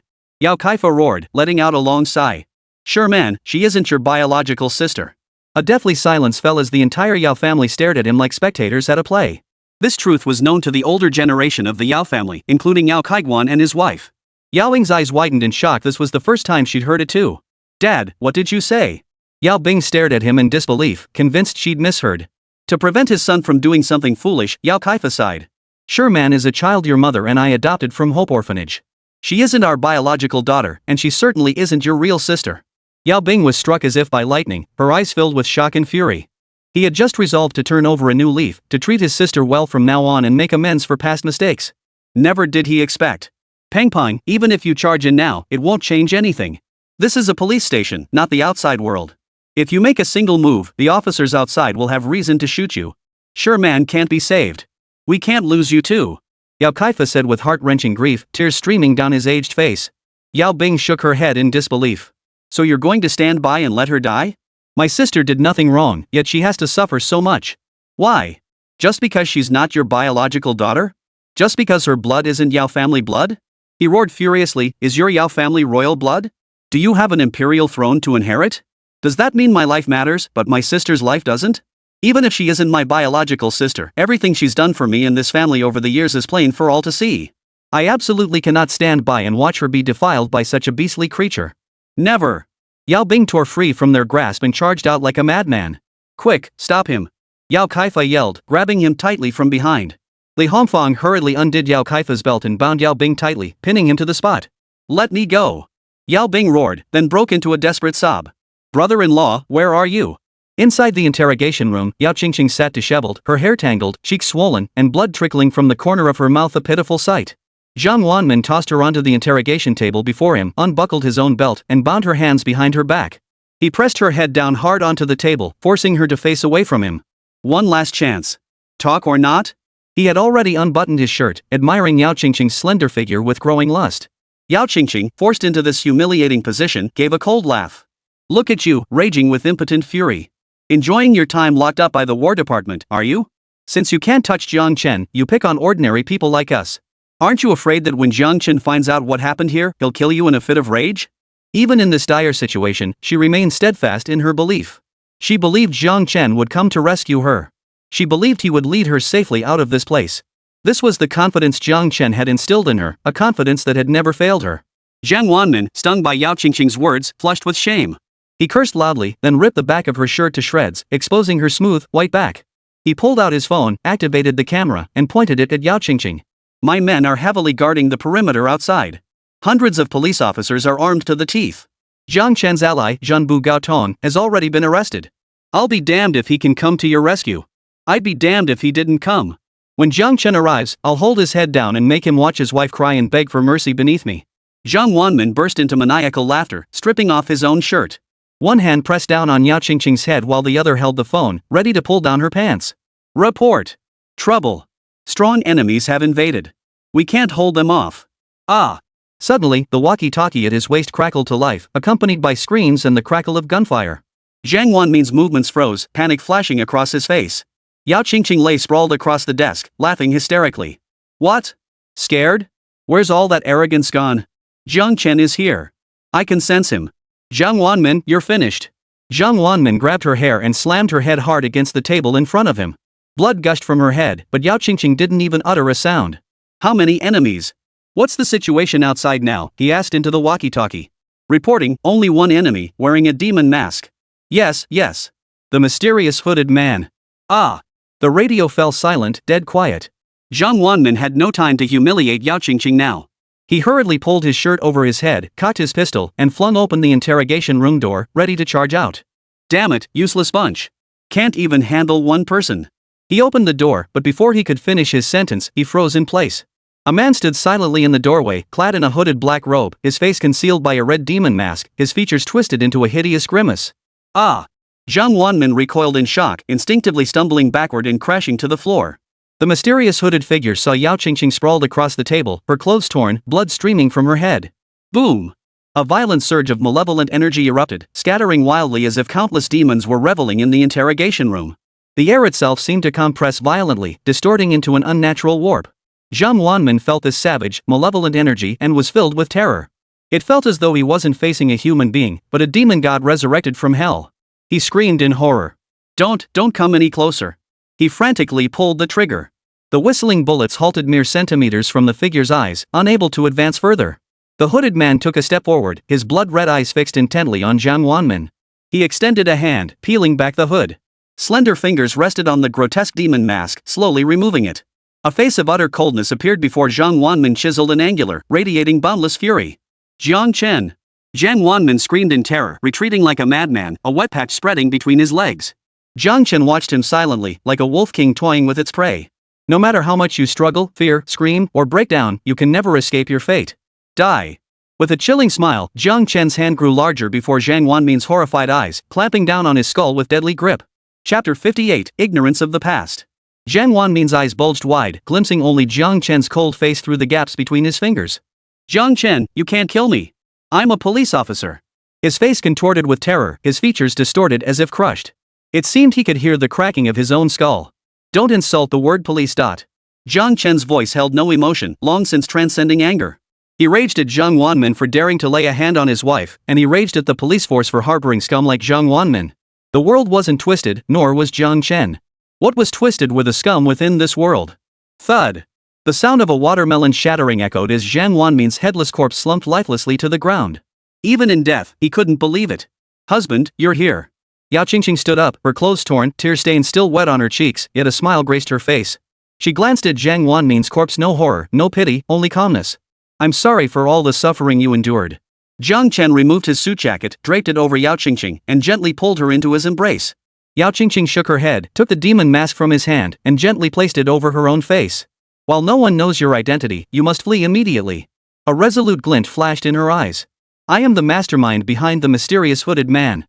Jiāng Chén was deeply moved. How unwavering must Yáo Qīngqing's resolve be to shoulder all this for him? He shook his head, removing the mask from her face. Rest assured, no one can punish me. Yáo Qīngqing froze. Could it be that even now, Jiāng Chén still had a hidden card up his sleeve? Hand in hand, they stepped out of the interrogation room and unlocked the door to the cell holding Yao's family. If anything happens to my sister, I'll blow this entire police station to smithereens. Yáo Bing, bound and gagged, still roared furiously. Jiāng Chén felt a surge of relief. His brother-in-law might seem unreliable, but at least he knew right from wrong. Blowing up a police station is a capital offense. You could face execution. Are you willing to risk that? He asked. Yáo Bing answered instinctively, whoever touches my sister, I'll kill them. Even if it means an eye for an eye, I'll accept it. Only after speaking did he realize what he'd said, staring at Jiāng Chén in stunned disbelief. Yáo Qīngqing stood nearby, smiling at him. Sis. Brother-in-law. Yáo Bing cried out, her hands bound behind her back. She scrambled forward, burying her face in Jiāng Chén's chest and sobbing uncontrollably. Brother-in-law, why did you take so long to come? The Yáo family members were all stunned. They never expected Jiāng Chén would actually dare to come to the rescue. A flicker of panic crossed the faces of Yáo Guāngkai and his wife, as well as Yáo Ing, who avoided meeting his gaze. Jiāng Chén, that outfit. Jiāng Chénglin stared at his attire, his voice trembling with shock. Jiāng Chén tugged at his black cloak, pulled the hood over his head, and gave a grim smile. What? Is there a problem? Jiāng Chénglin hastily shook his head. Chen Pingping snapped out of her daze and blurted out, I told you all along that Jiāng Chén would come to save us. He's not the kind of person to forget a kindness. Jiāng Chén ignored them. Ever since learning Yáo Qīngqing's true identity, he had given up any hope for his in-laws. As long as they didn't cause trouble for him, he'd be satisfied. Let's go. He stepped forward to untie everyone, then led the way out, his arm around Yáo Qīngqing. The Yáo Guāngkai family followed behind, half believing, half doubting. When they saw the carnage outside, they couldn't help but gasp in horror. Over 100 armed police officers lay sprawled on the ground, their fates unknown. Jiāng Chén had single-handedly stormed the police station and actually rescued them. Combined with his attire, it confirmed beyond doubt that Jiāng Chén was the mastermind behind the mysterious hooded man. Brother-in-law, what about that bastard Jiāng Wanmin? Yáo Bing asked. He's dead, Jiāng Chén replied flatly. The group gasped. Dead? Jiāng Wanmin, the formidable squad leader who had been flaunting his power just moments ago, was dead in the blink of an eye? It was utterly unbelievable. The looks they shot at Jiāng Chén were filled with awe. Yáo Bing slapped her thigh. Good riddance. That beastly creature deserved no place in this world. At the doorway, two Shadow Division operatives clad in hooded suits stood at the ready. "Where's Jiāng Chén?" Jiāng Chén demanded. He had ordered his men to ambush and eliminate Jiāng Chén while rushing over. "He's been apprehended and awaits your interrogation," his subordinate replied respectfully. Jiāng Chén nodded. "Keep him locked up for now. I'll interrogate him personally after I take my family home." The two Shadow Division members slipped away silently. "Jiāng Chén, are you really the leader of the mysterious hooded men?" Jiāng Chenglin couldn't help but ask. Jiāng Chén smiled faintly. "That's correct. It's me." A deathly silence fell. Though they had long suspected the truth, the revelation was still hard to accept. Their faces darkened with shock. Especially the Yao family. The mysterious hooded men were the very force that had nearly wiped out the entire Wang clan. Recalling how they had once targeted Jiāng Chén relentlessly, the mere fact that they were still alive now felt like an immense blessing. Thud! Yao Guankai was the first to break down. In full view of everyone, he dropped to his knees before Jiāng Chén. Tears and snot streamed down his face as he wailed, "Jiāng Chén, my family was blind and unintentionally offended you and Qīngqing. Please, for the sake of our shared family ties, don't hold it against us." Jiāng Chén gave him a cold glance but said nothing. Chen Pingping, now feeling emboldened, sneered sarcastically, "Oh, second brother, so now you know how formidable our son-in-law is and want to beg for mercy? Where was that attitude before? All these years, your family, backed by the old man, bullied Qīngqing relentlessly. Do you really think we can just wipe the slate clean?" Yao Guankai shuddered, dragging his wife and daughter down to kneel beside him. "Big sister-in-law, we were ignorant before, but we don't want to keep making mistakes. If Jiāng Chén spares our family, we'll do anything he asks." Chen Pingping reveled in this moment. The Yao family had once been so arrogant and overbearing, practically ting on their necks. Now that they'd risen through Jiāng Chén, she had to seize this chance to humiliate them thoroughly. She rolled up her sleeves, ready to give them a piece of her mind, but Yao Qīngqing stopped her. Yao Qīngqing didn't even glance at Yao Quan or the others. "Mom, Dad," she said flatly, "I'm tired. I want to go back and rest early. Let's go." Chen Pingping bowed and scraped, her earlier indifference to their plight completely vanished. "Qīngqing is right. We've been running around all day. It's time to go home and rest." Ignoring the Yao family still kneeling on the ground, they turned and left. Yao Quan Gui's family was left gnashing their teeth in frustration, with nowhere to vent their anger. They could only swallow their anger and endure it silently. "Hold on." Jiāng Chén showed no urgency. His gaze fixed on the three kneeling figures as he spoke in a chilling tone, "It's time to settle the score for beating Qīngqing earlier." Chapter 59, Most Wanted. Hearing Jiāng Chén's words, Yao Qīngqing shuddered violently. Her face was still wrapped in bandages, concealing any visible expression, but her entire body trembled, and her eyes betrayed utter terror. This was the Demon King who dared to kill even the police. "Jiāng Chén, listen to me." Ing had no choice at the time. Yao Kaifa tried to defend her, but Jiāng Chén kicked him hard, sending him crashing to the floor. He stared coldly at Yao Qīngqing. "How many times did you slap my wife?" Yao Qīngqing opened her mouth but dared not speak. Yao Bing fumed from the sidelines, "Brother-in-law, I counted everyone 5 slaps total. Yao Qīngqing hit so hard she swelled my sister's face." Jiāng Chén's expression remained impassive. "Kneel in the street and slap yourself 50 times. One less, and I'll take your life." As he finished speaking, 2 Shadow Division members emerged from the shadows. Dressed in black robes, they stood silently on either side of Yao Qīngqing. Yao Qīngqing collapsed in terror. Her face was already battered beyond recognition from Jiāng Chén's blows. Another 50 self-inflicted slaps would leave her utterly disfigured, beyond any hope of recovery. "Jiāng Chén, I'm sorry. I truly regret it. Please spare me, I'll do anything you ask." Crawling to Jiāng Chén's feet like a stray dog, she begged for mercy, but he remained unmoved. Yao Qīngqing turned her gaze to her parents. "Mom and Dad, please plead for me. If he spares me, I'll give up all my shares, every last one, to him and Yao Qīngqing." Yao Kaifa's eyes darted nervously. Sun Shaowan tried to speak up for her. "Whoever dares to plead for her will be punished severely too," Jiāng Chén declared. "Ing, 50 slaps isn't too much. Why don't you just endure it?" Sun Xiaojuan's words died on her lips as Jiāng Chén changed his mind. Yao Ying's heart sank completely, her eyes filled with utter despair. She never imagined that at this critical moment, her own biological parents would abandon her. 2 members of the Shadow Division grabbed her arms and dragged her to the roadside beside the police station. They forced her knees to the ground, making her kneel. Smack! "I'm not human." Smack! "I deserve to die 1,000 deaths." Smack! "Thank you, Jiāng Chén, for sparing my life." Yao Qīngqing struck her own face repeatedly through the gauze, her chest heaving with pent-up sorrow. She dared not slack off, each blow delivered with full force. Should any slap prove insufficiently hard, 2 Shadow Division members would personally intervene. Jiāng Chén didn't even glance at her before turning and walking away. Shengshar Houting, Tian Courtyard. "Miss John's face is fine. There won't be any scars." Don't worry, Ceylon said with a frown. Her gaze toward Jiāng Chén held a trace of puzzlement, unable to fathom why Yáo Qīngqing had been injured again. Thank you. This time, Jiāng Chén said nothing more, personally escorting Ceylon out of the villa. Honey, you're tired. Get some rest early. I'll chat with Mom and Dad for a while. He helped Yáo Qīngqing back to their room and gently closed the bedroom door behind them. Jiāng Chén, son-in-law, you've traveled a long way. Here's some tea I brought back from my hometown. Try some. Li Hongfang fawned over him, her face plastered with a fawning smile. Yao Kaifa also felt uneasy, as if Jiāng Chén might kill them at any moment. But Jiāng Chén merely waved his hand dismissively, sitting down on the sofa and tapping his finger rhythmically on the coffee table before him. The atmosphere was eerily silent. Jiāng Chén remained silent, and the Yao couple dared not even breathe heavily. They were genuinely terrified. To be honest, I'm very disappointed in you both, Jiāng Chén said calmly, looking at them.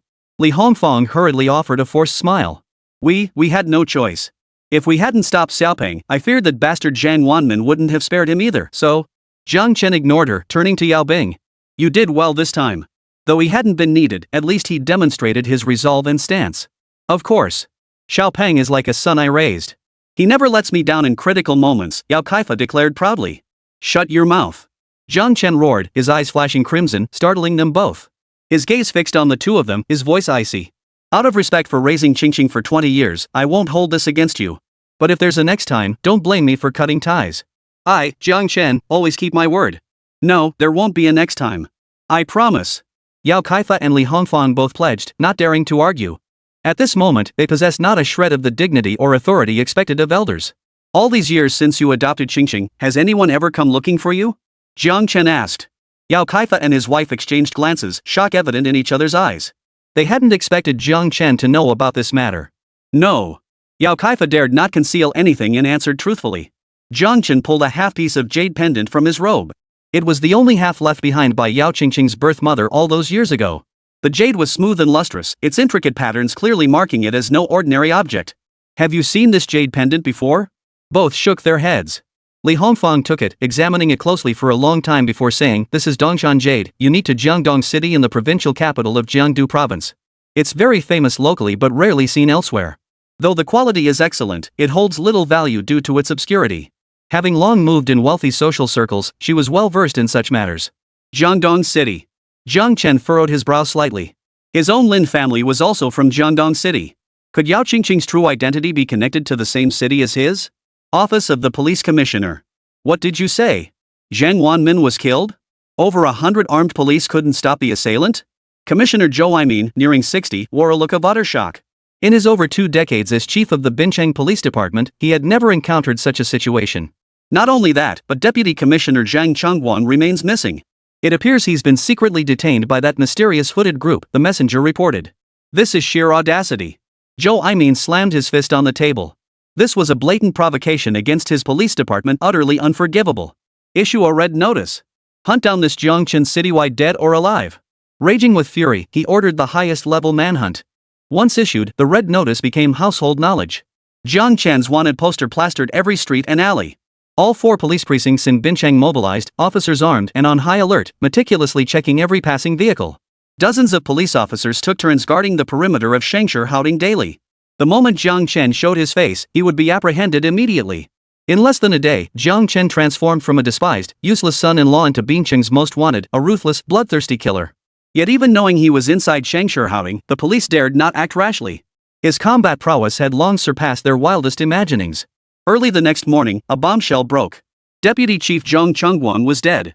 His body had been dumped at the entrance of the Zhang family residence, and the killer had walked away unchallenged.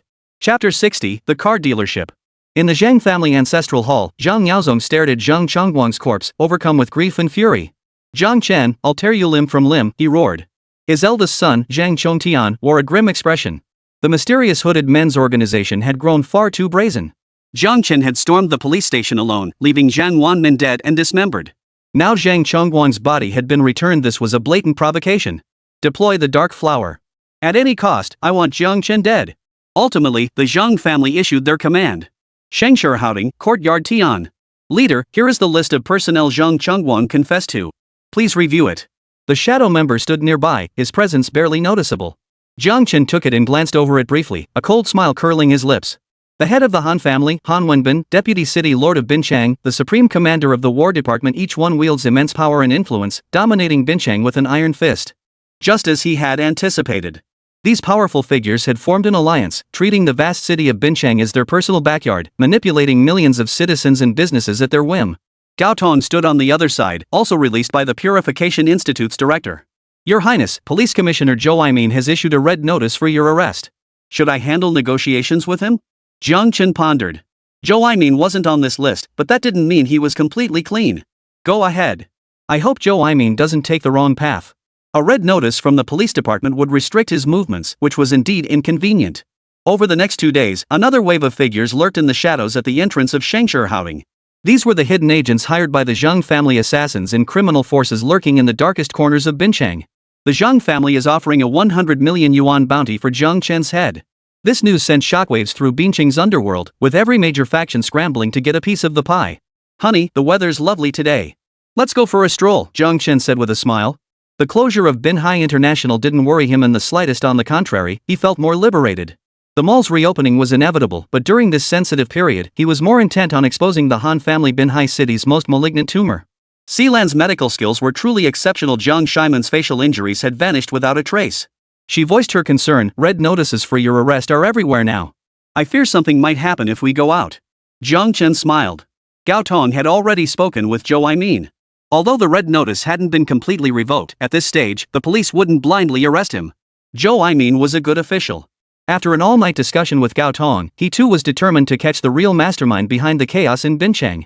In his view, Jiāng Chén was merely a pawn in the storm brewing over Binchang. Arresting him now would mean throwing away all their hard work. Only after the big fish surfaced and the waters calmed would it be the optimal moment to close the net. Therefore, adhering to the principle of neither revoking the warrant nor making hasty arrests, he quietly watched Jiāng Chén's antics unfold. Don't worry, I know my limits, Jiāng Chén said affectionately as he ruffled Jiang Shimian's hair, personally helping her into a beautiful long dress. Hand in hand, they stepped outside. Outside Shengshihouting, over a dozen pairs of eyes watched them intently from the shadows, yet none dared to make a move. Boss, the place is swarming with cops. What should we do? Someone asked. They'd been staking out this location for days. The reason they hadn't acted immediately was because the area was swarming with police surveillance. The slightest disturbance would immediately alert them. Damn it, didn't the police issue a red notice? Jiāng Chén's out now, why aren't they arresting him? The assassins were baffled too. The police had seen Jiāng Chén yet remained passive, almost as if they were protecting him. Hold your horses. Let's observe a bit longer, they sighed helplessly. Jiāng Chén stepped out, his gaze drifting casually toward the assassin's hiding spot. A faint, almost imperceptible sneer flickered across his lips. As the formidable leader and a heaven-tier expert, how could he possibly fail to notice these men? A small pebble clenched in his hand flicked out with a soft flick. Ow! A piercing scream erupted from within, followed by a limping man stumbling out. Who the hell hit me? Tired of living, the man roared. The pebble had knocked out 2 of his teeth. Jiāng Chén smirked evilly and shouted, the murderous maniac Lame Dragon from 3 years ago. Grab him quick! Lame Dragon cursed inwardly, turning to flee, but it was already too late. Police officers disguised as street sweepers, taxi drivers, and security guards swarmed him, drawing handcuffs and guns from their belts to apprehend him on the spot. The other assassins in the shadows, seeing the situation turn sour, scattered in all directions. Only one managed to escape, the rest were all recaptured. Taking advantage of the chaos, Jiāng Chén grabbed Jiang Shiman and dove into a taxi, speeding away. By the time the officers realized what had happened, Jiāng Chén was already gone without a trace. They hadn't even managed to get the license plate number. We've been outmaneuvered, the officers exclaimed in astonishment. Jiāng Chén's move was too clever, forcing them to escort the escaped suspect back and preventing any further pursuit. Killing 2 birds with 1 stone, decisive and ruthless. T&D Auto Dealership. Binchang's largest dealership, offering a comprehensive range of vehicles categorized by type. There was scarcely a car you couldn't find here. The first floor displayed the most common household vehicles, primarily economical and durable models suitable for daily errands. Prices started as low as 2,000 or 3,000 yuan, with the most expensive options not exceeding 300,000 yuan. The second floor showcased significantly higher-end vehicles. The majority were mid to large-sized cars, starting at 300,000 yuan, with BMWs, Mercedes-Benzes, and Audis priced at 2 to 3 million yuan being commonplace. The third floor, however, is the exclusive domain of the affluent, dedicated to major luxury brands. Any vehicle that makes it into the third floor showroom carries a starting price of at least 2 million yuan, with no upper limit. Most are fully imported. This floor is the main profit generator for Tiandi Auto. Selling 1 car here can equal a month's profit from the entire first floor. Honey, why are we at the dealership? Jiāng Chén asked curiously. Jiāng Chén smiled faintly. Your car is simply too small. It's fine for one person, but every time I get in, I can't even sit up straight. I've been wanting to get you a new one for ages. Jiāng Chené's Beetle was a quintessential women's car, compact and cute, but for someone as tall as Jiāng Chén, it was pure torture.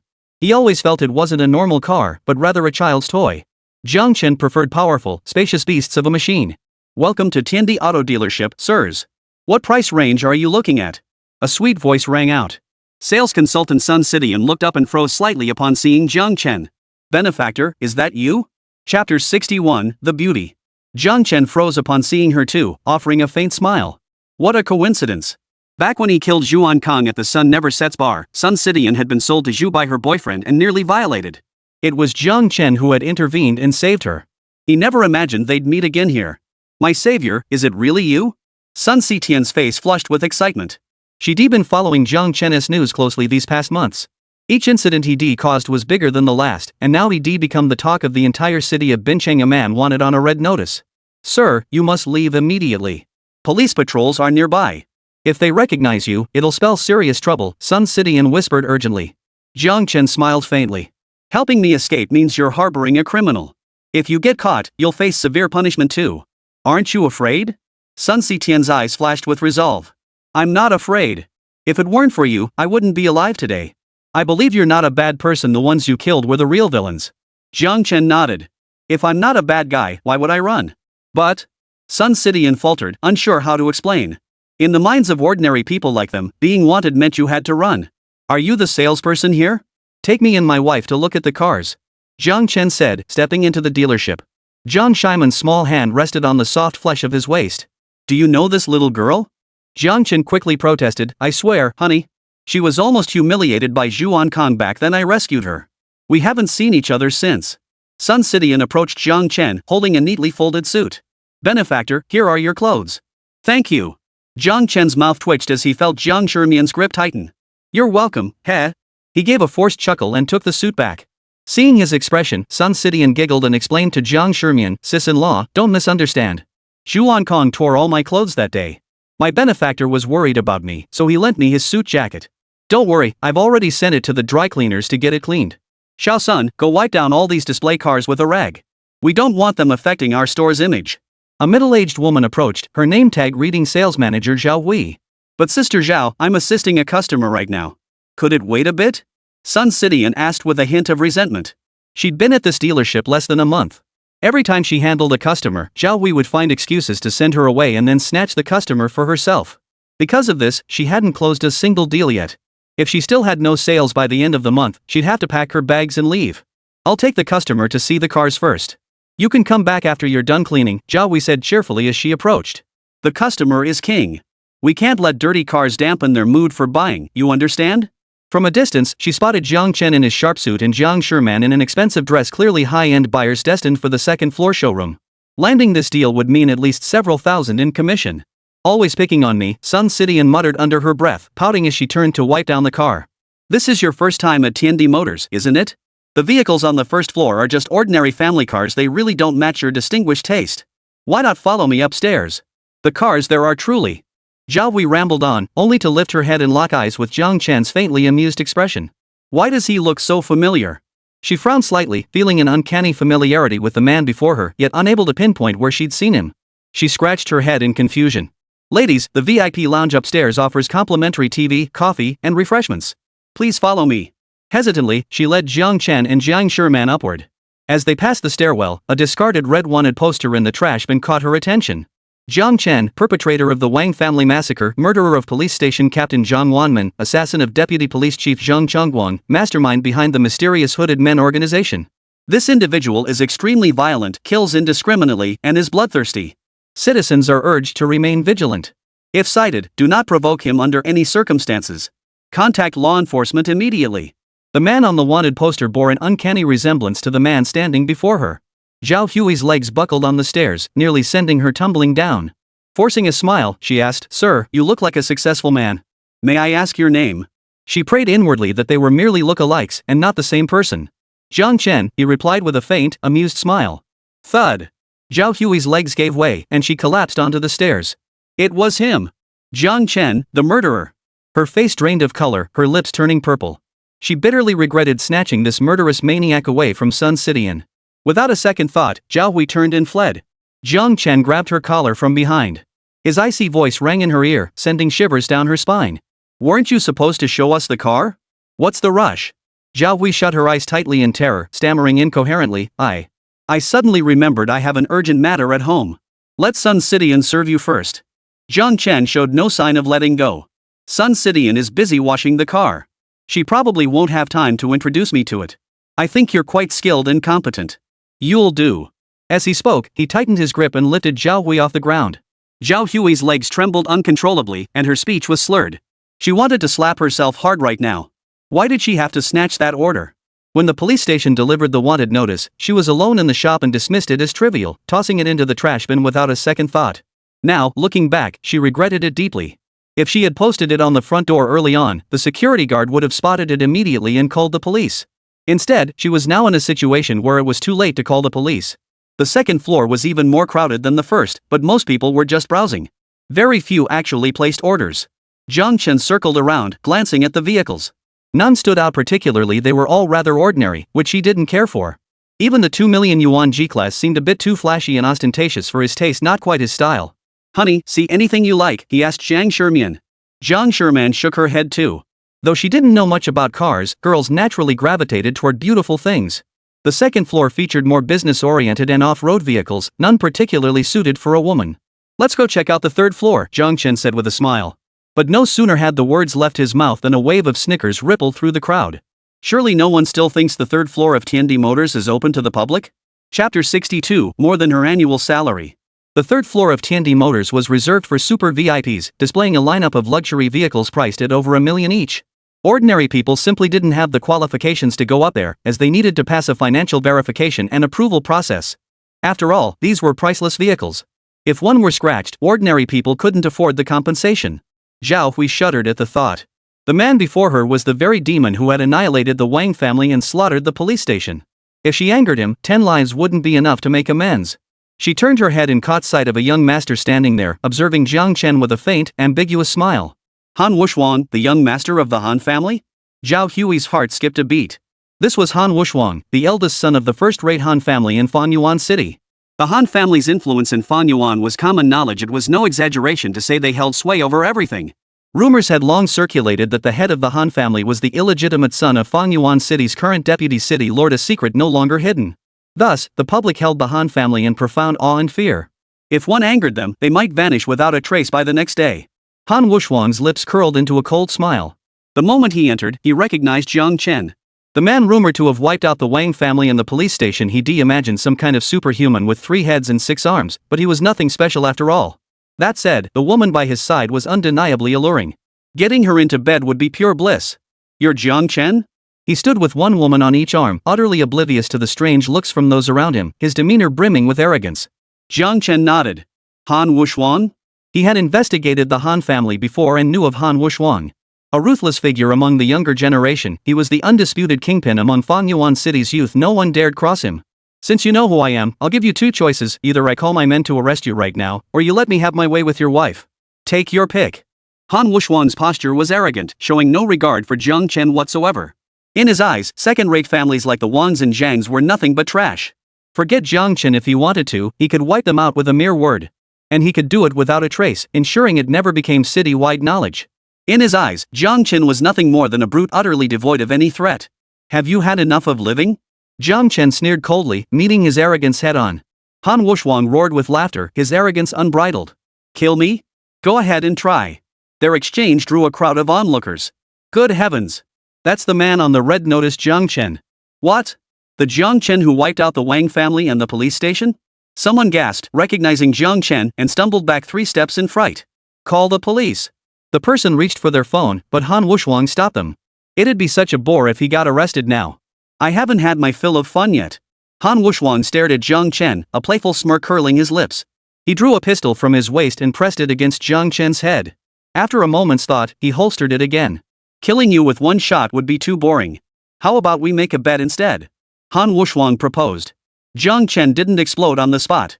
He wanted to see what this Han Wushuang was up to. What kind of bet? He asked. Han Wushang considered it, then pointed toward the third floor. As far as I know, there's a rare vehicle auction happening on the third floor today. Let's wager on who ultimately secures that car. No tricks allowed, just pure money. What do you say? Money? Jiāng Chén smiled. He had never lost. As the Shadow King, he had access to unlimited funds at his disposal. Moreover, during his years infiltrating major dark organizations, he had amassed over $1 trillion in assets. Money was nothing more than a pile of numbers to him, utterly insignificant. What happens if you lose? He asked. Han Wushang didn't hesitate. If you lose, you give me your wife for 2 days. If I lose. Before he could finish, Jiāng Chén cut him off. If you lose, kneel down right here and kowtow 3 times, admitting you're a worthless piece of trash. How about that? You're asking for death. Han Wushang snarled. As the undisputed kingpin among Fanyuan City's youth, such a scenario was utterly impossible. What? Afraid? Jiāng Chén sneered, his face brimming with contempt. Han Wushang snorted coldly. Not only did he have tens of millions in monthly spending money, but he also owned 2 profitable companies. The funds he could currently access exceeded 100 million.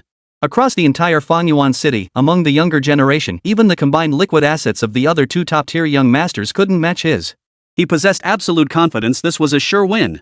In this entire Fanyuan City, there's nothing Han Wushang, dare not do. He sneered coldly, sizing up Jiang Sherman. Her figure was exquisite, her features breathtaking, a true earthly beauty. Such a rare gem in bed would be utterly intoxicating. I'll take your bet. He pulled out a bank card and slammed it hard onto the table. Jiang Sherman nervously clutched Jiāng Chén's hand, her delicate brows furrowed in disgust at such a wager. Yet she understood all too well that if Jiāng Chén refused this wager, he would be looked down upon for the rest of his life. With the Han family's influence, whether Jiāng Chén agreed or not, Han Wushang could snatch her away anytime he desired. By taking the bet, Jiāng Chén still had a fighting chance. Husband, I believe in you, she declared, her gaze unwavering. Jiāng Chén smiled faintly. He wouldn't joke about his wife. He dared to accept because he was certain of victory. Even if Han Wushang could only mobilize over 100 million in funds, and even if the entire Han family staked all their assets, it wouldn't exceed 10 billion. He would still win. Today, he would thoroughly crush the arrogance of this tyrant who ruled Fanyuan City. The onlookers watched with blood boiling, fantasizing about when they could ever amass such wealth to make a bold gamble. But the harsh reality was, they couldn't even afford a car on the second floor. Sir, to access the third floor, you must first undergo a capital verification for membership. Only a one-time deposit of 5 million qualifies you for entry.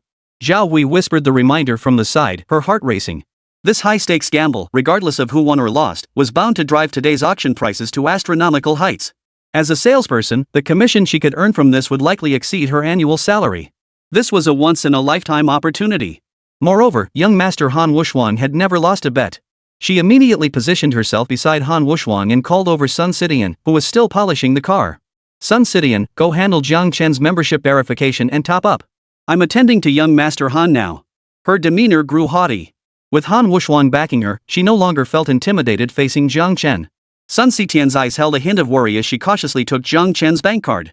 Moments later, when she reappeared, her eyes were filled with shock. For she had witnessed the staggering balance figure in Jiāng Chén's bank card. Chapter 63, Bloodlust. Heaven and Earth Auto Shop. Third floor, VIP section. Yáo Qīngqing clung to Jiāng Chén's arm as she nervously ascended the stairs, her eyes darting left and right. Having spent so many years in the Yáo family, even though she'd been raised as a tool, she knew as much as anyone else should. The antique car parts displayed on the exhibition walls flanking the staircase, while she couldn't identify them by make at a glance, she could tell each piece was priceless, worth at least hundreds of thousands, if not millions. No wonder the third floor was off limits to ordinary people. Her gaze swept to the side, where she saw a dozen or so people scattered across the third floor auction area. Members of the 3 major first-class families and several second-class families had already arrived. As for the third-tier families?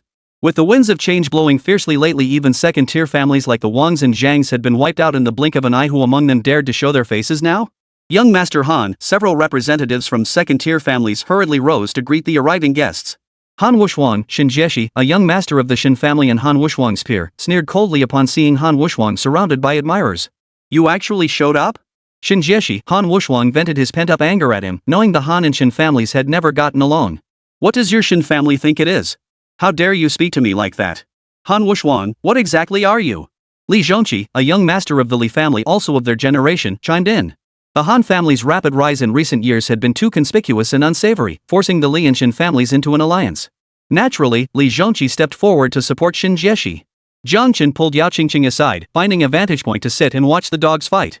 Intelligence gathered by the Shadow Division streamed continuously into his hands. Not a single one of these three human-shaped creatures had clean hands when it came to their families' backgrounds. The grand curtain on stage finally fell, revealing today's auction item, a Porsche 916 maintained to near new condition. This model, including its prototype, had a global production run of only a dozen or so units. The auctioneer explained that this particular car had been acquired from an aristocrat who had kept it in storage for decades, spending vast sums annually on maintenance, yet it had clocked less than 800 kilometers to date. Now, the bidding begins, declared the suit-clad auctioneer. Porsche 916, starting bid, 15 million. 18 million. 19 million. 21 million. Several members from second-tier families made token bids, their eyes darting toward the three first-tier families who had yet to speak. They clearly understood their role was merely to keep the bidding going, with the real action hinging on when these key players would make their move. Jiāng Chén glanced at Han Wuxuan, who sat beside him with an air of calm composure. She happened to look back at him with a faint, ambiguous smile. "What are you looking at?" Before Han Wuxuan could speak, Zhao Hui, emboldened by her superior's presence, blurted out, "Who do you think you are, daring to challenge young Master Han?" Standing behind Han Wuxuan, she felt utterly secure, her arrogant demeanor flowing effortlessly from her words. "Sister Zhao." Sun Xitíng, though deeply disapproving of her behavior, still offered a reminder out of collegiality. "How can you speak to Mr. Lin like that?" However, Jiāng Chén's overwhelmingly confident aura made her voice sound much more assertive than usual. To Zhao Hui's ears, it was unbearably irritating. Him? Zhao Hui's habit of flattering superiors and belittling subordinates was laid bare. "Xitíng, don't say I didn't warn you. Do you even know who he is?" "Enough." It was only 150 million yuan. Yet, facing Jiāng Chén's indifferent expression, he felt a sense of contempt directed at him. Xin Jieshi scoffed. "Han Wuxuan, you're hopeless." Han Wuxuan glared at him, his hand tightening around the gun handle in his pocket. Who did Xin Jieshi think he was, daring to call him inadequate? The snickers around him only made him more restless. He immediately raised his paddle. 120 million. A cold smile slowly spread across Jiāng Chén's face, as indifferent and cruel as a cat toying with its mouse after the kill. 140 million. He was testing the limits of Han Wuxuan's endurance with his bids. 150 million. Han Wuxuan, eyes blazing with fury, roared back. 150 million going once, the auctioneer called. 15 million, going once. Han Wuxuan made a last-ditch effort. 200 million, 260 million. Jiāng Chén couldn't be bothered to continue the back and forth. 300 million. You're asking for death. Han Wuxuan, pushed beyond endurance, drew his pistol with a swift motion and fired directly at Jiāng Chén. Ah! Many women present screamed in terror. The sight of the gun sent everyone into chaos. Zhao Hui gasped for air, then collapsed unconscious, sliding to the floor. Sun Xitíng screamed and collapsed onto her chair. But then, Yáo Qīngqing, who had been trembling with fear moments before, suddenly lunged toward Jiāng Chén, trying to shield him with her body. Her heart ached, and she couldn't bear to watch. Yet, in an instant, Jiāng Chén moved, scooping Yáo Qīngqing into his arms. With a flick of his finger, Han Wuxuan let out a piercing scream as the gun slipped from her grasp and clattered to the floor. Chapter 64, Capturing the Fugitive. You're asking for death. Jiāng Chén shielded the woman in his arms with one hand, his eyes now filled with murderous intent as he glared at Han Wuxuan. Jiāng Chén! How dare you hurt me? Han Wuxuan clutched her wounded arm and collapsed into a chair. He hadn't even seen how Jiāng Chén had moved before the excruciating pain shot through his arm. You're still a wanted criminal, he gritted out, and you dare touch me? Do you know what your fate will be? Ha! Jiāng Chén sneered at him. What does the Han family amount to? Do you know what your fate will be? A mere third-generation heir to a merchant family dared to carry a gun, openly draw it, and fire it in public and still act so righteous? It showed just how dark Binchang had become. He shot Han Wuxuan a death stare, then glanced at the others who were on high alert. He snorted derisively before turning to Sun Xitíng, who remained relatively composed. Did you get it on camera? He demanded. How do we get the car? Sun Xitíng. Even though she had long known Jiāng Chén's identity, Sun Xitíng was still somewhat surprised by his composure. Jiāng Chén was still a wanted man. What gave him the audacity to act so brazenly? I'll handle it right away, Sun Xitíng said, taking the card Jiāng Chén handed her with both hands and approaching the host, who was still frozen in shock. Honey, are you really buying it? Jiāng Shimian blurted out as she watched him pay. I wouldn't dare drive this thing. Spending 300 million on a 15 million yuan car? If she really had to drive it to the market, she might not even dare to get out of the vehicle. It's fine, Jiāng Chén reassured her nonchalantly. This car's a pain to maintain and drive anyway. I'll get you a more reliable one later. He found this sports car utterly unappealing himself. If it weren't for the need to deal with Han Wuxuan, or to give it to him, he wouldn't have bothered looking at it twice. Mr. Lin, Zhao Hui, who had just woken up, quietly edged closer, plastering on a smile. Shao Sun isn't very experienced yet. Perhaps I should. She feared the fugitive, but this one was lavishly generous, doubling the car's price 20-fold without batting an eye, then offering to buy another.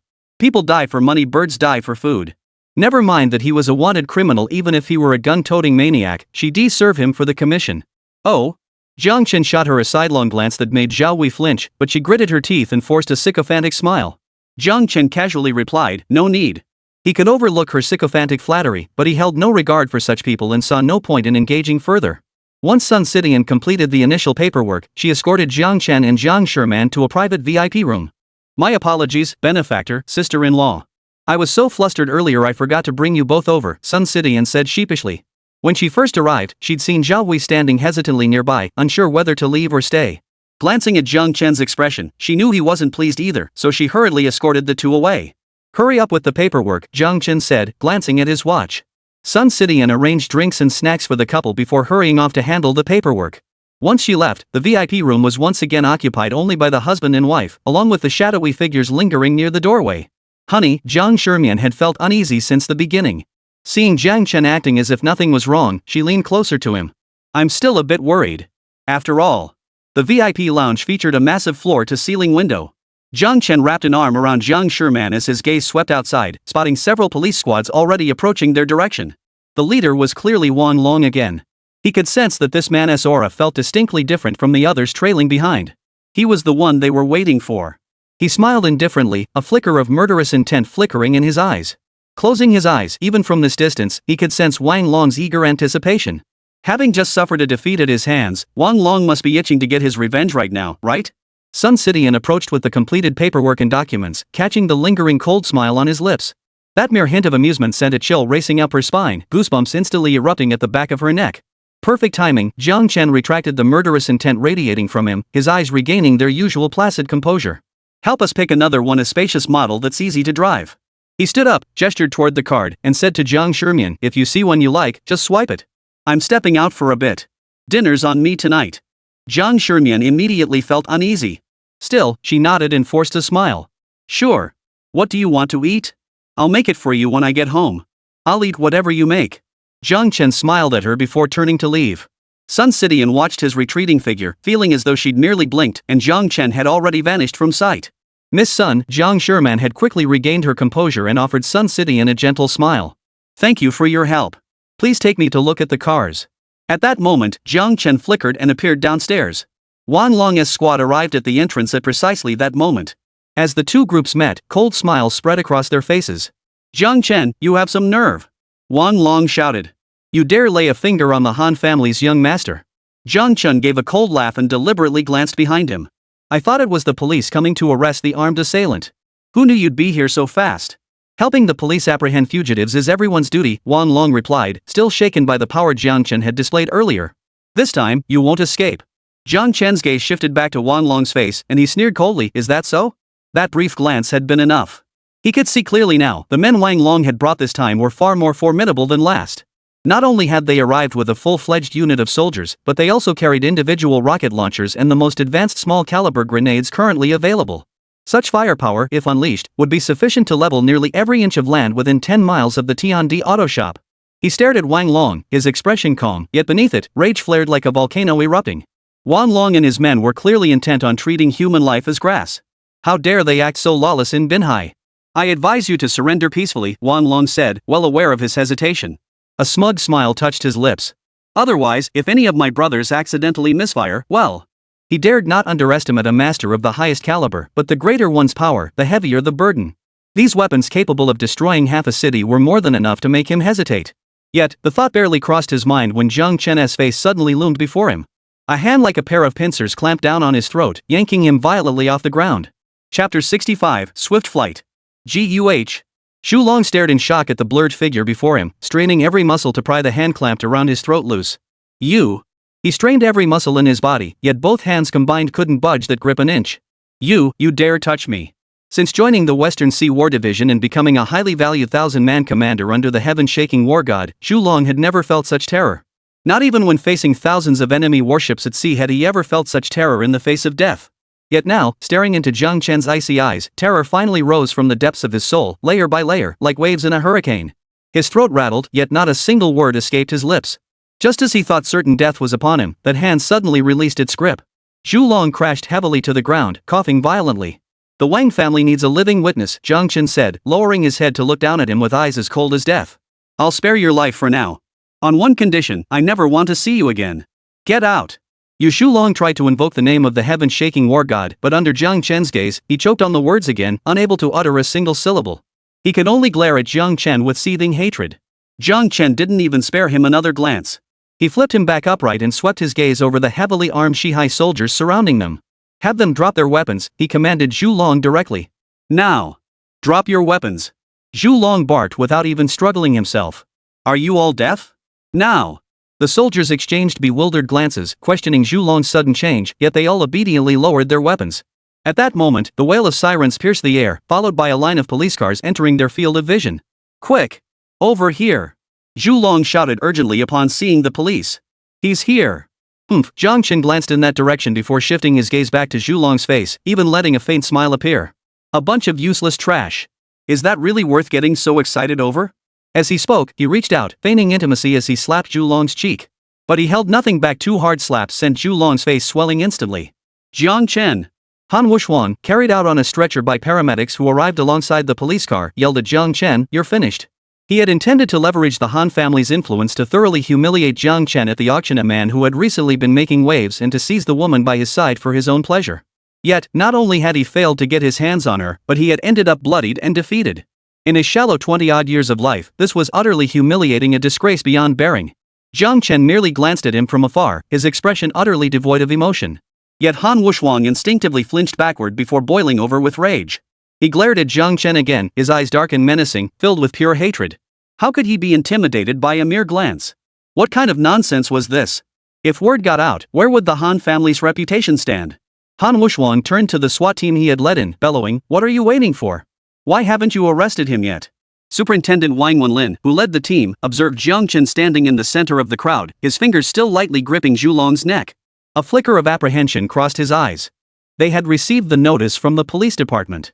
In truth, since early morning, their actions hadn't been treating Jiāng Chén as a suspect requiring direct arrest or elimination. Instead, he was the bait they were using for a sting operation. Commissioner Zhou Aimin's personal directive ordered them to apprehend criminals who regularly appeared on various unsolved crime lists but were rarely caught, all while ensuring Jiāng Chén's safety. When Wang Wenlin received this assignment, he nearly thought he'd misheard. Ensure Jiāng Chén's safety? Wasn't Jiāng Chén the criminal they were supposed to capture? Why would they need to guarantee his safety? Just an hour earlier, the patriarch of the Han family had sent word specifically instructing him to find a way to eliminate Jiāng Chén when the opportunity arose.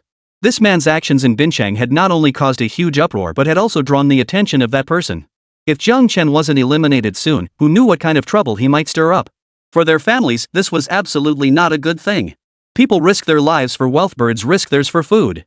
Wang Wenlin gritted his teeth and tightened his grip on the gun in his hand. To counter experts of the heaven and earth mysteries caliber, the police department had actually developed specialized bullets. Their purpose was to give ordinary officers a modicum of self-defense capability when facing such masters. This was fundamentally about maximizing everyone's safety and serving as a deterrent to masters below Earth grade or those just reaching it. But facing Jiāng Chén, a man who left Earth-tier masters helpless and forced them into defensive stances, Wang Wenlin felt no certainty. He was no expert himself and couldn't sense the faint yet terrifying aura emanating from Jiāng Chén. Jiāng Chén had noticed Wang Wenlin too. Since breaking through to heaven tier, his abilities had been growing in ways he himself hadn't anticipated. His senses had sharpened, and he'd gradually developed the ability to perceive and discern others' emotional fluctuations. Thus, he immediately picked up on the unease radiating from Wang Wenlin. "What do you want?" He turned his head, casting a cold glance at Wang Wenlin. Startled, Wang Wenlin instinctively pulled the trigger. A gunshot rang out as the specially made bullet shot from the barrel, hurtling toward Jiāng Chén. Firing at such close range, the powerful recoil sent Wang Wenlin stumbling backwards several steps. He swayed twice, nearly collapsing to the ground. Almost simultaneously, Jiāng Chén lifted Zhu Long with lightning speed. The bullet pierced Zhu Long's shoulder with a dull thud, causing him to scream in agony. "Ah!" Before Wang Wenlin could recover from the immense recoil, he watched as Jiāng Chén nonchalantly tossed Zhu Long aside. The tremendous impact of that shot seemed to have affected him not one bit. Jiāng Chén glanced impassively at Zhu Long, who lay writhing on the ground, then turned his gaze to Wang Wenlin. In that single glance, Wang Wenlin felt as if a knife had scraped across his body, sending a stinging, painful sensation through him. "No, no." Staring into Jiāng Chén's cold, mocking eyes, terror surged from the depths of his being. Before he could utter another word, Jiāng Chén was already before him, a fist crashing into his chest. Chapter 66, The Other's Identity. Put. Wang Wenlin spat out a mouthful of blood and flew backward. He slammed into a police officer holding a gun, collapsing limply to the ground, motionless. Jiāng Chén didn't spare the corpse a single glance. His gaze shifted directly to the soldiers and police officers who stood before him, guns drawn as if facing a mortal enemy. "I do not indiscriminately kill the innocent," he said coldly. His voice was not loud, yet it reached every ear present with precision. "Provided they do not provoke me, I will not provoke them." As he spoke, he took a step forward. The soldiers and police instinctively took a step back in unison. Jiāng Chén raised an eyebrow and addressed the soldiers who had accompanied Wang Long. "Aren't you taking him to the hospital?" Though a shadow division held the power of life and death, Jiāng Chén believed that power was a blade meant to be wielded where necessary to decisively cut down demons and monsters, not to settle personal grudges. Otherwise, even the sharpest blade would swiftly dull from improper use. Wang Long deserved to die, but since the shadow division had already executed the Wang family without prior approval, he had to keep Wang Long alive. This would not only lure out the mastermind behind the scenes but also force that person to publicly acknowledge the crimes committed by the Wang family. This was his way of doing things, leaving no room for criticism. Wang Long was swiftly transported to the hospital. The specially formulated bullets contained potent substances that significantly hindered the healing of wounds among elite warriors like him, necessitating specialized medical care at a hospital equipped to treat such high-level combatants. "Damn it," Wang Long growled, his face darkening as his personal guards came to support him. His expression turned vicious. "Send word to the war god." He dared not utter Jiāng Chén's name again. The mere thought of that final, condescending glance from Jiāng Chén still sent shivers through his bones. If someone had told him before this day that he'd one day seek help from the war god for something he couldn't handle, he would never have believed it. But now, here he was, doing just that. "Commander," a soldier hesitated, "but the war god said he never meddles in matters outside the battlefield." "Bull." Wang Long slapped the soldier aside, snarling, "Send it." While Wang Long was causing this uproar, Jiāng Chén had already slipped past the police officer standing guard and returned to his home. "Honey." Jiang Sherman had returned home earlier, personally preparing a feast, and had been waiting for him anxiously for quite some time. "Don't worry," Jiāng Chén caught Jiang Sherman as she rushed into his arms, gently patting her back. "I'm hungry." Jiang Sherman nodded obediently in his arms, trying her best to hide the worry in her eyes. "I cooked fish for you." The couple sat down to eat. Jiāng Chén had barely taken a few bites when the phone he used exclusively for Shadow Division communications began to ring. Jiang Sherman glanced at him and slowly set down her chopsticks. In the less than a month since Jiāng Chén's return, he had brought her immense hope and joy, but also heightened worry and confusion. She could sense he was completely different from before. Though she would follow and love him no matter what he became, that didn't mean she was blind to these changes or could accept them immediately. But she would never ask him about it. She didn't want to burden him further. Jiāng Chén saw her put down her chopsticks and understood her thoughts perfectly well. Yet he deliberately avoided the subject, picking up the phone and walking into his study. During the villa's renovation, he'd made no other demands except one for his brother, a completely soundproof study where no sound from outside could penetrate. Only after closing the door did he answer the call. "Hello?" Wang, his subordinate on the other end, sounded somewhat urgent. "The heaven-shattering war god has lodged a protest with the Plains King, demanding..." "Plains King?"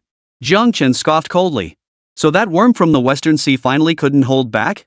"Yes." There was a moment of silence. "He made the request through the Dragon Lord." "He involved the Dragon Lord?" Jiāng Chén's expression finally grew slightly grave. Binchang, situated not far from Longdu, was one of the most prosperous and important cities in the Great Dragon Kingdom. The Dragon Lord couldn't possibly be unaware of the darkness and corruption here. Precisely because of this, after Wang Long became involved, Jiāng Chén felt this matter was undoubtedly connected to the earth-shaking war god. Yet the Earthshaker war god had chosen to pressure the Plains King through the Dragon Lord. On one hand, Binchang ultimately fell under the Plains King's jurisdiction. On the other, this move likely aimed to sow discord within the Shadow Division by expressing dissatisfaction with the Plains King before the Dragon Lord. After all, the Shadow Division stood as the sole branch independent of the War Division, wielding authority far surpassing its military counterpart. Moreover, the overwhelming majority of its members possessed combat prowess that towered above most of the War Division. This had always been a thorn in the side of the five war gods. The tallest tree in the forest is the first to be struck by the wind. Jiāng Chén understood this principle all too well, ever since the Lin family had been betrayed. Yet his current position, the identity of Shadow King, had already sealed his fate as that very tree standing tall above the forest. He was it, and so was the Shadow Division. Fortunately, they had grown into a forest of their own, immune to any storm that could easily harm them. Yet, precisely because of the Earthshaker god of war's actions, a seed of doubt had taken root in Jiāng Chén's mind. Could it truly be unrelated to the Earthshaker god of war? Was it merely because he was protecting his own, placing great importance on Wang Long, whom he had personally cultivated? Otherwise, why would he have brought up the Bincheng incident before the Dragon Lord of his own accord? For the first time since returning to Bincheng, Jiāng Chén's brow furrowed. "Continue surveillance," Jiāng Chén ordered. "Yes, sir," came the respectful reply from the other side. "Also, how much longer will it take to gather evidence on the Wang and Zhang families?" The other party fell into an unusual moment of silence. The Wangs, there's some resistance, but we're maneuvering around them. Jiāng Chén also fell silent for a moment. The fact that the Shadow Division agent used the word negotiate already revealed much about the other party's identity. "Which theater is it?" he asked. "Have we suffered any losses?" Another brief silence followed, then the call was abruptly disconnected. Jiāng Chén clenched the phone in his hand, a palpable, almost tangible aura of murderous intent erupting from his body. Had this specialized phone not been made of special materials, it would likely have been crushed to pieces in his grip. He pressed his fingers to his temples, forcing his expression back to calm before stepping out of the room. He offered a gentle smile to the anxiously waiting Jiang Sherman. "It's nothing, honey. I just have something to take care of. I'll be out for a bit." "Okay." Jiang Sherman stood up, pretending not to notice the chill radiating from him as she walked him to the door. "Be careful, honey. I'll wait for you to come home." Chapter 67, Stepping Aside. Jiāng Chén, hooded, steered clear of the Shadow Division operatives concealed throughout the compound, protecting Jiang Sherman from the shadows. He gave them an imperceptible nod. He naturally avoided every surveillance camera in the complex. In a flash, his figure vanished from the villa district. At that very moment, a surveillance camera atop a wall in the direction he had departed suddenly and eerily pivoted, turning its lens toward his path. "He's here," a man wearing a bizarre mask, revealing only his eyes, sneered coldly behind a surveillance monitor. He stepped on the throat of the Shadow Division member who had just been talking to Jiāng Chén, lowering his gaze and asking with a chilling smile, "Guess what? Will he die as painlessly as you did?" The Shadow Division member beneath his foot glared up, his throat making gurgling sounds. He mouthed the word bull, but before any sound escaped, the pressure crushed his windpipe. Half an hour after leaving the villa, Jiāng Chén appeared before a small general store 40 kilometers away. "King?" The shopkeeper hurried out from the back room, his usual shrewd expression replaced by solemnity as he bowed to Jiāng Chén. "Shadow Division Member 89, paying respects to the Shadow King." "You?" Jiāng Chén cut him off before he could finish, raising a hand to silence him. "The address from that call earlier, investigate it." The owner turned and vanished into the back room in a flash. The shop's front room looked unremarkable, almost making one wonder if the goods here were nearing their expiration dates. The back storage room, however, was packed with various goods, some visibly dusty. The owner reached into a gap between shelves, fumbled around, and pressed a few buttons. Then, a small door appeared behind the goods. This was the Shadow Division's base for consolidating all intelligence gathered near Bincheng. The owner led Jiāng Chén through the small door, which closed behind them and vanished completely. Beyond the door lay a hidden world of space spanning several hundred square meters, cold and starkly white. Huge screens covered nearly the entire room, leaving only a narrow passage for one person to walk through. These screens could instantly project live feeds from nearly every Shadow Division outpost across the Dragon Empire. Without much effort, the boss swiftly pinpointed the anomalous location among hundreds, perhaps thousands, of displays. This location, he glanced at the label below and assessed swiftly, is at the border junction between Bincheng and Longdu. Jiāng Chén scanned the screens. "Can you tell what's happening?" Shadow 89 had been recruited into the organization precisely because of his photographic memory and meticulous observational skills. His abilities were almost entirely in his eyes. Even Jiāng Chén sometimes felt his own eyesight couldn't match his. At least a master at the Earth grade level or above. Shadow 89 controlled the linked camera feed, panning it slightly around the surroundings before adding to his earlier conclusion. "Currently, it appears most likely to be at the peak of Earth grade, or even Heaven grade." As he spoke, the screen's image abruptly shifted. Without Shadow 89's input, it seemed to gain a will of its own, swiveling directly to the side. Instantly, another face appeared in the frame, equally hooded and tightly veiled, revealing only a pair of eyes. The so-called shadow, the eyes were unmistakably filled with scorn. "Shadow King? Nothing more than this. Pathetically weak." He manipulated the camera, lowering it to focus on the face of the Shadow Division member delivering the report.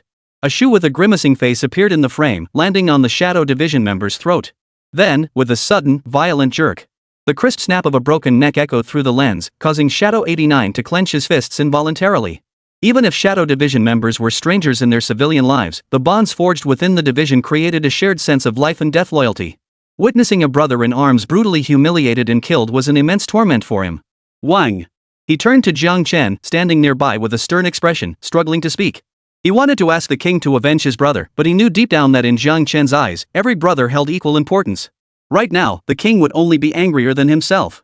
For a moment, he didn't know what to say, so he turned his gaze back to the screen. "King!" Shadow 89 suddenly shouted, "This isn't live footage." As he spoke, heavy knocking echoed from the walls of the secret chamber. Shadow 89 glanced toward the wall, but Jiāng Chén moved faster, pressing himself against the wall where the knocking originated. His face hardened as he slammed his fist into the wall. Boom! The deafening impact made Shadow 89 instinctively cover his ears. Yet the wall struck by Jiāng Chén showed no trace of damage. As he withdrew his fist, Ying 89's keen eyesight caught sight of a rippling, uneven fist imprint appearing on the surface. Jiāng Chén barked, "Back up!" Shadow 89 obeyed instinctively. He had barely taken half a step back when a thunderous crash erupted. The wall where Jiāng Chén had clashed fists with the intruder suddenly shattered, crumbling into dust. A figure cloaked in a black hood emerged from the gaping crack, letting out a short, cold laugh before launching a punch straight at Jiāng Chén's face. He was fast, but Jiāng Chén was faster. The attacker's fist moved so swiftly it left afterimages, yet Jiāng Chén merely sidestepped slightly, countering with a wrist lock. Unexpectedly, the man's reflexes were equally sharp. The moment they passed each other, he instantly adjusted his stance and launched a kick toward Jiāng Chén. Fury boiling within him, Jiāng Chén showed no mercy. His heavy fist collided with the attacker's, then, before the man could react, Jiāng Chén dragged him into his own rhythm. Fists rained down like hailstones in a hurricane. "Who are you?" Jiāng Chén demanded between blows. Each punch landed solidly. If this had been an ordinary man, he would have been reduced to a pulp long ago. Yet this man still had the strength to clasp his head with both hands, sneering coldly. "Shadow King," the hooded figure sneered. "Does everyone know you're that notorious hooded man causing such a stir?" Jiāng Chén's fists paused momentarily before he revealed a cold smile. "Who's behind you?" He seized the man's wrist before he could retaliate. "Tell me, and I might spare you some pain." His eyes burned crimson, yet the corners of his mouth lifted slightly as he locked cold stares with the hooded figure in a tense standoff. The hooded figure snarled, jerking his arm in a desperate attempt to break free. Jiāng Chén's grip tightened violently, crushing the bones in his wrist. "Ah!" The hooded man let out a piercing scream, caught completely off guard. Jiāng Chén clearly had no intention of letting him off so easily. Talk. Chapter 68, The Han Family. Shadow 89 had already wisely moved closer, camera in hand, recording everything unfolding before them. "Back off!" Jiāng Chén barked harshly, then crushed the hooded man's other wrist. The hooded man grunted in pain. His plan to make a desperate break for freedom and ambush Shadow 89 was instantly shattered. Jiāng Chén had no patience to waste on him. With one hand controlling his arm, he swiftly yanked off the hood and mask with the other. "You are." He had his suspicions about someone possessing such combat prowess, but he never imagined that beneath the mask and hood lay a face charred black and covered in blood. Even with his disguise stripped away, the man glared at Jiāng Chén with bloodshot eyes, offering a sinister grin. "You know me?" Jiāng Chén glared back with his own icy crimson eyes, driving a fist into the man's right knee, shattering it. The hooded figure grunted, but this time, even the scream was stifled. Instead, he emitted a distorted, cold laugh. His skill level, at best, reached the lowest tier of the heavenly rank, a master among 10,000. Yet under Jiāng Chén's hands, he couldn't even last a single round. "Who's behind you?" Jiāng Chén demanded again, his expression growing even colder. The hooded man stubbornly resisted, but the moment he opened his mouth, Jiāng Chén's fist slammed into his other knee, forcing a scream from him. You ambushed me. Coward." Before the words had fully left his mouth, another punch landed. The hooded man's shoulder blade snapped with a crisp crack, and he couldn't even manage a muffled groan. "You may continue your nonsense," Jiāng Chén said coldly. "Every extra word means more suffering." "Shameful." "I gave you a chance," Jiāng Chén said coldly. If this were merely a provocation, it could still be reasoned with. But this man had deliberately killed members of the Shadow Division to challenge him, then tracked him down here, clearly crossing the limit of Jiāng Chén's patience. He wiped his hands, stood up, and looked down at the hooded figure lying on the ground, clenching his jaw shut. A cold smile touched his lips. He didn't even bother to ask the man's name. Turning to Shadow 89 standing behind him, he ordered, "Dispose of him." With that, he raised his foot and crushed down hard on the hooded man's throat. "This place is no longer safe. After you're done with him, head to Longdu," Jiāng Chén instructed Shadow 89. "Yes." Ying 89 dragged the body away. By the time he returned, Jiāng Chén had vanished without a trace. Meanwhile, in Bincheng, at the Han residence, Zhang Yaozong stood in the Han family's living room, bowing his head respectfully. "Mr. Han," he addressed the family patriarch with a deference more akin to a sycophant than a clan leader, "I have carried out your instructions." "I wonder when." To avenge his son and grandson, he had emptied the Zhang family's entire fortune. Following the Han family's instructions, he had personally gone to recruit the legendary assassin king. They specified a man said to be capable of single-handedly taking on an entire military unit, and had handed over the materials provided by the Han family. As for what the documents contained, what exactly they held, Zhang Yaozong hadn't even glanced at them, hadn't given it a second thought. He understood all too well that some things, once in your hands, become leverage to blackmail others, while others are death warrants. Even the slightest involvement could spell disaster, destroying families and clans. Yaozong, the Han family patriarch, hadn't spoken yet when the deputy city lord, Han Wenbin, standing beside him, chimed in with a smile, "Don't worry. You've met that man. What do you think?" He still didn't know Jiāng Chén's true identity. He'd only obtained some intelligence on the Shadow Division from the War Division commander. Acting on the commander's instructions, he planned to exploit the hooded assassin's identity to attack several Shadow Division outposts exposed within the city. They knew only that the hooded assassin who had wiped out the Wang family was led by Jiāng Chén. They hoped to use the assassin's hand to sow doubt within the Shadow Division about Jiāng Chén, effectively killing two birds with one stone. After all, the War Division commander's return to Binchang was partly motivated by his desire to unite the major families here and find a way to remove the Shadow Division, that thorn in their side. Once this wedge driven into the heart of the Dragon Nation was removed, eliminating the Dragon Lord and ushering in a new era would be a natural progression. Human ambition knows no bounds. Even though they already held absolute power in Binchang, a mere city like this was far too small for their ambitions. "He's formidable," Zhang Yaozong recalled the hooded masked figure he had encountered, but the memory of his son's gruesome fate left him uncertain. Jiāng Chén was far from someone who could be dealt with as easily as he appeared. "But he's no saint either," someone interjected from behind. All three men in the room turned simultaneously to see a figure slowly descending the staircase into the living room. It was Jiāng Chén. Blood stained his hands, and his eyes burned crimson. The mask concealed his murderous grin, but it couldn't hide the lethal intent in his gaze. "You?" Zhang Yaozong instinctively took a step back, glancing at the two men behind him. "How did you get in? Damn it, what was wrong with the Han family's security? How could they have let this man strut in so brazenly, so openly?" "I walked right in, of course," Jiāng Chén sneered coldly. "It wouldn't be proper to accept such a generous gift without reciprocating. I'd feel downright rude not to." With that, his figure flickered. Before any of the three could register his movement, he was already upon them. "You touched my brother. Do you know what that means?" He pulled out his phone and played the footage Ing 89 had captured of him killing the hooded man. Ing 89 had already edited out their dialogue, leaving only the sound of Jiāng Chén shattering the hooded man's bones joint by joint. Thud. Bang. Thud. Guh. Zhang Yaozong heard only a few of these sounds before he couldn't take it anymore. His face drained of color as he turned away and vomited violently. "Oomph." Jiāng Chén sneered coldly, his sharp, oppressive gaze shifting from the disheveled Zhang Yaozong to the other two Han family members, whose faces were equally grim. With the War Division commander absent, they lacked even a single capable fighter. Now, their fierce exterior crumbled, revealing their obvious weakness. "Jiāng Chén! You murderous monster, what do you think you're doing?" Han Wenbin barked, simultaneously signaling to the Han family patriarch to alert the War Division commander. Jiāng Chén observed their every move, letting out a cold, dismissive snort. "Lin. Jiāng Chén. I'm the deputy city lord of Binchang. You can't kill me." Seeing Jiāng Chén closing in, Han Wenbin panicked. He alternated between threats and pleas for mercy, even dragging the vomit-soaked Zhang Yaozong to his feet, ready to toss him out at any moment. "What are you doing?" Jiāng Chén sneered. "Taking revenge, of course." Chapter 69, Distorted Features. During their confrontation, Jiāng Chén had already discerned that the hooded man possessed skills bordering on the legendary tier. Such masters were rare not just in Binchang or Longdu, but across the entire Dragon Nation. Their numbers could be counted on two hands. Thus, the intricate scars on his face weren't a disguise at all, they were proof of his identity. With just one phone call, Jiāng Chén had already obtained this man's complete dossier from the Shadow Division's elite specialist. "King, this man voluntarily withdrew after being ostracized for disfiguring himself on the battlefield," the Shadow Division member in charge of records reported. Before leaving, he slaughtered 8 elite warriors from the Combat Division in one fell swoop. Rumor has it those 8 conspired to frame him, leading to his disfigurement. Our latest records date back 2 years, when he was placed on the wanted list for brutally murdering several Dark Flower members. "Investigate his last transaction partner," Jiāng Chén ordered. Within minutes, he received the information, the Zhang family of Binchang. Another piece of information followed, the head of the Zhang family was currently visiting the Han family. To Jiāng Chén, the cause and effect of this situation were as obvious as lice on a bald man's head. Jiāng Chén, Han Wenbin gritted his teeth, momentarily speechless under the overwhelming pressure emanating from Jiāng Chén. "Think carefully. This is Binchang." "Indeed," Jiāng Chén sneered coldly. "This is Binchang." To some, this place was a haven for sin, but there would always be those who dragged the filth lurking in the shadows into the light, restoring peace and order to the world. For the Han family, unfortunately, Jiāng Chén was the one tearing away their fig leaf. Jiāng Chén advanced step by step toward him. Han Wenbin stood his ground, gritting his teeth, still clutching Zhang Yaozong with one hand. "Lin.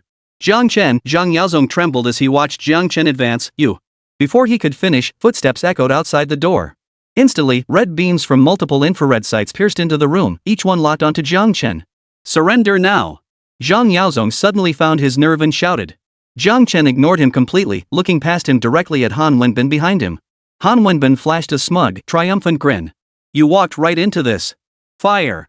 Before his words had fully faded, an extremely faint gunshot rang out from outside the window. The sound was imperceptible to ordinary people, but to Jiāng Chén's ears, it was almost painfully obvious. Even the bullet's trajectory seemed to slow to a crawl in his eyes, devoid of any sense of urgency. It felt almost laughable. Firearms are the comfort pill of the weak, Jiāng Chén sneered coldly. He didn't even need to dodge. Before the bullet could reach him, the sudden surge of aura erupting from his body blocked it at the window. It froze mid-air for a moment, veering off its original course. With a bang, it shattered the windowpane and pierced Zhang Yaozong's calf clean through. Ah! Zhang Yaozong screamed, his aged face contorting into a demonic grimace. Caught off guard, he slid backward, dragging Han Wenbin off balance and nearly toppling him over. Damn it! Han Wenbin, nearly brought to his knees by the drag, roared in fury, you old bastard. He kicked Zhang Yaozong again in fury, eliciting a piercing scream. He was about to let go and abandon him, but upon seeing Jiāng Chén's approaching footsteps, he dragged Zhang Yaozong back up, watching Jiāng Chén warily. Jiāng Chén gave him an ambiguous look, finding the whole situation rather amusing. Jiāng Chén, don't act rashly, Han Wenbin chuckled dryly, carefully backing away. He intended to lure Jiāng Chén onto the balcony, giving the soldiers from the combat division who had already arrived a better firing angle. Besides, from this vantage point, with someone to catch him, jumping from over 200 meters above ground would leave him unscathed. As for that old bastard Zhang Yaozong? In his eyes, he deserved every bit of his death. Jiāng Chén could see right through his scheme, but he didn't call him out on it. With a cold laugh, he played along, walking with him toward the balcony door. He had already clearly sensed that within a 10-mile radius, neither the soldiers armed with sniper rifles nor those preparing to storm in nearby posed any threat to him. The mere distance of several dozen meters was quickly covered, and soon they stood by the balcony door.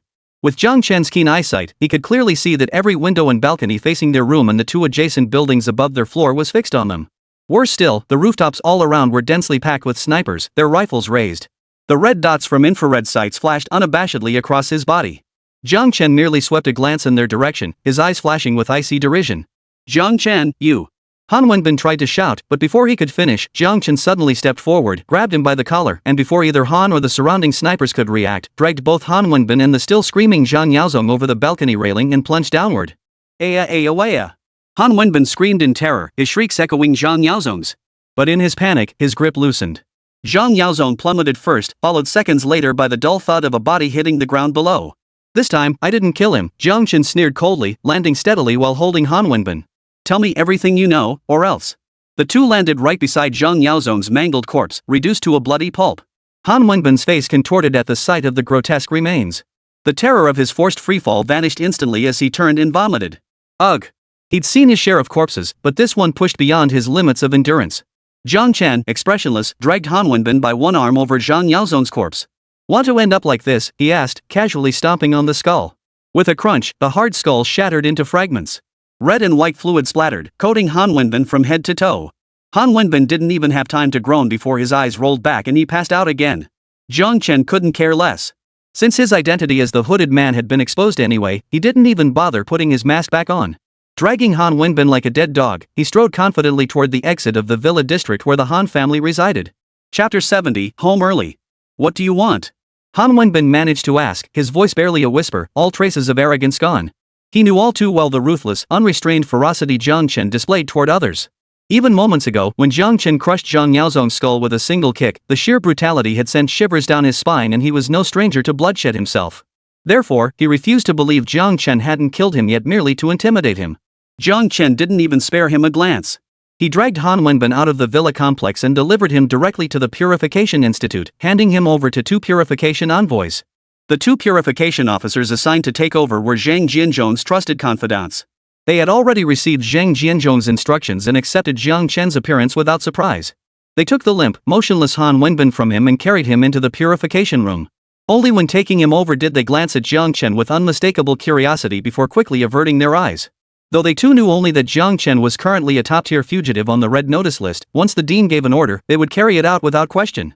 After all, regardless of what rumors or talk circulated in public opinion, their faith remained steadfastly anchored in the old director and the uncompromising, righteous order he embodied. On this point, even if the Dragon Lord himself had committed an offense, in their eyes, it would be no different than a commoner breaking the law, equal punishment for all. It was precisely this principle the Purification Institute's existence governed solely by the rule of law, disregarding all personal connections that allowed it to operate exclusively under the constitution of the Great Dragon Nation, independent from nearly all other governmental bodies. Were it not for this, the Purification Court would likely be unable to remain unsullied amidst such a corrupt and chaotic environment. Wait a moment, Han Wenbin gasped, catching his breath before blurting out, I am. Jiāng Chén had already turned to leave, but upon hearing him speak, he spun back around. With a faint, mocking smile, he glanced at Han Wenbin and pointed meaningfully above his head toward the ceiling of the Purification Bureau. Once you're inside here, you're nothing. With that, he gave Han Wenbin no chance to respond, turning and walking away swiftly until he vanished. After he left, it was quite some time before the soldiers who had been at the Han family villa caught up. But the gates of the Purification Academy were already firmly shut. They were helpless. After pacing around for a moment, the head of the Han family contacted the War Department commander. Soon enough, a car arrived to pick up this group of soldiers who shouldn't have been here in the first place. Meanwhile, Jiāng Chén had already hailed a taxi and arrived at the War Department's main gate. He could have arrived earlier, but he unexpectedly encountered a taxi driver who loved listening to the radio and making extra money.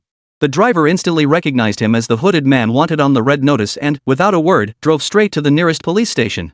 Had Jiāng Chén not grabbed him in time, leaving behind the initial fare as he bolted out the door, he would have been arrested on the spot. This turn of events left Jiāng Chén both exasperated and amused, yet he couldn't very well take action against the helpful citizen over it. Thus, by the time he arrived at the War Department, the soldiers who had been brought back were already streaming through the gates. Jiāng Chén didn't rush in recklessly. Instead, he stood outside the War Ministry gates, weighing his options. Since his return, he had already taken down 3 major families, the Wangs, the Zhangs, and the Zhangs. And after today, the Hans clearly had no strength left to continue. Based on intelligence he'd obtained earlier from Zhang Jianzhong, they had already eliminated the thorns within the Chamber of Commerce and the Police Bureau. Today, his actions against Han Wushuang and Han Wenbin were tantamount to beginning to lift the dark clouds hanging over Bincheng and the 3 hands that had tightly gripped the city. To catch the thief, first catch the king. Han Wushuang's audacity to confront him with guns provided the perfect justification to target the Han family without arousing suspicion from others, ensuring the War Division wouldn't be alerted prematurely. His primary concern now lay with the other 2 first-class families, whether the Li and Yang clans had been alerted, and which faction they were truly aligned with. From the intelligence relayed by Gao Tong, the Han family was undoubtedly connected to the War Department's supreme commander. As for the Wang family, a second-tier clan, they were clearly being used as a pawn within that very department. Of course, the Wang family had now fallen into decline, and the Zhang family, once all-powerful within the police bureau, had now aligned themselves with the Han family. Jiāng Chén gradually mapped out this web of connections in his mind, placing the Wang, Zhang, and Han families within the same sphere of influence. Then he recalled the 2 young masters from the Li and Yang families he had seen at the Tiandi auto shop. These 2 seemed far more respectable than Han Wushuang, but these first-tier families were all rotten to the core. What were the odds that a rotten bamboo could produce a good shoot? He didn't believe it. And then there were the second and third-tier families lurking beneath the surface, each harboring their own hidden agendas. Jiāng Chén's mind raced, meticulously categorizing and weaving together these individuals and clans. Targeting the Han family first served a dual purpose. Han Wushuang's provocation provided the pretext, while simultaneously sending a warning shot across the bow to intimidate the other clans. As the saying goes, to catch the thief, catch the king. If he could take down this tough nut first, subsequent matters would undoubtedly become much easier. After careful deliberation, Jiāng Chén didn't charge straight into the War Division. Instead, he sought out a concealed location. He had just pulled out the phone specifically used to contact members of the Shadow Division. Almost simultaneously, as if by telepathy, the phone in his palm immediately rang. Wang Gaotong's hushed voice came through the line. The War Zone commander has just issued an order for a citywide manhunt for you. Understood, Jiāng Chén replied without surprise. First, send someone to retrieve my family and escort them to the safe house. A faint pang of regret flickered in his heart. If he'd known this would happen, he never should have shown up at home early just to see Jiang Shimian sooner. But the intelligence he'd been receiving made it clear someone intended harm toward Jiang Shimian. He knew he'd never tolerate such a thing. Even if given another chance, he'd still rush to her side without hesitation. He was confident he could handle any situation that came his way. As long as he was there, no one would ever lay a finger on Jiang Shimian. Yes, Gao Tong murmured in agreement on the other end of the line, rest assured. No, Jiāng Chén paused again, I'm going myself. He paused once more, you prepare the location for me. Yes. Continue surveillance, Jiāng Chén added. Yes. With that, Jiāng Chén turned and sped away without another glance at the war zone gates. Chapter 71, Instructions. Shangshi Haoding. Yáo Qīngqing sat motionless on the sofa. Yao Bing, however, paced back and forth before her, visibly agitated. Sis, what's going on exactly? Yao Bing couldn't help but ask when she saw Yao Qīngqing sitting there, her face showing not a hint of emotion. How come after just waking up, my brother-in-law suddenly has a warrant out for his arrest? He waved the wanted poster in his hand. First this one, and now? Just now, I saw another one on the TV at home, this time issued by the War Department. Sis, what exactly does your husband do? Yao Qīngqing slowly lifted her head and glanced at him. In less than a day, she seemed to have lost another inch around her waist, her palm-sized face appearing even more exquisitely delicate. I don't know, Yao Qīngqing murmured softly, her fingers still twirling the car keys she'd retrieved that morning. My dear sister. What on earth is going on? You? Yao Bing watched Yao Qīngqing calmly playing with the keys and felt a sinking feeling. Could it be that his sister had gotten hold of that junker his brother-in-law spent 300 million to acquire and then dumped him? That couldn't be. Yao Qīngqing smiled faintly, her expression serene and unruffled. I never asked him what he was doing, but I trusted him. Yao Bing was momentarily speechless. He knew his sister was devoted to her husband, he knew she was naive, but he hadn't realized just how naive. Alright, Yao Qīngqing laughed at his wide-eyed, incredulous expression. Don't worry, Xiao Bing. He'll be fine. If he says he'll come back, he will.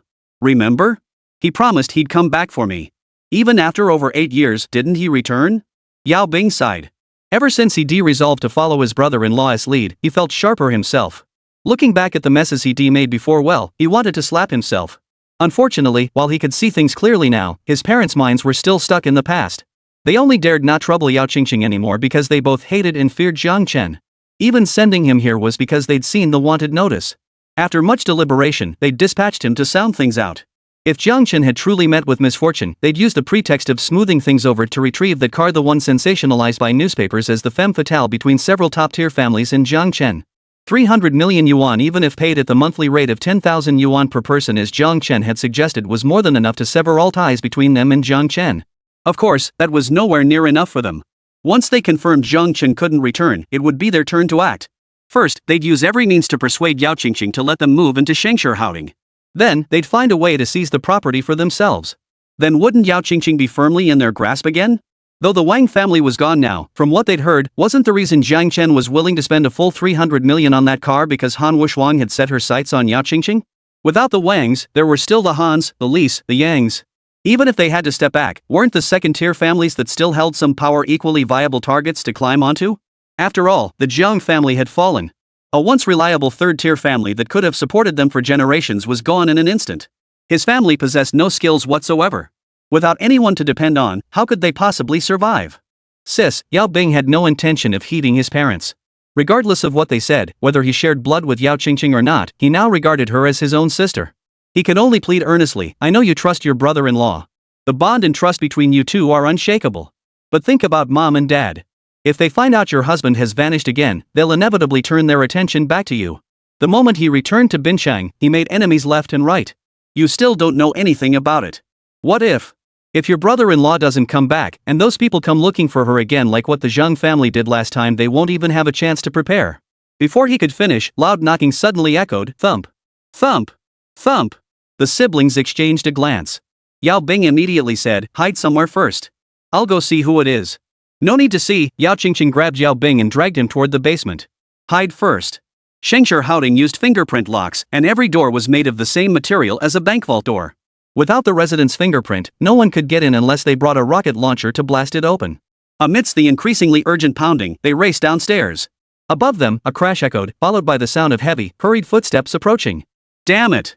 Yao Bing cursed, turning to flee only to be yanked back by Yao Qīngqing, who shoved her through the basement door. This villa had been arranged by Jiāng Chén through a friend. Yao Qīngqing had no idea what Jiāng Chén was up to, nor did she understand why the basement contained such a hidden emergency shelter. When Jiāng Chén had brought her down to see the rooms, he had specifically pointed out that room to her, instructing her to register her fingerprint in its keypad lock. Honey, if anything happens and I can't get back in time, come hide here first, Jiāng Chén had instructed her then. It's very safe. Even if they find it, they won't be able to get in. Yao Qīngqing's jaw dropped wide open only after she precisely knocked open a door in the wall, pulled him inside, and watched the wall seamlessly reseal itself.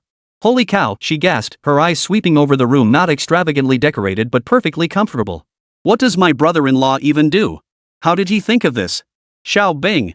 Yao Qīngqing sighed helplessly. Don't ask. I won't ask, Yao Bing hurriedly assured her. I'm just so amazed, my brother-in-law is incredible. At that very moment, both of them heard the heavy, stomping footsteps approaching the basement where they were hiding. Damn it, Wang Long's rough voice echoed from outside, sounding so close it made the siblings fall silent. Yao Bing was so nervous she was on the verge of tears. He'd been so loud just now, had anyone heard him? Yáo Qīngqing shook her head gently at him. Sound travels one way here. We can hear them, but they can't hear us, she whispered, still uneasy. Meanwhile, the Shadow Division members hiding outside to protect Yáo Qīngqing watched the villa surrounded by layers of War Division troops from afar, clenching their fists. The enemy had arrived with search warrants, strutting in with confidence. They found themselves in the same predicament as before. The enemy was acting openly. Even though they knew these people were stirring up trouble for no reason, they couldn't stop them directly. Chapter 72, Surrender. What do we do now? An Shadow Division member on observation duty asked impatiently. It's that Earth grade guy from the Earthshaker War God's crew again. He wasn't unwilling to charge, but among them, the highest ranked was only at the Xian grade level. Setting aside the issue of fearlessness, purely in terms of strength, even if they banded together, they wouldn't be a match for Wang Long's single blow. Another Shadow Division member sighed regretfully, but we can't just charge in now either. They were helpless, lacking any legitimate reason to charge in. Yet if Jiāng Chén were captured again, forget whether Jiāng Chén would spare them, as before even they themselves would feel too ashamed to live on. Meanwhile, outside the gates of Shangshihouting, Jiāng Chén casually pulled a mask over his face. Passing the on-duty guards, he swiped his finger through the entrance's biometric scanner under their eyes filled with fear as if facing a formidable enemy. In a flash, his figure vanished from their sight. Glancing at the Shadow Division operatives observing him, a shadow of gloom crossed Jiāng Chén's face. When it comes to those he trusts most, it would have to be the brothers in the Shadow Division, those who fought alongside him through life and death battles, their names never recorded. If any among them were corrupted like the purifiers under Zhang Jianzhong, it would undoubtedly be a blow and a betrayal to him, regardless of their position within the Shadow Division. He absolutely did not want these men to sacrifice themselves in vain, charging headlong into a confrontation with Wang Long. By leaving them behind to guard Jiāng Chén, he aimed to thwart the schemes of several powerful families seeking trouble, while also giving them time to find a way to get Jiāng Chén out of the city before things escalated. As long as they departed before the aggressive visitors arrived, preventing them from discovering Jiāng Chén's whereabouts, it wouldn't interfere with the enforcement of the law. After all, if you couldn't even find the person, what else could you possibly do? But now, these men were still at their surveillance posts, and he could already hear Wang Long's roar echoing from inside the villa. If you know what's good for you, come out quietly. Once I'm done playing, I might even spare you a whole corpse. Otherwise. A coarse, raucous laugh followed. Jiāng Chén's eyes darkened, a sinister crimson hue creeping into his gaze. He maneuvered around the blind spots of the Shadow Division members, closing in on the villa with stealthy speed. In the underground chamber, Jiang Peng's face paled as he stared at the several inward protruding fist marks pounded into the wall. Sis, it's been over 10 minutes, he whispered to Jiāng Chén. If he can't hear the noise, why is he still so fixated on us? How did they even know we were here? Jiāng Chén shook her head gently. Her expression remained composed, though her pallor betrayed her inner turmoil. Outside the door, Wang Long's expression darkened further. He'd nearly been beaten to death by Jiāng Chén in public, harboring deep resentment and fear. This time, he'd actively sought to capture Jiāng Chén, hoping to vent that fear upon her. Yet despite receiving intelligence that she was at home, he couldn't find her now. Had his informant not also provided him with the floor plan of Jiāng Chén's villa at Shangshihouting, he might not even have discovered which direction the door to the secret chamber opened. If not for his soldiers who had followed him into battle year after year, treating his every word as gospel without question, this failure would have left him unable to hold his head high in the barracks for the rest of his life. Open it! Wang Long roared, slamming another fist into the concealed basement door. Even the sturdiest door seemed to sway precariously under the assault of a master of the earth level. The door shook violently, barely withstanding the impact. Hearing the shouts and laughter of his soldiers behind him, the dark rage in Wang Long's heart finally began to subside slightly. Jiang Peng, he bellowed again. Open that door now and bring Jiāng Chén out. I might spare your life. You! Jiang Peng's hair stood on end at the sound of his name from inside the room. Who the hell do you think you are? His outburst was impulsive, never considering whether his voice could be heard outside. Seconds later, his face drained of color as he turned to look at Jiāng Chén. Sis, how did he know I was here too? Wang Long waited a moment, hearing no reply, then slammed his fist against the door. Bang! Get out here! Bang! Get out here! Bang! The door to the underground chamber shook violently with each bang, finally crashing down with a thunderous roar. As the dust settled, it revealed Jiang Peng, covered in grime and dust, scrambling backward, and Jiāng Chén, her brows furrowed in anger. Damn it, Wang Long snarled as he approached them. You two are pretty disobedient, aren't you? Jiāng Chén's expression suddenly shifted. She gazed behind Wang Long and flashed a seductive smile. Oh? That's a pretty seductive smile. Trying to charm someone. Wang Long sneered, shoving aside Jiang Peng who blocked his path. Suddenly, he felt a powerful force yank him backward. His entire body lost its balance. Before he could even comprehend what was happening, he was already sprawled on the ground. Brother-in-law. Jiāng Peng, who had been jumping up and down ready to punch Wang Long, was tossed aside effortlessly. As he scrambled to his feet, he saw Jiāng Chén, his face cold, slam Wang Long to the ground and raise his fist to strike. A breath caught in Wang Long's chest. Seeing Jiāng Chén, fear immediately gripped him. But with so many of his men watching, he stubbornly refused to lose face. He sprang up from the ground in a flash. "So you finally show your face," Wang Long said to Jiāng Chén, his voice harsh but his heart trembling. "Why don't you just surrender?" Jiāng Chén turned his head away, ignoring him completely. He turned to Jiāng Shimian first. "Honey, are you okay?" Jiāng Shimian's eyes glistened with tears as she smiled and shook her head at him. Only then did Jiāng Chén turn to face Wang Long, his gaze as cold as death. Originally, he'd intended to spare a witness from the Wang family before the reckoning, a reprieve that would let Wang Long linger a few more days, delaying their confrontation with the Earthshaker war god. But now it seemed that the moment he lifted a finger, these people had forgotten their wounds and were forcing him to finish the job to exterminate them all. "You murderous demon!" Wang Long still raved, "Surrender now!" Before his words faded, Jiāng Chén spun around, his crimson eyes locking directly onto Wang Long. The icy killing intent radiating from them made Wang Long involuntarily shrink his neck. "You!" He tried to find some words to save face, but before he could speak, Jiāng Chén's fist was already upon him. Wang Long scrambled to block, only to realize he could barely keep up with Jiāng Chén's movements. Now, he couldn't even discern the shadows of his opponent's fists. He was left defenseless, taking blow after blow. Chapter 73, Throat-Wrenched. What made matters worse was that when it came to Wang Long or anyone who dared bully Jiāng Shimian, Jiāng Chén showed absolutely no mercy. Thud. Thud. Thud. Thud. Thud. Thud. Thud. Those present heard only a rapid succession of punches landing on flesh. Even the soldiers Wang Long had brought hadn't had time to react and rush to his aid before Jiāng Chén stopped. Wang Long lay on the ground once more, this time beaten so badly his face was a bruised and swollen mess, his original features almost unrecognizable. "You!" Wang Long struggled to his feet, refusing to concede defeat. "How dare you!" Jiāng Chén couldn't be bothered to respond. He planted his foot squarely on Wang Long's chest, forcing a violent coughing fit from the man. "Commander!" A quick-thinking soldier finally shouted. "Let go of the commander!" The other soldiers finally snapped out of their stupor, rushing forward to intervene.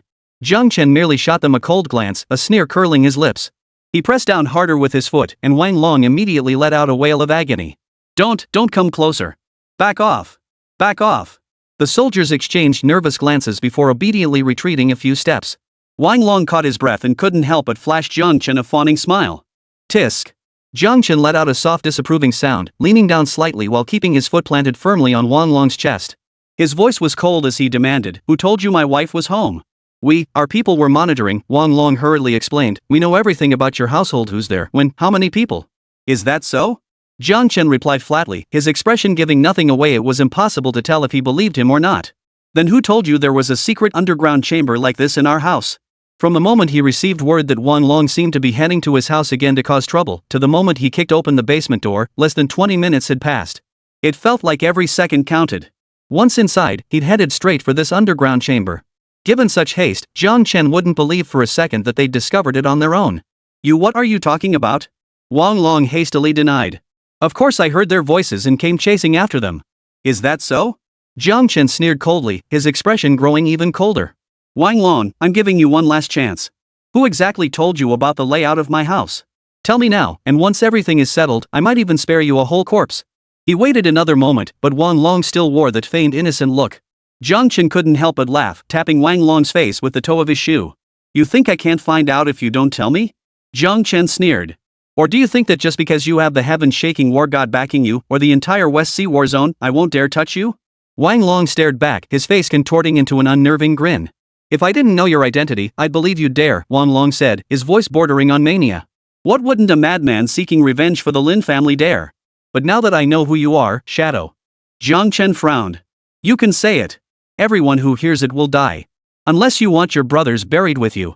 Including your wife and that cheap brother-in-law of yours?" Wang Long sneered savagely. "Let your wife join us brothers in death. Once we get to the other side, the brothers won't be lonely." "Ing." His smug expression froze abruptly. He formed the word Wang with his mouth, only to realize he couldn't utter a single sound. Jiāng Chén stared coldly at him, his fingers locking around Wang Long's throat. "Do you know why we're called the Shadow Division?" Jiāng Chén whispered in his ear. "We're not just the shadows tracking your crimes. We're also inescapable, omnipresent." He slowly tightened his fingers, watching Wang Long's eyes bulge with terror. A sudden, intense sense of satisfaction washed over him. Hold him! A deep, resonant voice boomed from behind the crowd. The soldiers, who had been frozen in place by Jiāng Chén's imposing aura, snapped out of their stupor and turned to see a tall, muscular man striding in. This man appeared to be around 50, his hair already streaked with gray, yet his eyes shone with a piercing, hawk-like coldness, fixed directly on Jiāng Chén. The aura emanating from him was astonishingly equal to that of Jiāng Chén in his fury. He was none other than the heaven-shaking war god of the Western Sea. Release him! The heaven-shaking war god commanded, his gaze fixed on Jiāng Chén. Wang Long, who had been barely clinging to life, suddenly began struggling violently. You worthless piece of trash who should have died long ago, Wang Long muttered through gritted teeth, his gaze fixed on Jiāng Chén's hideous mask. Who do you think you are, daring to touch me? Let me go! Earlier, when he'd fallen into Jiāng Chén's hands, he'd truly been helpless. But now, with the Earthshaker war god present, he felt sufficiently protected and immediately began to struggle. Damn it! How could he let the war god witness him looking so pathetic? Would the war god still rely on him in the war division now? Wang Long cursed Jiāng Chén in his mind, violently trying to pry the hand choking his throat free. Jiāng Chén paid no heed to his struggles. He locked eyes with the heaven-shattering war god for a moment, a cold smile playing behind his mask. Very well, he drawled, his icy eyes flickering with a savage amusement. Then, with a sudden, powerful twist of both hands, a faint crack echoed through the air. Wang Long's already disfigured features contorted into a grotesque grimace, his eyeballs popping completely out of their sockets. A trace of disbelief lingered on the purple and blue streaked, contorted face. Before fear could even take hold, Jiāng Chén snapped his throat. He never dreamed that under the very nose of the heaven-shaking war god, Jiāng Chén would dare to commit such a crime. You! The war god's expression darkened, turning grim. How dare you, you insolent brat! Someone dared to kill his man right under his nose? And after he had issued a warning. A cold, blood-red hue gradually spread across his eyes, making him look terrifyingly ferocious. You're asking for death. The Earthshaker god of war has guarded the Western Sea to this day, and no one has ever defeated him, nor has anyone dared to defy a single word he utters. In truth, he scarcely needed to speak. A single glance from him was enough to make others comply with his will to eliminate those who defied him or failed to meet his expectations. He never imagined anyone would dare defy him. Even if this man seemed to have intricate ties to the shadow division that struck fear into all, he would still claim his life. Chapter 74, Fist of Flesh. The sky-shattering war god's face darkened, radiating an overwhelming aura that forced everyone nearby to involuntarily lower their heads. It felt as though a cold, heavy ceiling was descending from above, pressing down until every person instinctively stepped aside and bowed their heads. Amidst the trembling crowd with heads bowed, only Jiāng Chén stood defiantly, his gaze meeting the god of wars without flinching. You have some skill, the god of war observed coldly, his gaze fixed on Jiāng Chén. After a long moment, he spoke abruptly, but you should not have killed him. Though brutal, he possessed a fierce appreciation for talent. A man who could fight and possessed courage was, in his eyes, a priceless treasure. Just as with Wang Long before, it was precisely because he valued his abilities and courage that, despite knowing Wang Long's despotic ways outside the battlefield, his frequent abuse of power and disregard for human life, he dared to protect him as long as he could meet their needs on the battlefield. After all, the battlefield was a place of constant flux. The only two things one could truly rely on were the soldier's own abilities and the loyalty they could guarantee. He stared intently at Jiāng Chén, his gaze suddenly becoming incredibly complex. A man who possessed the ability to instantly eliminate a master of the earth tier, who dared to meet his gaze without flinching, who showed not the slightest sign of weakness under his imposing presence. Such a man was invaluable to him. Yet this man had killed the 1,000-man commander he valued most. Swallowing that insult was one thing, but whether the soldiers loyal to Wang Long could accept this outcome was another matter entirely. He couldn't guarantee it. Most crucially, according to the intelligence he now possessed, this man was connected to the Shadow Division, an organization he detested with a passion. Though the cunning old fox, the Plain King, had been deliberately vague and evasive when accidentally revealing this information, never explicitly naming the man's identity, the mere mention of his hand was enough for him to understand, regardless of whether this individual was within the Shadow Division or not, his very existence was a force to be reckoned with. With that realization, the Thunder God of Battle sighed softly and made his decision. He feared he could no longer keep Jiāng Chén. Boy, what is your name? The Thunder God of War asked coldly. I do not kill nameless fools. God of War, he is the very Jiāng Chén who was wanted, one of his attendants immediately replied with utmost respect. The heaven-shattering war god glared at him. Did I ask you? The attendant, having shot himself in the foot with his flattery, quickly shut his mouth and bowed his head, daring not to speak again. Jiāng Chén found it amusing and sneered coldly, Jiāng Chén. He had already sensed something amiss when the Thunder God had reported him to the Dragon Lord. Now, observing the Thunder God's attitude toward him, he keenly discerned the issue. He had assumed the God of War knew his true identity, which was why he had reported him to the Dragon Lord and suppressed the Shadow Division. But now it seemed the other party didn't recognize him at all, and knew far less than he had imagined. For instance, the old man clearly didn't know his true identity, yet his words implied he was aware of some connection between him and the Shadow Division. So what role did the Thunder God truly play in the chaos of Binchang? His gaze swept over the pallid faces of Jiāng Chén and Zhang Pang, then turned to the soldiers behind him, men already bowed under the weight of his radiating presence. Finally, he nodded. All right. The moment Jiāng Chén saw him nod, he immediately turned and said to Zhang Pang, take your sister and leave first. Brother-in-law. Zhang Pang was stunned. You? All right. Jiāng Chén reacted faster, grabbing Zhang Pang's hand and offering Jiāng Chén a faint smile. Take care of yourself. Will you be home for dinner tonight? I might have to go on a business trip these next couple of days. Jiāng Chén met her calm gaze and returned her smile. Honey, don't worry. Jiāng Chén nodded, pulling the speechless Zhang Peng through the room packed with soldiers and stepping outside. You all head back to, the Thunder God of War casually instructed the soldiers behind him. Return directly to base. The implication was clear, they were not to touch Jiāng Chén and her family for the time being. Yes, sir. All the soldiers responded immediately, then streamed out in rapid succession. Soon, only Jiāng Chén and the heaven-shaking war god remained in the room. I have fulfilled your dying wish, the Thunder God of War narrowed his eyes at Jiāng Chén. Out of respect for your abilities. As he spoke, he lunged violently toward Jiāng Chén. Jiāng Chén effortlessly sidestepped the attack.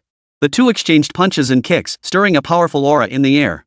The collision of their auras created a surging vortex throughout the entire space. In an instant, a pure vacuum formed within 100 meters around Jiāng Chén and the heaven-shattering war god, leaving no one else in the vicinity. Only the two of them remained, exchanging blows with brutal precision. Lying on the ground, Wang Long's body lay exposed, his clothes shredded by their clashing auras, leaving only his lifeless form. Boom! Crack! Boom! Clang! After a series of punches and kicks collided, the two men pushed each other back several steps and paused their attack. Yet the walls around them, the very walls Wang Long had struggled to break earlier, now seemed as if soaked in some powerful corrosive substance, rapidly decaying. As for the furnishings placed here originally intended for comfort, they were now visibly cracking apart. Torn to shreds by the whirlwind they'd stirred up, countless feathers and spongy bits flew chaotically through the air. Creak! Jiāng Chén glanced upward. The chandelier above them swayed precariously, its final chain connecting it to the ceiling cracking under the wind's relentless tugging. Chapter 75, indeed useful. The Earthshaker God of War had clearly noticed what he had discovered. He took another half step back, a cold smile spreading across his face. It seems you're destined to meet your end here today. Allowing you to die in your own home, in a place you chose yourself, is the respect this old man grants someone of your caliber. As he spoke, his hands moved, and another punch flew toward him. Jiāng Chén merely sneered coldly, his eyes flashing with mockery. As the fist came, he closed the distance in an instant. The two men instantly locked in combat once more. The chandelier swayed violently before crashing to the floor with a thunderous smash, shattering into countless shards. Jiāng Chén and the Thunder God of Battle had become mere streaks of motion, sweeping through the room like whirlwinds. Wall plaster was torn to shreds, exposing the raw concrete beneath. The specially installed soundproofing layers on the floor and walls crumbled into dust, drifting down to cover Wang Long's body completely. Boom! Boom! Two more muffled thuds echoed as two massive holes suddenly appeared in the villa's walls. Immediately after, two figures burst through them, one after the other. They had fought their way up from the basement all the way to the fourth floor, only to be flung directly through the wall. Now suspended midair with no foothold, they remained locked in a deadly struggle. Their expressions bore a striking similarity, both clearly displaying a single, unwavering purpose, to kill the other. Indeed, the very man the Shadow Division sought to recruit. The expression on the face of the Earthshaker God of War had lost its earlier composure, now appearing somewhat savage. Jiāng Chén remained silent. His mask had been shattered by the God of Thunder, half of it cracked and broken. Though his face bore scrapes from the shards, he didn't look disheveled. Instead, a faint thrill flickered in his eyes. The Thunder God of Battle truly lived up to his name, possessing such formidable prowess. It had been ages since he'd fought someone with such exhilarating intensity. Clearly, the man before him had transcended the heaven-tier realm, standing as his equal. Such a person must possess an equally formidable and resilient spirit to achieve this level of accomplishment. Jiāng Chén understood this perfectly well.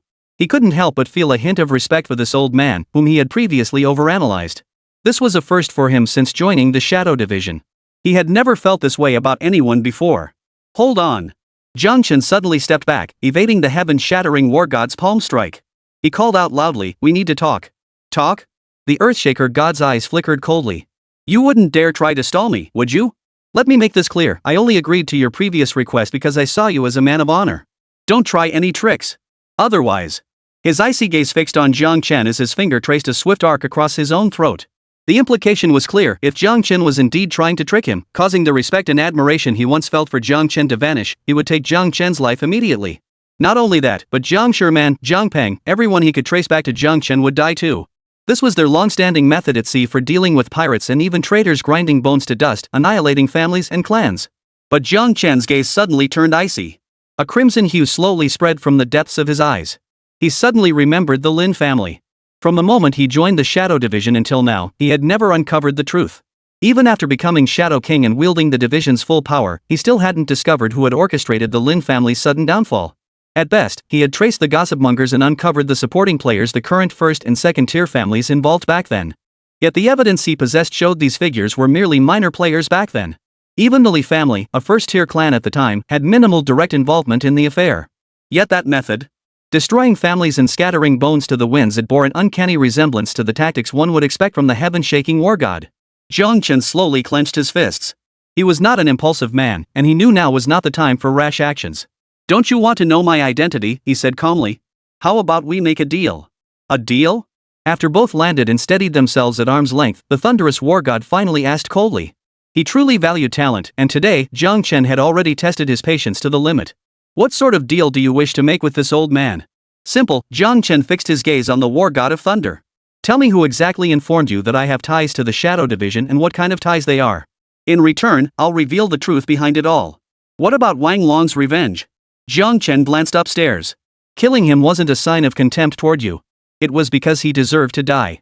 I wanted him alive, you wanted him dead. And you say that's not contempt?" The heaven-shaking war god couldn't catch his breath, his face darkening once more. "Debts must be repaid life for life," Jiāng Chén said calmly. "You've likely heard rumors about how the Lin family of Bincheng met their end all those years ago, haven't you?" The war god's expression remained grim. "Are you a survivor of the Lin family?" He scrutinized Jiāng Chén from head to toe. "No wonder those inhuman, ghostly creatures in the Shadow Division went to such lengths to bring you here. You are indeed useful to them. Only someone with a deep-seated hatred for the families of Bincheng would spare no effort, risking life and limb, to root out the filth lurking in this murky pool." "Yes and no," Jiāng Chén replied calmly. "Wang Long may be a fighter, but he's no true general. Placing him in your ranks, aren't you afraid one bad apple will spoil the whole barrel?" The war god, his anger still simmering, had nonetheless calmed considerably. "But you must also understand a master of the earth grade level isn't easily cultivated." Jiāng Chén gave him a cool glance. "I've shown you my sincerity. Now shouldn't you tell me who revealed my identity?" The thunder god narrowed his eyes at Jiāng Chén. A flash of defiant coldness flickered across his face, yet this time he managed to suppress his anger. "I dare say it. Do you dare hear it?" A mocking expression appeared on his face for the first time. "What can you do about it if I tell you? Call on those half-human, half-ghost creatures from the Shadow Division to stand up for you?" Jiāng Chén scoffed. "The Shadow Division's capabilities extend far beyond that." He paused, then continued, "My actions are meant to make you understand the purpose of our existence. We come here, wave after wave, fearlessly sacrificing ourselves for this cause, all to restore true blue skies to Bincheng. You've spent years at sea, and you certainly have your ways of dealing with those ruthless pirates. But now that you're back in the present, and you know the situation in Bincheng, surely you must." He paused, then continued, "The reason I did this was also to make you understand the meaning of our existence. We come here, one after another, fearlessly sacrificing ourselves to do these things, precisely to restore a truly blue sky to Bincheng.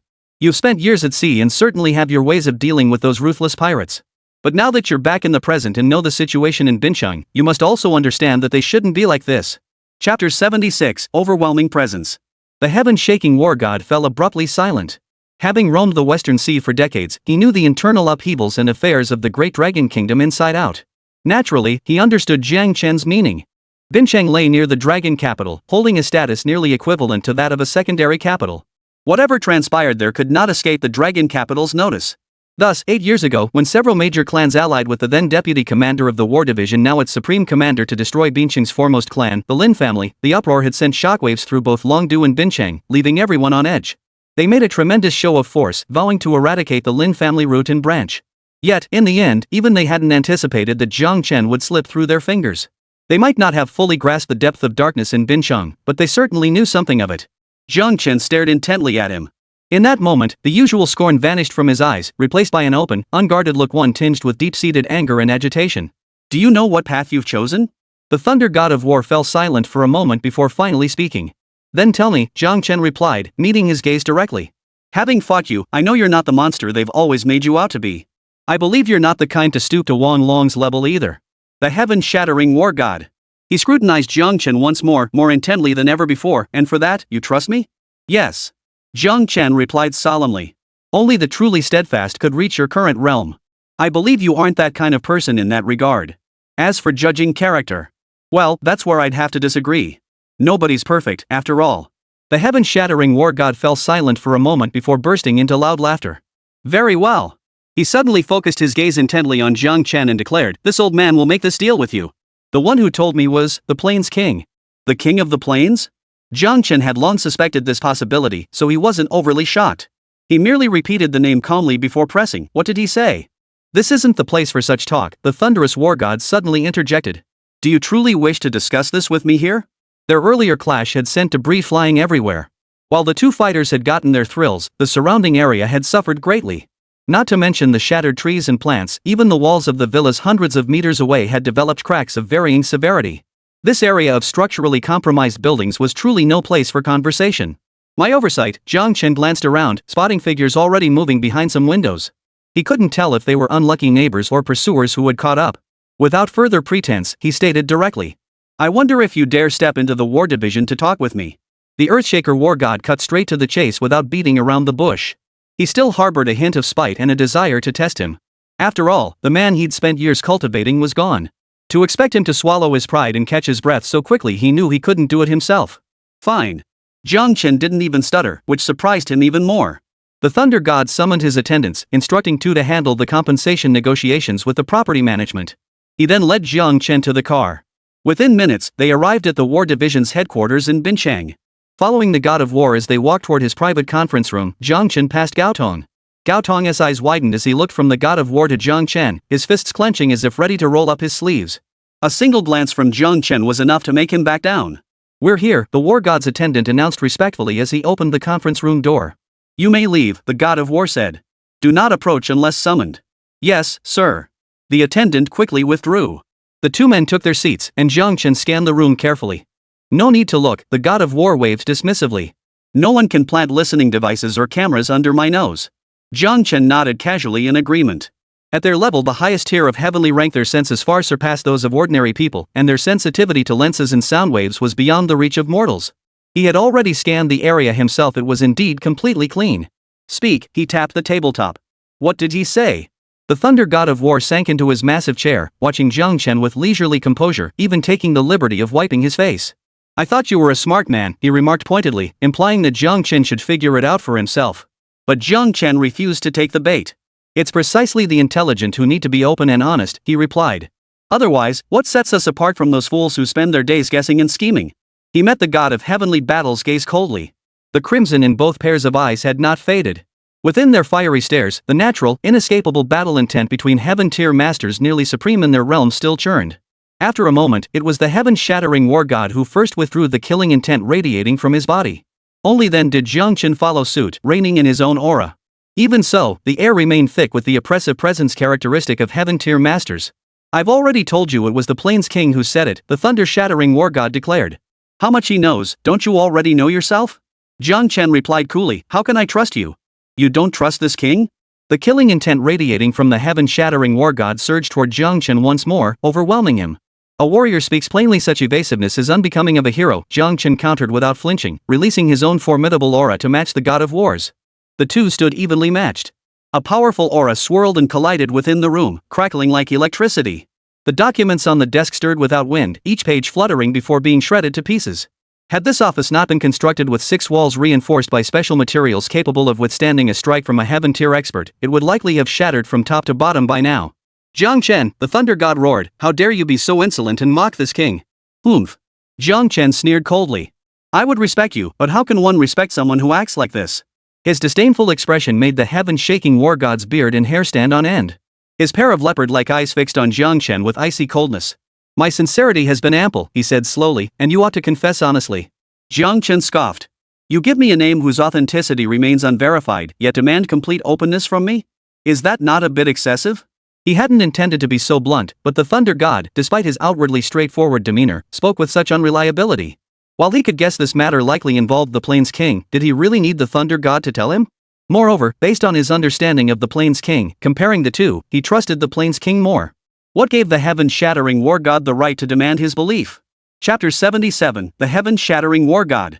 "Reason doesn't work that way." Jiāng Chén forced himself to suppress his anger, speaking coldly. If the god of war doesn't wish to talk, then so be it. If the Shadow Division truly intended to investigate these matters, why waste words here with the Thunder God of War? Had it not been for the fact that the Great Dragon Nation currently faced formidable enemies on all sides, and the Shadow Division should not provoke the War Division at this critical juncture, he would have sent men to probe the Western Sea War Division long ago. He wanted to see what secrets the arrogant Thunder God of War dared to conceal. The instant murderous intent surged in his eyes, his aura erupted violently, overwhelming the Thunder God of War. The War God of Thunder's gaze immediately hardened, turning cold and stern. Initially, he had assumed that no matter how powerful Jiāng Chén was, he could be at most his equal. Yet, in that instant of Jiāng Chén's explosive display, a sudden realization struck him: I am not his match. This realization stirred a profound unease within him, igniting a raging fury. He, the mighty thunderclap war god, who had dominated the Western Sea for decades, was being outmatched by a youngster not even 30 years old. This was utterly intolerable. Jiāng Chén naturally sensed the shift in his aura and demeanor, yet he paid it no mind. His gaze grew icy as he fixed it intently on the heaven-shaking war god. If they wanted to fight, so be it. When it came to fighting, had he ever been afraid? The Thunder God of War suddenly smiled. Good lad. His gaze remained sharp, yet the coldness seemed to vanish, replaced by something akin to admiration. Quite interesting, the thunder-shattering war god remarked indifferently. Even Wang Long dared not act so brazenly before me. Do you truly believe that a little skill grants you license to act lawlessly? Never, Jiāng Chén replied calmly, naturally withdrawing the fighting intent from his eyes. Our generation seeks only to act for the benefit of the nation and its people. We dare not think of any personal gain for ourselves. The Shadow Division sought neither wealth nor profit. Forget fame, even their names were destined to fade into obscurity. Everything they did was solely for the nation's peace and prosperity. As he spoke, he studied the Earthshaker God of War intently. In the brief exchange of mere words, though neither had moved, a fierce psychological battle had raged. The outward projection of their auras and the pressure they exerted, coupled with their counter-pressure and counter-pressure, left neither man feeling at ease. Cunning old fox. Jiāng Chén cursed silently in his mind. At that moment, the thunderous battle god spoke. The words came from the Plain King. He said, "You are a thorn in the side of the Shadow Division?" His tone held no pretense of inquiry, yet his gaze remained wary as he studied Jiāng Chén. Such prowess in the Shadow Division, he could only be a thorn in his side? Before meeting Jiāng Chén, he had trusted the intelligence provided by the Plains King 7/10 of the way. Now, not even 3/10 remained. I am indeed a member of the Shadow Division, Jiāng Chén replied bluntly. But what the Plain King said isn't entirely accurate. He also said that your recent trouble in Binchang was meant to muddy the waters there, blurring right and wrong, all to avenge your Lin family. I do seek vengeance, Jiāng Chén admitted plainly. Revenge must be sought. It was merely the enemy reaping what they had sown through their own wicked deeds, not him acting indiscriminately. The heaven-shaking war god exhaled a long breath. Having roamed the Western Sea for decades, he understood the unspoken meaning behind Jiāng Chén's words. So, who exactly are you? Truth mixed with falsehood was the most convincing. Otherwise, with the war god of Thunder's keen eyes, the Plains King wouldn't have deceived him so easily. Shadow King, Jiāng Chén replied lightly. Since the Plains King had already disclosed his identity to the Thunder God, it was only a matter of time before this layer of his identity was uncovered. What? The expression on the war god of Thunder's face abruptly changed. He stared at Jiāng Chén in disbelief for a moment before asking again, "You're the Shadow King?" What a joke! He had just been thinking that since the Shadow Division didn't value such talent, he might have a chance to recruit him for the Western Sea. Little did he know that Jiāng Chén was actually the Shadow King. The Shadow King that the 5 major war zones had spent years investigating without uncovering. Yes. Then, the war god of Thunder's visible emotion rippled for only a second before swiftly retreating, his expression growing even more somber and profound. Did the Plains King know all along? Yes. Jiāng Chén saw no reason to conceal this fact. He was present when the old Shadow King retired. He knew all along? The Thunder God wasn't just furious now, he was beyond furious. That old bastard, the Plains King. All this time, the commanders guarding the outer war zones had obeyed his every command. Little did they know that this strategist, whom they dismissed as all brains and no muscle, had merely been setting them up all along. He had always known the Shadow King's identity. Yet while everyone else agonized and trembled over it, not only did he withhold the truth, but he might have been secretly stabbing them in the back all along. He never shared any information about you either, Jiāng Chén remarked calmly, noticing the war god's troubled gaze. No need for explanations, the Thunder God of War said, suppressing his rage. If he doesn't regard this king as a brother, then this old man certainly won't trust him either. His gaze turned fiercely toward Jiāng Chén. So why did you go to Binchang? For official business or personal matters? Personal business to protect my wife, Jiāng Chén replied with even greater composure. Official business to purge. He studied the war god's expression carefully before adding calmly, I trust the war god won't leak my information. After all, last time, the old Shadow King entrusted the wrong person. This time, I've placed my trust in you. Truthfully, the words felt awkward coming out of his mouth. Trust? Discussing trust with these people? He'd have to be out of his mind to discuss trust with these people. But here he was. If he didn't want to completely expose flaws in the Western Sea of the Great Dragon Nation, he couldn't kill the heaven-shaking war god. If he didn't reveal his identity to the heaven-shaking war god, the other party would absolutely not relent over the matter of Wang Long. Then the trouble-seed face would be far worse than being chased by the police before. He wasn't afraid, but it felt like having a mosquito buzzing incessantly in his ear, uncomfortably persistent. I seek vengeance for the Lin family, Jiāng Chén stated, but I refuse to indiscriminately slaughter the innocent. You may question my motives, or investigate for yourself, see if the Wang and Zhang families deserved their deaths. Every clan he had destroyed had earned their demise. This was absolutely not a case of framing others to avenge the Lin family. The Earthshaker god of war fell silent for a moment.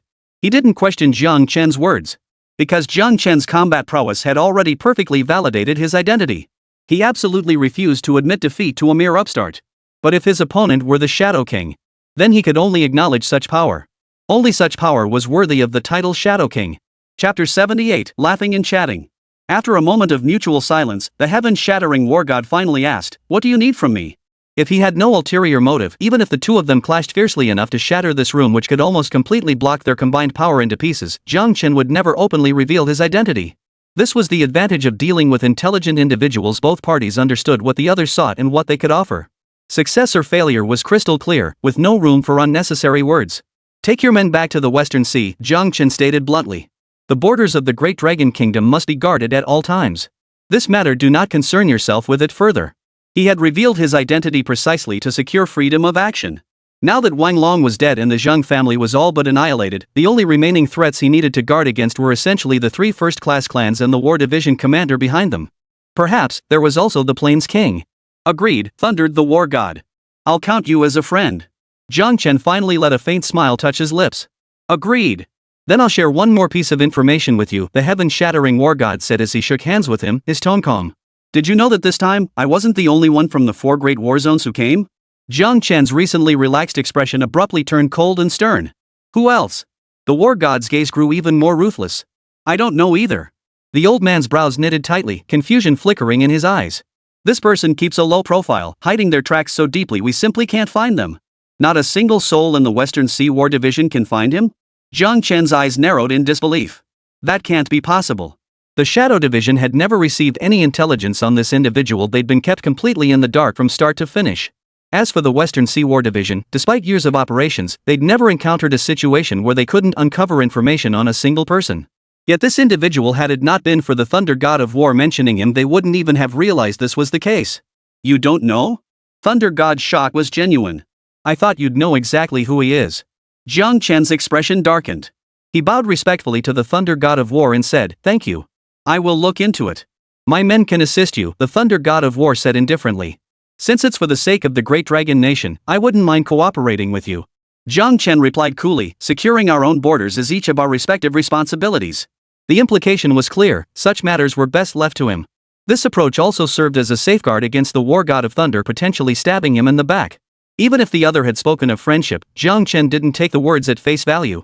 What a joke. Did the Thunder God think they were 3-year-olds playing house in kindergarten? Moreover, while he harbored no doubt that the War God of Thunder was the mastermind behind the events he was about to confront, he didn't believe in the War God's intentions. Of course, the Thunder God of Battle agreed readily with Jiāng Chén's reasoning. I have no desire to interfere with your Shadow Division hunting down these masterminds. But as for someone who could toy with all my elite Western Sea spies, leaving them utterly unable to locate him? I'm quite interested in meeting such a person. He couldn't care less about the Shadow Division's notorious mess. He simply wanted to know what kind of person could make his men suffer such a crushing defeat. Jiāng Chén pondered briefly before replying, agreed. Since the labor was practically being delivered to his doorstep, why not make use of it? He had already turned and taken 2 steps away, but now he walked back, whispering something to the Thunder God of War. Both men wore grim expressions, yet each also carried a hint of cold, expectant anticipation. All right, Jiāng Chén said after they shook hands again.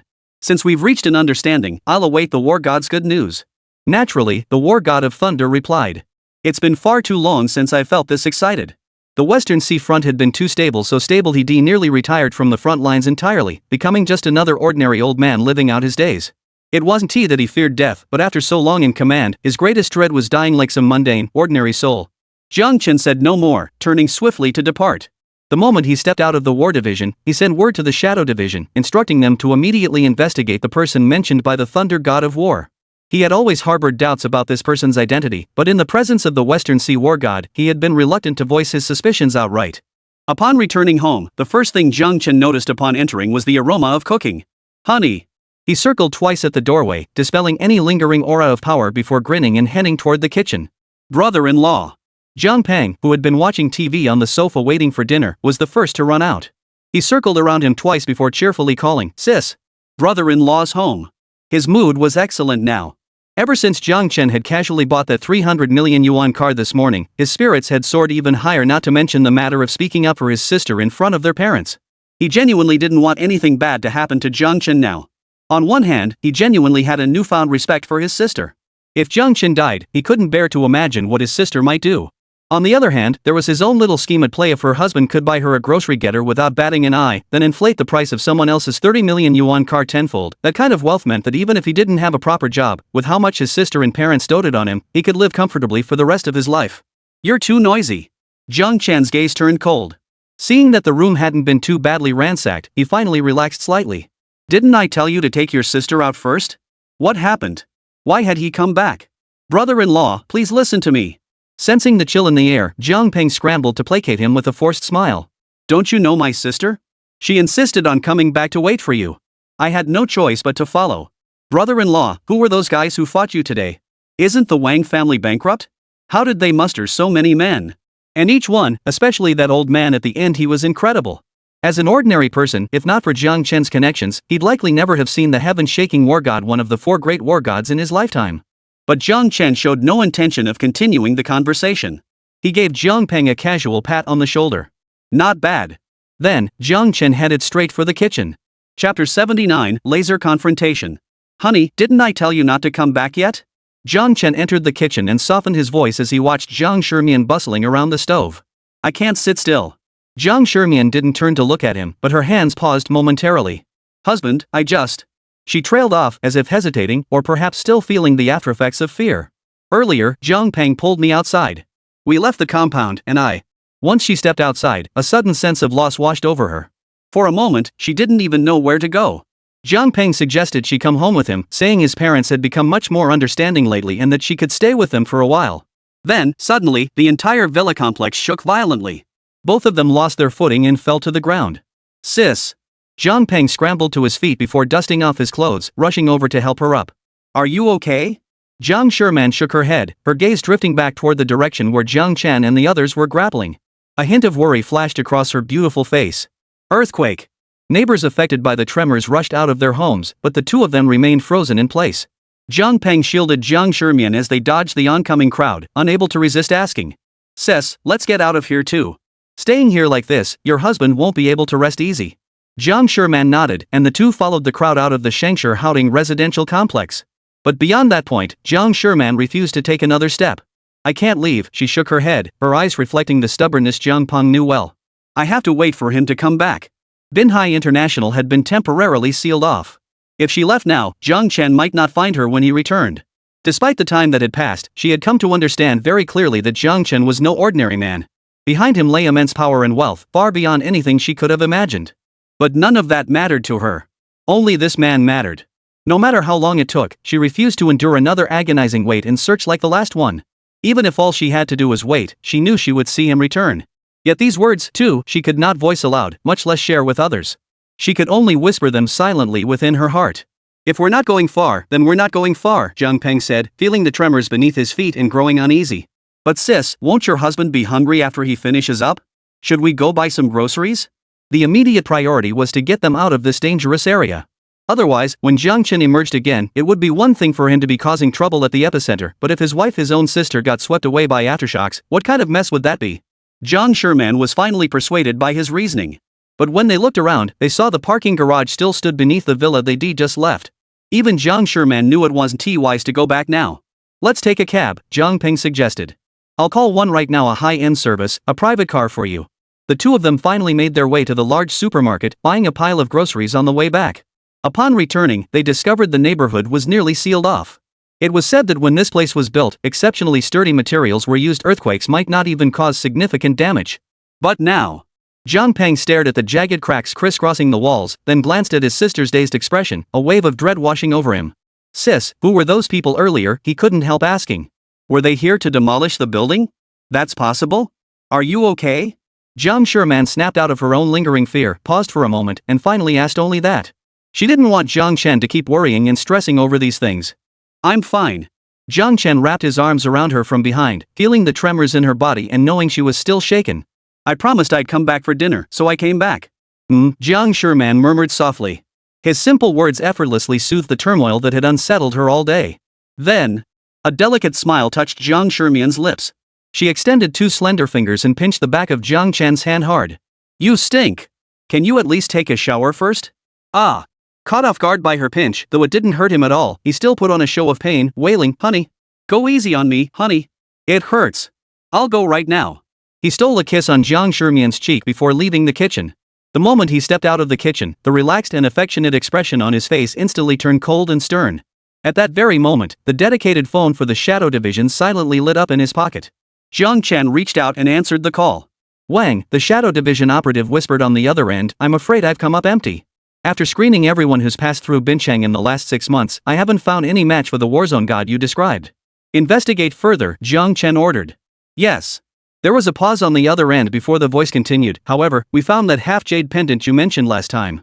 Jiāng Chén's fingers tightened. He glanced toward the kitchen, where Jiang Shirman had been calling out to him but had since returned to cooking with focused concentration. Seeing this, he relaxed slightly. He walked a few more steps away, stepping out onto the balcony before speaking. Where? The antique market. The antique market? Yes.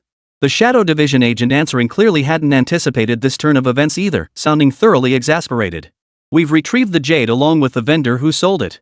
First, find out where the jade came from. Jiāng Chén's brow furrowed. Upon learning the truth earlier, he had already instructed his people to trace Jiang Shirman's origins starting from that jade pendant. Since the Jiang family had revealed her status as an adopted daughter, he also hoped to find her real family for her. That way, once matters here were settled. Jiāng Chén stood on the balcony, his brow furrowed, lost in thought as he stared out at the wall crack during his fierce battle with the Thunder God. Suddenly, his gaze snapped to one direction, locking directly with a red laser beam. It was the sight from a sniper rifle. The intense sensation of being locked on ignited a torrent of murderous intent within Jiāng Chén, but more than that, it brought a palpable sense of crisis. He could sense that the one locking onto him might very well be the person he was currently searching for. The enemy likely knew his identity, and this bullet was undoubtedly the kind capable of wounding a master. The red light abruptly vanished. Instinctively, Jiāng Chén darted to the side. A bullet whizzed past, grazing the hem of his jacket. Before Jiāng Chén could react, a faint click echoed through the air. Without hesitation, he slammed shut the bulletproof glass balcony window behind him and launched himself like a meteor toward the source of the sound. Simultaneously, a burst of fire erupted. Amidst the relentless, machine-gun-like rattle of gunfire, countless bullets rained down toward him. Chapter 80, The Ghost Masked Man. Jiāng Chén's expression darkened further. He spread his hands, conjuring a barrier that twisted the air around him. Using the air wall as leverage, he propelled himself forward and vanished into thin air once more. The explosive gunfire paused momentarily. On the rooftop of a villa just one street away from Shangshihouting, the gunman, clad entirely in black, swiveled his weapon's barrel. The crosshairs scanned an empty expanse. Damn it, the gunman grew impatient, sweeping the muzzle around. Where is he? No clue. Other snipers who had come with him, along with several observers peering through binoculars, frantically scanned the surroundings. Where could he possibly go? Even though they'd heard he was a skilled fighter, they never imagined anyone could dodge bullets like this. If only they'd known, if only they'd known. The gunman at the front wiped cold sweat from his palms onto his pant leg, gritted his teeth, and swung his barrel back toward where the shadow had vanished. The instant his barrel shifted, a dark figure suddenly closed in on the muzzle. The gunman froze in terror. Before he could pull the trigger, an unimaginably powerful force surged from the barrel's direction. His hand instinctively jerked back, only to find his own gun barrel had somehow swung toward him. Bang! The gunman stared in shock at the sinister mask that had suddenly appeared before him. Behind the mask, a pair of mocking eyes held a trace of icy amusement. You shouldn't have come here, Jiāng Chén said coldly. Those were the last words the gunman would ever hear. His eyes turned bloodshot as he looked down to see a gaping hole in his chest. Damn it! He collapsed backward. Through his bloodshot vision, the dark figure had vanished, and his brothers who had come with him now lay scattered across the ground. Jiāng Chén snapped the last observer's throat, and only then did the terrifying killing intent that had erupted from his body subside. He knew full well these men were dispatched by the Supreme Commander. As soldiers, going to war whether against external enemies or those they deemed internal traitors was not wrong. But they shouldn't have been here. Dare to touch his wife? They were asking for death. Jiāng Chén's face darkened as he glanced once more at the corpses at his feet. Suddenly, a faint, whirring hum reached his ears. His gaze turned cold. Grabbing 2 binoculars, he whipped his head toward the source of the sound. There, hovering dozens of meters away, was a peculiar-looking small aerial drone, humming as it remained stationary. Oomph! Jiāng Chén sneered coldly, flinging the binoculars in his hand straight at the small drone. You'll pay for this. Binchang, War Department Command Center. The Supreme Commander's face darkened as the screen suddenly went black. Jiāng Chén's final words, "You wait," were clearly directed at him. How dare he? But upon recalling the news transmitted by the Han family patriarch that Han Wenbin had been killed on the spot, the Supreme Commander's expression darkened further. A man already wanted citywide could so easily commit murder in broad daylight, killing the head of the Han family, and even just moments ago, slaughtering one of his most capable squads. Gritting his teeth, the commander-in-chief couldn't help but feel a chill run down his spine. Meanwhile, Jiāng Chén stood atop the rooftop littered with corpses, watching the buzzing flying machine plummet like a fly. His gaze was icy cold. Put on the hood, he ordered Gao Tong directly. Han family? Tonight. Understood, Gao Tong replied without hesitation. He would never question Jiāng Chén's decisions. Besides, the Han family had risen far too quickly in recent years, inflicting no small amount of damage upon Binhai. In his view, such a clan was utterly unworthy of the title of a first-class family. The moment Jiāng Chén hung up, Gao Tong immediately assembled the team that had wiped out the Wang family last time. That night, Han Wuxuan, who had been injured by Jiāng Chén 2 days prior and was still hospitalized, had just unleashed a torrent of anger on the men guarding him. Useless fools! Han Wuxuan growled, kneading the woman in his arms as he raged. I told you to find a way to take him out. He's a wanted criminal. What cover do you need to kill him? Young master, his guard replied, his voice laced with frustration yet still attempting to placate him. The master has already enlisted the war division commander. A strike team has been dispatched. Han Wuxuan's expression softened slightly, though he failed to notice the 2 men exchange anxious glances. Very well. When will they strike? I want news of his death today. Han Wuxuan demanded. Yes, young master. The 2 men responded, retreating and quietly leaving the hospital. Unlike Han Wuxuan, who lay in bed issuing orders, they were already aware of Han Wenbin's death. News of the afternoon's shooting incident at the villa complex had also spread. The Han family's fate was clearly sealed. If they didn't flee now, they'd be among the first to be sacrificed. As the 2 slipped out the hospital gates, they looked up to see a blood-red moon and a flock of crows sweeping across the sky. Hospital room. Get in here. Han Wuxuan roared furiously from inside. Where are they? He'd been playing with the delivered woman but hadn't gotten his fill. Just as he was about to call in 2 others for help, he shouted repeatedly. Those 2 idiots who were supposed to be guarding the door didn't respond. Damn it! Han Wuxuan grabbed his phone and dialed his father's number. These slick, underhanded subordinates deserved a lesson. Before the call connected, the door burst open. Damn it, you finally! Han Wuxuan's words trailed off abruptly. His eyes widened in stunned terror as he stared at the hooded figure wearing a ghost mask stepping inside.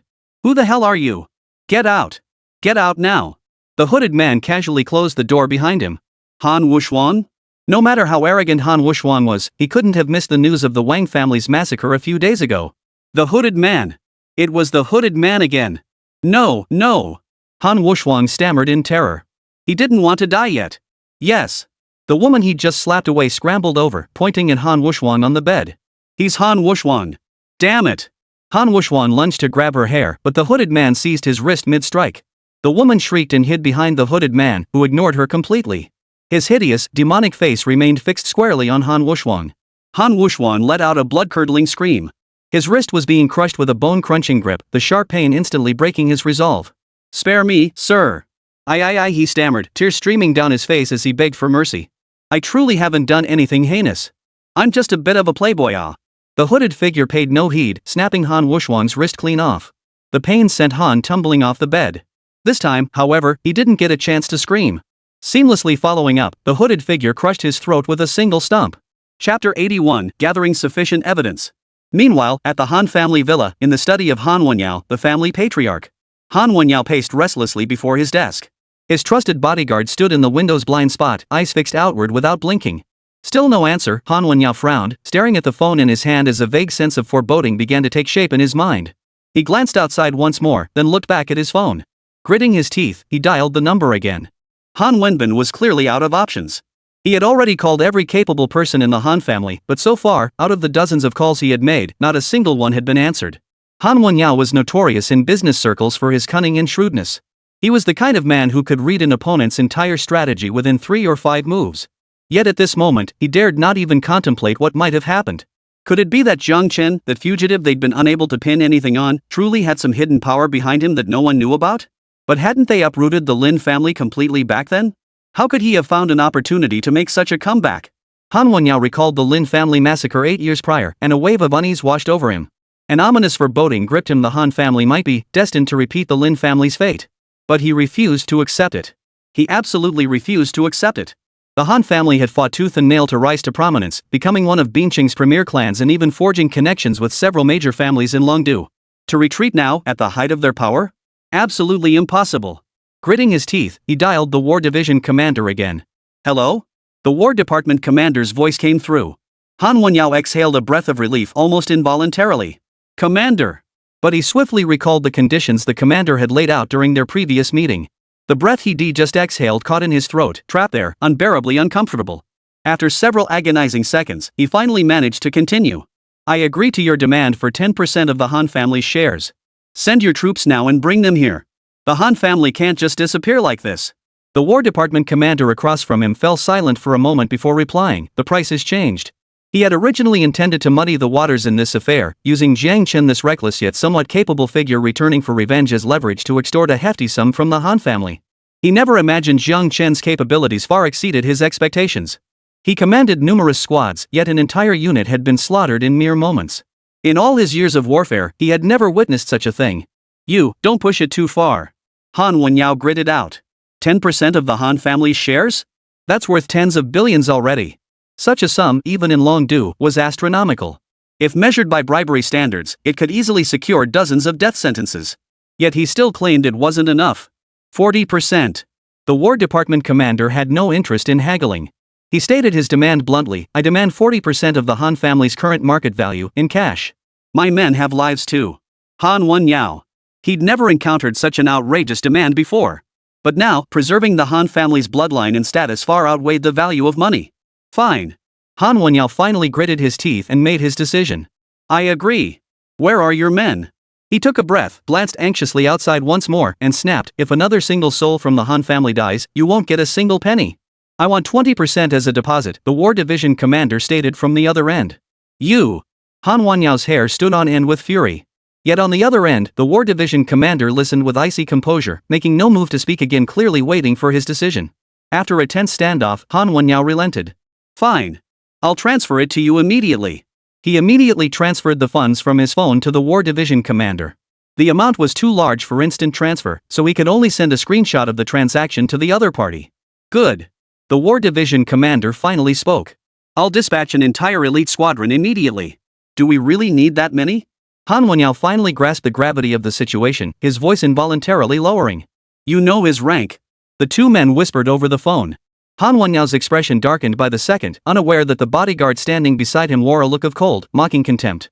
The moment Han Wenyao hung up, his bodyguard stepped directly in front of him. What is it? Han Wenyao instinctively stepped behind him. Are those ghosts here? Boss, the bodyguard's tone remained steady, not even a hint of the previous deference. They've been here for a while. With that, the bodyguard spun abruptly, clamping his hand around Han Wenyao's throat and hoisting him off the ground. You! Han Wenyao's throat made gurgling sounds as he desperately pounded the bodyguard's arm and tried to pry his fingers apart. Yet he couldn't budge even a single finger. His face flushed crimson, then turned purple. Finally, his eyes widened as his limp arms fell to his sides, all movement gone. The bodyguard didn't release his grip. He held him like that for a moment longer before tossing the already cooling corpse to the ground. Pa! The bodyguard glanced at Han Wenyao's corpse once more, wiped his hands on the man's clothing, snatched his phone, and stashed it in his own bag before pulling out a phone from his pocket. It was the Shadow Division's dedicated communication device. King, the evidence is secured. Return to base immediately. The other end hung up after just one sentence. A foolish grin spread across the bodyguard's face. He'd finally gotten his chance to return to the fold. If it weren't for gathering enough evidence to take down the War Division's top leader, he'd never have agreed to be Han Wenyao's bodyguard at the Han residence. A man like that deserved to die long ago. The bodyguard gathered his belongings, ready to leave, when he heard knocking at the door. Dad, are you there? The bodyguard's expression turned cold. He recognized the voice as Han Wenyao's daughter, only 14 years old. Though raised by her family to be somewhat spoiled, unlike other members of the Han clan, she neither forced others nor committed heinous acts. Remarkably, she seemed to be the only one in the Han family who didn't appear to have any debts to repay. The bodyguard hesitated for a moment before choosing to climb out the window, vanishing into the night. Simultaneously, hooded figures slipped away unnoticed from the Han family's companies and mansions throughout Bincheng. Behind them lay trails of blood and echoes of screams. Jiāng Chén, however, had already positioned himself outside the War Department's gates, facing off against an entire squadron armed to the teeth. Chapter 82, No Need to Kill. Jiāng Chén. What do you think you're doing? Inside the War Department gates, a squad leader gripping a communicator stared at Jiāng Chén outside, who had removed his ghost mask. His voice trembled slightly. Standing behind countless soldiers armed to the teeth, he still felt an involuntary chill run through his body. You're a wanted criminal, yet you dare to strut around our base like this, the squad leader shouted, his voice cracking slightly. How audacious. Jiāng Chén couldn't be bothered to respond. He merely sneered coldly, arms crossed, continuing to face off against them. The captain behind the door, however, was growing impatient. In his greed, he had accepted the job to protect the Han family. Who could have imagined that before the money had even warmed his hands, Jiāng Chén would already be standing outside their base? After all, the man across from them was a wanted criminal. Killing him would bring rewards, not punishment. At his command, the soldiers in formation raised their rifles in unison, their black muzzles all aimed squarely at Jiāng Chén by the door. Fire! The squad leader's voice cracked, his composure slipping. Shoot him dead. Jiāng Chén's expression was a mix of amusement and scorn as he turned to meet the captain's gaze. He said nothing, yet the captain felt he saw blinding mockery and murderous intent burning in those eyes. Fire! Fire! The squad leader shouted repeatedly. He now bitterly regretted listening to the leader's orders. Why had he agreed to lead this operation for a mere sum of money? They hadn't even made it out the front gate yet, and the very people they were supposed to protect had already blocked their way. It was an utter disgrace. But facing Jiāng Chén, the man who had turned Bincheng upside down in just a few days, he simply lacked the confidence, even the courage, to charge forward. Even his 1,000 soldiers, spurred on by his hoarse shouts, hadn't fired a single bullet at the lone Jiāng Chén. Just as the standoff reached an impasse, a jeep sped up, and a hooded man wearing a mask leaped out. He strode quickly to Jiāng Chén's side and handed him a small mobile storage device. Simultaneously, another hooded man emerged, carrying a small display device. The two immediately played the contents of the storage device before Jiāng Chén. Too far away to hear anything, the squad leader could only see light flickering across Jiāng Chén's ghostly mask, making the cold, ghostly face appear even more terrifying. The footage seemed lengthy. They sped it up several times, causing the images to flash chaotically. Moments later, the two masked figures packed away their playback equipment and retreated behind Jiāng Chén. The squad leader's heart leapt into his throat. When he looked up, he was stunned to discover that behind Jiāng Chén and his men, a convoy of 7 or 8 jeeps had materialized out of nowhere.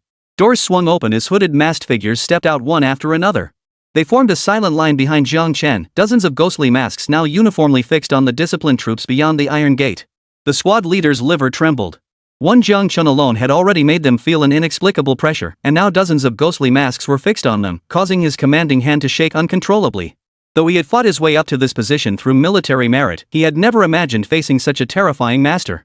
Even with the Supreme Commander's special orders to equip the entire unit with ammunition capable of killing masters, that didn't mean they wouldn't panic when confronted by one, especially one this ruthless. Open the door, Jiāng Chén finally commanded. Damn it, the squad leader cursed involuntarily. You. Before the words left his mouth, his vision blurred as a hand suddenly clamped around his throat. Eyes wide, he stared at the ghostly mask before him, momentarily unable to discern who lurked behind it. With a clatter, all the soldiers swung their guns toward the masked figure gripping the squad leader's throat. At the squad leader's signal, they would riddle this masked man with bullets.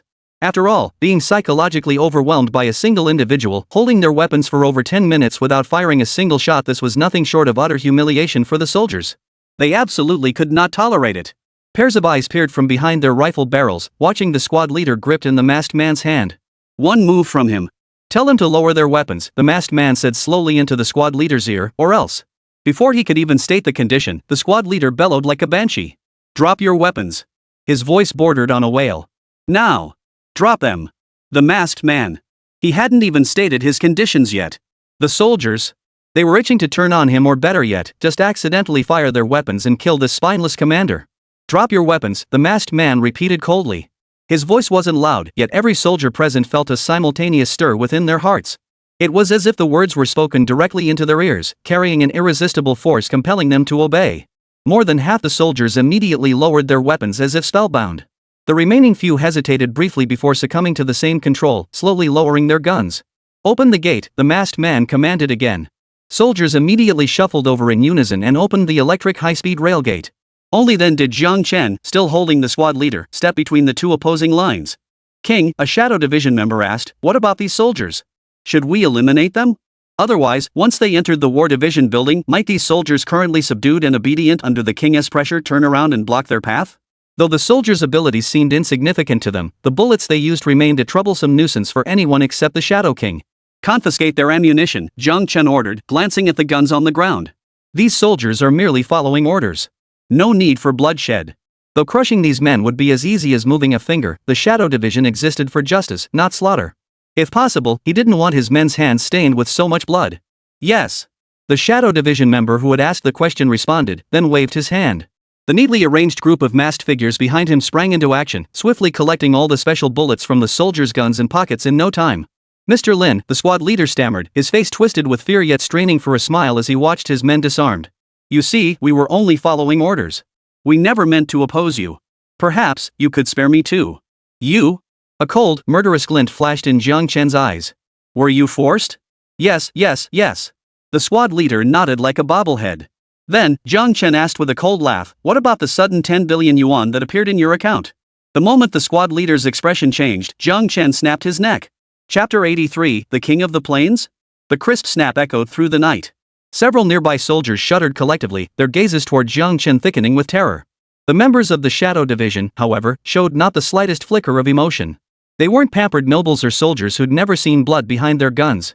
They were true blades, forged through blood and fire.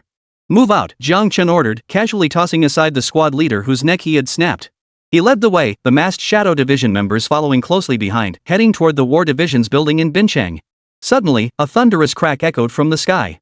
Jiāng Chén paused, glancing up at the suddenly stormy night sky. Heavy rain was imminent, the air thick with a damp, metallic tang.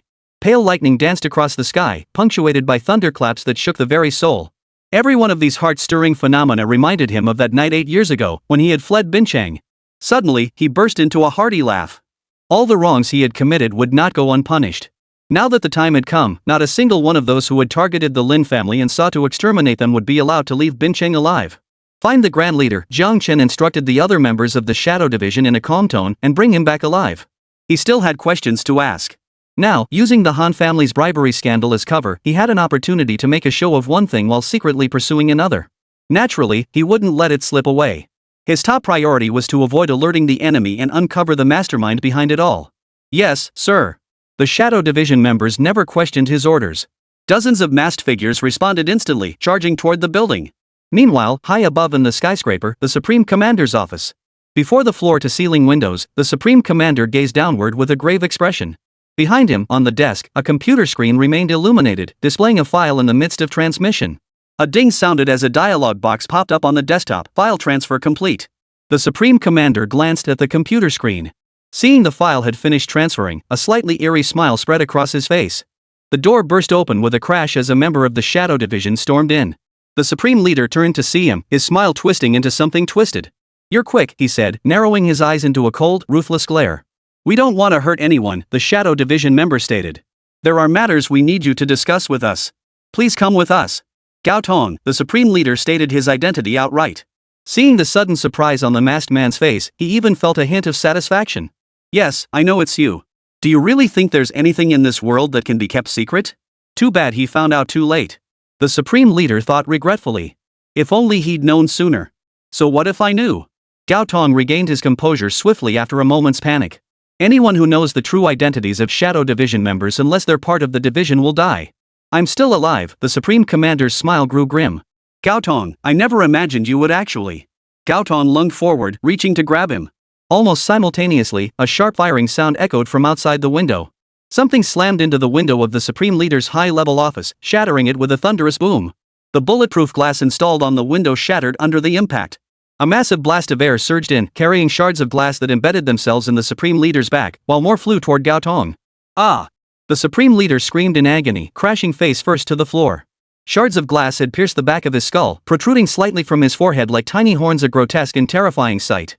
A twisted smile still played on his face, yet his eyes betrayed utter astonishment. He had never imagined the other would actually kill him. He had merely sent a message for help. Why had it ended like this? Who could have known that one message for help would become his death warrant? Gao Tong reacted with lightning speed, scrambling to dodge. But facing the incoming shards head-on, he could only roll sideways, tumbling beneath the desk. The clatter of shattered glass followed immediately. Damn it! Gao Tong broke out in a cold sweat. Peering out from behind the desk, he glanced once more at the window where the bullets had entered before breathing a slight sigh of relief. He fumbled for the Shadow Division's dedicated phone. "Wang, the president has been assassinated." "Got it." Jiāng Chén's voice sounded extremely cold on the other end of the line. "I'm on it." He hung up, watching as the gunman ahead unleashed another burst of bullets toward him. With a casual wave, he dodged the metal pellets that seemed painfully slow to him. He watched the gunman effortlessly leap from one rooftop to another 100 meters away, then calmly resumed his pursuit. His demeanor appeared calm and collected, but inside, rage was boiling, threatening to consume him entirely. Someone had actually killed the person he wanted right in front of him, and this wasn't the first time. Who was pulling the strings behind the scenes? Was it truly the Plane King? Where had he found these men? Why had the Shadow Division's agents embedded in the planes detected nothing? Had they too been bought off by the Plane's King? As he tracked his target, his mind churned with calculations. He had complete faith in his Shadow Division operatives, yet the current situation forced him to wonder if their ranks had been infiltrated. It felt like an invisible hand was constantly tugging at the thread they were following. The moment they grasped something useful, something would emerge from the shadows to sever their trail. Jiāng Chén's gaze grew even colder. Watching the sniper who had fired the shot from afar as he crossed two more buildings and vanished behind a sliding window, he casually pulled out his phone and sent his location. "Everyone come over here." After sending the message, he silently crept toward the window where the sniper had vanished. The interior was pitch black, shrouded in an indistinct, palpable danger. Jiāng Chén sneered inwardly, thinking, playing hide and seek, trying to be mysterious. He took a step forward, but his phone suddenly rang. Jiāng Chén froze in place, instantly sensing multiple pairs of eyes turning toward him from all directions. Those hidden gazes seemed to carry a peculiar intensity, creating an illusion of burning heat on his skin. Wang Gaotong spoke urgently the moment the call connected. The Supreme Commander just sent out a message. Shadow 75 attempted to decrypt it. It's a distress signal. The recipient's IP address is the one you provided. Chapter 84, Sincere Intent to Cooperate. Jiāng Chén scanned his surroundings with a neutral expression, his peripheral vision catching something stirring in the darkness, as if something was surging toward him, unable to contain itself. "Got it," he replied calmly, tucking the phone back into his pocket. He surveyed the surroundings again and remarked indifferently, "If you wanted me here, why all the sneaky, underhanded tactics? Why not be straightforward?" Before his words faded, the agitation in the darkness intensified. Faint footsteps echoed from below, yet the presence remained hesitant, holding back from further action. "Humph," Jiāng Chén scoffed coldly, stepping forward. "Look at you, sneaking around like a ghost. And you actually dared to lay a hand on me?" The Supreme Commander wasn't that foolish. Knowing full well he was bait, he wouldn't have used such a stupid method as email to alert the mastermind behind the scenes. He certainly wouldn't be foolish enough to believe the other party would come to his rescue. Based solely on that letter and the matching address here, Jiāng Chén concluded this was nothing but a trap. The person behind the Supreme Commander had orchestrated this elaborate scheme precisely to lure him here. They made the Supreme Commander believe they saved his life in a crisis, even resorting to the primitive and easily traceable method of email to send a distress signal. That thing was likely no rescue letter at all, but rather the Supreme Leader's death warrant. Simultaneously, it served to lure them here. However, these people likely hadn't considered that Jiāng Chén had not only identified the gunman but had also followed him all the way here. "Mr. Lin, you truly are formidable." A faintly trembling voice echoed in the darkness. The voice was young, even vaguely familiar. Jiāng Chén furrowed his brow, quickly filtering through the voices he'd heard recently in his mind, yet couldn't immediately place it. "Who are you?" Jiāng Chén asked bluntly, unwilling to waste words. "Show yourself." "I have no intention of confronting you head-on," the voice in the darkness replied. "I bear you no ill will. In fact, our objectives should align. Mr. Lin, you seek vengeance for the Lin family, aiming to eliminate those Bincheng clans that harmed them, correct? I believe we could collaborate." Jiāng Chén narrowed his eyes. The oppressive pressure around him persisted, yet he suddenly sensed a peculiar dissonance. Things weren't quite unfolding as he'd anticipated. At the very least, this unseen figure before him might not be the adversary he'd imagined. "You know me well?" Jiāng Chén responded, tracing the source of the voice while pinpointing its direction. "What exactly do you propose we collaborate on? Eliminating the Han family? I've already taken care of that myself." "Certainly not just that." The voice from across the room was impossible to pinpoint to any specific corner. Jiāng Chén didn't act rashly, sensing instead that the person seemed to exist in every corner of the space. His instincts told him this individual was likely using a speaker system rather than being physically present. "The Han family may have contributed, but they aren't your only targets for revenge, are they?" the voice drawled deliberately. "I propose a partnership. I can help you topple every family here, restoring the Lin family to its rightful position as the foremost clan." "What do you say? All the families?" Jiāng Chén feigned ignorance. "Who are you, and where do you get such confidence? Don't you find this tone rather insincere?"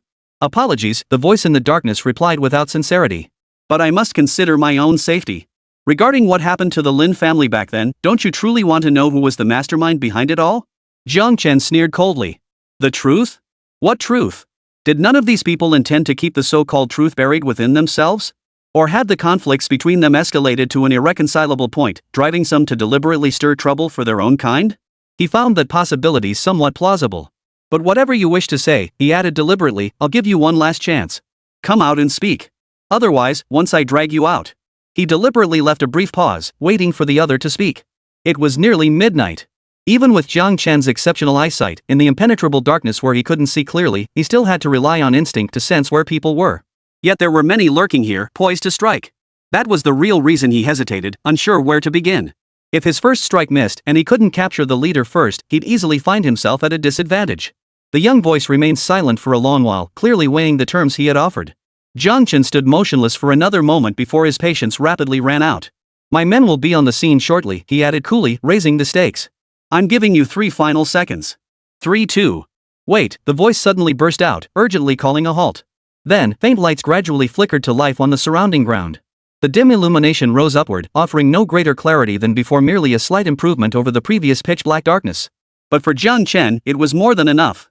The oppressive, undulating presence that had filled the space vanished abruptly. Almost simultaneously, a figure materialized behind him. You wanted to see me. Jiāng Chén turned and saw Li Zhongqi, the young master of the Li family, whom he had met briefly when buying a car at Tiandi auto dealership. So it was you. He looked at Li Zhongqi without surprise. Young Master Li went to such great lengths, orchestrated such a grand display, just to discuss this with me? He added with a hint of malice, I am a wanted criminal, after all. Don't be ridiculous. Li Zhongqi remained composed and unassuming in his presence, showing no unusual gestures or expressions. Mr. Jiang, I genuinely wish to collaborate with you. You know that if I seek revenge, your Li family won't escape either, Jiāng Chén stated. I know. Li Zhongqi smiled, a strange hint of disdain flickering across his face. I possess records of every evil deed the Li family has committed over the years. If Mr. Lin is willing to cooperate, this is my proof of sincerity. Jiāng Chén's brow suddenly furrowed. Li Zhongqi, he asked, what do you want? He was a member of the Li family. According to intelligence from operatives monitoring the Li household, he was even a highly regarded young member. How could this be? Merely a path to survival, Li Zhongqi replied, utterly unfazed by Jiāng Chén's reaction. Behind his rimless glasses, his icy gaze remained utterly still. The Li family grew so powerful by committing countless atrocities against heaven and humanity. Naturally, retribution follows, doesn't it? Retribution? Jiāng Chén scoffed. What exactly is retribution? Li Zhongqi stared at Jiāng Chén with solemn earnestness, his eyes churning with a strange, unfounded hatred. It is me, he said. Chapter 85, Observing the Other.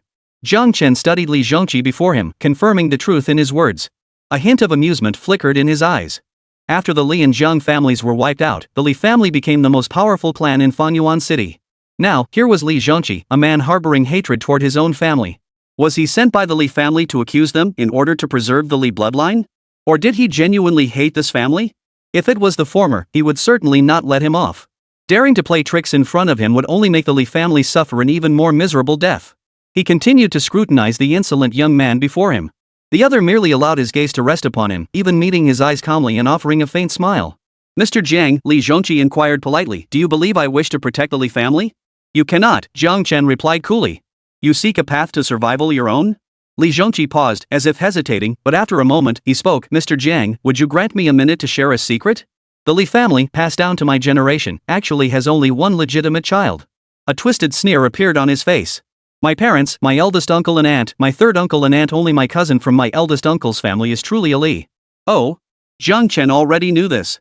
When the Shadow Division investigated someone, they could thoroughly dig into 3 generations of their ancestors. In such prominent families, it was commonplace for inheritance disputes to involve illegitimate children brought in from who knows where, or even orphans adopted from orphanages and raised as their own. Not only had he uncovered Li Zhongqi's true identity and that of his so-called cousin, but he understood their origins even more clearly than they did themselves. You likely already know this, Li Zhongqi said slowly. But aren't you curious where our biological parents went? They're dead, Jiāng Chén replied flatly. And for that, you want to kill them? Yes. Li Zhongqi's gaze grew colder. I have indeed received immense kindness and support from the Li family, but all these years, He trailed off. Perhaps everyone carried their own burdens, things too shameful or unbearable to share. They didn't expect others to understand, nor could they bear for others to know. Because once revealed, who knows whose weapon it might become. Li Zhongqi's composure faltered for only a few seconds. Instantly, he reverted to his previous icy demeanor. I don't know if you can understand, he said, a faint, cold smile touching his lips. You may not understand, but perhaps you're willing to help me? Jiāng Chén considered for a moment. I can let you handle it yourself. Li Zhongqi didn't hesitate at all. All right. After another pause, a flicker of gratitude flickered in his eyes as he addressed Jiāng Chén. Thank you. Jiāng Chén countered, but you sabotaged my major operation just to lure me here and negotiate this deal? I didn't kill innocent people indiscriminately, Li Zhongqi said. I know them. Not a single one of these people is decent, and not a single one is doing what they should be doing. It was as if the War Department, meant to protect all citizens, had now sided with the Han family. They exploited the common folk, even misusing public resources to become their private enforcers. In the end, wasn't it all about money? But you ruined my plan, Jiāng Chén said coldly, staring at him. He said nothing more to the grim-faced Li Zhongqi, his gaze shifting to the window. Outside, the harsh glow of a flashlight had already illuminated the room. Then, his phone rang. Hello? Jiāng Chén answered, his expression visibly softening. Honey, I'll be home soon. Yáo Qīngqing murmured something else on the other end, and Jiāng Chén's expression softened further. Got it, he said, even letting a hint of a smile touch his lips. You go ahead and sleep, okay? Li Zhongqi watched him hang up, then remarked with a hint of envy, you're a lucky man. Jiāng Chén ignored him, pulling out the phone he used to contact the Shadow Division and dialing Zheng Jianzhong. Originally, he had intended to have the Grand Marshal sent to the Purification Institute. Now that the man was dead, the matter naturally had to be dropped. There was no need to keep the elderly director, already in his 70s, waiting there. Understood, Zheng Jianzhong replied on the other end. Your Excellency, rest assured. His presence is irrelevant. Since we've secured sufficient evidence, he won't escape justice. Even if he's dead, we'll still make him pay the price he deserves. Though the man is gone, his family isn't limited to just him. What's more, with this protective umbrella gone, the parasites and problems clinging to him will finally be properly dealt with. All right. Jiāng Chén hung up the phone, then glanced at Li Zhongqi, whose expression remained utterly unchanged. He had deliberately made this call in front of this man, intending to observe his reaction. Yet Li Zhongqi's face bore not a single trace of unnecessary emotion. This stirred a hint of admiration and caution within Jiāng Chén. Such individuals were far more difficult to read than the impulsive, loudmouth type like Han Wuxuang. Had he not uncovered the Li family's deeds against his own parents, this man would likely have become the next head of the Li household. Well then, Li Zhongqi finally spoke up, his tone unhurried, only after Jiāng Chén had put away his phone. Would you have time now to look over the materials I have here? Jiāng Chén took the hard drive from his hand and turned it over in his palm for a moment. The Shadow Division team had arrived by then. The two members who had shown him the evidence against the Supreme Leader earlier followed suit, opening their portable devices to play the evidence for Jiāng Chén. The portable device continuously emitted wails and laughter, along with the curses of women, the screams of men and women, and the sound of blades slicing through flesh. Jiāng Chén deliberately had them play it with the volume on. Even the Shadow Division members standing nearby couldn't suppress the cold, hateful expressions that appeared on their faces when they saw these evidence videos. Yet Li Zhongqi stood there, his expression calm and composed, as if the things being played had nothing to do with him. The Shadow Division members shot him hostile glances. To them, the Li family had become utterly despicable. These bullies preyed on men and women alike. Even the eldest son of Li Zhongqi's generation, the only true heir of the Li family according to Li Zhongqi himself, hadn't spared his own third uncle's cousin. Chapter 86, Seeing Clearly. No need to glare at me like that, Li Zhongqi remained utterly unperturbed by their stares. You all probably know something about my dear elder brother's standing within the Li family. Forget him wanting a daughter from third uncle's household. Even if he demanded third aunt herself, those old fools probably wouldn't bat an eyelid. Disgraceful, someone from the Dragon Guard Legion couldn't help but curse. Li Zhongqi's gaze immediately darted toward him. Jiāng Chén noticed this and deliberately stepped forward, blocking Li Zhongqi's line of sight. Whether the man merely harbored doubts about their claims or truly had ulterior motives, Jiāng Chén felt no fear. But he would protect his own brothers without hesitation. Li Zhongqi met his gaze again, paused slightly, then swiftly averted his eyes. He'd been so confident moments ago, yet now, meeting Jiāng Chén's scrutinizing and displeased gaze, he felt cold sweat break out in layers on his back for some inexplicable reason. That single glance just now, he had been far too presumptuous. 3 days, Jiāng Chén told Li Zhongqi. In 3 days, you return to the Li family. He meant the Li family mansion. The patriarch of the Li family rigorously trained his descendants, but only in business and career skills. He turned a blind eye to their extravagant and reckless behavior in daily life, sometimes even taking pride in it as if it reflected his own style. Thus, upon reaching adulthood, the Li descendants were typically sent away to study and polish their credentials. Upon returning, they would move into separate residences, only visiting the main house periodically to pay respects to the patriarch. Only when the family had changed would the residence of the mansion be replaced entirely. Li Zhongqi nodded. Just as he was about to speak further, a sharp pain shot through the back of his neck, and darkness engulfed his vision as he collapsed unconscious. Your Highness! The Dragon Guard member who had knocked Li Zhongqi unconscious was filled with righteous indignation. Not a single member of the Li family should be spared. I know, Jiāng Chén reassured him. Keep this one alive for now. His lengthy conversation with Li Zhongqi had been partly a ruse. He'd been waiting for the Dragon Guard to deal with the men Li had brought with him, who had surrounded the compound. Let's go, Jiāng Chén ordered. The one who was spotted talking earlier, you'll face punishment back at headquarters. Such impatience could easily expose their identities. What if the enemy exploited that weakness? The Dragon Guard were ruthless in battle, but their guns never turned on their own brothers. Yes. The Dragon Guard members withdrew from the rooms in an orderly fashion. Outside, dawn was breaking, and the horizon was already tinged with a faint glow. Jiāng Chén glanced toward the Shangshihouting complex and couldn't help but think of Yáo Qīngqing. What was she doing now?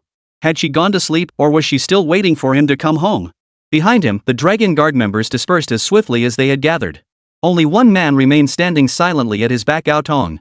Your Highness. Gao Tong, who had been busy all night, showed no sign of fatigue in his voice, remaining as alert as ever. This man cannot be trusted. As a member of the Dragon Guard who had spent years in the War Department, Gao Tong harbored no trust or even the slightest goodwill towards such people. No matter how deep the hatred, for them, nothing was as tangible as the benefits they could grasp. They were never driven by emotion. I know, Jiāng Chén replied, his tone noticeably softer in Gao Tong's presence. Let's deal with the Li family first. The Purification Court needed time to thoroughly investigate the collusion between the Grand Marshal and the Han family. For Jiāng Chén, however, there was not a minute to spare. His promise to Yáo Qīngqing that he'd return home soon now seemed destined to be fulfilled only after all matters had settled. And Jiāng Chén's hand lingered in his breast pocket, caressing the half-jade pendant. Yáo Qīngqing had never spoken of it, but he knew deep down she must be thinking about it too. Who were her biological parents? Where were they? This wasn't something ordinary people possessed. Where was her true family? These questions were profoundly important to her.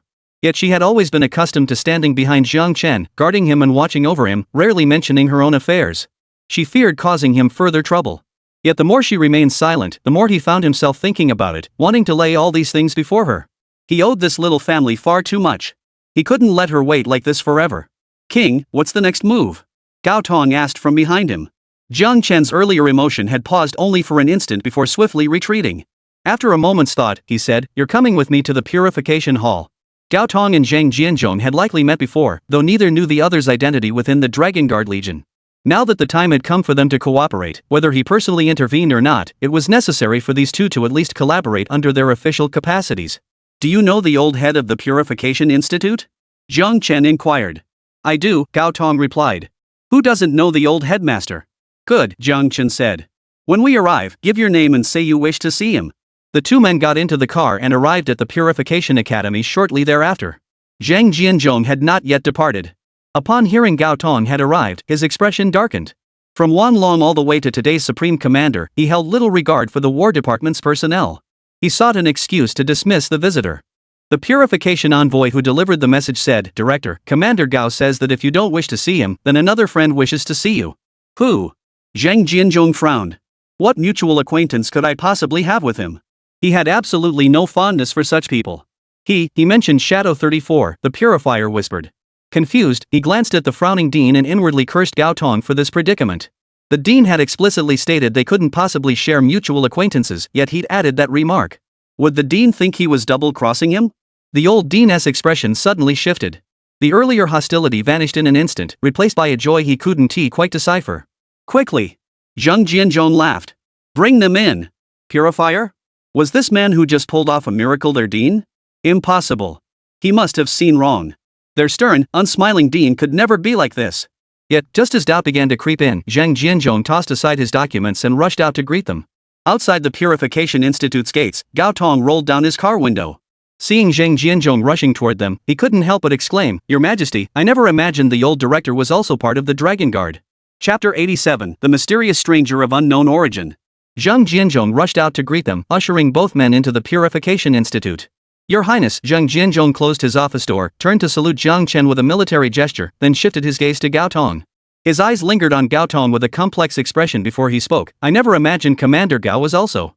He had only heard rumors about Gao Tong, including his past interventions to save Jiāng Chén, but had never once considered his connection to the Shadow Division. Heh, Gao Tong chuckled, extending his hand for a firm shake. Nor did I expect Director Zhang to be a veteran. I shall be relying on your guidance moving forward. Zhang Jianzhong frowned at the remark. Such ceremonial, high-minded official talk always made him feel uneasy. Noticing the shift in his expression, Gao Tong immediately realized his slip and chuckled awkwardly twice before falling silent. Jiāng Chén glanced at the two men, ignoring the tension brewing between them. He walked straight over, sat down, and tapped the table. Enough, Jiāng Chén said. I had you introduce yourselves to each other for the sake of what comes next. The moment he spoke, Zhang Jianzhong and Gao Tong instantly composed themselves, turning their serious gazes toward him. Wang, Zhang Jianzhong spoke first. What do you need us to do? Your Highness is Gao Tong, whose mind worked far more nimbly than Zhang Jianzhong's, grasped the implication instantly. You mean it's time to wrap things up here in Bincheng? The mastermind behind the scenes in Bincheng remained unseen, while all known clues pointed directly to Longdu and the Plains King. Without trusted allies here to collaborate and control the situation, they might not even have a place where they could safely turn their backs and rest. Therefore, Jiāng Chén had them reveal their identities to each other at the very least to eliminate any barriers between them, ensuring they could be as responsive as an extension of his own arm. Jiāng Chén gave a slight nod and handed the item he'd received from Li Zhongqi to Zhang Jianzhong. Old Dean, we still need your support. Jiāng Chén deliberated for a moment. These items should be genuine. We must seal the case against the Supreme Commander tomorrow, catching them off guard. Then we turned to the Li family.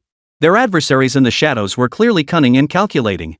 The slightest misstep could give the enemy an opening to strike. Therefore, they had to seal the deal before the opposition could react. Originally, they had intended to keep the Grand Marshal as their final witness. But no one had anticipated Li Zhongqi emerging unexpectedly, disrupting their entire plan. Yet misfortune can sometimes bring unexpected blessings. The loss of the Supreme Commander as a witness meant the downfall of the Li family would come sooner than anticipated. Your Majesty, Gao Tong frowned, raising the issue again. This Li Zhongqi cannot be trusted. Don't concern yourself with his ulterior motives, Jiāng Chén said indifferently. The evidence he's brought now is genuine. That's sufficient. As for his scheme to use Jiāng Chén as a pawn, well, that would inevitably come to nothing. The Li family, then the Shen family. Jiāng Chén's fingers tapped lightly on the table. The skies over Bincheng should finally clear. All three looked out the window at once. Outside, dawn had broken. Thin mist was dissipating as a crimson sun slowly rose above the treetops. A thunderous knock suddenly echoed, startling the three inside. Jiāng Chén sprang to his feet just as the door was shoved open. Dean! Someone! The purifier on duty who had just reported to them appeared at the doorway, his face frozen in terror, before collapsing face first onto the floor. A knife was lodged in his back. Seeing this, all three men's expressions turned icy. Jiāng Chén exchanged a glance with the two others in the room, then swiftly ducked behind the curtains with Gao Tong. They intended to see exactly who dared to break into the Purification Academy unguarded. What did they want? Behind the fallen purification officer, a figure wearing an identical ghost mask slowly stepped forward. Director Zhang, the newcomer said, the upper half of his face hidden behind the mask, revealing a sharp jawline and a mocking smile. Your purification agents are quite loyal, aren't they? Who are you? Zhang Jianzhong demanded, his brow furrowed. What do you want? It doesn't matter. The intruder glanced toward the curtains where Jiāng Chén was hiding. The Purification Academy harboring a police-wanted red-name criminal? This is truly delightful. Zhang Jianzhong's expression shifted, about to speak, when Jiāng Chén stepped out from his hiding place. You know me, Jiāng Chén stated flatly. Who are you? The figure wearing a half-mask turned its gaze toward Jiāng Chén, still carrying a hint of a cold smile. Who I am is utterly irrelevant, the masked figure replied. You're all about to die. When you stand before the King of Hell and speak to the Grim Reaper, you'll have nothing to say but that you deserved it. Jiāng Chén glanced at him, finding it amusing. He shook his head, waved dismissively to signal Gao Tong not to intervene, and raised one eyebrow. How you choose to speak is your own business. Jiāng Chén casually pulled Zhang Jianzhong back. The old man lost his balance and fell back into his chair. His distraction lasted but a second. When he looked up again, the two figures before him were already locked in a fierce struggle. Their black robes intertwined, creating an uncanny illusion of two halves split from a single entity. The gale force winds lashed his face, and even Zhang Jianzhong, a veteran of countless battles and grand spectacles, felt a stinging pain as if blades were scraping his skin. He wiped his face, his slightly cloudy old eyes fixed intently on the two figures in the fray. Only then did he notice that the ghost masks on their faces were nearly identical. The difference lay in the later arrival's mask covering only half his face, distinguishing him from Jiāng Chén. Hidden on the other side, Gao Tong was utterly transfixed. He had witnessed Jiāng Chén fight before, but never imagined this mysterious stranger could withstand so many blows from Jiāng Chén and still hold his own. Just what kind of monster had they dug up from somewhere? Watching the two figures clash like ghostly shadows, Gao Tong felt his heart tighten involuntarily. Jiāng Chén, facing this half-masked adversary head-on, quickly formed a direct assessment of his opponent's strength. Though he deliberately held back to capture a live specimen, his doubts deepened with every exchange. Most masters specialized in distinct fighting styles. Each had learned different things. What he'd mastered in the Shadow Division was the philosophy of brute force overcoming technique. But such a fighting style was incredibly taxing on the body. Relying purely on raw power to crush opponents inevitably came with its own burdens. If their power couldn't completely suppress an opponent, they were more likely to fall into traps. The masked opponent before him, however, had been assessed as only mid-tier Earth-class strength, possibly even slightly weaker than Wang Long. Yet Wang Long couldn't withstand a single strike from him. If this man didn't hold back, it seemed he could keep Wang Long tied up in combat for quite some time. The opponent had clearly pinpointed his weakness. Chapter 88, extremely important. With this realization, after 2 full minutes of stalemate, Jiāng Chén finally held nothing back. Parrying the opponent's strike, he flipped his wrist and delivered a sudden, vicious blow from an unorthodox angle, striking squarely against the opponent's chest. The strike was so swift and sudden that the opponent didn't even have time to react before being sent flying violently into the wall. The impact crushed Zhang Jianzhong between the layers of bulletproof glass, leaving a massive dent and spreading cracks across the entire wall. The masked man was embedded deep into the wall. Put! The masked man suddenly spat out a mouthful of blood. Lin Feng's expression remained almost unchanged. Compared to the blazing fury he'd displayed against others earlier, his current composure was far more unsettling. "You don't need to say anything," Jiāng Chén remarked flatly. "I gave you a chance, but you're just a mercenary scumbag, aren't you?" Even if such a man revealed anything, it would hold little value for them. Worse, he might string them along, sowing pointless discord among them. While the Shadow Division would never fall for such a cheap trick. It was just a waste of time and utterly disgusting. Jiāng Chén's gaze grew even colder than before. "The evil dragon sect is gone," he said coldly. "Yet you, the stragglers who hid in the shadows back then, dare to surface and cause trouble again. Ridiculous. The masters practiced different martial arts and followed different lineages, nothing unusual about that. Yet, at its core, these lineages represented another vulnerability. Different techniques and traditions inevitably signified different schools. Back then, the Shadow Division was tasked with eradicating the evil dragon cult. One reason was their attempt to destroy the Great Dragon Nation. The other was their scheme to use drugs to create a peculiar breed of masters. These individuals lacked extensive training. Instead, they injected a substance to unlock latent potential within their bodies. This allowed them to transform from ordinary people into masters within half a year or even 3 months. Some even achieved Earth-tier mastery within a single year. These individuals appeared formidable yet possessed no genuine combat prowess. Their sole tactic was the entanglement technique, a method that sounded impressive but essentially relied on unmatched skill in grappling and evasion, avoiding direct confrontation. When forced into genuine combat, however, they proved utterly fragile. Moreover, such tactics inflict immense physical damage on practitioners. That is why, upon receiving the Shadow Division's intelligence, the Dragon Lord wasted no time in ordering immediate action. The demon dragon cult must be eradicated without delay. Jiāng Chén and his team acted swiftly to ensure no remnants were left behind. Yet, unexpectedly, several individuals either dispatched at the time or foreseeing the impending danger managed to escape. He initially believed these few wouldn't pose significant threats or harm, reasoning that resolving the crisis in Bincheng first would allow for their gradual elimination later. Among them was someone they were specifically seeking. Now it seemed the enemy had come to them first. From behind his half-mask, the masked man shot him a gaze filled with hatred and resentment. "It's not you. If only it weren't for you. If not for Jiāng Chén, how could the cult he had painstakingly built the work of his entire life be so easily destroyed? He only wanted to help ordinary people break free from fear in a world dominated by masters. He himself had come from humble beginnings. How could they assume his research would only harm others? Those parasites who did nothing but abuse their power, what right did they have to criticize the struggles of the common folk, demanding their destruction at the slightest dissatisfaction? He refused to accept it. Jiāng Chén merely gave him a faint glance. "I know who you are. You're not the root of the problem, but you're too weak," he said coolly. "You created a serum capable of transforming humanity, yet you likely never considered that even as the true mastermind their collective hope you'd sacrifice yourself as the first test subject for everyone's advancement." The masked man embedded in the wall stared at Jiāng Chén in shock. "How could you? How could he know all this?" Jiāng Chén showed no intention of answering, only saying, "But they stripped you of your position as leader. You envisioned a serum, but they turned it into a weapon. They never intended to harm anyone, yet what you created became the weapon of the ambitious to destroy the world. You wanted to arm the entire nation, to bring happiness to all its people that was noble. But in reality, you had already become the weapon for those who sought to destroy it. A man harbors no intent to harm others, yet the things he creates become weapons for the ambitious to destroy the world. He sought to arm the entire nation, to bring happiness to all its people, a noble goal.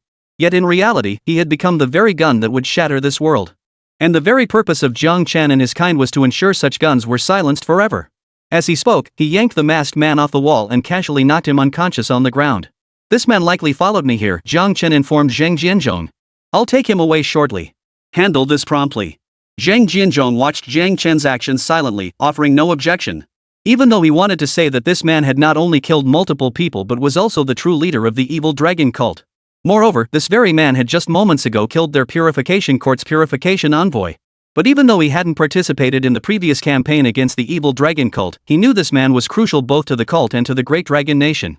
At least for now, this man could not die.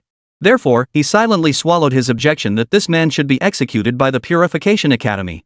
Old Dean, Jiāng Chén met his gaze, easily discerning his thoughts, and reassured him, "Rest assured. We will ensure he pays the price he owes. We won't let him evade justice." For the Shadow Division, no, for every soul living on the soil of the Great Dragon Kingdom this principle held true. This was no lawless land.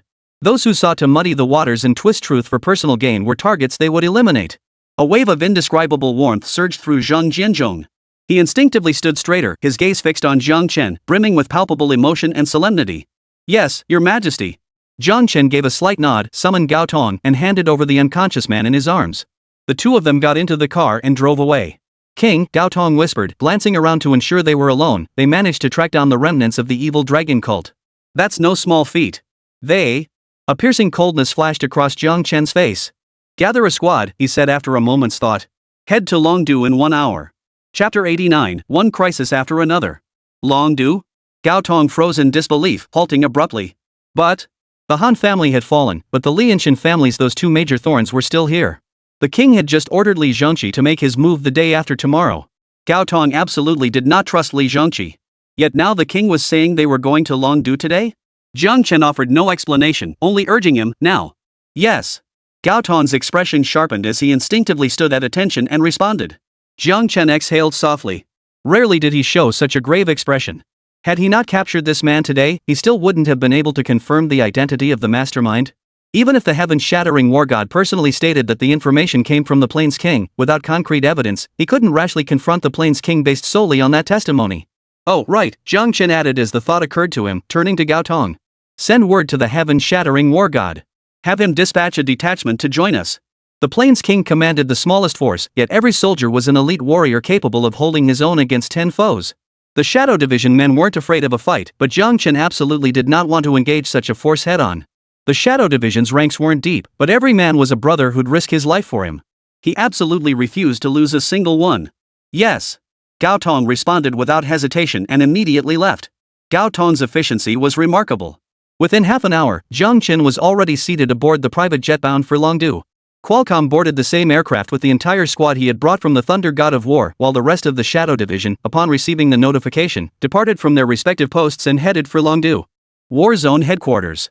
Watching the plane depart, the Thunder God War God reached for his phone. "Don't say I owe you an apology, old friend," he said coldly into the receiver. "Nice plan you had there. Stirring up this kind of trouble. They've probably already caught your fox by the tail now. You figure it out." He hung up, gazing out the window at the sky now naturally calm, showing no trace of the aircraft's passage, and let out a savage, cold laugh. One was the enemy who killed his trusted subordinate. The other was the foe who used him as a pawn, scheming to weaken his power. He would spare neither. No one who dared to stir up trouble in his Western Sea Theater, under the name of the Earthshaker, would live to see the end. Let them tear each other apart like dogs fighting over scraps. Neither would be missed if they perished. Meanwhile, dawn had broken. Zhang Peng rubbed his eyes as he climbed out of bed. Ever since Shengshihouting had nearly been reduced to rubble during the fight between Wang Long, those soldiers who arrived later, and his elusive brother-in-law, he obediently took Jiang Sherman to another residence designated by Jiāng Chén to stay temporarily. Jiāng Chén remained a wanted man. Though the Police and Purification Institute agents seemed strangely disinterested in tracking them down as leads to find him, perhaps the warrant hadn't been revoked. Binhai International remained sealed off. Jiang Sherman's cafe naturally couldn't reopen. Fortunately, the staff had already taken all the cafe's animals and plants home to care for them, sparing Jiang Sherman the anxiety of sneaking back to tend to them. Her parents had called several times, their words subtly urging her to seize the opportunity to wrest the house from Jiāng Chén's grasp. After all, with Jiāng Chén's whereabouts unknown, securing the property now was paramount. Zhang Peng answered at first, but grew so annoyed by their nagging that he eventually stopped picking up. Then his mother began texting relentlessly, demanding to know their whereabouts and threatening to come looking for them. Zhang Peng stopped replying altogether. To prevent his parents from tracking his location and showing up, he even turned off his phone's GPS. He'd made up his mind to cling to his sister and brother-in-law's coattails. He was much more level-headed now than before. Looking back, he clearly saw how unreliable and laughably frustrating his parents' past behavior had been, making him even more determined not to follow in their footsteps. "Sis, don't worry," Jiāng Peng muttered from under the covers while flipping through his phone. Spotting Jiang Shimian enter his room, he hurriedly smiled at her. "Don't bother with Mom and Dad. Did you turn off your phone's location tracking? If not, I can do it for you just to keep them from showing up and bothering us." Come to think of it, even this apartment had been arranged by Jiāng Chén. When the two of them left Shangshihouting that day, Jiāng Chén had specifically sent someone to pick them up and bring them here. The person who delivered them had mentioned that Jiāng Chén had anticipated this kind of problem long ago, deliberately preparing this place and sending him to retrieve them. Thinking of this, Jiāng Peng felt an intense curiosity about what exactly his brother-in-law did for a living. Unfortunately, neither Jiāng Chén's subordinates nor Jiāng Shimian could provide any answers to his questions. "Xiao Peng, maybe you should go back and check on Mom and Dad." Jiāng Shimian sounded worried. "I hope nothing else has happened to them."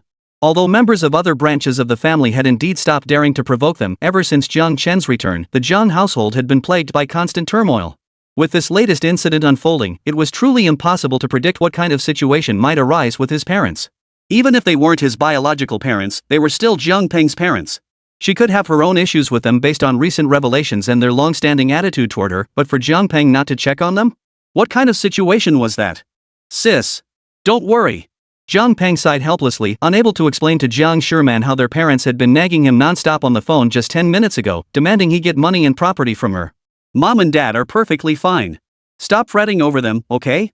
His brother-in-law could splurge 300 million on a useless vintage car, and could afford to buy another apartment across from Shangshihouting, a place comparable in price and luxury, even more lavishly decorated, for them to stay in during emergencies. Jiāng Peng could easily imagine how his parents would react if they found out about this backup plan. So he'd taken it upon himself to shield his sister from this matter. Jiāng Shimian glanced at him hesitantly, feeling uneasy. But if she opened her mouth, she didn't know what she could possibly say. Should she say she truly didn't blame her parents? That they really didn't need to be so cautious? But remembering how her parents had treated her before, she simply couldn't bring herself to say it. The siblings exchanged a look, both searching for words to break the awkward silence, yet neither could think of anything to say.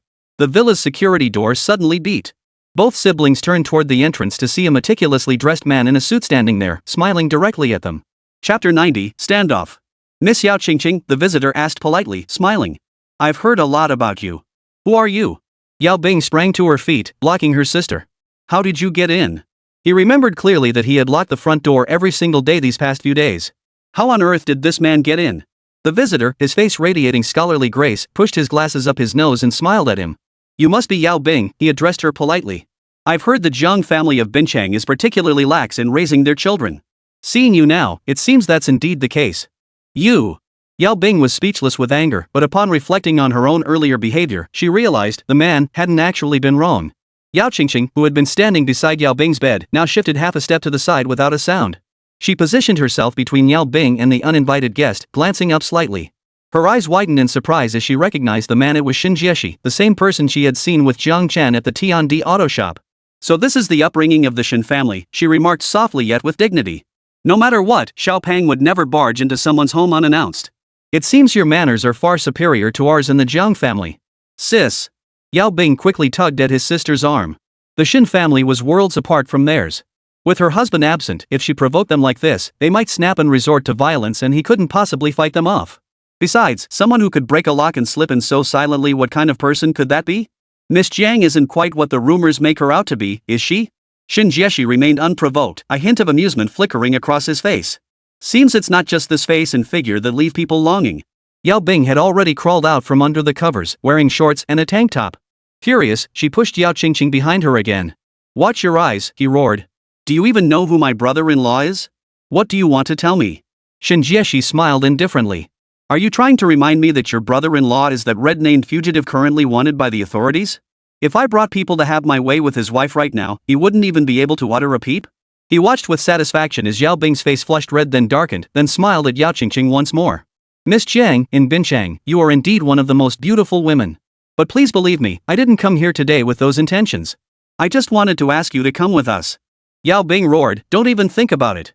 Shin Jieshi merely gave him a dismissive glance before casually slapping Yao Bing across the face. Without so much as a whimper, Yao Bing toppled backward, crashing onto his own bed. "What are you doing?" Yáo Qīngqing cried out, panic rising. "Don't touch Xiao Peng." Shin Jieshi studied her expression carefully, then offered a faint smile. Then please. Yáo Qīngqing glared at him before obediently walking toward the door. Shen Jieshi's gaze swept over her from head to toe. He glanced back at Yáo Bing, still unconscious on the bed, then casually closed the door behind him. The political landscape of Binchang had shifted dramatically. The Wang, Zhang, and Han families had fallen one after another, and the Li family was clearly next on the target list. Shen Jieshi wasn't some stubborn old patriarch who'd ruled his family with an iron fist for decades. He knew full well what it took to survive. Unfortunately, he shared the same helplessness as Li Zhongqi. He wasn't the old guard, nor did he hold any real authority. Unable to save the entire clan, those who had survived the internal power struggles within the major families were left with only one path: self-preservation. What a pity, he remarked leisurely as he escorted Yáo Qīngqing into the car. Had Jiāng Chén not pressed us so relentlessly, we would never have resorted to such desperate measures. Yáo Qīngqing remained silent. Her resolve was firm. If these people intended to use her as leverage against Jiāng Chén, she would end her own life immediately. Physical pain, no matter how intense, could never compare to the agony of being forced to do something against her will. She refused to become Jiāng Chén's liability. Just as Yáo Qīngqing and Shen Jieshi's plane took off, Jiāng Chén and Gao Tong's group arrived in Longdu. The moment their entire contingent touched down, they were completely surrounded by the forces of the plane's king. Commander Gao, King Pingyuan, stood at the rear of the crowd, his expression cold as he surveyed the Western Sea Squadron's detachment lined up on the tarmac. His voice was icy. Why have you brought your troops to Longdu instead of defending Binchang? Could it be you truly intend to rebel? At these words, Gao Tong's expression turned utterly priceless. Who exactly was plotting rebellion? Before he could respond, however, Jiāng Chén's voice sounded behind him. Plains King, long time no see. Jiāng Chén stepped out from the ranks of the West Sea warriors, strolling leisurely to stand before Gao Tong, facing the Prince of the Plains. A flicker of change finally crossed the Plains King's face. He shot Jiāng Chén a chilling glance, his eyes flickering with surprise and hatred. His men had already infiltrated the Dragon Lord's inner circle. With just a rallying cry from him, he could swiftly seize control of the entire situation. But why did Jiāng Chén have to show up at this very moment? He had intended to use the Western Sea War God to stall Jiāng Chén, while simultaneously using Jiāng Chén's identity to stall the Western Sea War God. He planned to let these two factions fight to the death on the coast. He never imagined that in the end, these two would join forces to thwart him. He never imagined events would unfold so utterly contrary to his plans. Shadow. Watch your words. Jiāng Chén fixed him with a cold stare. We're not alone here. Wanted criminal. Someone among the Plains King's men recognized Jiāng Chén and shouted, "You actually dare show your face?" Jiāng Chén shot him a half-smile, half-sneer. Plains King, with such a large force, what exactly do you want? He took 2 steps forward, no longer confronting the silent soldier who kept his head down. Does the Dragon Lord know about this trip? The Dragon Lord didn't know you'd bring men from the Western Sea Command either. The Plains King gritted his teeth. You're clearly rebelling against authority. Jiāng Chén suddenly burst into loud laughter. He walked toward the Plain King's troops. The soldiers raised their rifles at him, yet even they couldn't explain why, despite their fingers firmly on the triggers, not a single shot could be fired. The overwhelming pressure bearing down on them froze them solid, utterly paralyzed. It was nothing short of a lifelong disgrace for every member of the Plain War Zone's self-proclaimed elite force. Do you think the Dragon Lord will do anything to me because of what you've said? Jiāng Chén's gaze fixed solely on the Plains King. Fueled by blazing fury and the threat in the other's words, a cold red glint began to flicker in his eyes. Don't do anything rash. The Plains King knew Jiāng Chén was the Shadow King and fully understood his power. Under the oppressive weight of his terrifying aura, the Plains King found himself growing unnerved. Jiāng Chén gave a short, cold laugh and continued closing in. Just then, the encircling army suddenly parted slightly. 2 figures slowly stepped forward, none other than Yáo Qīngqing and Shen Jieshi. Jiāng Chén, Shen Jieshi whispered from behind Yáo Qīngqing, who shielded him completely, I advise you to comply. Otherwise. Chapter 91, Death would be a mercy. Jiāng Chén's expression changed abruptly. You're blackmailing me? His voice carried an icy chill. His gaze shifted to Yáo Qīngqing, scanning her from head to toe to confirm she was unharmed and hadn't been mistreated. Only then did he look over her shoulder at Shen Jieshi. Though Shen Jieshi had met Jiāng Chén before, he'd never been stared at with such a deathly gaze. His heart trembled violently on the spot. He never imagined anyone would look at him like that, as if he were already dead. Shen Jieshi suddenly felt a pang of regret, his body trembling. In that instant, he doubted whether aligning himself with the Plain King or kidnapping Yáo Qīngqing had been wise choices at all. He had lost confidence in his own choices. That was the most terrifying thing. Among those present, the only one seemingly unaffected by Jiāng Chén's oppressive presence was Yáo Qīngqing. Held captive by Shen Jieshi amidst the crowd, she felt a surge of relief the moment she spotted Jiāng Chén. With Jiāng Chén standing before her, whole and unharmed, all the dread she'd felt along the way seemed to dissolve into a joke. The moment she saw the look in his eyes as he met hers, that single second was enough for her to know she was safe. With Jiāng Chén watching over her, what could possibly terrify her? All along, she'd been agonizing over how not to become a burden to him.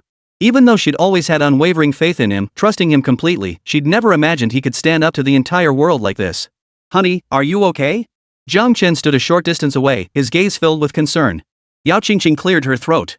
She'd intended to say something, but when she met Jiāng Chén's anxious gaze, her throat suddenly tightened. No sound came out. She could only nod vigorously, then shake her head just as forcefully.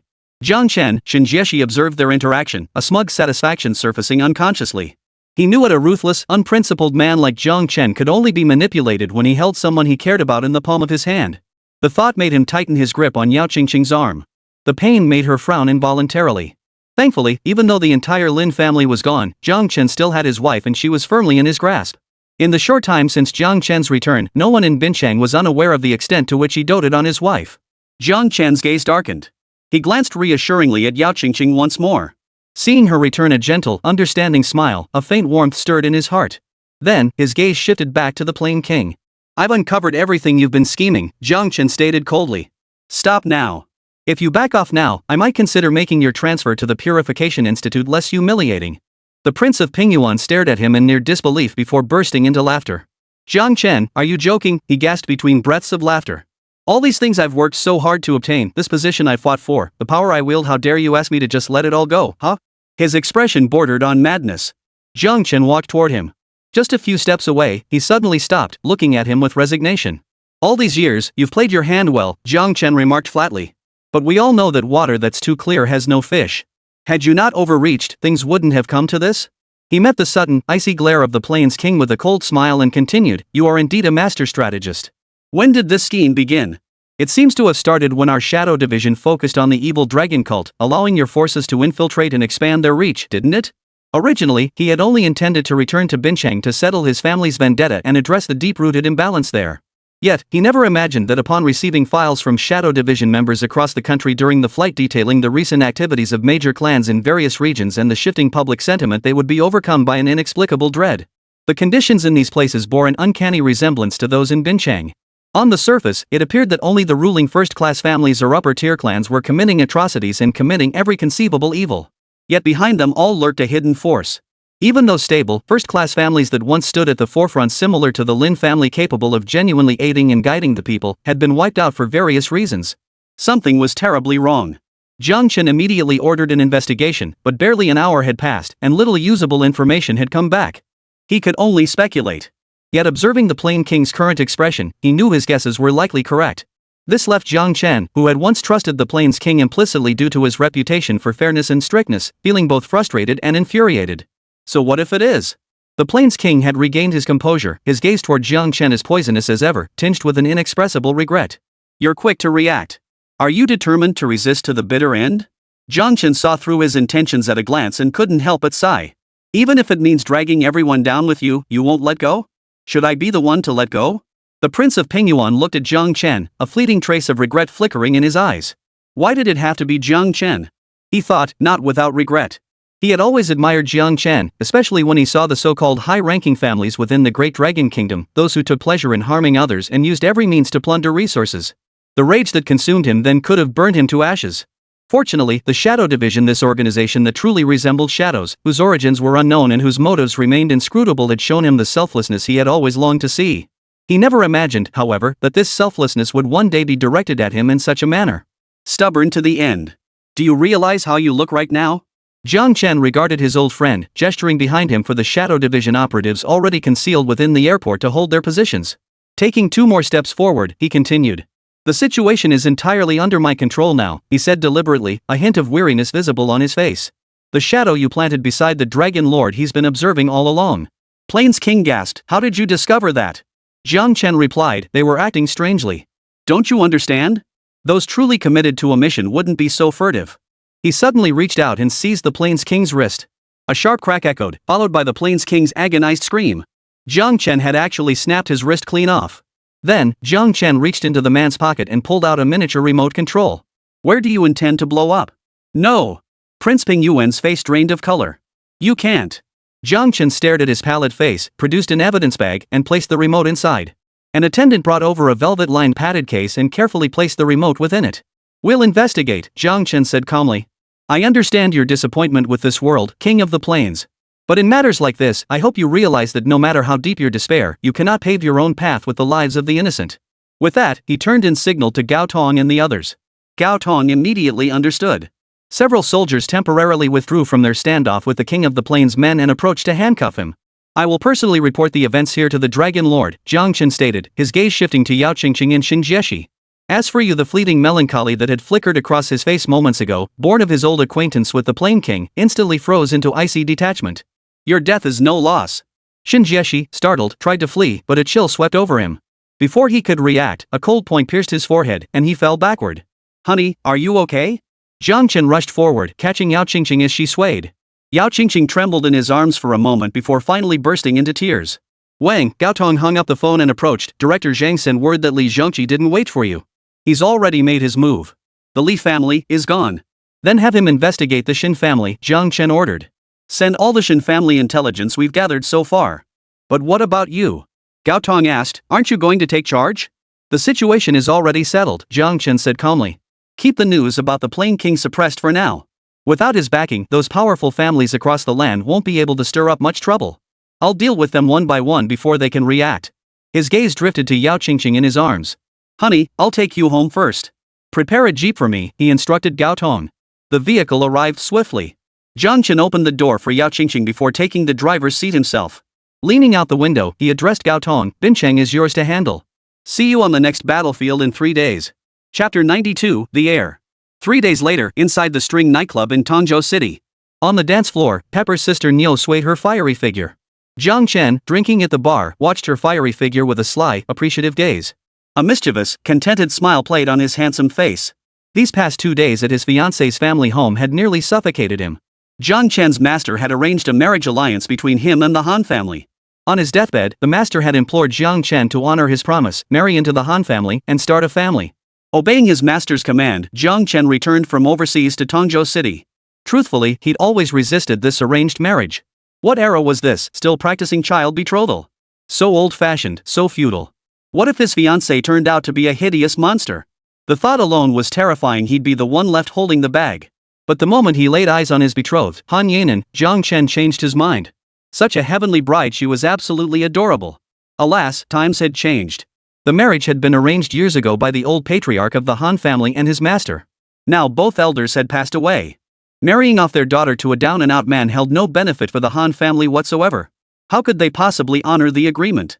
His mother-in-law, Li Hongfang, was the first to refuse to acknowledge the marriage. Jiāng Chén wasn't one to back down. He stubbornly refused to budge, clinging to the Han household like a leech.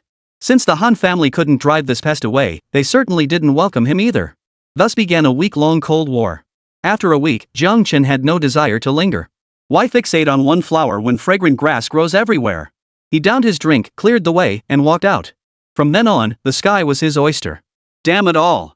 Back abroad, if I wanted a woman, I'd just drop a hint and countless aristocratic families would scramble to send their finest daughters my way. But now I'm back in this country, and they're giving me the cold shoulder? Screw this. I don't give a damn about this marriage anymore.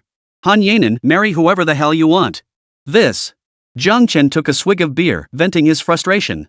Hey, handsome. Feeling lonely drinking alone? A stunning woman in a leopard print jumpsuit approached him. Her name was Jiang Xinru, around 27 or 28 years old, standing at 5 feet 6 inches, tall and sexy. The leopard print dress featured a plunging V neckline that revealed an alluring cleavage, tempting enough to make anyone break the law. Her delicate feet were encased in a pair of high-heeled leather boots, perfectly complementing her leopard print leather skirt and her exquisitely cold, beautiful face. Jiāng Chén's gaze was instantly drawn to the beauty. Interesting. Mix her a flamingo lady. Jiāng Chén instructed the bartender. The bartender promptly served the drinks. Jiang Xinru lifted her glass and took an elegant sip. Then she shook her head and pouted. Dear brother, this liquor is too strong. I'm not quite used to it. Jiāng Chén's lips curved into a mischievous smile. Strong liquor is good. Strong liquor gets you drunk faster. You're so naughty. Jiang Xinru shot him a playful glare. Big bro, why don't you drink it for me? Jiang Xinru extended the cocktail toward Jiāng Chén with her right hand. Without hesitation, Jiāng Chén took a sip while admiring the beauty. Seeing him drink it, Jiang Xinru's sensual face broke into a meaningful smile. Inside the private room, Jiāng Chén lay unconscious on the sofa. Jiang Xinru hurriedly wiped her lipstick off with a tissue. Then she pulled out her phone. Hello, young Master Zhu. I've already knocked him out. This idiot has zero cunning, took him down in one move. He's so stupid it's ridiculous. Jiāng Chén secretly opened his left eye from the sofa to observe Jiang Xinru. At a glance, Jiāng Chén noticed the drug on her lipstick. He didn't rush to expose her. Was to see who exactly was trying to scheme against him. Zhu Xiao? Who is this guy? Jiāng Chén wondered inwardly. He had just returned to the country and hadn't had a chance to make his mark yet. He didn't even know this by Xiao. Why would this person scheme against him? Alright. I know what to do. Young master, rest assured. Ruining someone's reputation? That's second nature to me. I'll make sure you're satisfied. Just sit tight for the good news. When the time comes, you and Miss Han will have double the joy. Don't forget to give credit where it's due. Rest assured, I'll make sure to give you a generous red envelope when the time comes. Jiang Xinru was overjoyed and thanked him repeatedly. Thank you, Mr. Zhu. Just watch and see, I guarantee I'll handle this beautifully. You'll be satisfied. He hung up the phone. Jiang Xinru turned to look at Jiāng Chén. Jiāng Chén quickly closed his left eye, pretending to remain unconscious. Jiang Xinru studied Jiāng Chén's handsome features. His features were sharply defined and profound, like a Greek sculpture. His dark, icy eyes held a wild, untamed aura, both devilishly charming and sensual. His chiseled features radiated a commanding, regal presence, exuding an aura of world-shaking authority. Even in unconsciousness, his wickedly handsome face retained that defiant, carefree smile. Even now, a hint of carefree, unrestrained smile lingered on his lips. He really is handsome. Jiang Xinru couldn't resist reaching out to touch his handsome face. Too bad, though. What good is being handsome? You messed with the wrong people. Don't blame me when you wake up, okay? Jiang Xinru unlocked her phone, pressed it against Jiāng Chén, and prepared to snap a photo staging a drunken encounter. Jiāng Chén's heart sank. He was about to subdue her with one move, then slowly interrogate the mastermind behind it all. Ah! Jiāng Xinru suddenly let out a pained whimper, clutching her chest with her right hand. Damn this old condition. Why does it have to flare up now? Jiāng Xinru hurriedly reached for her emergency medication in her handbag nearby. But the moment she moved, her heart began pounding wildly, as if it would leap out of her throat. A wave of dizziness and vertigo swept over her, the world spinning upside down. Jiāng Xinru could no longer endure it and instantly fell unconscious. Jiāng Chén snapped his eyes open, scanning Jiāng Xinru as she lay unconscious on the floor. He reached out to feel the pulse on her left wrist. Congenital heart vessel blockage leading to myocardial ischemia. Working in such a severe condition, you really should rest properly. Jiāng Chén furrowed his delicate brows. His examination revealed Jiāng Xinru's heart condition had reached an irreversible stage. Without a heart transplant within 3 years, she would likely succumb to cardiac failure. Beautiful lady, though you intended to harm me, I'm the kind of person who can't bear to see a beauty meet her end. Meeting this divine doctor is your good fortune, you know. A flash of silver light appeared as Jiāng Chén conjured a set of silver needles in his hand. The needles pierced her acupoints. Neiguan, Futu, Suza. Multiple acupoints known in traditional Chinese medicine for alleviating heart disease were instantly needled. Jiāng Chén's speed in locating the points and the swiftness of his needle insertion were beyond the reach of even decades-experienced traditional Chinese medicine practitioners. And this was merely the beginning. After placing the needles, Jiāng Chén drew a deep breath. True qi surged from his dantian, erupting from his fingertips like coiled silk, swiftly wrapping around the silver needles. The needles conducted the energy, which traveled through the meridians, circulating throughout the body, clearing the patient's heart meridians, blocked for years. The heart meridian opened. Ah! Jiāng Xinru, who had been lying unconscious on the ground, suddenly stiffened her body. She opened her mouth, expelled a cloud of stale breath, and began gasping for fresh air. She opened her dazed eyes. The glare from the crystal chandelier on the ceiling was a bit harsh, making her feel slightly uncomfortable. Jiāng Xinru turned her head and saw Jiāng Chén performing acupuncture on her. She suddenly recalled everything that had happened before she lost consciousness. You didn't take the poisoned medicine? Chapter 93, Plum Vase. Jiāng Chén smiled as he withdrew the needles. Heh, you think you can outsmart me with such petty tricks? Jiāng Xinru saw the silver needles being pulled from her body. Having feared injections and medicine since childhood, her pretty face instantly paled with panic. Ouch, be gentle. Jiāng Chén's body shuddered at the sound of Jiāng Xinru's coquettish whimper, which drifted into his ears. This woman truly was a captivating beauty, every smile and frown radiated allure. I know. Don't look. The more you look, the more scared you get, and the more scared you get, the more it hurts. Jiāng Xinru hastily closed her eyes, turning her head away, her lips pressed tightly together as if in extreme dread of the pain. Jiāng Chén found it amusing. His hands moved faster. Swish, swish, the silver needles vanished swiftly, disappearing into the mystic iron ring on his right index finger. It was a Qianquan ring, containing a folded space capable of storing anything. Beautiful lady, you're all set. Get up and walk around. Your heart meridians were blocked, but I've cleared them with acupuncture. With proper, moderate exercise going forward, your heart muscle strength will fully recover. You'll never suffer from this illness again. Jiāng Chén gently patted Jiāng Xinru's shoulder, infusing her with a thread of true qi to aid the circulation of her qi and blood throughout her body, hastening her recovery. Jiāng Xinru had felt utterly drained just moments before. In this instant, she felt an inexhaustible surge of strength coursing through her body. Without needing to support herself, she sat up straight and examined her hands. She clenched her fists, the former hollow weakness was gone. She hurriedly stood up, her feet planting firmly on the ground with a resounding thud. Jiāng Xinru felt better than she ever had before. Her face filled with astonishment as she stared at Jiāng Chén. Good heavens! I have a terminal illness, and you actually cured me? How is that possible? Aren't you that useless fiancé of the Han family? How could you possess such miraculous medical skills? Though reluctant to admit it, her body felt better than ever before. Jiāng Xinru trusted her instincts. Her long incurable heart disease had very likely been truly healed. And it was cured by a guy described in the records as a good-for-nothing deadbeat who just wanted to live off someone else. It was utterly unbelievable. Jiāng Chén caught Jiāng Xinru's stunned expression. A sneer of contempt curled at the corner of his mouth. He just preferred to keep a low profile. He wasn't truly useless. Miss, I'm a straightforward person. I don't like beating around the bush. Spill it. Who sent you to scheme against me? And who is this Xu Xiao? Jiāng Xinru's delighted expression instantly turned awkward. Her delighted smile froze instantly. She hurriedly sat down, forcing a smile. What scheme are you talking about? I don't understand. Handsome sir, I can't possibly repay your great kindness. This humble maiden can only offer a cup of wine to express my gratitude. Poof. Jiāng Chén snorted coldly with disdain, suddenly lunging forward and grabbing her wrist. Let go. You're hurting me. Jiāng Xinru struggled, but Jiāng Chén's right hand was like an iron clamp, gripping her tightly.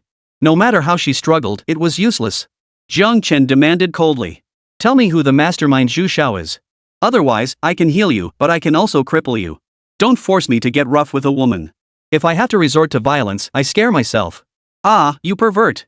Jiāng Xinru hurriedly covered her collar with one hand in fright. Jiāng Chén rolled his eyes, snapping irritably. What I meant was that torture is terrifying. Where did you get that idea? Forcing myself on a woman? Only a fool would want that. If you don't want to talk, fine. But let me give you some advice. Quit this line of work. Be careful. One day, you might run into someone ruthless. You won't be able to scam them, and instead, you'll end up losing your own innocence to them. Jiāng Chén flung her onto the sofa and stood up to leave. Jiāng Xinru watched Jiāng Chén about to leave. She paused, then blurted out instinctively. Hey, aren't you going to press me about the mastermind behind this? Jiāng Chén turned his head and gave her a contemptuous smile. No need to interrogate. He failed to harm me this time, but there will be next time. Sooner or later, I'll find out who he is. Jiāng Xinru's expression froze. She realized he had a point. Besides, he had cured her terminal illness. She ought to thank him properly. Mr. Li, the one who tried to harm you is Zhū Ānkāng. He's the vice president for the Asia-Pacific region at the Reba Empire. He's been pursuing Miss Han for a long time, but she's always refused him, citing her fiancé. Upon learning of your existence, he believed that if he could sabotage your marriage, he'd have no more obstacles in pursuing Miss Han.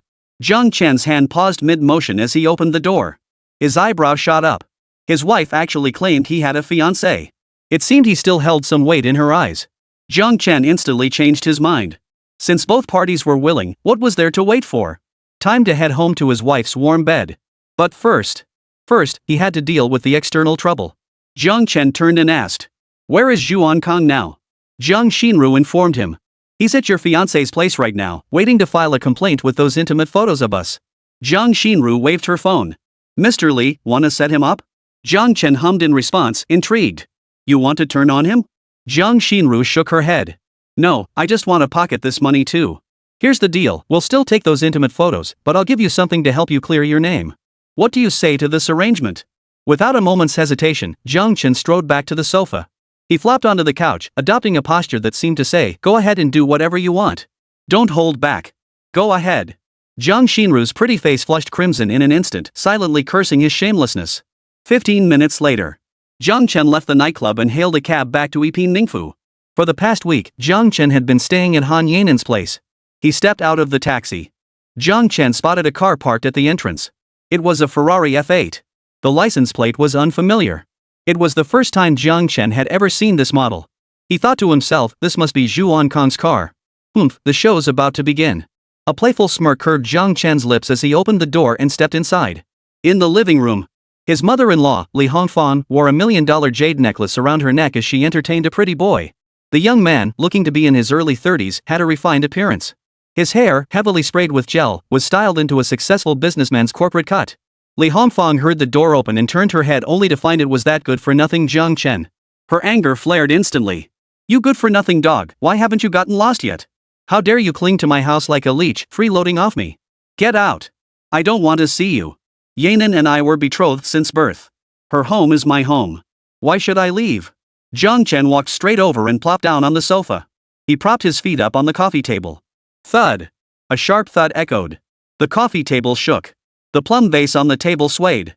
Zhū Ānkāng, startled, quickly grabbed the vase, afraid it might get knocked over or damaged. His face darkened with displeasure as he glared at Jiāng Chén. His gaze seemed ready to devour him alive. But as a guest in someone else's home, he couldn't very well lose his temper. He had to maintain his refined gentlemanly demeanor. Li Hongfang was also startled, and her anger boiled over into a torrent of curses. "Be gentle, you mangy mutt. This is Yuan blue and white porcelain. You couldn't afford to replace it if you broke it. Mother-in-law, what do you think this is?" Jiāng Chén pointed at the plum vase in Zhū Ānkāng's arms with a look of astonishment. His eyes brimmed with scorn. Li Hongfang boasted with a smug look on her face. "Yuan blue and white porcelain. Do you know what that is? This is an antique worth 200 million yuan. Do you even know how much 200 million is? You down-and-out loser couldn't earn that in 10 lifetimes working menial jobs. Only a successful man like Mr. Zhū Ānkāng could afford such a priceless treasure. Let me tell you something else. This yuan blue and white porcelain was Kang's gift to my daughter when he came to propose. A mere welcome gift worth 200 million. Now look at you, a complete failure. You come courting, too broke to even afford a proper gift, just freeloading off my family. What the hell are you? I'd never marry my daughter to a useless piece of trash like you." Chapter 94, Just Don't Know. Jiāng Chén didn't get angry at all from the scolding. Instead, he nodded vigorously. "Heh, you're absolutely right, mother-in-law. I'm useless, I have no skills. But my wife is talented. Look at her running the entire Xiangning group, managing the company top to bottom with perfect order. She earns tens of millions a year. With such an accomplished wife by my side, what more could I possibly need? It's perfect for me to just stay home and be a house husband. These days, men with talent tend to be philanderers. You wouldn't want your daughter to marry a rich playboy, spending her nights alone in an empty room, crying her eyes out in a luxury car all day, would you?" Zhū Ānkāng's cheek muscles twitched with anger. Jiāng Chén was subtly accusing him of being an unreliable philanderer while positioning himself as the devoted, faithful husband. Zhū Ānkāng hurriedly assured Li Hongfang. "Auntie, rest assured. I'm absolutely not that kind of person. I promise, I'm completely devoted to Yanan. I would never do anything as despicable as betray her." A smile touched Li Hongfang's lips as she nodded approvingly. "Good child, Auntie believes in you." Jiāng Chén snorted coldly, suddenly lifting his foot and accidentally bumping into the Yuan dynasty blue and white porcelain vase beside him. The vase swayed. Crash! It crashed to the floor and shattered. Zhū Ānkāng and Li Hongfang both stared in shock. "Oh dear, my apologies. That was an accident," Jiāng Chén said with an innocent expression. "My Yuan dynasty blue and white porcelain." Zhū Ānkāng stared at the shards on the floor for a full 10 seconds before snapping out of his shock. He jumped to his feet, furious, and pointed an accusing finger at Jiāng Chén. "You bastard! You're paying for my Yuan dynasty blue and white porcelain." He wanted nothing more than to punch the bastard to death. Li Hongfang's face was flushed crimson with rage. The 200 million yuan that had been within her grasp was now gone in an instant. Her heart bled. Jiāng Chén sat sprawled on the sofa, his feet propped up, looking utterly lazy. "You bastard! What have you done? Pay me back for the Yuan dynasty blue and white porcelain. Pay me back the 200 million. Zhū Ānkāng, seeing his relaxed demeanor, was furious enough to go mad. "Pay me? Ha! Idiot! Before you demand compensation, kindly get it authenticated first. A fake statue, and you have the nerve to ask me for 200 million? Jiāng Chén sneered contemptuously. "What? A fake?" Li Hongfang gasped in disbelief. "What nonsense are you spouting? How could this possibly be a fake?" Zhū Ānkāng's face darkened as he shouted back. "If you can't afford to pay, just say so. Why are you bringing up fakes? I'm warning you, if you don't pay up today, I'll have you thrown in jail." Jiāng Chén wore a mocking grin. "Oh, I'm so scared. Why don't you take a good look at the base of that Yuan blue and white porcelain? Examine it carefully before you start yelling about suing me." Li Hongfang froze, then hurriedly bent down to pick up the porcelain base. The moment she saw it, she froze in shock. A cross-shaped crack had appeared on the bottom of the porcelain. These cracks were internal to the porcelain, completely invisible from the outside, only detectable after breaking it open. The cross-shaped crack on the bottom meant this was No way, it's a later added base. Though not an expert in antique porcelain, Li Hongfang knew a thing or two. What? Zhū Ānkāng, who had been so confident moments ago, turned ashen-faced. He snatched the porcelain base to inspect it. His eyes widened instantly as he stared fixedly at the bottom, his face frozen in disbelief. Jiāng Chén might lack other skills, but when it came to appraising antiques, he possessed a keen eye. The moment he sat down and caught sight of the porcelain, he recognized it as a fake with a later added base. Otherwise, he wouldn't have been willing to part with a genuine yuan blue and white porcelain worth 200 million yuan. Destroying cultural relics was a sacrilegious act against ancestral heritage, something he would never stoop to. Zhū Ānkāng stared at the glued-on base, his eyes nearly shooting flames with rage. My 80 million. Zhū Ānkāng let out a heart-wrenching, sky-piercing roar. Haha, Jiāng Chén laughed heartily. Looks like this bargain wasn't so cheap after all. An 80 million yuan bargain, not bad, really not bad. Click. The front door lock suddenly turned and opened. Honey, you're back. Jiāng Chén rushed excitedly to the entrance. The door swung open, revealing Han Yanan in a pink strapless bodycon dress. Her features were exquisitely refined, as if meticulously painted by an artist's brush. Her skin was as white as snow, her eyebrows arched like willow leaves, and her almond-shaped eyes sparkled with 1,000 tender emotions. Her silky long hair cascaded down her shoulders. The sexy strapless dress accentuated her alluring curves, delicate collarbones, full breasts, a slender waist, and shapely legs. Every inch of her seemed naturally perfect, like a beauty straight out of a painting.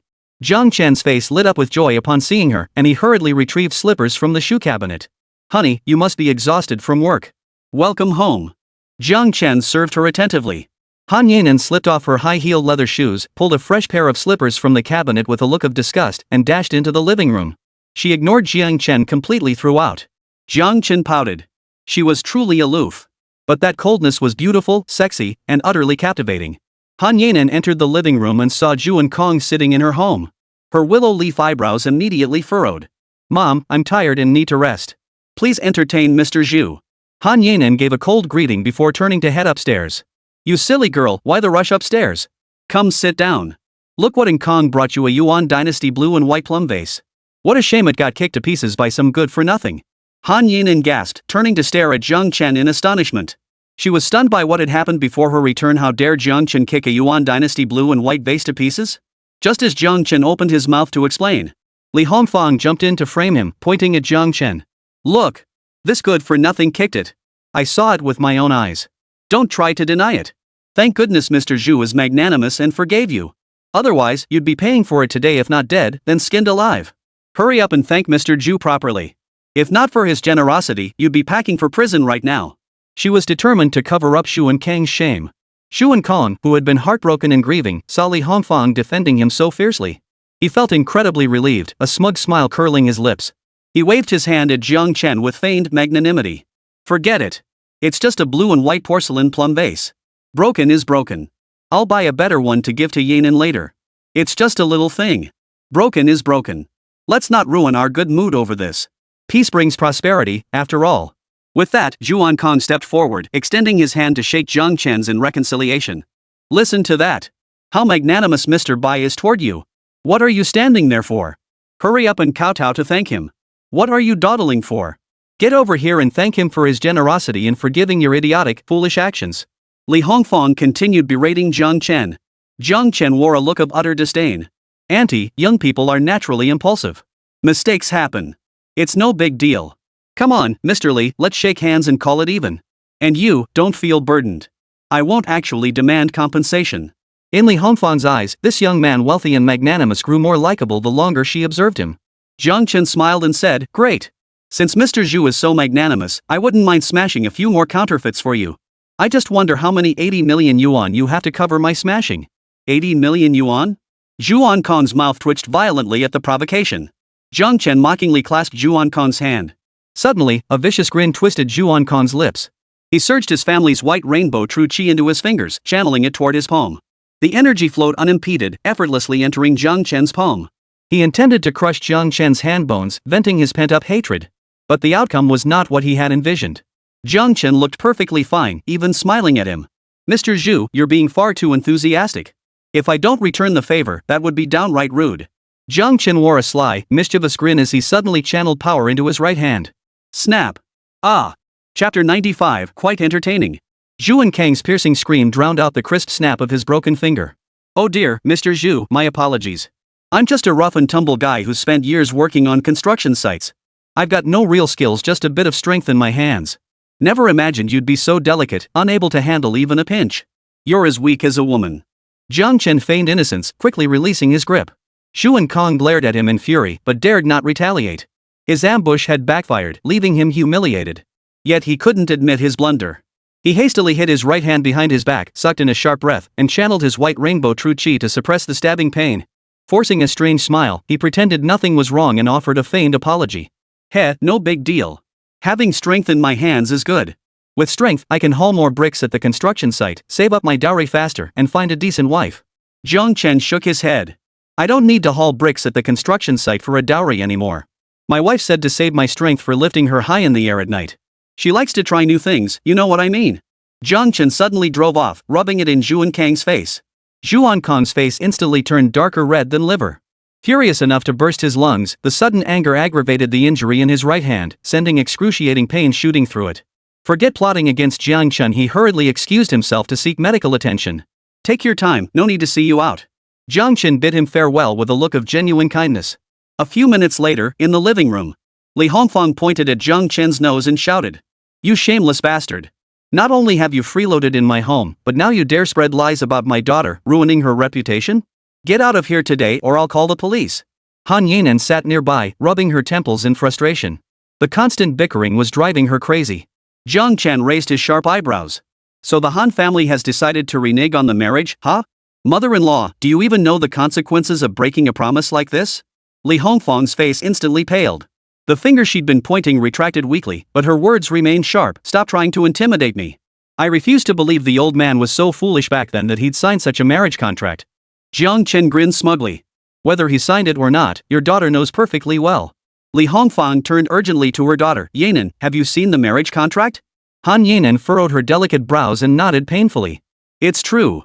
If I don't marry him, 60% of the Han family's assets will automatically transfer to his name. I have no idea what grandfather was thinking back then. How could he have been so foolish? That was precisely why Han Yanan tolerated Jiāng Chén's presence in her family home. This marriage contract was essentially a death sentence for the Han family. Han Yanan could never sacrifice the entire Han family to personal happiness. But marrying a good-for-nothing like Jiāng Chén? She simply couldn't swallow that bitter pill. Returning to her room, Han Yanan plopped down on the sofa, furrowing her brow as she closed her eyes. Her hands rubbed her temples relentlessly.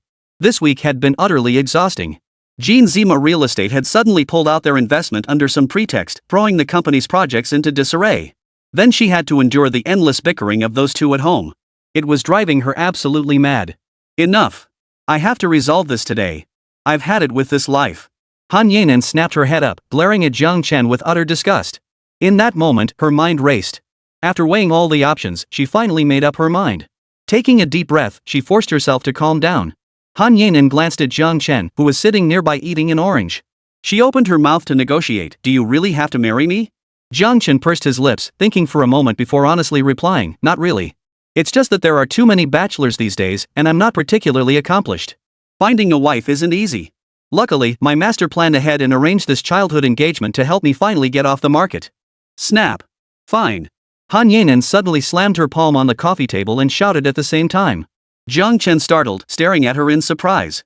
Could it be that his bride-to-be had come to her senses and decided to marry him? Gulp. Jiāng Chén swallowed a piece of orange excitedly. Han Yanan's lips curved into a serene, confident smile. That smile was like a spring breeze caressing willow branches, melting all the snow. It was truly breathtaking. Jiāng Chén, I've made up my mind. I'm going to marry you off. Huh? Jiāng Chén looked at her in astonishment. What did she mean, marry him off? He was a real man, there was no way he could be married off. Han Yanan crossed her legs beneath her skirt, her beautiful legs forming a captivating sight. Straightening her back, she declared triumphantly, Jiāng Chén, you're only clinging to me because you're afraid of ending up alone. So, once I help you find someone else to marry, this marriage contract will be nullified. You'll be the one in breach, and the Han family won't be held responsible. Our engagement will automatically dissolve. Jiāng Chén listened with delight, nodding approvingly. My wife is so clever to come up with such a brilliant way to save herself. But dear, aren't you afraid you'll never find anyone else after me? After all, I'm such a loser, no skills, just a freeloader. What beautiful woman would ever like me? Han Yanan snorted lightly. At least you know you're worthless. Let me tell you this, no matter how worthless you are, under my guidance, I'll turn you from a worm into a dragon. I will marry you off. Fine, I won't stop you from marrying me off. But don't bother introducing ordinary girls. If she's not as stunningly beautiful as you, forget it. I've got a keen eye for beauty, my standards are high. Average girls just don't catch my eye. Only someone as gorgeous as you could ever meet my standards. You. Han Yanan hadn't expected Jiāng Chén's standards to be so high. With this jerk's qualifications, what kind of beauty would even like him? What a frog dreaming of swan meat, utterly deluded. But then a smug curve lifted at the corners of Han Yanan's mouth as she declared, fine, deal. Wait for my good news. I'll definitely find you a wife. Han Yanan happily headed to the bathroom to shower. With most of her worries lifted, she could finally sleep soundly tonight. Jiāng Chén shrugged, unsure what this woman was scheming. But having his wife set him up with a match seemed kind of amusing, actually. The next 2 days, Jiāng Chén settled into his role as a stay-at-home husband. He cleaned the house, made the beds, and cooked breakfast and dinner, all with great enthusiasm. Having drifted abroad for too long, he'd never truly felt the warmth of home. Now that he had a nest to rest in, he was overjoyed and wouldn't get upset over a little housework. Yet the more diligently he tackled these chores, the more disapproving glares he earned from Han Yanan. A grown man, she thought, not out there striving to make his mark, but stuck at home doing women's work, utterly hopeless. A man like that was absolutely unacceptable. Han Yanan's husband hunting plan finally moved to the next phase. Chapter 96, Surprise. Evening. After work, Han Yanan brought someone home. A stunningly beautiful and alluring woman named Jiāng Xīnlei. This beauty was carefully selected by Han Yanan for Jiāng Chén. She worked in the company's business department. Her looks were dazzlingly alluring, her charm bone-deep seductive. With just a flick of her fingers, she could drive the men in the company wild enough to start brawling. If not for Jiāng Xīnlei's truly outstanding business skills, which generated significant revenue for the company, Han Yanan would have fired her long ago. Jiāng Chén, you scoundrel. This time you're getting off easy. She's beyond seductive, I'll be watching to see how you handle her. Han Yanan entered triumphantly, gestured for them to change shoes, and took a seat in the living room. Jiāng Chén. Where the hell have you been? Get out here and greet our guest. Han Yanan started yelling the moment she entered. Hearing the commotion, Jiāng Chén rushed out of the kitchen clutching a kitchen knife. Honey, what do you need? Ah! Jiāng Xīnlei, startled by the knife in Jiāng Chén's hand, screamed and hurriedly hid behind Han Yanan. Miss Han, I'm so scared, came a voice sweet enough to melt bones. Jiāng Chén nearly had his ears fall off. He thought to himself, what a seductive creature, and wondered who this was with such a coquettish voice. Jiāng Chén's gaze immediately swept toward the beauty. She wore a crisp white business suit, her curves accentuated by her 5 feet 7 inches frame, creating a figure that was downright tempting.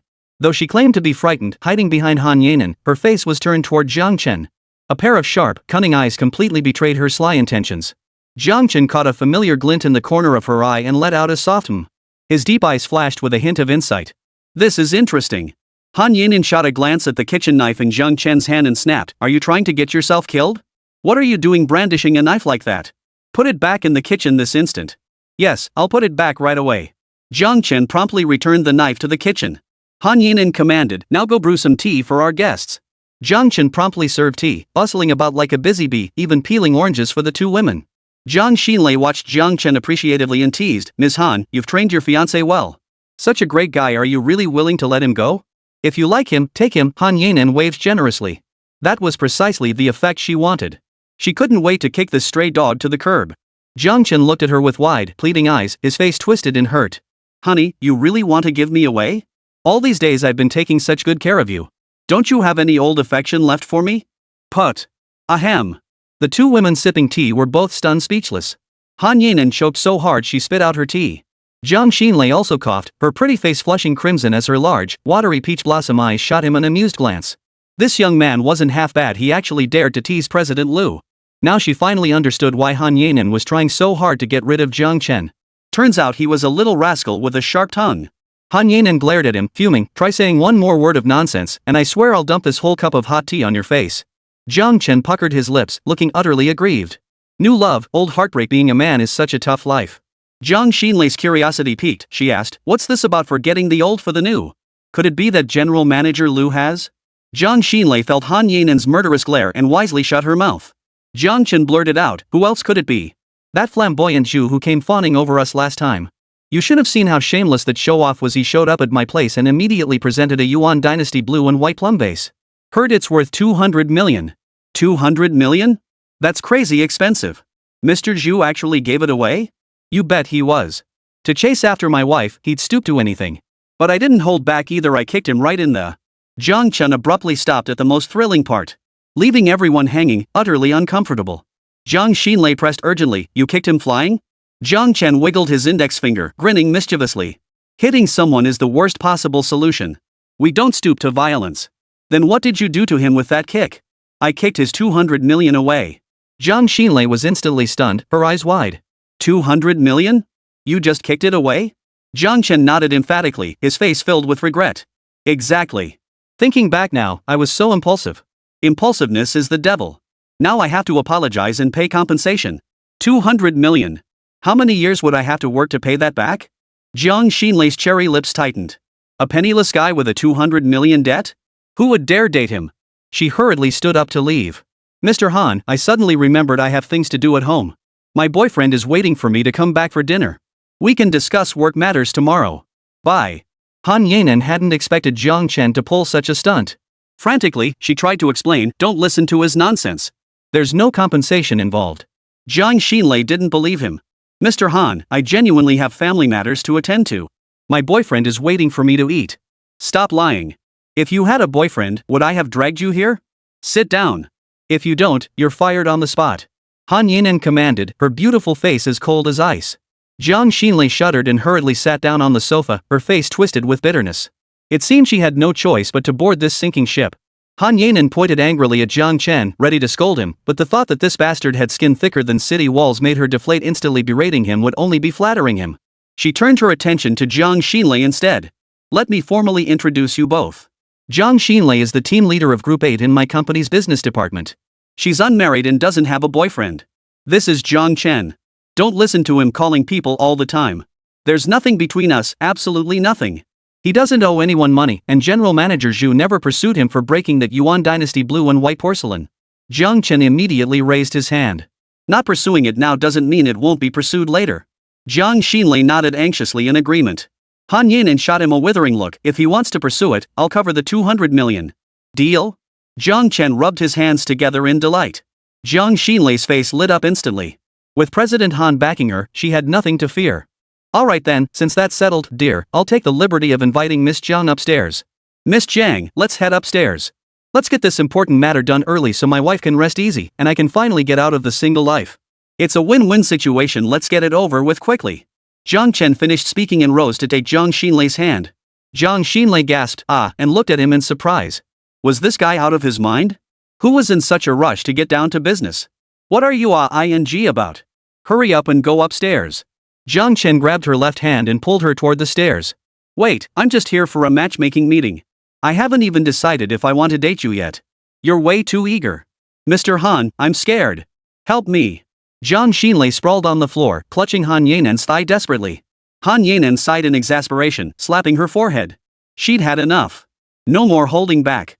She roared like a lioness, Jiāng Chén, stop right now. Jiāng Chén instantly released her, standing at attention in a military posture. Yes, wife.